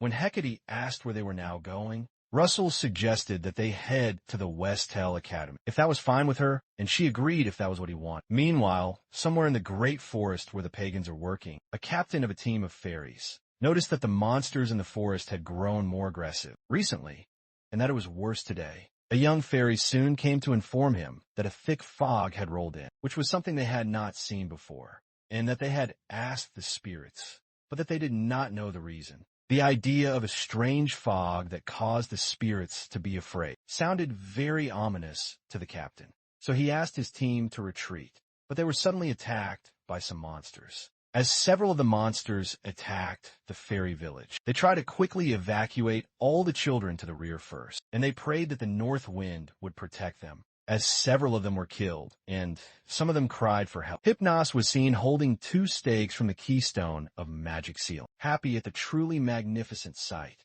He then turned around and was overjoyed by the fact that Tartarus would soon be open, because the monster horde was only just beginning, and the remaining seals would not be enough to hold the barrier. Once they emerged, the one who was once revered as the god of destruction, the great titans, would arise. When this finally happened, the entire kingdom of Endymion would be completely engulfed in flames, and that very thought excited Hypnos. Meanwhile, back in the metropolis of West Tell, Russell realized that the time when his return to the past began was now approaching, and the fragmented knowledge of the future that he held, along with all of its many benefits, was now coming to an end. Now he had to be certain of what he would do moving forward in order to navigate an unknown future. When Hecate asked him what he was so deep in thought about, he was surprised, and he told her he was merely reflecting on the path that he had walked and wondering if he could do well moving forward from here. Suddenly, Hecate asked him if he knew why His Majesty had granted him this city, but Russell had not really considered it. Hecate went on to explain that money and power were both important, but that the true essence of power lies in all of its people. She informed him that His Majesty wishes for Russell's house to rise once again and that she would be by his side if he was afraid of the future. Touched by her heartfelt words, the couple exchanged a loving kiss. But they were suddenly interrupted by one of the royal guards, who hastily brought an urgent message from the great royal family. When Russell read the contents of the official letter, he was shocked to find out that even Tower Master, level mages, and Master level Aura practitioners were to report to the palace immediately, and he wondered if a great war had finally broken out. He informed Hecate that something very serious had happened, and that they needed to return to the palace. But she asked him to leave her and to leave her immediately. Russell was uncomfortable with the idea of leaving her behind, but she insisted that the kingdom's safety must take priority over a simple lover's affection, so he finally left. As Russell flew away from the peaceful place, Hecate spoke within herself that more than the time she spent with him, it was mostly the time that she spent waiting and worrying about it, but she realized that it could not be helped, and that it was the fate of one who truly loves a hero. Shortly after, Russell reached the Grand Palace, and every master-level practitioner was now seated and ready. But our hero did not know what on earth was truly going on. Shortly after that, the king entered, and he quickly skipped the formalities to address the present situation. Apparently, the assembly was called due to an unprecedented situation, and the king asked the parties who were involved to explain themselves. When he ordered that they should bring them in, an elf who was named Aslan, the first guardian of the Blue Wisteria tribe, greeted them, along with a dwarf who was named Mathers, who was from a mysterious underworld. Russell was very surprised to see elves and dwarves visiting together, and he wondered if something terrible had happened there. Shortly after this, using projector technology that was recently developed in a magical underworld, captured images of the brutal invasion of several monsters were projected onto the wall for them all to see. There seemed to be tens of thousands of them, at least, which seemed to be very off. Aslan explained that the swarm of monsters had suddenly attacked, pushing all the elves and the fairies out of the great forest. And the same thing was done in the underworld's Red Gorge, to push out all of the dwarves. Russell suddenly raised his hand, and the king allowed him to air his valued opinion. Once he was finally granted his permission, our hero mentioned that the number of monsters was abnormally high, because all the monsters in the Great Forest would not be this many. Master Melville wondered if the monsters were somehow created, and Ario wondered if they could have opened another dimension. But Amelia noted that the type of monster was also very unsettled, because these monsters were supposedly extinct a very long time ago. Suddenly, Aslan and Mathers pleaded for both the Great Forest and the Underworld, and the Great Red Gorge, pleading with the masters of Endymion to save their homes. The king asked them both to stand up and declare that the situation is that they do not know how this staggering number of monsters emerge, but if they leave them unchecked, it will undoubtedly lead to catastrophic amounts of damage. By the very name of the king of Endymion, he commanded them to aid the Great Forest and the Underworld, and to ensure that not a single monster crosses over their borders. When everyone affirmed the important instruction, Russell realized that the advantage of coming to the past that he once had has now finally ended. So he had to trust in everything that he had built and move forward. Shortly after, Miss Daya dispatched all of her disciples, but she could not leave, because she had to guard the kingdom with a mighty tower of spears. They replied that it was fine, because they would wipe them all out. And Miss Daya was very confident of all their amazing skills, but she was also worried, because the battlefield is a place where even a single stray arrow can easily take one's own life. Since their very youngest, Russell, was going into a major battle for the very first time, she pleaded with him to be extremely careful, but he assured her that he would be just fine, especially since he had experienced battle endlessly in his past life. Suddenly, Daya recalled that a particular child would have surely grown as brave as Russell if he were still alive, and she slightly trembled. When her disciples noticed her strange trembling, she assured them that it was nothing, and she pleaded with her beloved disciples to all return safely. As they all headed to the main warp gate, on the other end of the powerful warp gate, they encountered the great Niccolò Machiavelli, the commander-in-chief and the Golden Tower Master, as well as some other important people. Apparently, only the Spear Tower and the White Tower were left to arrive, and it seemed the warp gate's capacity limit was causing a big delay. Russell approached the elf, Aslan, and he asked him if he knew the Lady Yahello of the White Ash tribe by any sort of chance. and Aslan realized that he was the one who had saved Lady Yahello and her clan, when he recalled that she had described his black hair and his red eyes. When Russell realized that Aslan must know Isla very well, he affirmed it and said they were not from the same tribe, and she was a sentinel. A sentinel is a mighty protector, not just of the tribe, but of all the elves in the world. And Russell wondered if Isla had ascended to a sentinel, because she had awakened her hidden dragon's power. When he asked if she was now okay, Aslan informed him she was fighting on the front lines when he had left, and that he was not completely sure. This confirmed that she was safe at least 5 long days ago, and Russell realized that they had to quickly go and help them. While they were talking, Alan and a woman who was named Olive, a powerful mage of the White Tower, as well as Amelia, appeared through the magical warp gate. Soon after this, Sir Nicolo explained that the Elf Command Center had been confirmed to have relocated from the Great Forest, possibly because they were pushed back by all of the monsters.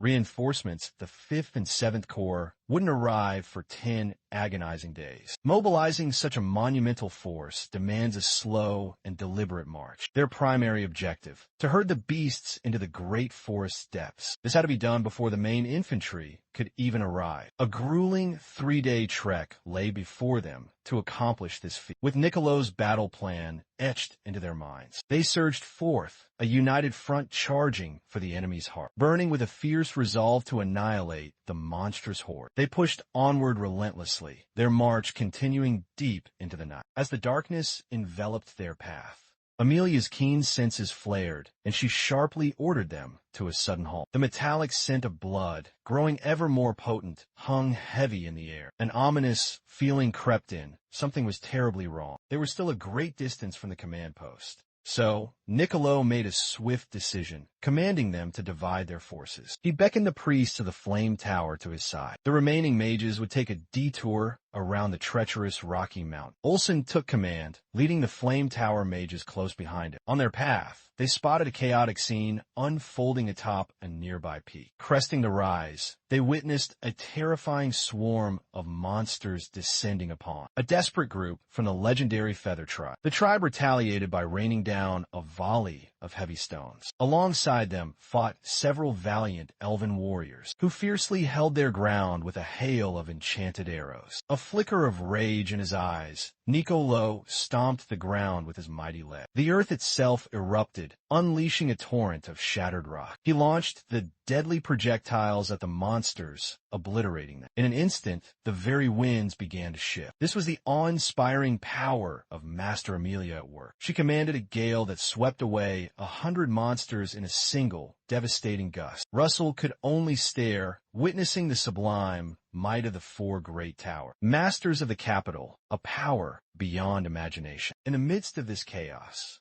Olsen rallied the others, declaring they couldn't just be spectators. Even if the Tower Masters had already unleashed their cataclysmic spells, a thrill coursing through him, Russell unleashed his devastating original construct, the fallen sun, upon the utterly bewildered monsters below. When the dwarven and elven warriors battling the beasts laid eyes on the legendary mages of Endymion, a wave of pure elation washed over them. Aslan and Mather had succeeded. They were safe. Russell gazed upon the remaining monsters, a cold fire in his eyes. With chilling calm, he whispered the command, "Perish." Then he released the fallen sun, letting it descend upon them, effortlessly turning the monstrous horde into a sizzling kebab. Meanwhile, within the shadowed depths of the great forest, a horrific, many-faced creature began to stir from its ancient slumber. Back on the mountain where our mages fought, Alan pierced the monsters with a barrage of deadly ice spears, while the magnificent Master Amelia annihilated more with a raging lightning storm, and Master Nicolo impaled countless others with jagged spears born from the earth. The problem with a grand-scale magical assault of this incredible magnitude is that such a display of power hadn't been witnessed in ages. This level of destruction would literally require them to redraw the maps, because of the sheer force they were unleashing upon the very landscape. However, the tide of monsters showed no signs of diminishing, and when large-scale magic of different elements is concentrated like this, it would inevitably create catastrophic friendly fire. The very boundary between friend and foe had utterly disintegrated. Upon this grim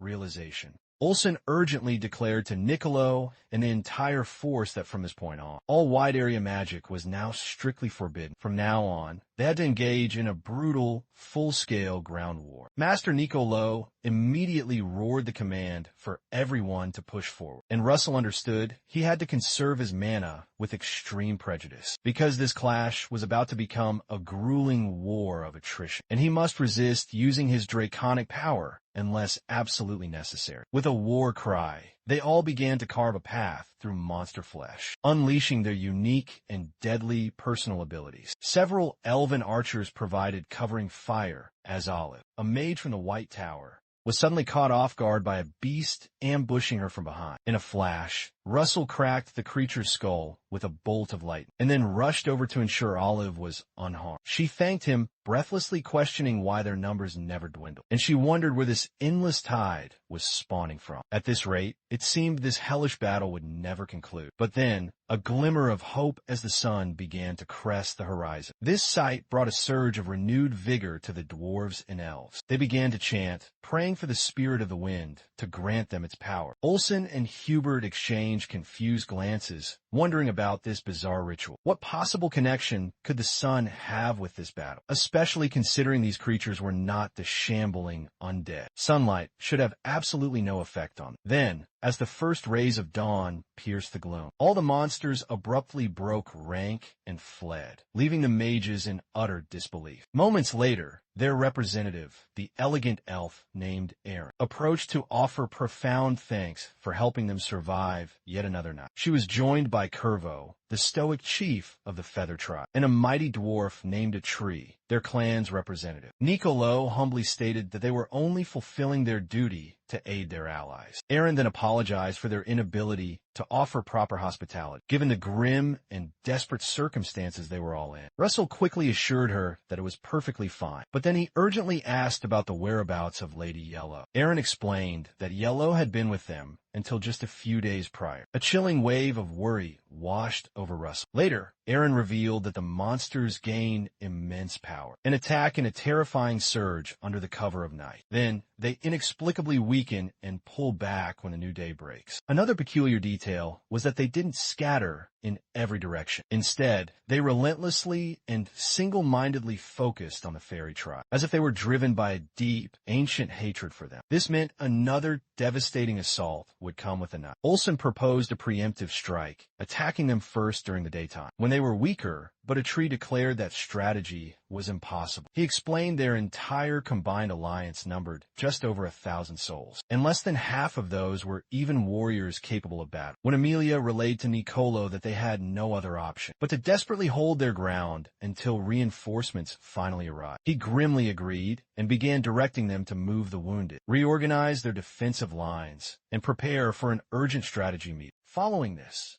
Erin approached Russell directly and asked if he was Sir Russell Raymond. He was taken aback, wondering how she could possibly know his name. She swiftly introduced herself to him as Erin, chief of the White Ash tribe and one of the legendary elf Manhwa, and, as it turns out, she was also Ello's mother. Yahello, hearing of the isolated fairy tribe's plight, had left to save them. Many fairies were unable to join her due to a sudden monster ambush, and a great number were tragically scattered during the chaotic retreat. Hearing this, Russell could only hope that they remained safe. Erin tried to reassure him, stating that her daughter was incredibly strong. Soon after, the other mages were stunned to learn that Erin was a Manhwa. The Manhwa is the revered supreme leader of all elven tribes, a role that replaced the now extinct high elves. It is said that only 5 such beings are born in an entire century. Niccolo was visibly astonished to know he was fortunate enough to meet a Manhwa of the elves in his own lifetime, and Amelia expressed what a profound honor it was to meet Erin, uncertain of the proper honorific to even address her with. Erin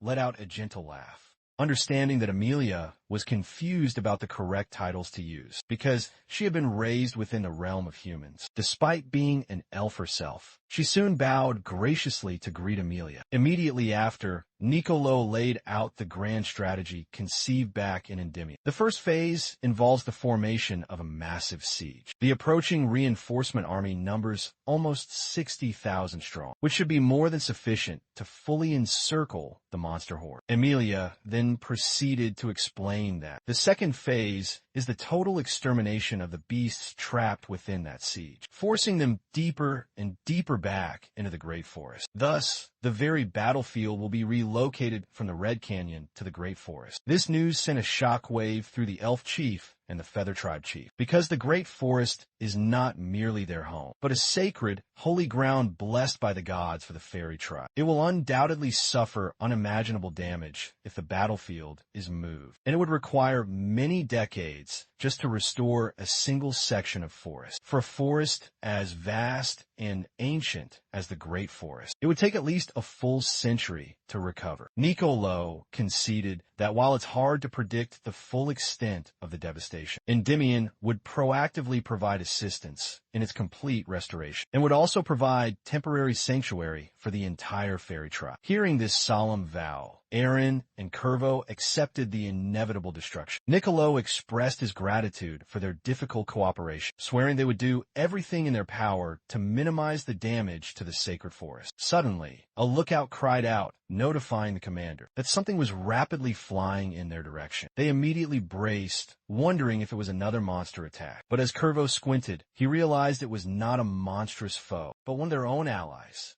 A brave soldier who had departed to rescue the fairy tribe several days ago. As the grievously wounded soldier crashed violently to the earth, Curvo desperately shouted for them to summon the medics at once. As Curvo tried to render aid to the dying soldier, he gasped that the silver-haired sentinel was in grave danger. Those words sent a jolt of alarm through both Russell and Aaron. When Niccolò saw that Russell clearly knew the person in peril, he tasked him to lead a desperate, high-stakes rescue mission. Olsen immediately volunteered to accompany him, which greatly reassured Russell. The White Tower's powerful search magic would be invaluable. Emilia then commanded the swift mage Olive to join their party. Aaron also dispatched Aslan and a squad of elite elf warriors with them, because she knew she could place her absolute trust in him, and he swore a solemn oath to bring her daughter back unharmed. So she prayed, asking that the spirit's blessings guide his path. The newly formed rescue team departed at once, and not long after, Olive detected a large disturbance ahead that resembled a flock of flying beasts. Olsen roared for her to blast through. They would handle the threat. They soon found themselves facing hundreds of grotesque, vulture-like monsters, creatures known as the Great Rock, which were native to the western lands. The elven warriors instantly fell into a disciplined battle formation, and Russell unleashed a devastating skill known only as Red Light, a chain explosion of crimson energy that tore down scores of them. As Olive continued to speed forward, she knew that both she and Russell were considered Tower Lord level mages, but was still stunned by the immense chasm in their power levels. As they forged ahead, a thunderous boom erupted from behind them. This cataclysmic sound turned out to be from Olsen. He was targeting a massive concentration of monsters behind them, since he couldn't possibly leave all the glory to Russell. As the monsters were annihilated in a violent explosion, Russell excitedly wondered if Olsen was truly a mage or a martial arts master. The sheer destructive force caused the remaining beasts to swiftly retreat, and Olsen joked that he might have been showing off a bit too much. As they prepared to eliminate the stragglers, Aslan told them to leave the remaining monsters to the elven warriors, vowing they would catch up once they finished cleaning up here. Hearing this, Olsen and Russell took off after Olive at their maximum speed, and Russell prayed with all his heart that Yahello was still safe. Meanwhile, deep within the great forest's heart, Yahello and the other surviving elves were seen maintaining a desperate barrier to hold back the unending tide of monsters. But one by one, everyone's mana reserves began to rapidly deplete. This made Yahello wonder if they could possibly hold out until sunrise, as she desperately prayed for reinforcements to finally arrive. Not long after, a huge monster finally smashed through their magical barrier. But before they could even react to it,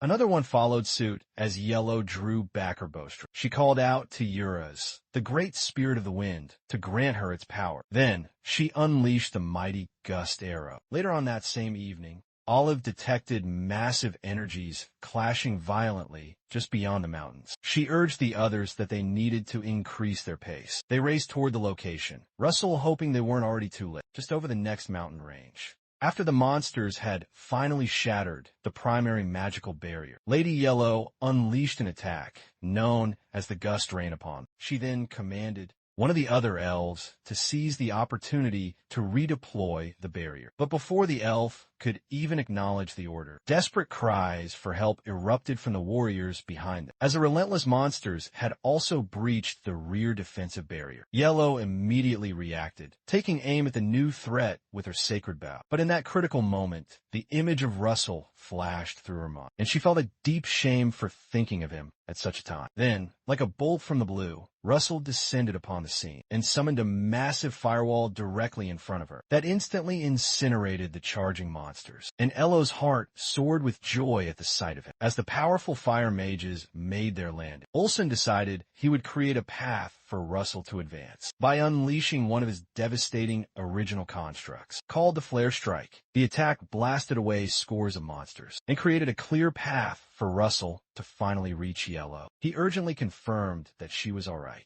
She explained that she could never possibly repay him for saving them. But Russell firmly reminded her he was a warlock of an allied nation and had simply performed the duty that was required of him. He urged her to drop the barrier the moment she was ready, so they could annihilate the monsters on the other side before more arrived. When Yahello reminded him that the children and the wounded would never be able to keep up if they made their escape now, Russell assured her not to worry and then asked Olive to work her magic. Olive quickly cast a powerful spell upon the entire fairy tribe, a blessing that would allow them to run with incredible speed without feeling any fatigue, and Ilo's body suddenly felt as light as a feather. Moments later, their combat reinforcements finally arrived, and Yahello was overjoyed to see the valiant warrior Aslan. In the midst of this, Olsen laid out the plan. Olive and the fairy tribe would hold the center. Russell would take command of the left flank, and Yahello would hold the right flank with the warrior Aslan, while he himself would lead the charge and cut down all opposing monsters. Once the commands were given,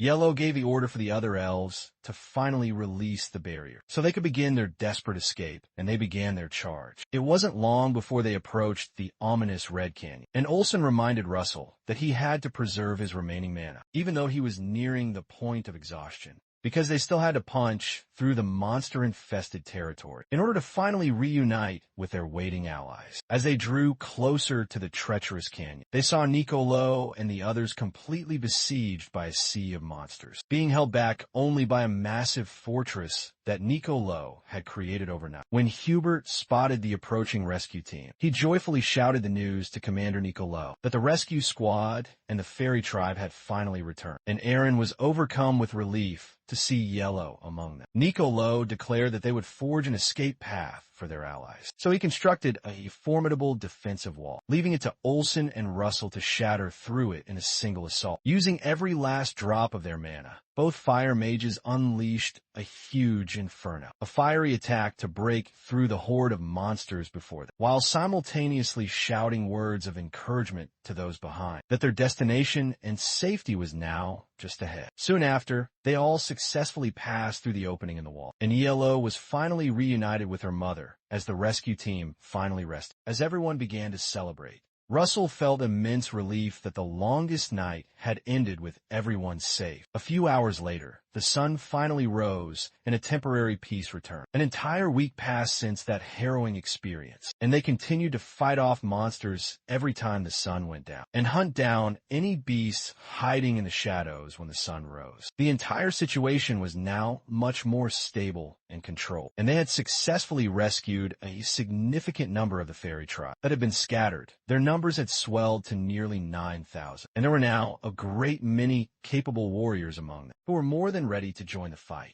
A short time later, Endymion's 5th and 7th Corps finally arrived. The very next day, inside the tower's war room, commanders from various legions gathered around a massive table bearing a map. Nicolo began the meeting by extending his heartfelt thanks, but the commanders of the 5th and 7th legions humbly assured him they were merely fulfilling their sacred duty to their people and their nation. Nicolo then proceeded to outline the grand mission. Their legions would spearhead the frontline assault. To properly explain the threat, he called upon the one who had faced it head-on. Russell Raymond stepped forward, a confident smile playing on his lips. A quiet murmur of respect rippled through the entire room. Everyone present now knew his legendary name. As he expertly moved the pieces across the strategic map, Russell calmly and clearly detailed the battle plan. The mighty 5th Legion's task would be to hold the defensive line, since the monsters were all consolidating in one specific area and could surge deeper into Endymion's territory at any given moment. It was absolutely critical to establish an unbreakable perimeter and rescue the remaining elf tribes still trapped within the canyon. Russell stated with absolute certainty that no monster would slip past the 5th Legion. Next, his attention shifted to Duel and the formidable 7th Legion. Their role was to launch a direct, overwhelming assault, forcing the monsters ever backward into the depths of the Great Forest, and completely severing their chances to regroup and counterattack. Duel gave a sharp, confident nod, ready for the coming battle. Their grand operation was scheduled to commence in just 3 days. Everyone in the room reviewed the intricate strategy one final time, and Russell stood tall, powerfully proclaiming their ultimate mission: to reclaim the Great Forest. The 5th and 7th Legions weren't merely good. They were the most elite fighting force on the entire continent. Standing watch by the newly erected wall, Russell gazed out at the land before him, feeling a surge of confidence that victory was within their grasp. But deep down, a strange premonition made him feel that something was off. A soft voice called his name, and he turned to find a beautiful female elf standing just behind him. He tensed slightly, realizing that in all of the preceding chaos, he had completely overlooked something of immense significance. She observed him in a profound and knowing silence, and he could sense that he was no longer the same boy she had once known. He had grown immeasurably stronger and far more composed. A delicate, almost imperceptible smile graced her beautiful face. Her wise mother watched her with an air of quiet amusement, placing a gentle, reassuring hand upon her daughter's shoulder. The sudden touch made the young elven girl flinch slightly. Her mother simply smiled and gently encouraged her to go and speak with him. Yahello froze in place, her cheeks flushing with embarrassment. She quickly shook her head, unable to move, knowing all too well that Russell was betrothed to someone from Endymion's royal family. She knew she should not harbor these feelings for him, but they were undeniably there, a powerful and undeniable truth. Her mother then gently cupped her daughter's tear-streaked cheek. Yahello closed her eyes, focusing her mind and spirit. She could feel the undeniable, powerful connection between Yahello and Russell. Their very fates were inextricably intertwined with one another. Yahello gasped in astonishment, asking if her mother truly saw it. Her mother replied to her in a soft, knowing voice, explaining to her that Yahello possessed the very same gift, but that power would only awaken if she finally accepted her role as Manhwa, the next great leader of their ancient and noble tribe. She gazed at her beloved daughter with profound and unconditional love. The time for indecision and second-guessing was rapidly running out. Yahello would be forced to make a life-altering choice very soon. Russell's destiny felt impossibly heavy, like a biting, chilling wind in the dead of winter. If she truly wanted to love him, she must accept that immense burden. The scene violently shifts back to the heart of the battlefield, where a monstrous, blood-curdling roar echoes across the ravaged land. The very ground begins to tremble as the great enemy finally reveals itself. A man clad in golden armor wipes his brow and lets out a heavy sigh, realizing with dread that the nightmare was beginning all over again. The 5th Legion holds their position while the others charge headfirst into the forest. Swarms of grotesque beasts surge forward, their eyes glowing with a malevolent red light. Russell gives a grim, knowing glance to his battle-hardened teammates as crimson flames begin to flicker and dance within his hands. Swords are raised high as powerful spells streak through the air, and the great battle erupts with a thunderous, earth-shattering war cry as the entire formation charges bravely into the dim, eerie, red-lit gloom of the approaching dusk. A fierce female warrior takes a deep, calming breath and draws back her powerful bowstring as potent magical energy swirls menacingly at the tip of her arrow. Nearby, a mighty dwarven warrior charges in, his great axe held at the ready, slamming into a monster and shattering through its formidable armored hide. A young, gifted mage summons a colossal spear that comes crashing down, sending a powerful shockwave rippling through the enemy's ranks. Nicolo and an elven archer expertly dodge the blast and raise their weapons, as yet another grotesque monster charges directly toward them, only to be instantly taken down by a powerful blast of wind and ice. A razor-sharp magical blade glints ominously in the fading evening light, slicing cleanly through the creature's tough armor in a single, masterful stroke. A warrior bellows a command to hold the front line at all costs, as a brave soldier rushes forward to close the gap and reinforce the faltering line, without a moment of hesitation.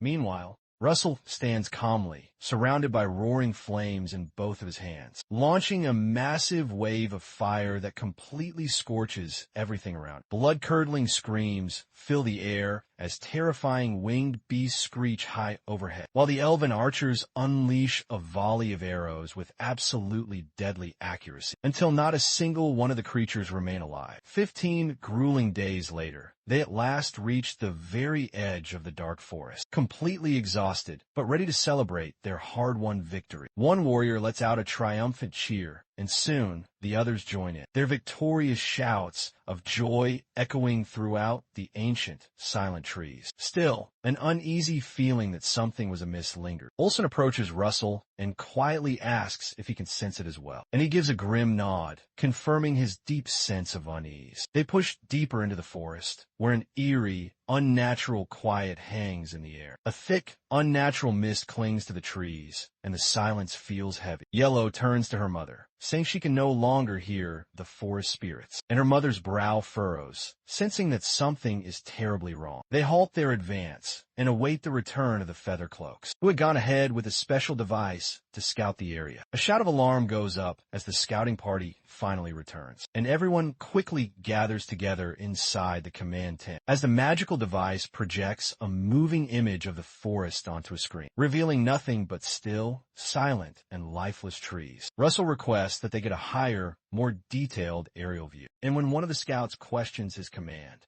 he points to the screen, stating the mist has become much thicker deeper inside. Another warrior quickly echoes his concern, and a scout chimes in, mentioning that he had also noticed the exact same phenomenon. Before long, a brand new recording suddenly appears on the screen, and a scout urgently calls for everyone to come and see, as a massive, glowing blue sphere begins to emerge from within the mist. The entire room falls into a stunned, shocked silence until one person asks what it is, but there is absolutely no answer to be found. Ello's mother realizes with dread the forest is no longer what it once was. Russell begins to wonder if this strange and unsettling vibe he's been sensing has something directly to do with that mysterious, glowing sphere. He squints his piercing crimson eyes and confidently states, the strange imbalance they're all feeling is definitely connected to it. The image on the screen suddenly shifts, revealing a second sphere in the middle. This one is pitch black and pulsing with a sinister, dark energy, making the entire room feel unnaturally and terrifyingly cold. A grim-faced warrior tightens his fists in anger, as everyone finally realizes they have discovered the true source of all their problems. Deep within the black, swirling void lies a grotesquely twisted beast. Its pulsating violet veins are glowing with a malevolent, dark energy. Vicious red cracks scar its horrifying face, and as its eyes slowly open, they burn with a terrifying crimson light as it finally begins to stir. A palpable wave of pure, unadulterated killing intent sweeps through the forest. The true nightmare has just begun. The images they managed to record reveal a truly terrifying truth. That accursed area could be concealing millions of horrifying monsters. One of the elven warriors turns to Irene with a deeply worried expression and asks her if she has any knowledge regarding this phenomenon. Irene states that it might be connected to an ancient elven legend about the very creation of the great forest itself. She begins to solemnly explain that The legend dates back to a time when the world of the gods themselves was finally coming to a cataclysmic end, which is how the sacred and magnificent Great Forest was born. Russell listens to her story with rapt attention, but then Nicolo interjects, asking if Gaia truly did create the forest. If that story is indeed true, then its purpose must be more than just nurturing life. It was meant to serve as a prison to keep those monster hordes locked away. Suddenly, Russell feels that something about this story is deeply wrong. If the gods were still present when Gaia created the Great Forest, why didn't they simply just annihilate all of the monsters, instead of just sealing them away for all time? There's definitely a crucial piece of this puzzle that they're missing. Olsen understands his point immediately, and Russell theorizes that perhaps what Gaia was trying to conceal wasn't the monstrous horde itself, but something else entirely. An elven warrior then suggests that they dispatch an investigation team out there to confirm this new theory, and the commander immediately agrees, giving the official order. Meanwhile, the entire elite squad assembles deep within the haunted forest. Two brave scouts are carefully pushing ahead of the main group. One of them mutters about the complete and unnatural absence of life, while the other thinks it's strange that the forest is still technically alive, but feels deeply wrong as they cautiously advance. Nicolo holds up a hand, signaling that they should take a brief rest. Russell checks in on Yahello, and she gives him a quick, reassuring nod, letting him know that she is doing all right for the moment. But then he notices Aaron standing perfectly still, her eyes closed, with a spark of magic as ethereal lights swirl all around her. Yahello explains that she is attempting to commune with the forest spirit, and mentions that there are a vast number of different spirits, far beyond just the four primary elemental ones. Russell adds his knowledge that lightning, ice, light, and darkness all possess their own unique spirits as well. Aaron then tells them she is going to reveal the forest spirit to them. Suddenly, from a seemingly empty spot on the ground, a powerful energy beams out in mesmerizing, swirling waves. Russell is utterly stunned. He had only ever heard of this in legends, and the rest of the group is completely ecstatic to witness it. Near Yahello, a tiny creature made of soil and leaves suddenly materializes. Its adorable, doll-like appearance absolutely blows everyone away. Then, it speaks in a gentle, ethereal voice directly to Russell, who freezes in place and glances over at Yahello, unsure if what he's witnessing is real or just a figment of his imagination. Our hero starts to deduce that the Great Forest Spirit is actually just a massive collection of tiny, individual spirits, without any true, singular mind of its very own, and that Yahello is currently sharing her own consciousness with. She explains that this particular spirit requires time to become stronger, since it does not yet possess its own independent will. Russell then thinks to himself, the way they control, it is very similar to how one would control magical golems. But then, the tiny spirit begins to flicker and fade, and Ello's face contorts into a deep frown, noticing that even summoning a single spirit is nearly impossible, given how corrupted and defiled the forest is right now. Aaron leans wearily against a nearby tree, looking completely drained, while the forest spirits themselves seem to be frozen with absolute terror. Yahello asks if her mother has managed to find anything useful at all, but Aaron can only weakly shake her head in defeat. Russell falls completely silent, his mind racing with the haunting and terrifying thought that there might be something truly horrifying hidden within that darkness. Suddenly, he is violently jolted back to reality by a loud shout. Someone dashes far ahead, using powerful wind magic that blasts through the trees, and the rest of the group quickly gives chase, cutting a path through the heavy, oppressive air. The elven warrior with green hair scowls in frustration, feeling as if the sinister mist is creeping into his very mind and growing thicker. They suddenly stumble upon a gruesome field littered with shattered armor and corpses, with blood-soaked blades reflecting the eerie red and violet light. The grim realization hits him that the 7th Legion was likely annihilated here, without even a clue as to what was coming for them in the darkness. At the very core of the forest, a massive ball of violet energy floats ominously, and not a single person dares to say a word as the tension thickens. Then, the very ground begins to violently shake as massive stones start to shift. Glowing ancient runes light up with a sinister, otherworldly glow. Nicolo realizes with horror that these stones are keystones for some powerful magic seals. He wonders who could have placed them and what they're keeping at bay, urging everyone to investigate the seals more closely. Violently, as the very earth began to convulse even harder, as they desperately searched for the tremor's epicenter. Nicolo's intuition screamed that it was all emanating from the darkness. But in a horrifying twist, he was standing directly above a demon, its crimson eyes suddenly flashing open as a malevolent presence erupted from below. He bellowed for everyone to immediately fall back, but it was already far, far too late.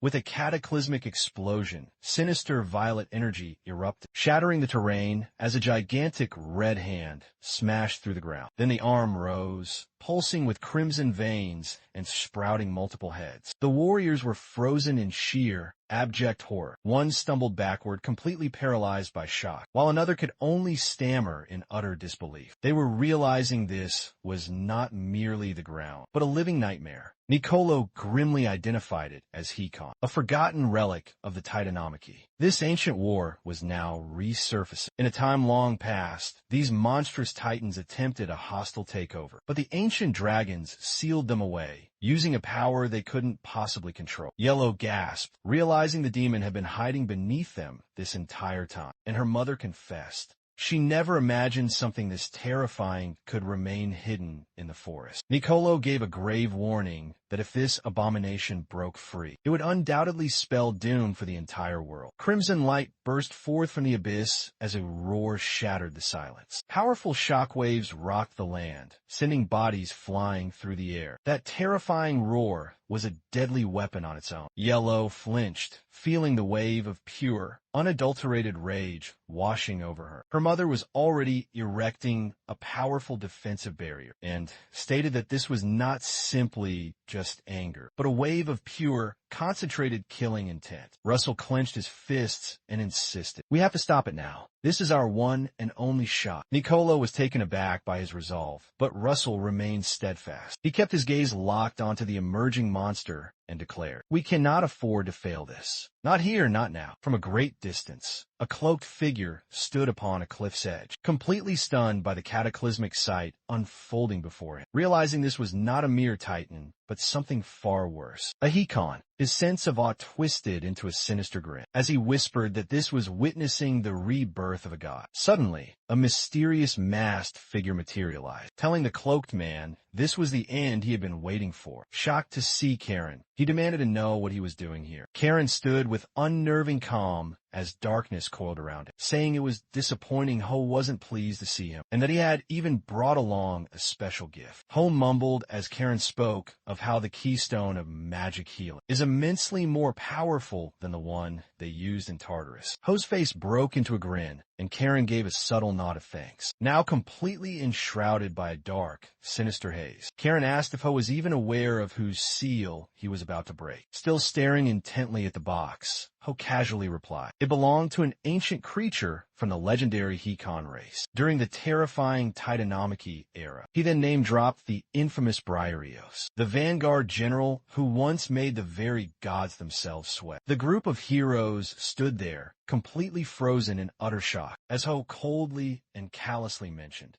telling the fire which about the deaths of her beloved apprentices. Karen then opened a swirling green portal, laughing manically as he said he couldn't wait to hear the news. But then his tone shifted, warning Ho that failure wouldn't just result in his own death. The seal finally shatters, and a blinding light bursts forth. One of the warriors screams that the ancient seal is finally broken, while another tries to tell everyone to remain calm, thinking that the creature must still be in a weakened state. Beneath the dark, ominous sky, Briareos begins to rise, crackling with untamed, wild, and destructive energy. He has not yet regained the fullness of his power, but he is still an incredibly formidable threat. Our hero grips his weapon tightly and firmly insists that they must take him down immediately, right here and now. The master of the White Tower raises her elegant hand, summoning forth a swirling torrent of green energy. Her concentration is now as sharp as a razor's edge, as she channels cosmic power into a beam aimed directly at Briareos. The monstrous creature turns its glowing red eyes and begins its charge. Suddenly, Russell hears a voice inside his head. It's Nicolo, speaking to him at that very moment. Briareos powers up as green energy envelopes his massive arm, and he smashes the ground with a devastatingly powerful punch, shaking the entire battlefield to its very foundations. A warrior rushes to the White Tower Master, asking if she is okay. She kneels, dazed and weakened, but insists that she is fine, though she secretly prays that her powerful spell does not fail. As if from nowhere, Nicolo appears and casually states, "My apologies for the delay." He then casts a spell, turning the ground to sand. Briareos completely ignores this and continues his relentless charge. He bellows for everyone to attack with all their might, and the warriors unleash a combined blast of red and green energy. The resulting explosion rocks the entire battlefield, sending Briareos crashing to the ground with a pain-filled howl. Meanwhile, two meditating mages tap into the raw power of the forest, and massive vines shoot up from the earth to hold Briareos in place. Then, the Great Spirit itself finally appears, wrapping him tightly within its enormous stone arms. He struggles furiously, but cannot break free from the hold. One warrior grins, thinking they have this battle in the bag, but another interjects, reminding everyone it is still not enough. Briareos roared with fury as he shattered the stone arms with a mighty punch, sending jagged shards of rock flying in every direction. He then bellowed at the assembled warriors,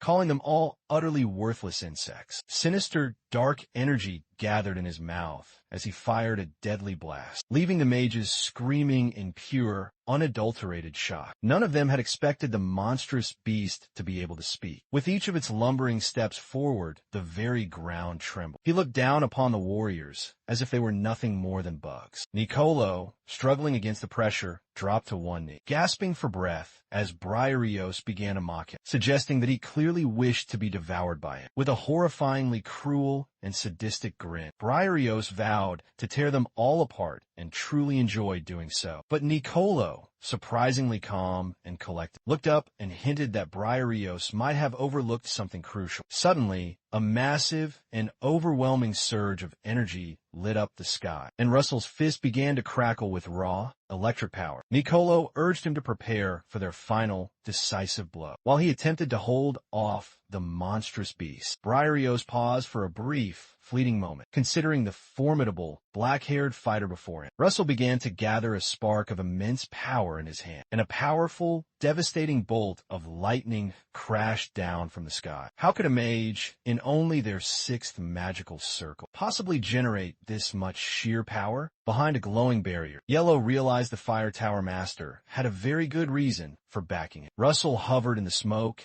as ethereal light swirled all around it. His spell was demanding far more mana than he had ever anticipated, and despite the sheer intensity of the blast, it wasn't clear if the monster had taken the full brunt of the attack. Russell remained focused, convinced that his attack must have connected, but the enemy stood tall, its malevolent red eyes still gleaming with power. His teammates couldn't believe the monster was somehow still on its feet. Nicolo knew their powerful attack had only bought them a little more time. Gasping for air, Russell was stunned the beast had just shrugged it off. The creature growled that Russell's magic reeked of ancient dragon energy and demanded to know his connection to one Kim Hyun-sung. Russell had absolutely no idea who that was. The enemy's powerful aura began to flare up, and he stated that name brought back painful memories he desperately wanted to forget. But then, with a truly menacing and sinister tone, he declared that it was finally time for Russell to die. Suddenly, a powerful burst of red light exploded forth, and a razor-sharp blade of air shot directly toward him. A red-haired warrior sprinted with all his might toward Russell, shouting for him to get out of the way. Glancing up, Russell finally noticed the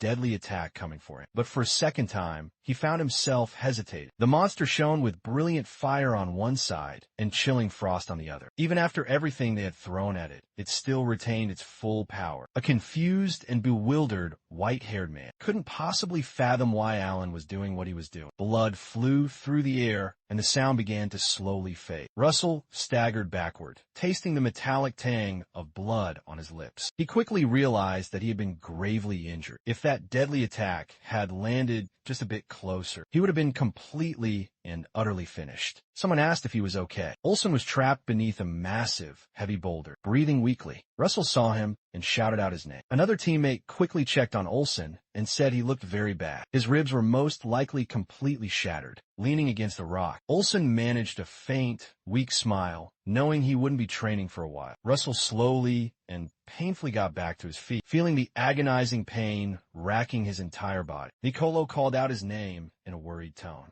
and Russell reassured him, insisting that he was fine, while they were desperately struggling against the powerful monster. Nicolo asked Russell if he could use that devastating spell one more time. If aimed correctly, it could pack a truly decisive punch. Just then, the enemy slammed a massive punch down into the ground. Russell realized that a single, solid hit could change the entire battle, but he was still having immense trouble controlling the powerful lightning vortex at his current level. With his fists clenched tightly and energy crackling all around him, he prepared himself to fire the spell one more time. This might just be their one and only shot at finally achieving victory. The monk gritted his teeth in determination, bracing himself against the powerful incoming force, while secretly wondering if Russell could pull off another incredible spell. Russell stood perfectly still, gasping for breath, while Nicolo declared he needed 15 minutes to prepare his attack. He then rallied the entire group, shouting that they would hold the line and protect Russell at all costs. Everyone standing behind him gave a grim, determined nod, ready to keep the powerful enemy at bay.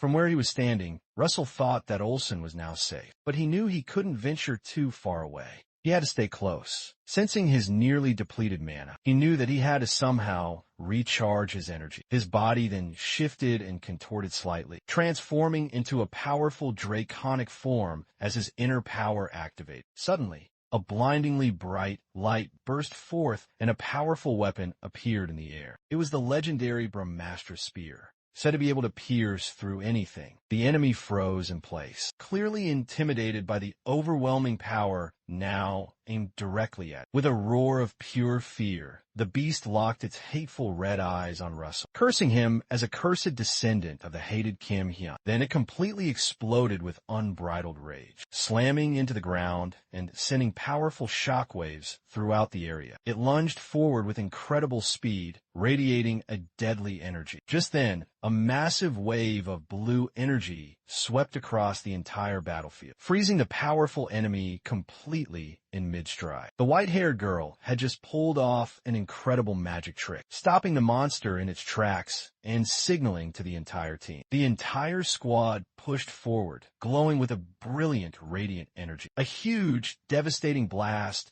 of Prometheus flame then erupted, lighting up the entire field as everyone switched to a defensive posture, holding the powerful enemy back while the beast let out a pained roar, its massive frame buckling under the combined weight of their attacks. A silver-haired man unleashed massive, freezing pillars of ice from the ground. Meanwhile, two powerful mages knelt to the ground, calling upon the aid of the forest spirits. Massive vines shot up from the ground, wrapping around the beast and holding it in place. As it thrashed about wildly, Nicolo suddenly noticed that the entire team was drained from casting so many powerful spells. But time was still on their side for now. With 15 minutes still remaining, the monstrous beast, breathing clouds of smoke, glared at them with pure, unadulterated rage. It cursed them all and charged forward once again, its powerful punch exploding with dark, purple energy and tearing everything apart. High above, Russell hovered in the air with the glowing spear still in his hand. Nicolo stumbled backward in shock,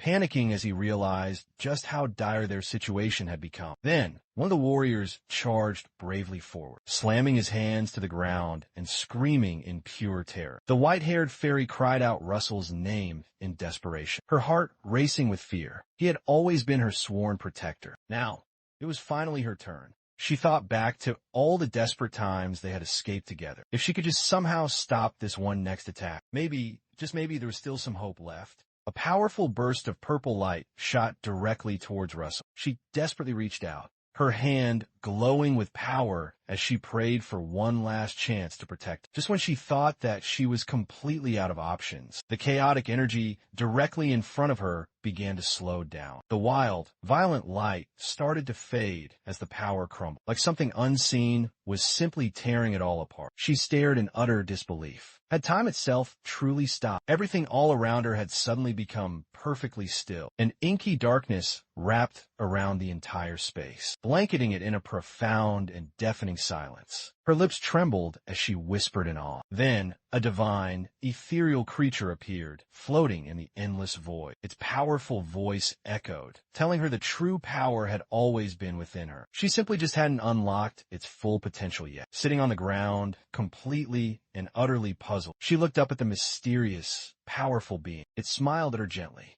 and reminded her that she already understood the nature of her gift. A giant, magnificent dragon then emerged from directly behind. The figure's powerful voice then filled the entire void, stating there was only a single way to awaken true dragon power. A woman with horns and elegantly pointed ears stepped slowly forward. Her eyes were calm, yet incredibly serious and determined. She explained that accepting this immense power meant embracing her fate and completely leaving behind her former, old life. The girl hesitated, then clenched her fists and declared she would accept. The being smiled, as if it had always known that she would. Below, someone stared in complete and utter shock, while another man screamed out Russell's name in absolute panic. Flames burst all around Russell as a wave of power surges through him. Suddenly, there is a massive explosion as energy rips through the air. In the shadows, a pair of red eyes blazes with unbridled anger. A gigantic, powerful dragon appears, glowing ominously in the sky. Nicolo can only stare in complete and utter disbelief. After 700 long years, a dragon has finally returned. A white-haired elf whispers the name Yahello in pure shock. The monstrous creature screams out in pure, unadulterated fury, its red eyes blazing as it hurls a stream of hateful insults. It slams into the ground with its full, incredible force, shaking the entire area as it tells the dragon to get out of its way. But the dragon simply just looks back at the creature, taunting the monster about its unchanged hatred over 1,000 years. Then, the dragon opens its mouth and unleashes a deadly, powerful beam. The monster desperately tries to block the attack, but gets violently pushed back with incredible force. Grinding its teeth in frustration, it realizes just how weak it has become. Filled with determination, it vows to rip off the dragon's wings and tear out its very heart. Smoke swirling from its body as it promises to devour the beast whole. Suddenly, a brilliant streak of light shoots down from the sky, and the powerful beast freezes in complete and utter shock, despite giving it his absolute all. There is no fear, but something is definitely shifting. The dragon then turns to a woman with horns, closes her eyes, and then completely vanishes from sight. Her part in this epic battle is finally over. Russell stands ready, now completely filled with a divine, incredible energy. The Brahmastra's spear shines with a pure, destructive power. The warriors sweat profusely in the intense heat, while Nicolo watches on in complete and utter awe as a quiet elf and a small, ethereal creature hover nearby. Their delaying tactic has worked perfectly, but Nicolo still struggles to comprehend the strength of a 6th level mage. Amid the chaos, Russell is completely wrapped in powerful flames, with the glowing, legendary spear in his hand. Nicolo can't help but wonder, what might have happened if this energy had not become a weapon? Its raw, untamed force alone could have destroyed the entire forest. In the distance, the monster's eyes widen with sheer terror. For the very first time, Briareos is truly afraid. It is completely unheard of for a Titan general to tremble like this. Then, Russell launches the spear at the monster with incredible speed. Briareos flips through the air in a desperate attempt to dodge, barely managing to avoid the deadly blow. It lets out a laugh, feeling immensely proud of its quick and agile move. But Russell is already on his way, closing in on the beast. The monster's eyes bulge as it realizes just how close Russell is. A chilling sensation runs down its monstrous spine. When did he possibly get that fast? Pulling out his final, desperate trick, Russell speaks the ancient words of Arachne and brings forth two stunning, magical daggers. The sky above burns red and orange, with light crashing down, as if the world itself was coming to a cataclysmic end. In the very next moment, powerful mana pierces through Briario's core, making it roar and violently shake the very air around. A gaping hole appears on his body, and it begins to cry out. After being locked away for countless ages, I am finally free. But all that pain and loss while I was trapped turns into raw anger. Smoke and dust fill the air as Briario swoops down from above. Our hero coughs up blood, feeling the beast's recoil hit him hard. The immense magic he just used is now tearing through his body. It is far too much for him to handle. He falls through the thick air, the wind rushing violently past his ears, crashing down toward the war-torn battlefield far below. He is now covered in grievous wounds, with pain stabbing at him everywhere, and his vision begins to swim and blur. But he knows in his heart that he has protected everyone. Suddenly, a notification pops up stating the mission is now complete, and that he can view his reward at a later time. He is lying in a bed, now completely wrapped up in bandages, breathing in shallow but steady breaths.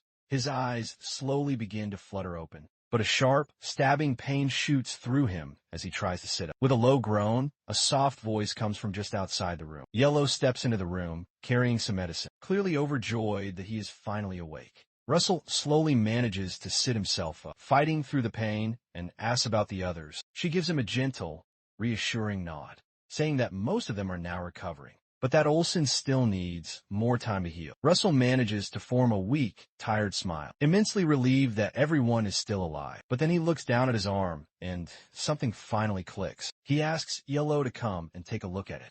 Her eyes widen as she gives him a bright smile, revealing she accepted the dragon's power during the heat of battle. From that moment on, their destinies were forever linked, no matter what. He remembers an arm covered in draconic scales, and a strange, otherworldly force that had kept him safe. He starts to suspect that she might have been the one who pulled him through. She smiles softly at him, almost encouraging him to put the pieces together. He admits to her that he is not entirely sure, but he now has this strong, undeniable feel. She speaks of the next generation of mighty dragons that serve the ancient and powerful Dragon Emperor. Their powerful connection is not a mere coincidence. It is, in fact, their destiny. Russell glances over at her, a look of deep concern now in his tired eyes. He asks if she is okay, and tells her she should remain by his side now. He worries about how this immense dragon power might change her. She just smiles and says she has chosen this difficult path for herself. She has not changed. She is still her true self. Her grip on his hand tightens, solidifying her fateful choice. Russell's heart begins to race. It is her own decision to make, even though he already has another sworn companion. Knowing she wants to stay with him means more than she could ever realize. After a brief moment, she asks what they should call each other now, since the title Dragon Emperor sounds far too stiff and formal. Russell just shrugs his shoulders, telling her to pick whatever name she wants. She thinks for a brief second, then throws out the name Master. Russell laughs and tells her to simply just use his real name. She tries out the name Russell a few different times, getting closer to him with each and every attempt. Her smile brightens as she decides to finally call him by his name. Across the room, Nicolo watches them both with sincere, kind eyes, thanking Russell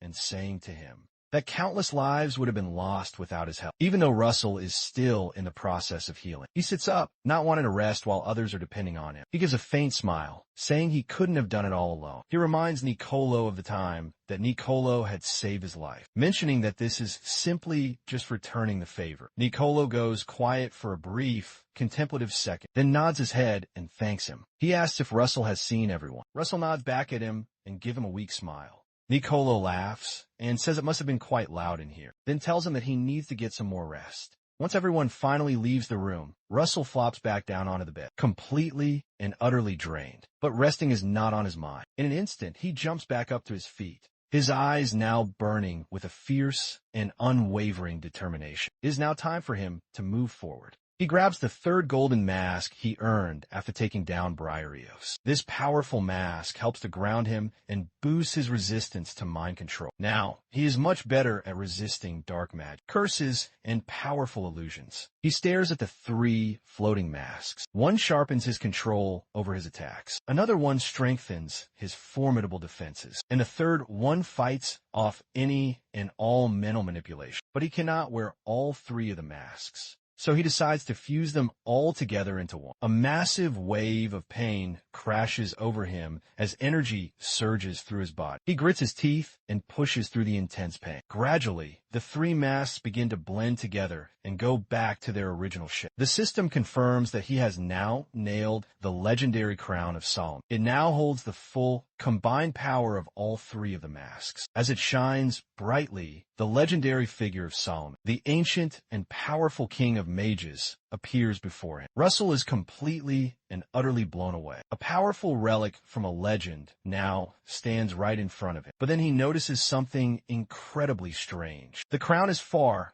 smaller than he had thought it would be. As the tiny crowns begin to spin all around him, he wonders if they are in the process of calling forth ancient relics. One of them suddenly lights up and shoots directly towards him. He flinches as a very weird sensation begins to wash over him. It is as if a second version of himself has suddenly appeared. His body flares with a bright red aura as something powerful stirs within him. Now, he finds himself inside a huge blue void full of glowing symbols. It feels as though he has stepped into a completely different realm. A strange and profound calm envelopes him as he floats in this magical space. Looking at the crown, he senses a living presence dwelling deep inside of him, helping him with intricate and complex magical calculations. It feels as if part of his very mind has fused with the powerful crown. This isn't just a mere feeling.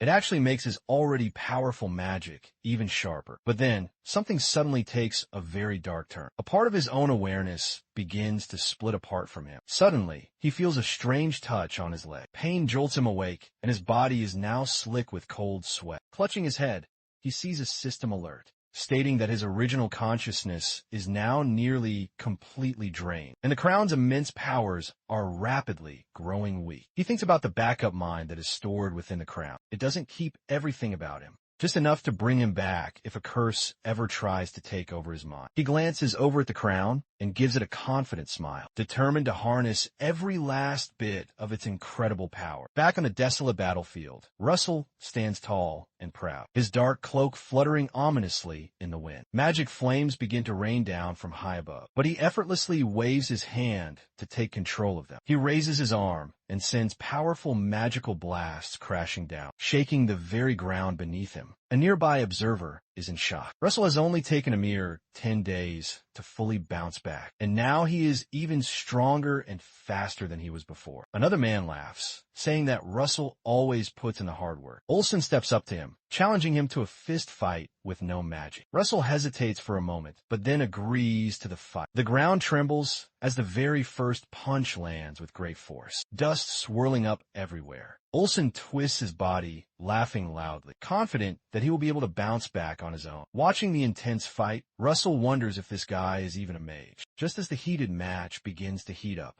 a sharp, piercing sound cuts through the air. A soldier yells from high up in the tower that something is happening. Even though most of the monsters have now been taken care of, danger is still lurking. Then, Russell sees someone soaring through the air. His heart sinks as knights on horseback charge in, as one of them waves a bright red flag, a clear sign of an emergency. Olsen frowns deeply and wonders if the Empire is finally making its move. Nicolo steps forward, his face now incredibly tense. He announces that a national emergency has just been declared. Soon after, a flag with a strange, unknown symbol pops up. Then, Grand Duke Bismarck's icy, cold glare follows. Nicolo confirms that Bismarck has finally revealed his true, sinister intentions. Olsen slams his powerful hand down on the table, asking if Endymion is currently under a direct attack. The grim answer is a solid, resounding yes. Suddenly, massive flames shoot high up into the sky. 5 entire magic towers, along with the 13th and 21st Legions, launch a full-on, devastating assault on the capital city. A young man clenches his fists tightly, with pure fury burning in his eyes. Blaine's infamous trilogy echoes deep within his mind. This is the very man who destroyed his entire family. He realizes that Blaine is somehow connected to Duke Bismarck. He remembers the distant past and how his master had saved him. Across from him, someone grins sadistically, knowingly daring him yet once more. He freezes in a state of utter confusion. Why are his master and the guardian of the Blue Tower in the capital? In an instant, both of them completely vanish. The entire group turns completely and utterly stunned. The old, silver-haired man and the battle-worn woman disappear without a single trace. Olsen pounds his fist down hard on the table, fuming that all of this went down while he was away from the capital. Russell stands calmly and quietly next to him, keeping his cool and stating their master cannot possibly lose. If he had, the enemy would already be claiming their victory. In order to completely stomp on everyone's morale and spirit, the silver-haired girl folds her arms and readily agrees with him. Guessing that Duke Bismarck has most likely just locked him up, Russell starts to think that the true target could be the throne itself, which means that the king and the princess are in grave danger. Nicolo chimes in, saying Sir Gillian Perelson is watching over the king, while a formidable blue-haired knight is keeping a close eye on the princess. But things still do not look good for them at all. Russell feels a cold chill run down the length of his back. The princess is truly at a very great risk if the enemy has someone as tough as a powerful tower guardian. One particular name keeps popping up inside of his worried mind. Hecate, a fearsome knight from the powerful 7th Legion, suggests that they should leave right away and go take out the enemy. Nicolo raises up his hand, trying to keep things under control. Even if they leave right now, they will not make it to the capital in time. He turns to Sir Hubert, asking him for the quickest possible route. A mage at the gate mentions teleporting might be the only way to go, but it's most likely not a viable option for them, since the gate itself is probably already out of commission. Someone else throws out the idea of heading through the Red Gorge.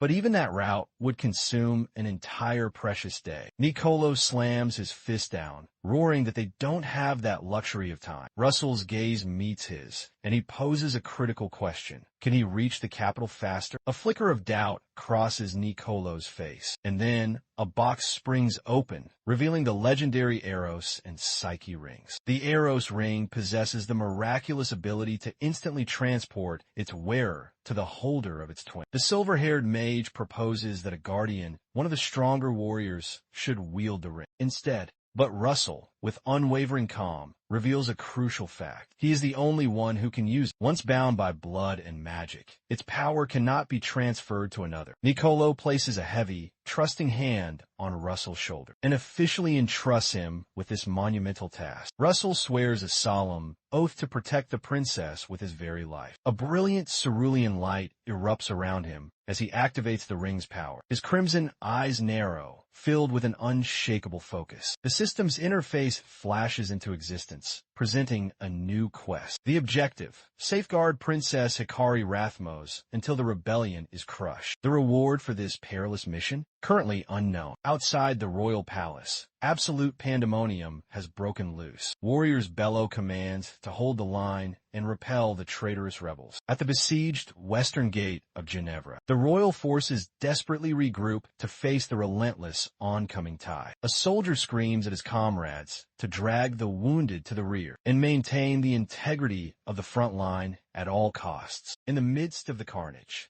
medics scramble for more supplies as the number of casualties continues to climb. Nearby, a valiant knight groans in agony from a gruesome chest wound. His brother-in-arms crouches beside him, pleading with him to hang in there and endure the treatment, even if it hurts. A soldier suddenly spots Princess Hikari and freezes in awe. She kneels beside him, gently taking his hand with a serene smile. She reminds him that not a single one of them is ever disposable. But before he can even utter a word, her eyes widen in horror. The west gate has been breached. Shouts erupt to make one final, desperate stand, even if it means sacrificing their very lives for the kingdom. Warriors grip their weapons, knuckles white, prepare to fight to their very last breath. Then a thunderous boom, A massive explosion tears through the heart of the battlefield. A torrent of fire engulfs the loyal soldiers, their agonized screams echoing through the thick, black smoke. And from the inferno, a lone figure casually emerges, his crimson cloak billowing in the searing heat. He glances around, an expression of utter boredom on his face, wondering aloud if he's even needed now that the top mages are gone. Behind him, a silent retinue clad in red stands at attention. Arcarium ergo steps forward with a sinister smirk, introducing himself as the first and greatest disciple of Blaine Trilogy, and the current head of the treacherous Red Tower. Princess Hikari shoots him a glare filled with pure, unadulterated fury, cutting him off mid-sentence. Arcarium only smirks, telling her he is no longer worthy of being called sir anymore. One of his lackeys chimes in that only royalty deserves such a title. Hikari draws her blade, which begins to glow with purple flames, and decries him as a man unworthy of the title of knight. A nearby soldier gasps in awe. Itzarendite, the sacred sword bestowed by the water nymph herself, the very same blade that once slew a berserk dragon. Arcarium's face lights up with avarice,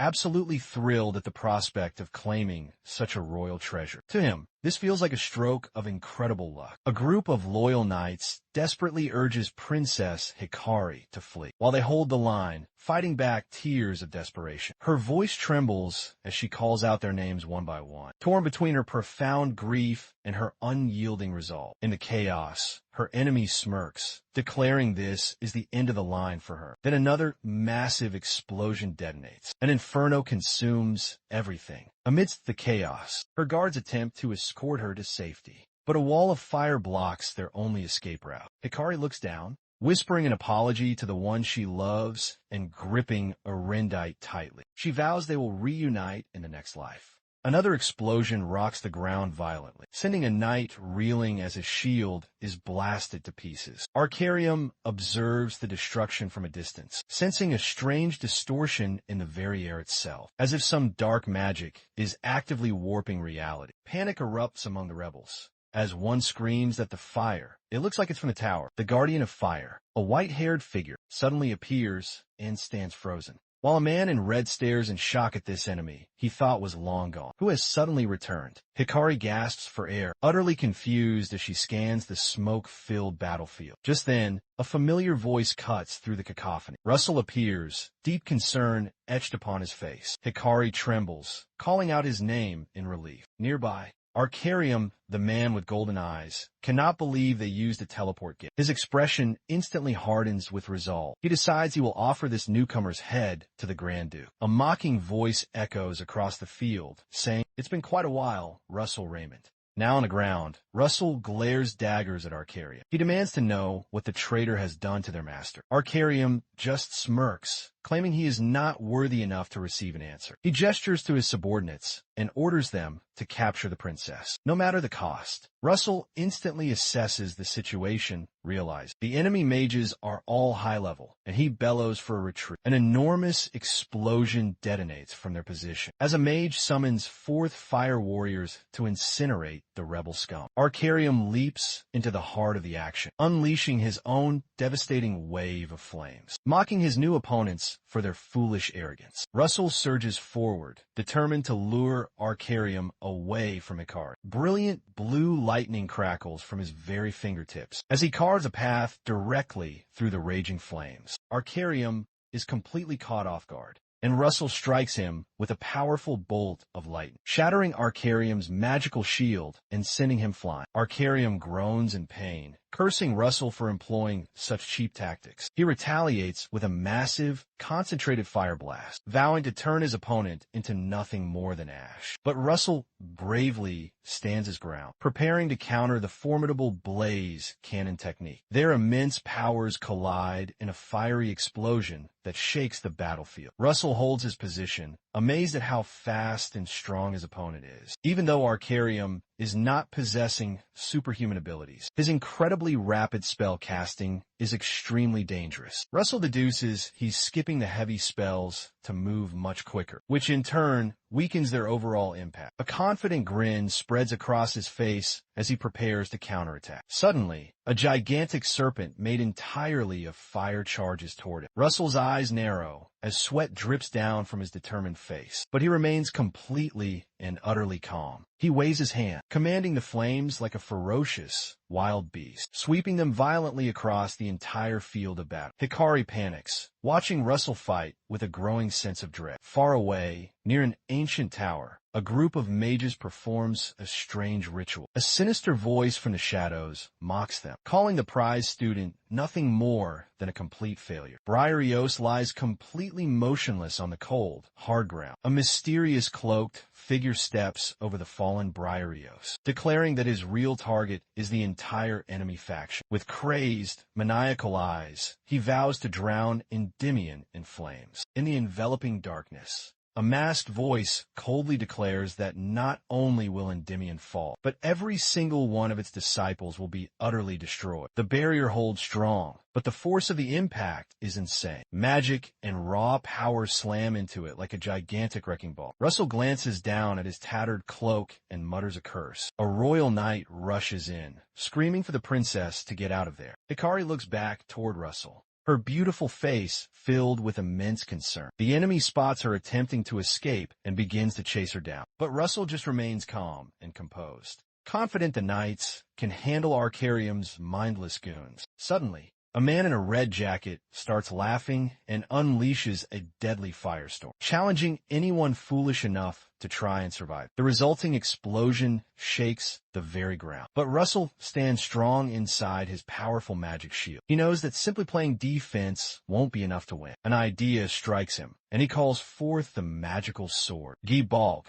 which fires off a deadly and concentrated energy beam. Flames dance as the red-jacketed man realizes what's coming far too late. The devastating blast strikes him with incredible force. Blood sprays from his mouth as he drops down to his knees, stunned by his own defeat. His arrogance got him killed, and our hero can't help but to think things might be easier if he wasn't so incredibly full of himself. In the far distance, there is a chaotic fire, and knights are battling powerful sorcerers. He turns toward a glowing doorway and whispers a name, Hikari. Russell steps into the dusty, ethereal light, but red-cloaked figures immediately block his path. One of them stumbles backward while another begins to panic. Russell lights a brilliant flame in the palm of his hand, smirks, and then throws a massive fireball directly at them. Their agonized screams fill the air as he turns them all to ash. With a cold, chilling voice, he warns them not to mention their master again. Hikari bursts into the room, hugging him tightly, tears welling up in her beautiful, worried eyes. She cups his face, desperately asking him if he's okay. Russell reassures her that he's fine, and then touches the glowing ring that she had given to him. He nods, explaining he can no longer use its power since he's lost his magic. Together, they face a massive, shattered window, the wind howling from the direction of the now-fallen palace. Russell tenses up, but tells her to remain calm. He trusts that Sir Gillian will be able to keep the king safe. Holding her hand, he insists that they must now team up. The enemy will back off when they realize that Arcarium has fallen. Hikari steps forward and announces her name as the Princess of Endymion. Calling upon the power of the sacred sword, Arendite, she summons the powerful blessing of the king. A powerful light flares up, and Russell gasps as he feels his strength return. But then, Hikari suddenly collapses to the ground. Russell panics and rushes to catch her in his arms. Arendite has taken her life force in order to help the others. She whispers that she has now given everything that she has. He holds her hand tightly as voices all around shout out her name, honoring her incredible, selfless sacrifice. Suddenly, a nasty, cruel voice cuts through the cheers, mocking the idea of wasting precious time on a mere woman. Russell stands firm, with Hikari cradled gently in his arms, feeling the immense and looming threat. He yells for everyone to immediately get back. A brilliant red flash sweeps over the entire battlefield as a black-cloaked figure raises his hand high in the air. His low, sinister voice echoes ominously, causing the very ground to crack and splinter beneath them. A powerful blast destroys all of the nearby buildings, filling the air with roaring fire and choking ash, scattering broken weapons and shattered armor everywhere. From out of the thick smoke, the figure calmly steps out, his dark cloak billowing as he simply states, Blaine's Blade, which marks the start of a brand new nightmare. Nearby, A red-cloaked enemy sneers, clearly amused, taunting Russell that it's been far too long. Russell quickly raises a powerful barrier to protect Hikari. He grits his teeth, realizing this enemy is much stronger than he expected. From a distance, the powerful foe looks completely shocked that Russell can stand up against such a powerful, devastating attack. He mutters to himself in utter disbelief, finally recognizing that this fight will be a very tough one indeed. Russell is panting heavily, trying to wrap his head around how someone could possibly take down a palace in just a few seconds. This new enemy is unlike anything he has ever dealt with before. Blaine Trilogy simply lets out a small smirk, noticing that Arcarium is now completely out of the picture, and assuming that Russell has already taken care of him. He mutters to himself that he had told Arcarium his immense arrogance would one day be the death of him. Hikari steps up, her face clearly filled with fury. She demands to know why Blaine had turned against the kingdom and dragged so many innocent people into his crazy maniacal plans. Her voice begins to shake with hurt as she accuses him of targeting her from the very beginning. Blaine just laughs and mocks her deeply caring nature, even joking that she would have made a decent king. Then, with a cold smirk, he asks if she is finally done talking, because he still has some unfinished business with the king. Russell quickly jumps in between the two of them, telling Hikari that she needs to back off. He says this man will not be changed by mere words alone. The royal knights come rushing into the scene, calling for the princess. She lets out a relieved smile, reassuring them all that the king is completely safe, and that they had arrived only after seeing the palace go down. Blaine frowns at the ever-growing number of knights, and mutters to himself that this is all getting very annoying. In the distance, the knights raise their weapons and let out a shout, ready to charge into battle. Suddenly, a massive, devastating explosion shakes the ground. Flames erupt as Blaine takes a powerful, direct hit, stepping back completely and utterly stunned. Hanging high up in the air, he looks down at Russell and asks if he plans on stopping it. Russell doesn't say a single word to him, but the look in his eyes gives away everything. Blaine lets out a laugh, saying he looks just like Daya did the last time they fought. Then his tone shifts, and he claims Daya is gone for good, stuck forever within the lonely void. This leaves Russell stunned, making him think about the thin line between the void and darkness. Blaine challenges him to unleash his full power for his master's sake. He then hurls a burning sword directly at Russell, who activates Solomon's crown in order to block the powerful hit. The fiery blade crashes violently into the ground, causing a truly massive, devastating explosion. Russell realizes the blade is moving faster than the very speed of sound. The blast shakes the entire battlefield to its foundations, and Blaine is shocked that a mere level 6 fighter managed to dodge. Russell quickly figures out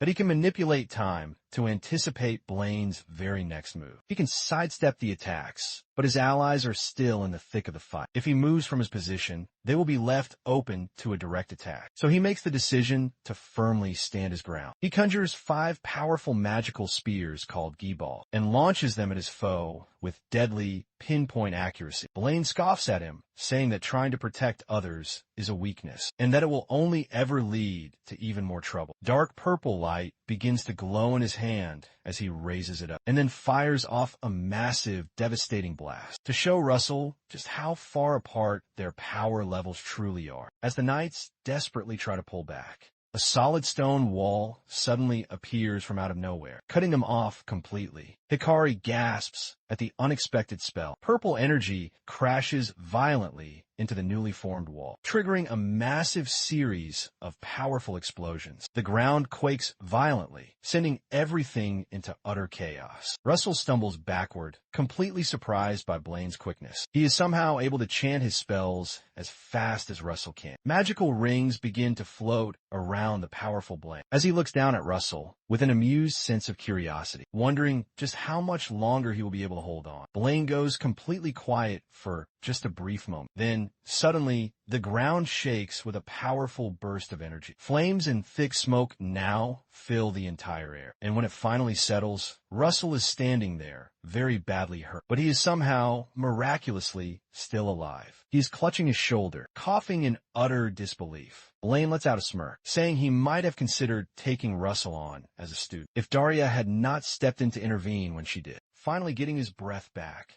Russell realizes that Blaine's speed and power are far beyond Arcarium's. Just then, Hikari rushes over to him, looking incredibly worried, and Russell can't help but to stare at her in complete shock. Whispering her name, Blaine begins to chuckle to himself, teasing them both about being in love with each other, and how he will make sure their graves are placed right next to each other. This just makes Russell completely snap back at him, telling him to shut his mouth. Blaine then raises his hands, ready to unleash yet another one of his fiery spells. Intense heat radiates off of him as he is about to strike once again. In the distance, a knight cries out for the princess to fall back, warning that they cannot hold on for very much longer. Blaine raises up a curious eyebrow, surprised to see that mage soldiers are now showing up for the fight. He mutters quietly under his breath about the Duke's secret plans, and how this entire battle is turning out to be much more hassle than it is truly worth. With everything that is now going on, Russell struggles to stay up on his own 2 feet. Hikari comes rushing over to his side,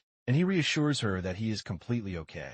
He knows that it is now time to go into full dragon mode. A notification pops up telling him to grab a powerful relic, which is the beautiful blue necklace from Princess Hikari. He turns to her, urgently asking her for it. She is taken aback, but eventually hands it over to him, having touched it with a look of surprise on her face. It is her beloved mother's keepsake, but she sighs and then gives it over to him. Russell thanks her and then channels his mana into the necklace. A brilliant blue light bursts forth from it, completely shocking both of them. The system confirms the relic's true form has been restored as a powerful and ancient dragon scale. He had expected to see horns, but he takes this new development in stride. He declares that he will now absorb the powerful scale. A brilliant light engulfs him as blue energy blasts out, violently shaking the very ground. Blaine's eyes widen and sweat begins to fall down his face, as he can't believe what he is now seeing. From out of the dust, Russell emerges, now armored in black dragon scales, and Hikari can only stare in complete and utter awe. The system announces that Russell's body has now been boosted, and his transformation will now last for a longer period of time, with far fewer debilitating side effects. Clenching his fist, he feels a powerful surge of raw strength deep inside of him, one eye glowing bright as the power of the dragon flows through him. With his epic transformation now fully activated, he stands tall, covered in black scales and radiating immense energy. Blaine hovers above them, quietly muttering, but the rumors about Russell's draconic bloodline must be true. Dust swirls all around as Russell faces him with pure determination. Nearby, a scar-faced man quietly watches the scene unfold, now finally realizing how McCrae Hughes was so easily beaten. Russell turns to Hikari, telling her to get back. He is not going to allow her to get hurt at all.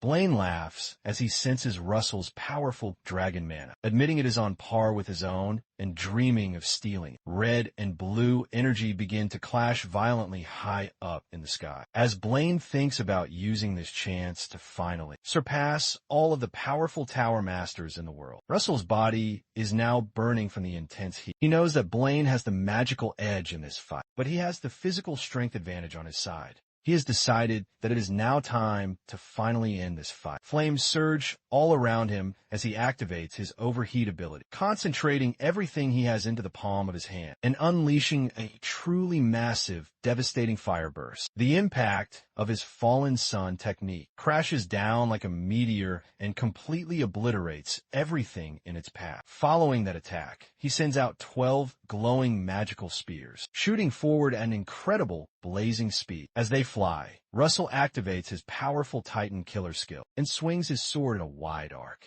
to unleash a fiery slash that rips through the entire field. Intense heat waves surge outward and push the battle to its peak. Clenching his fists tightly, Russell knows that those last few attacks were not quite enough. Suddenly, Blaine completely disappears from sight. Before Russell can even possibly respond, Blaine reappears high up in the air above him. Wrapped in flames, he slams down on him with a very heavy hit. Blaine mocks him for looking impressive, but not being a real threat. In response to this, Russell charges up a fireball and shouts, "Overheat," hitting Blaine with the attack and pushing him back in agonizing pain. Without a moment of hesitation, Russell unleashes a massive flame cannon, pouring every last bit of his energy directly into the attack. The resulting explosion completely engulfs Blaine in a sea of flames. Just as Russell is about to catch his breath, a powerful wave of energy suddenly strikes him, forcing him backward. Blaine lands with a confident smirk, acknowledging that Russell's power is almost at a superhero level. He then mentions that in just 5 more years, Russell might actually be able to surpass him in power. Blaine raises up his hand and vows to finally finish this. Out of nowhere, Russell jumps down with a brightly glowing sword, challenging him to try it. He goes all out, searching for a weak spot. Massive fireballs begin to fall from the sky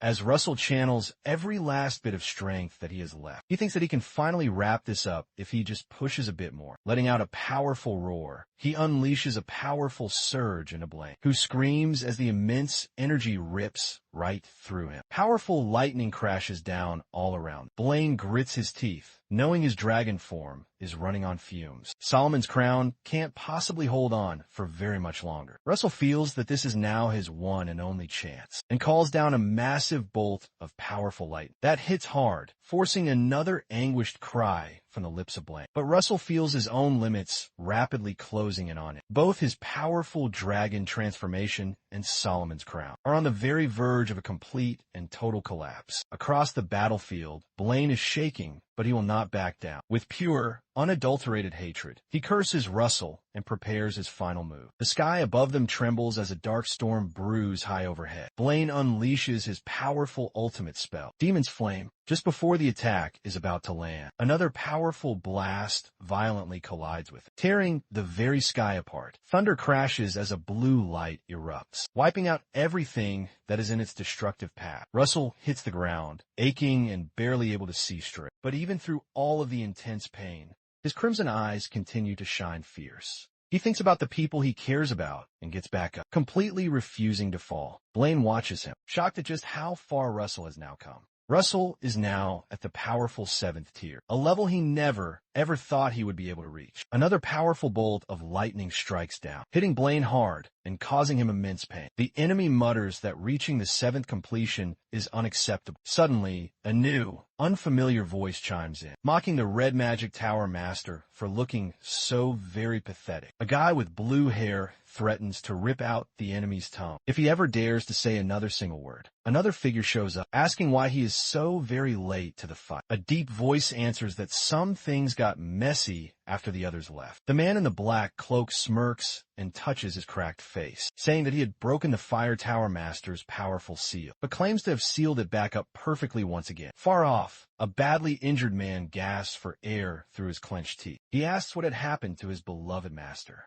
Russell looks up at the mysterious new guy, even though they have spoken with each other before. This is their very first face-to-face encounter with one another. The man grins at him with a cold expression, declaring he will kill both the father and son of the Raymond clan. Russell glares at him with pure fury blazing in his eyes. Our boy is in tears, telling us he's the one who killed his father. The bald man admits that he did go after Russell's father, suggesting that Blaine is the one who is really behind it all. Russell yells out his name, asking why Blaine is doing all of this. Blaine just smirks and then spills all of the beans. That Russell's father had uncovered a massive conspiracy, linking the Duke to some strange and powerful pagan cult, and that knowledge is exactly what sealed his unfortunate fate. Russell's blood is now boiling with rage. He curses and then glares directly at the guy, while the half-burned villain prepares to finally strike him. He casts Pandemic Gust from the powerful 7 circles, sending out a glowing skull that releases a cloud of toxic fumes. Grinning with pure cruelty, he promises Russell a fate worse than death. A brilliant light spills all across the entire field, as someone promises that they won't ever lose a loved one again. A fiery army of warriors charges bravely ahead. Russell spots her and feels a massive wave of relief. Despite his complete and utter exhaustion, he's just happy she's okay. She stands there, right in the midst of the raging flames, gives him a slight smile, and silently apologizes for taking so long. The two enemies are in a state of complete shock, unable to wrap their head around the fact that she somehow managed to break free from Tartaros. They exchange incredibly anxious and worried looks, try to figure out how someone they thought was just ordinary had somehow managed to completely shatter that powerful seal. Filled with immense rage, she lets out a cold, chilling laugh. She tells them both that thinking of her or her partner as just regular, ordinary humans is a complete joke. She makes it crystal clear to them that they have really messed up by so foolishly underestimating her. On the other side, Blaine and his buddy begin to completely freak out when they realize the Blue Tower Master has also managed to escape. Russell drops down to his knees, calling out to his master with a great deal of worry. She reassures him that it will all be over with very soon. Her expression hardens as she curses the foul traitors, vowing to make them pay for pulling up her old wounds. Then, there's a flashback to a young Russell, who is completely excited, raises his hand, and tells his mom he wants to be a great mage like her. She smiles and then lifts him up high into the air, saying he is going to make it because he is her beloved son. Russell shows off a magic missile, and his mom praises his talent. He trains all day long, incredibly eager to impress her, glowing with fire, and he has a very serious sweet tooth, always hunting for candy. His mom used to tease him about it. Then, on that fateful night, everything in his life changed. His mom got a surprise letter from the royal court and had to leave their home in a very big hurry, completely unaware that it was all just a setup. By the time she had finally figured it all out and rushed back home, it was already far, far too late. When she finally got there, her entire house was a complete and utter wreck. Her husband was missing, and her kid was very badly burned. She held him tightly in her arms as he called out for her, trying to be strong, while tears filled up her sad eyes, and she softly told him that he should get some sleep. After that terrible night, it felt like she had lost everything. But just when all of her hope seemed to be gone, a white-haired woman appeared out of nowhere and saved her life. Now, that very same woman was finally ready to fight, her voice shaking with rage as she yelled out at the enemy, vowing that they would not be able to get away from her. Powerful flames danced all around her body, ready to take down anyone who had caused all of this pain. She called upon the powerful fire giant king, a massive beast that scared the hell out of all of her foes. Then, she unleashed her powerful ultimate move, combining the flame of Muspelheim from the mighty Eighth Circle with her signature move, the Flame Flower Dream. She sent a wave of destruction crashing over the battlefield. The enemy screamed as their defenses crumbled under the intense heat, with the powerful flame still swirling all around her. She warned them that she had much more in store for them. She then cast her powerful original spell, Rot Apple, creating a vortex of fire that burned hotter than anything. A bright burst of orange light covered the entire area. Blaine yelled for her to stop and raised up his hand, but the powerful flames hit him incredibly hard. He screamed as the fire gripped him and began to burn him alive, his cries echoing out as he was completely and utterly consumed. Nearby, Hypnos was cursing and watching in horror as his friends got scorched. Finally, he snapped and shouted that he now had no other choice. Allied with the Duke to shatter the royal house, he made a desperate attempt to flee, but the inferno coiled around his legs. Russell roared that no one was escaping his judgment as he gripped the fiery tethers with unyielding control. Hypnos was reeling in panic after being struck by the blast of fire. Russell just stood there, coldly reminding him that he had been warned. The white-haired woman was adamant that not a single soul would escape this alive. Hypnos froze, finally realizing the sheer intensity of the inescapable flames. A cataclysmic explosion erupted in the next moment, and his final scream was utterly consumed by the blinding light. Now ensnared, he struggled against the inferno that only tightened its burning grip on him. He screamed once more, now completely engulfed by the blaze. The white-haired woman demanded that Hypnos finally speak up, offering a bargain, the truth for a swift end. But Hypnos could only let out a maniacal laugh, cackling that the true darkness was still on its way. He vowed to submerge the entire continent in blood and chaos. Laughing like a madman, the woman called him a twisted soul, saying he was willing to destroy himself just for a victory. Meanwhile, Blaine was now leaning weakly against a crumbling wall, bleeding and trembling.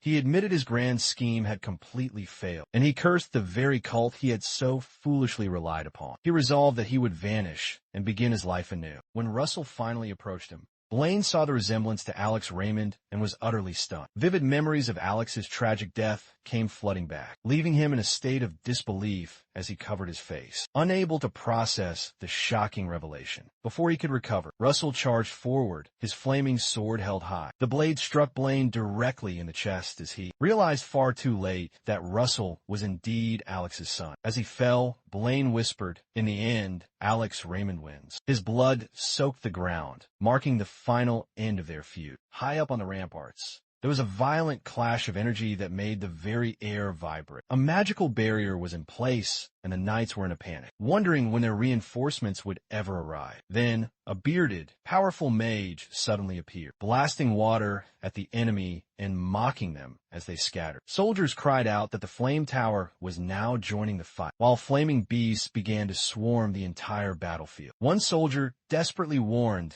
that Jillian was guarding the ramparts. The commander urged his troops not to fall back, insisting that they still had the advantage in numbers. A knight cursed, saying the enemy was now turning the tide, just before the ramparts completely fell. Another knight glared, questioning how the monsters got loose, blaming the entire catastrophe on Blaine and Hypnos. Soon after, a new figure finally showed up on the scene, pointing toward two horribly charred bodies, with the setting sun directly behind her. She stated they were unrecognizable, but were brought for a specific reason. A woman shouted the Grand Duke's name and boldly stepped forward, flames in her hands, ready to protect Russell and the others. A knight shrouded in a sinister purple glow now steps up, boasting proudly about his many years of careful planning. With a sneer, he shouts and then swings his mighty blade, ready to take out anyone who dares to get in his way. Just when it seems as though he might actually lose, Russell's powerful hands burst into brilliant flames. The white-haired woman reminds him they have a score to settle. After a quick, decisive nod, Russell unleashes the flame of destruction, creating a massive, devastating firestorm all across the battlefield. The Purple Knight gets completely caught up with it, screaming as his armor melts away and his body turns to ash. Suddenly, a profound silence falls over the battlefield. The knights begin to lower their heads, one by one, coming to the solemn realization that the great battle is finally over. At dawn, the light seeps over the smoldering ruins of the palace. The king speaks about his grand plans to completely rebuild, but insists on using the Golden Tower to help restore people's homes. The tower's leader agrees, promising to get things moving very quickly. Then, the white-haired woman updates the king on the situation, confirming that the warning from Hypnos is indeed legitimate. She states that Hypnos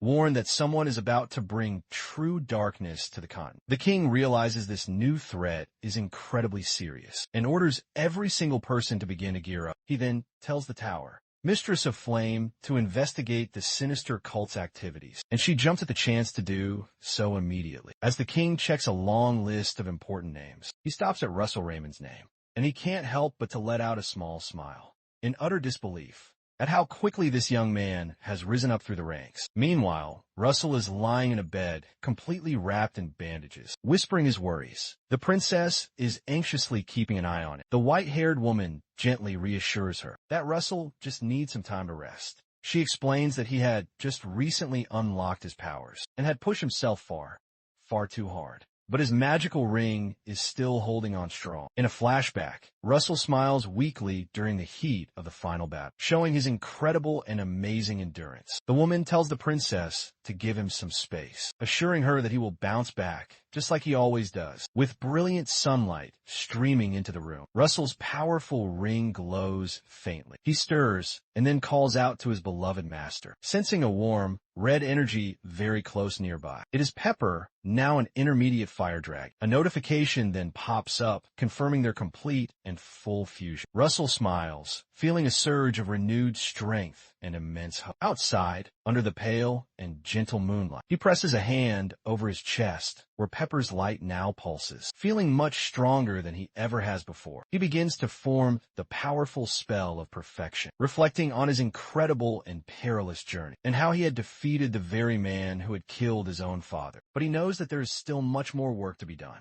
The sinister cult is still out there, lurking in the shadows, with clenched fists and powerful flames rising up. He vows to become even stronger than he is now, looking around the wide open space. He thinks about whether Pepper can still change its sizes like before. Excited, he summons the spirit gate and calls out Pepper's name. A massive fireball shoots high up into the sky, and from a blaze, Pepper finally emerges, a stunning and magnificent red dragon with blazing wings. Russell stands there in complete and utter awe, filled with joy at the incredible sight of his powerful companion. He rushes forward with his arms held wide open to greet the incredible and powerful dragon spirit. Pepper lets out a happy rumble as Russell gently pats its head, praising how incredibly cool it now looks. It feels like they're finally reconnecting after so many ages. Russell checks out Pepper's amazing new form, impressed by how much stronger and more majestic it has become. He realizes Pepper only awakens after he has hit 7 perfections, and that their bond has now grown deeper than it ever was before. Russell places his hand upon his own chest and feels his mana flowing perfectly alongside Pepper's. He smiles, knowing they're now set for some exciting times ahead. Looking up, he asks if Pepper can still shrink down in size. The dragon tilts its head as if it is listening to him, and then with just a little magical pop,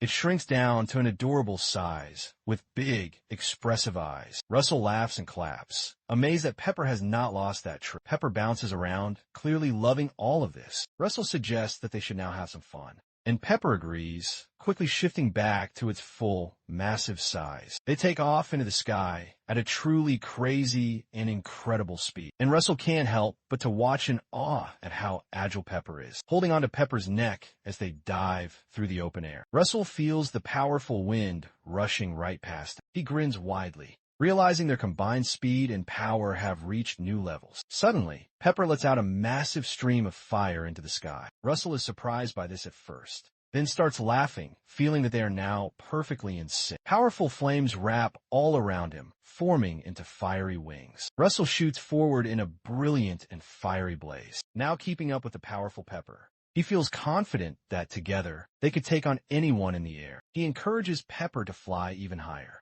and they both soar up high into the dark night sky, leaving glowing and fiery trails far behind them. 3 long days later, Russell holds a message from the princess and all of his friends. Loud cheers erupt as they all begin to celebrate. He stares in utter disbelief when he realizes he's been named a duke. That incredible title comes with full royal status, something never given to anyone outside the Rathmos clan in Endymion. Even the first Raymond was only named a marquis. The princess gently touches his face, sharing in his complete and utter shock. The Tower Mistress of Gold remembers how the meeting hall went completely and utterly quiet when the incredible news had first come out. A burly warrior laughs, saying that no one can possibly dispute it.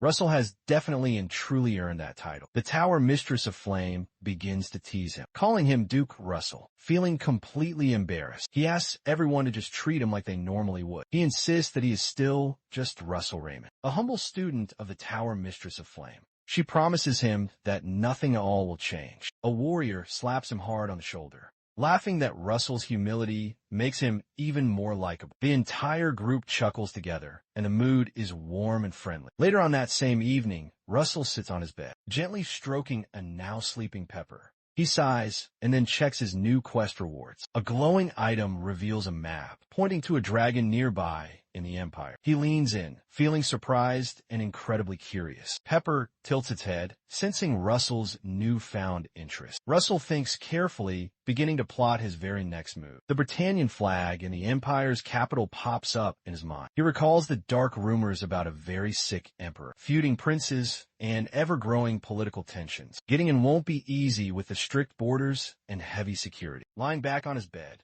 Russell mutters that he never expected Britannia to be his next stop. It is going to be incredibly dangerous, but he is completely and utterly determined. Rubbing Pepper's cheek, he insists that they will somehow figure all out. Pepper chirps softly and quietly in full agreement. Meanwhile, a woman stands on a ship under the stars, gazing out at the horizon. With a smile, she whispers that the boy should be sure to wait for her, her eyes sparkling as she declares that she is going to find it. The king walks into the grand and magnificent hall, the morning sun lighting up the shiny and ornate floors. Everyone bows down together, showing their admiration and deep respect. He looks around at the crowd and announces why they have all gathered: to sort out the lives of the displaced fairy folk and the beast people. In the crowd, a young man stands, completely lost in his own thoughts. Past memories now return to him, and he is surprised by how long it's been since he last saw them. Guilt rises up for nearly forgetting the fairy and beast people's escape during the bloody rebellion, but it soon turns into a firm resolve. The king appoints the Tower Mistress of White to aid the fairies, while Duke Russell is tasked with protecting the proud beast people. A man nearby bows and accepts the heavy duty with calm confidence. With a tight smile, the king says it's time to dive into upcoming plans. But the tension in the room is now incredibly palpable. Russell is desperately trying to remain calm,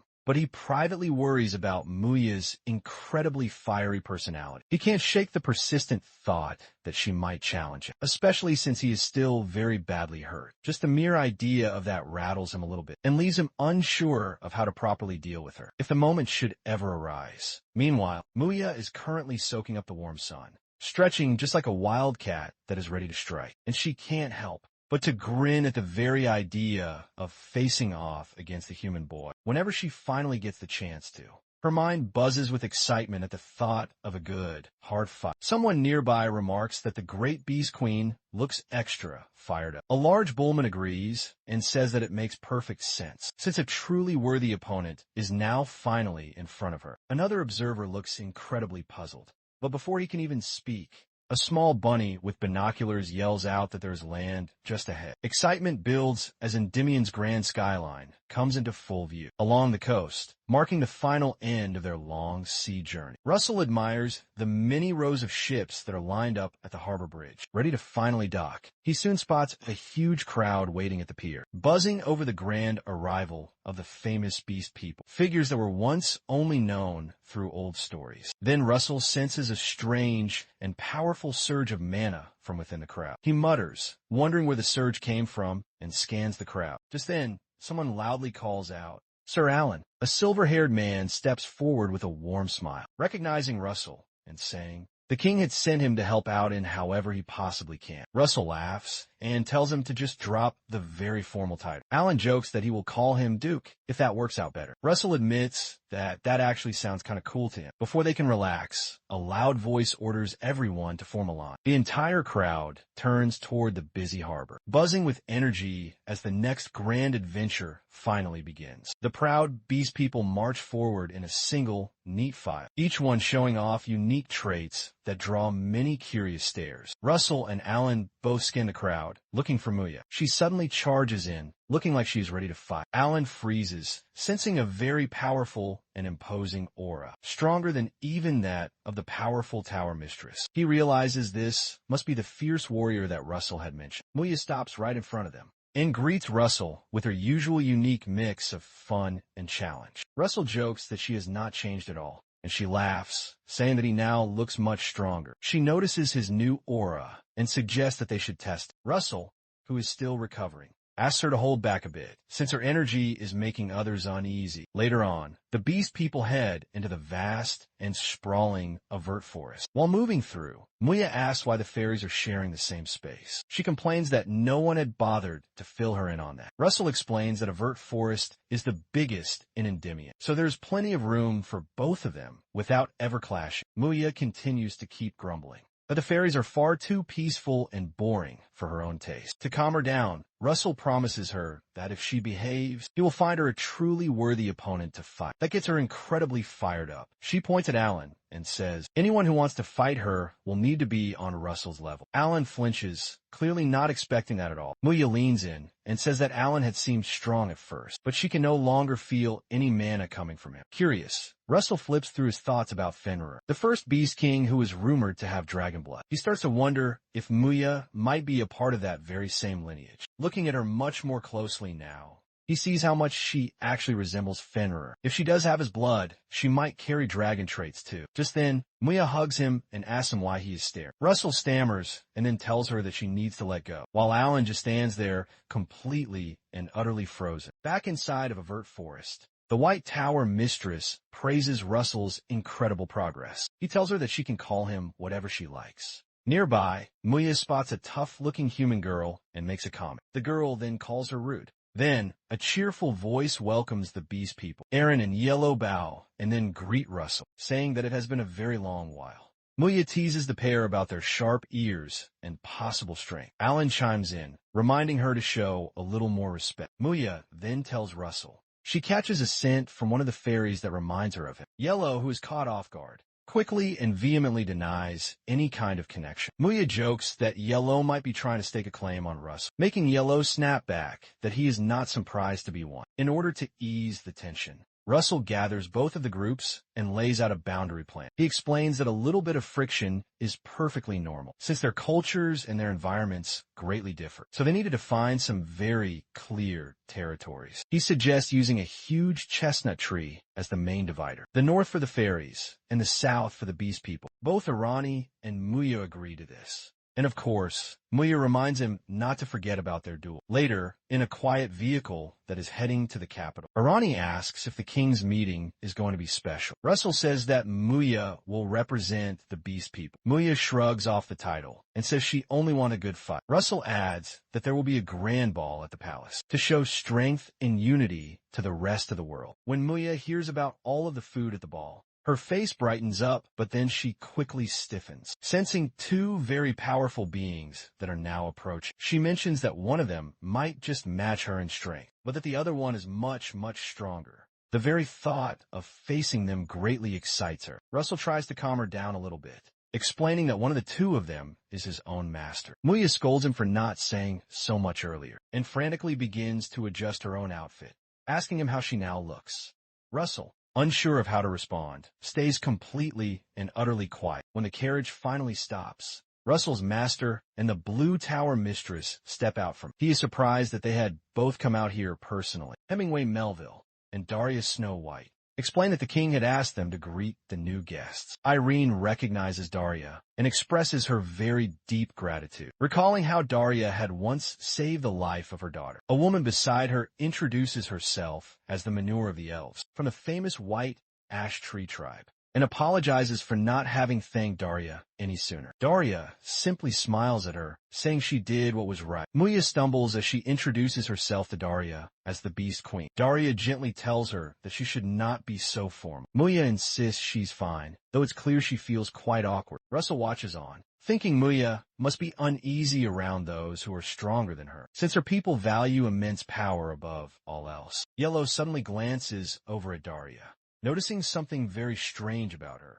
Daria tilts her head, looking very puzzled. Muya sways slightly, and Russell asks if she's feeling all right. Daria's expression turns faintly sulky as she realizes that Russell, despite his easygoing and friendly nature, is no fool. She braces herself for the tension at the upcoming ball. Meanwhile, the princess scans the capital with a pounding heart, gripped by a sense of unease that she simply cannot explain. Russell couldn't believe his eyes at how stunning the palace now looked. After its amazing makeover, it was as if the damage had never happened. Daria was right there beside him, and she was grinning as she mentioned how Niccolo and his crew of students had been working completely nonstop and even skipping all of their breaks. She reminded everyone around them that they should hurry up and get inside, because the king was now waiting for them to arrive. Once they were all inside of the magnificent grand hall, Russell stepped up to the front as the new Duke reigned, proudly announcing to everyone that his mission had been a success. The king welcomed him with a very big smile and told him to stand up, genuinely appreciating all of his incredibly hard work. Then Aaron and Yahello both came over to the front, bowing and introducing themselves as part of the celestial, pure white tree clan. The king thanked them all very sincerely, promising that they would always be remembered for all of their help, and hoping for a lasting and eternal peace among all of the races. While the sacred forest slowly recovered from the battle, Muya then introduced herself to everyone as the Beast King, tried her very hardest to get the formal greeting just right. Russell quickly jumped into the conversation,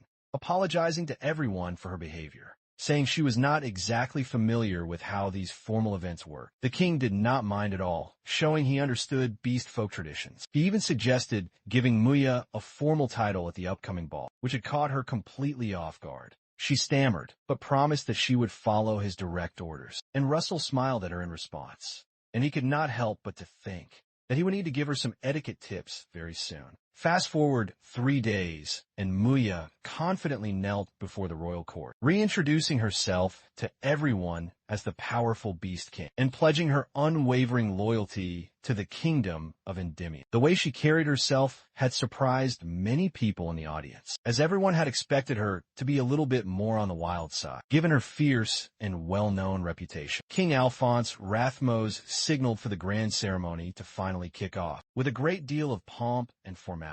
He gave Muya the Laco's family name, and then named her an earl, officially bringing her into the esteemed ranks of Endymion's nobility. As he tapped his ceremonial sword gently down on her shoulder, a loud applause erupted, which was clearly very heartfelt. Underneath the sparkling crystal chandeliers, the nobles were all dancing gracefully inside of the grand ballroom, while Muya watched on with just a hint of utter confusion, wondering why everything about this felt so very extra. Russell came over to her and gave her a compliment, saying that she had really nailed her performance. Not long after, a noblewoman approached Russell for a dance. Just then, Hikari Rathmose walked in with an effortless sort of elegance, apologizing for being so very late to introduce herself to everyone. Ilo's eyes widened, noticing how very close Hikari seemed to be to Russell, while Muya figured that she must have some significant ties to the king. Hikari then suggested a complete change of scenery to them, inviting both Muya and Ilo for a private little chat. When Russell had offered to join them,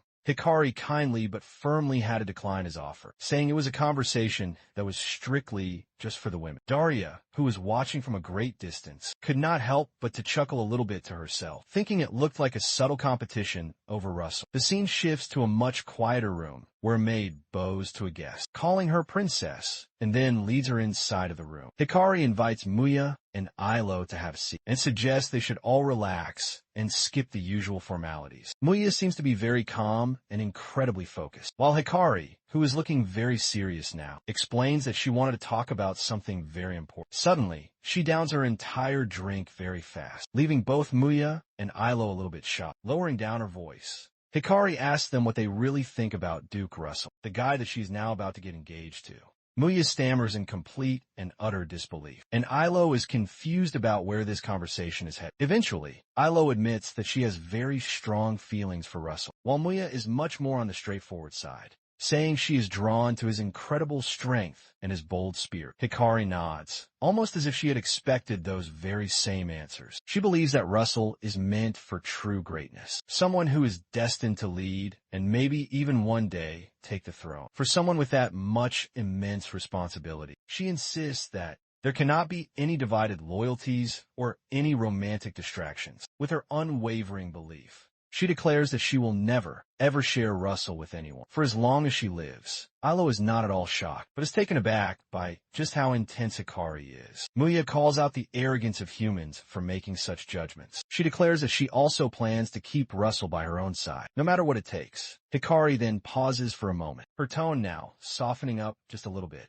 She talks about how incredible Russell was, even as a little kid, and she mentions the rumors about his powerful dragon blood. She suggests he might one day surpass all ordinary humans, and maybe even get very close to a state of divinity. Hikari admits she is afraid that if she disappears from his life, that he will be left completely and utterly all alone. Her words leave Muya and Ilo silent. Muya leans in and quietly asks if Hikari means something much more. Hikari just says she plans on being Russell's number one, and then asks which one of them wants to be in second place. The question hits them very hard. Ilo and Muya exchange very sharp looks. Hikari tells them to sort it out amongst themselves and let her know later. On the palace stairs, Hikari suddenly stumbles. Russell catches her and gently scolds her for drinking too much, saying that her tolerance level is very low. Leaning on him, she mutters a strange question about beating an enemy, hinting that it is sometimes best to let enemies destroy each other. When Russell asks her just what she means by that, she just shakes her head, refusing to elaborate. Then she asks him if she can stay inside of his room. Holding her close, Russell tells her that she is always welcome to do so,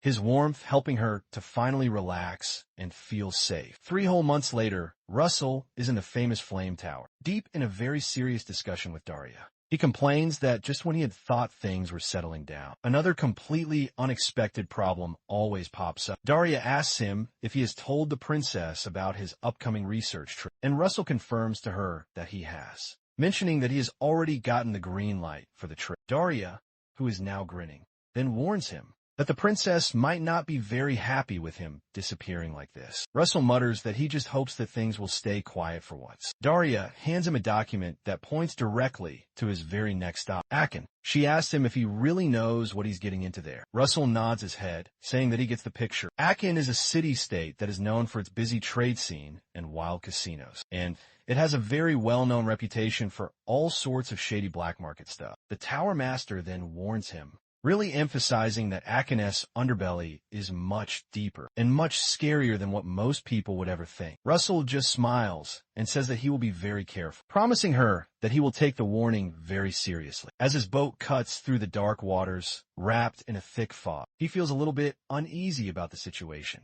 He has had this nagging feeling that someone has been tailing him ever since the train station. That shadowy figure seems to be hiding very well, keeping both of their presence and their true intent completely hidden. Russell figures that whoever it is could be a very real threat, and he thinks sparring in this kind of situation is not a great idea. Feeling annoyed, he pulls off his black cloak and calls out to see who had followed him. It's Muya, standing on the deck of the ship with a nervous laugh. Russell asks her just why she is here. Muya says she would have challenged him back in the capital if she had only gotten the chance to. After hearing that he was leaving, she decided that she would just tag along with him. Russell warns her that it is very dangerous and tells her to go back. But Muya says that she has her own concerns about going to Ak. He explains to her that it is only a very brief stop and that his true goal lies much farther ahead than that. She asks him just what that goal is. He finally says that his mission is to face the sworn enemy of Endymion, the great and powerful Britannian Empire. If you like this video,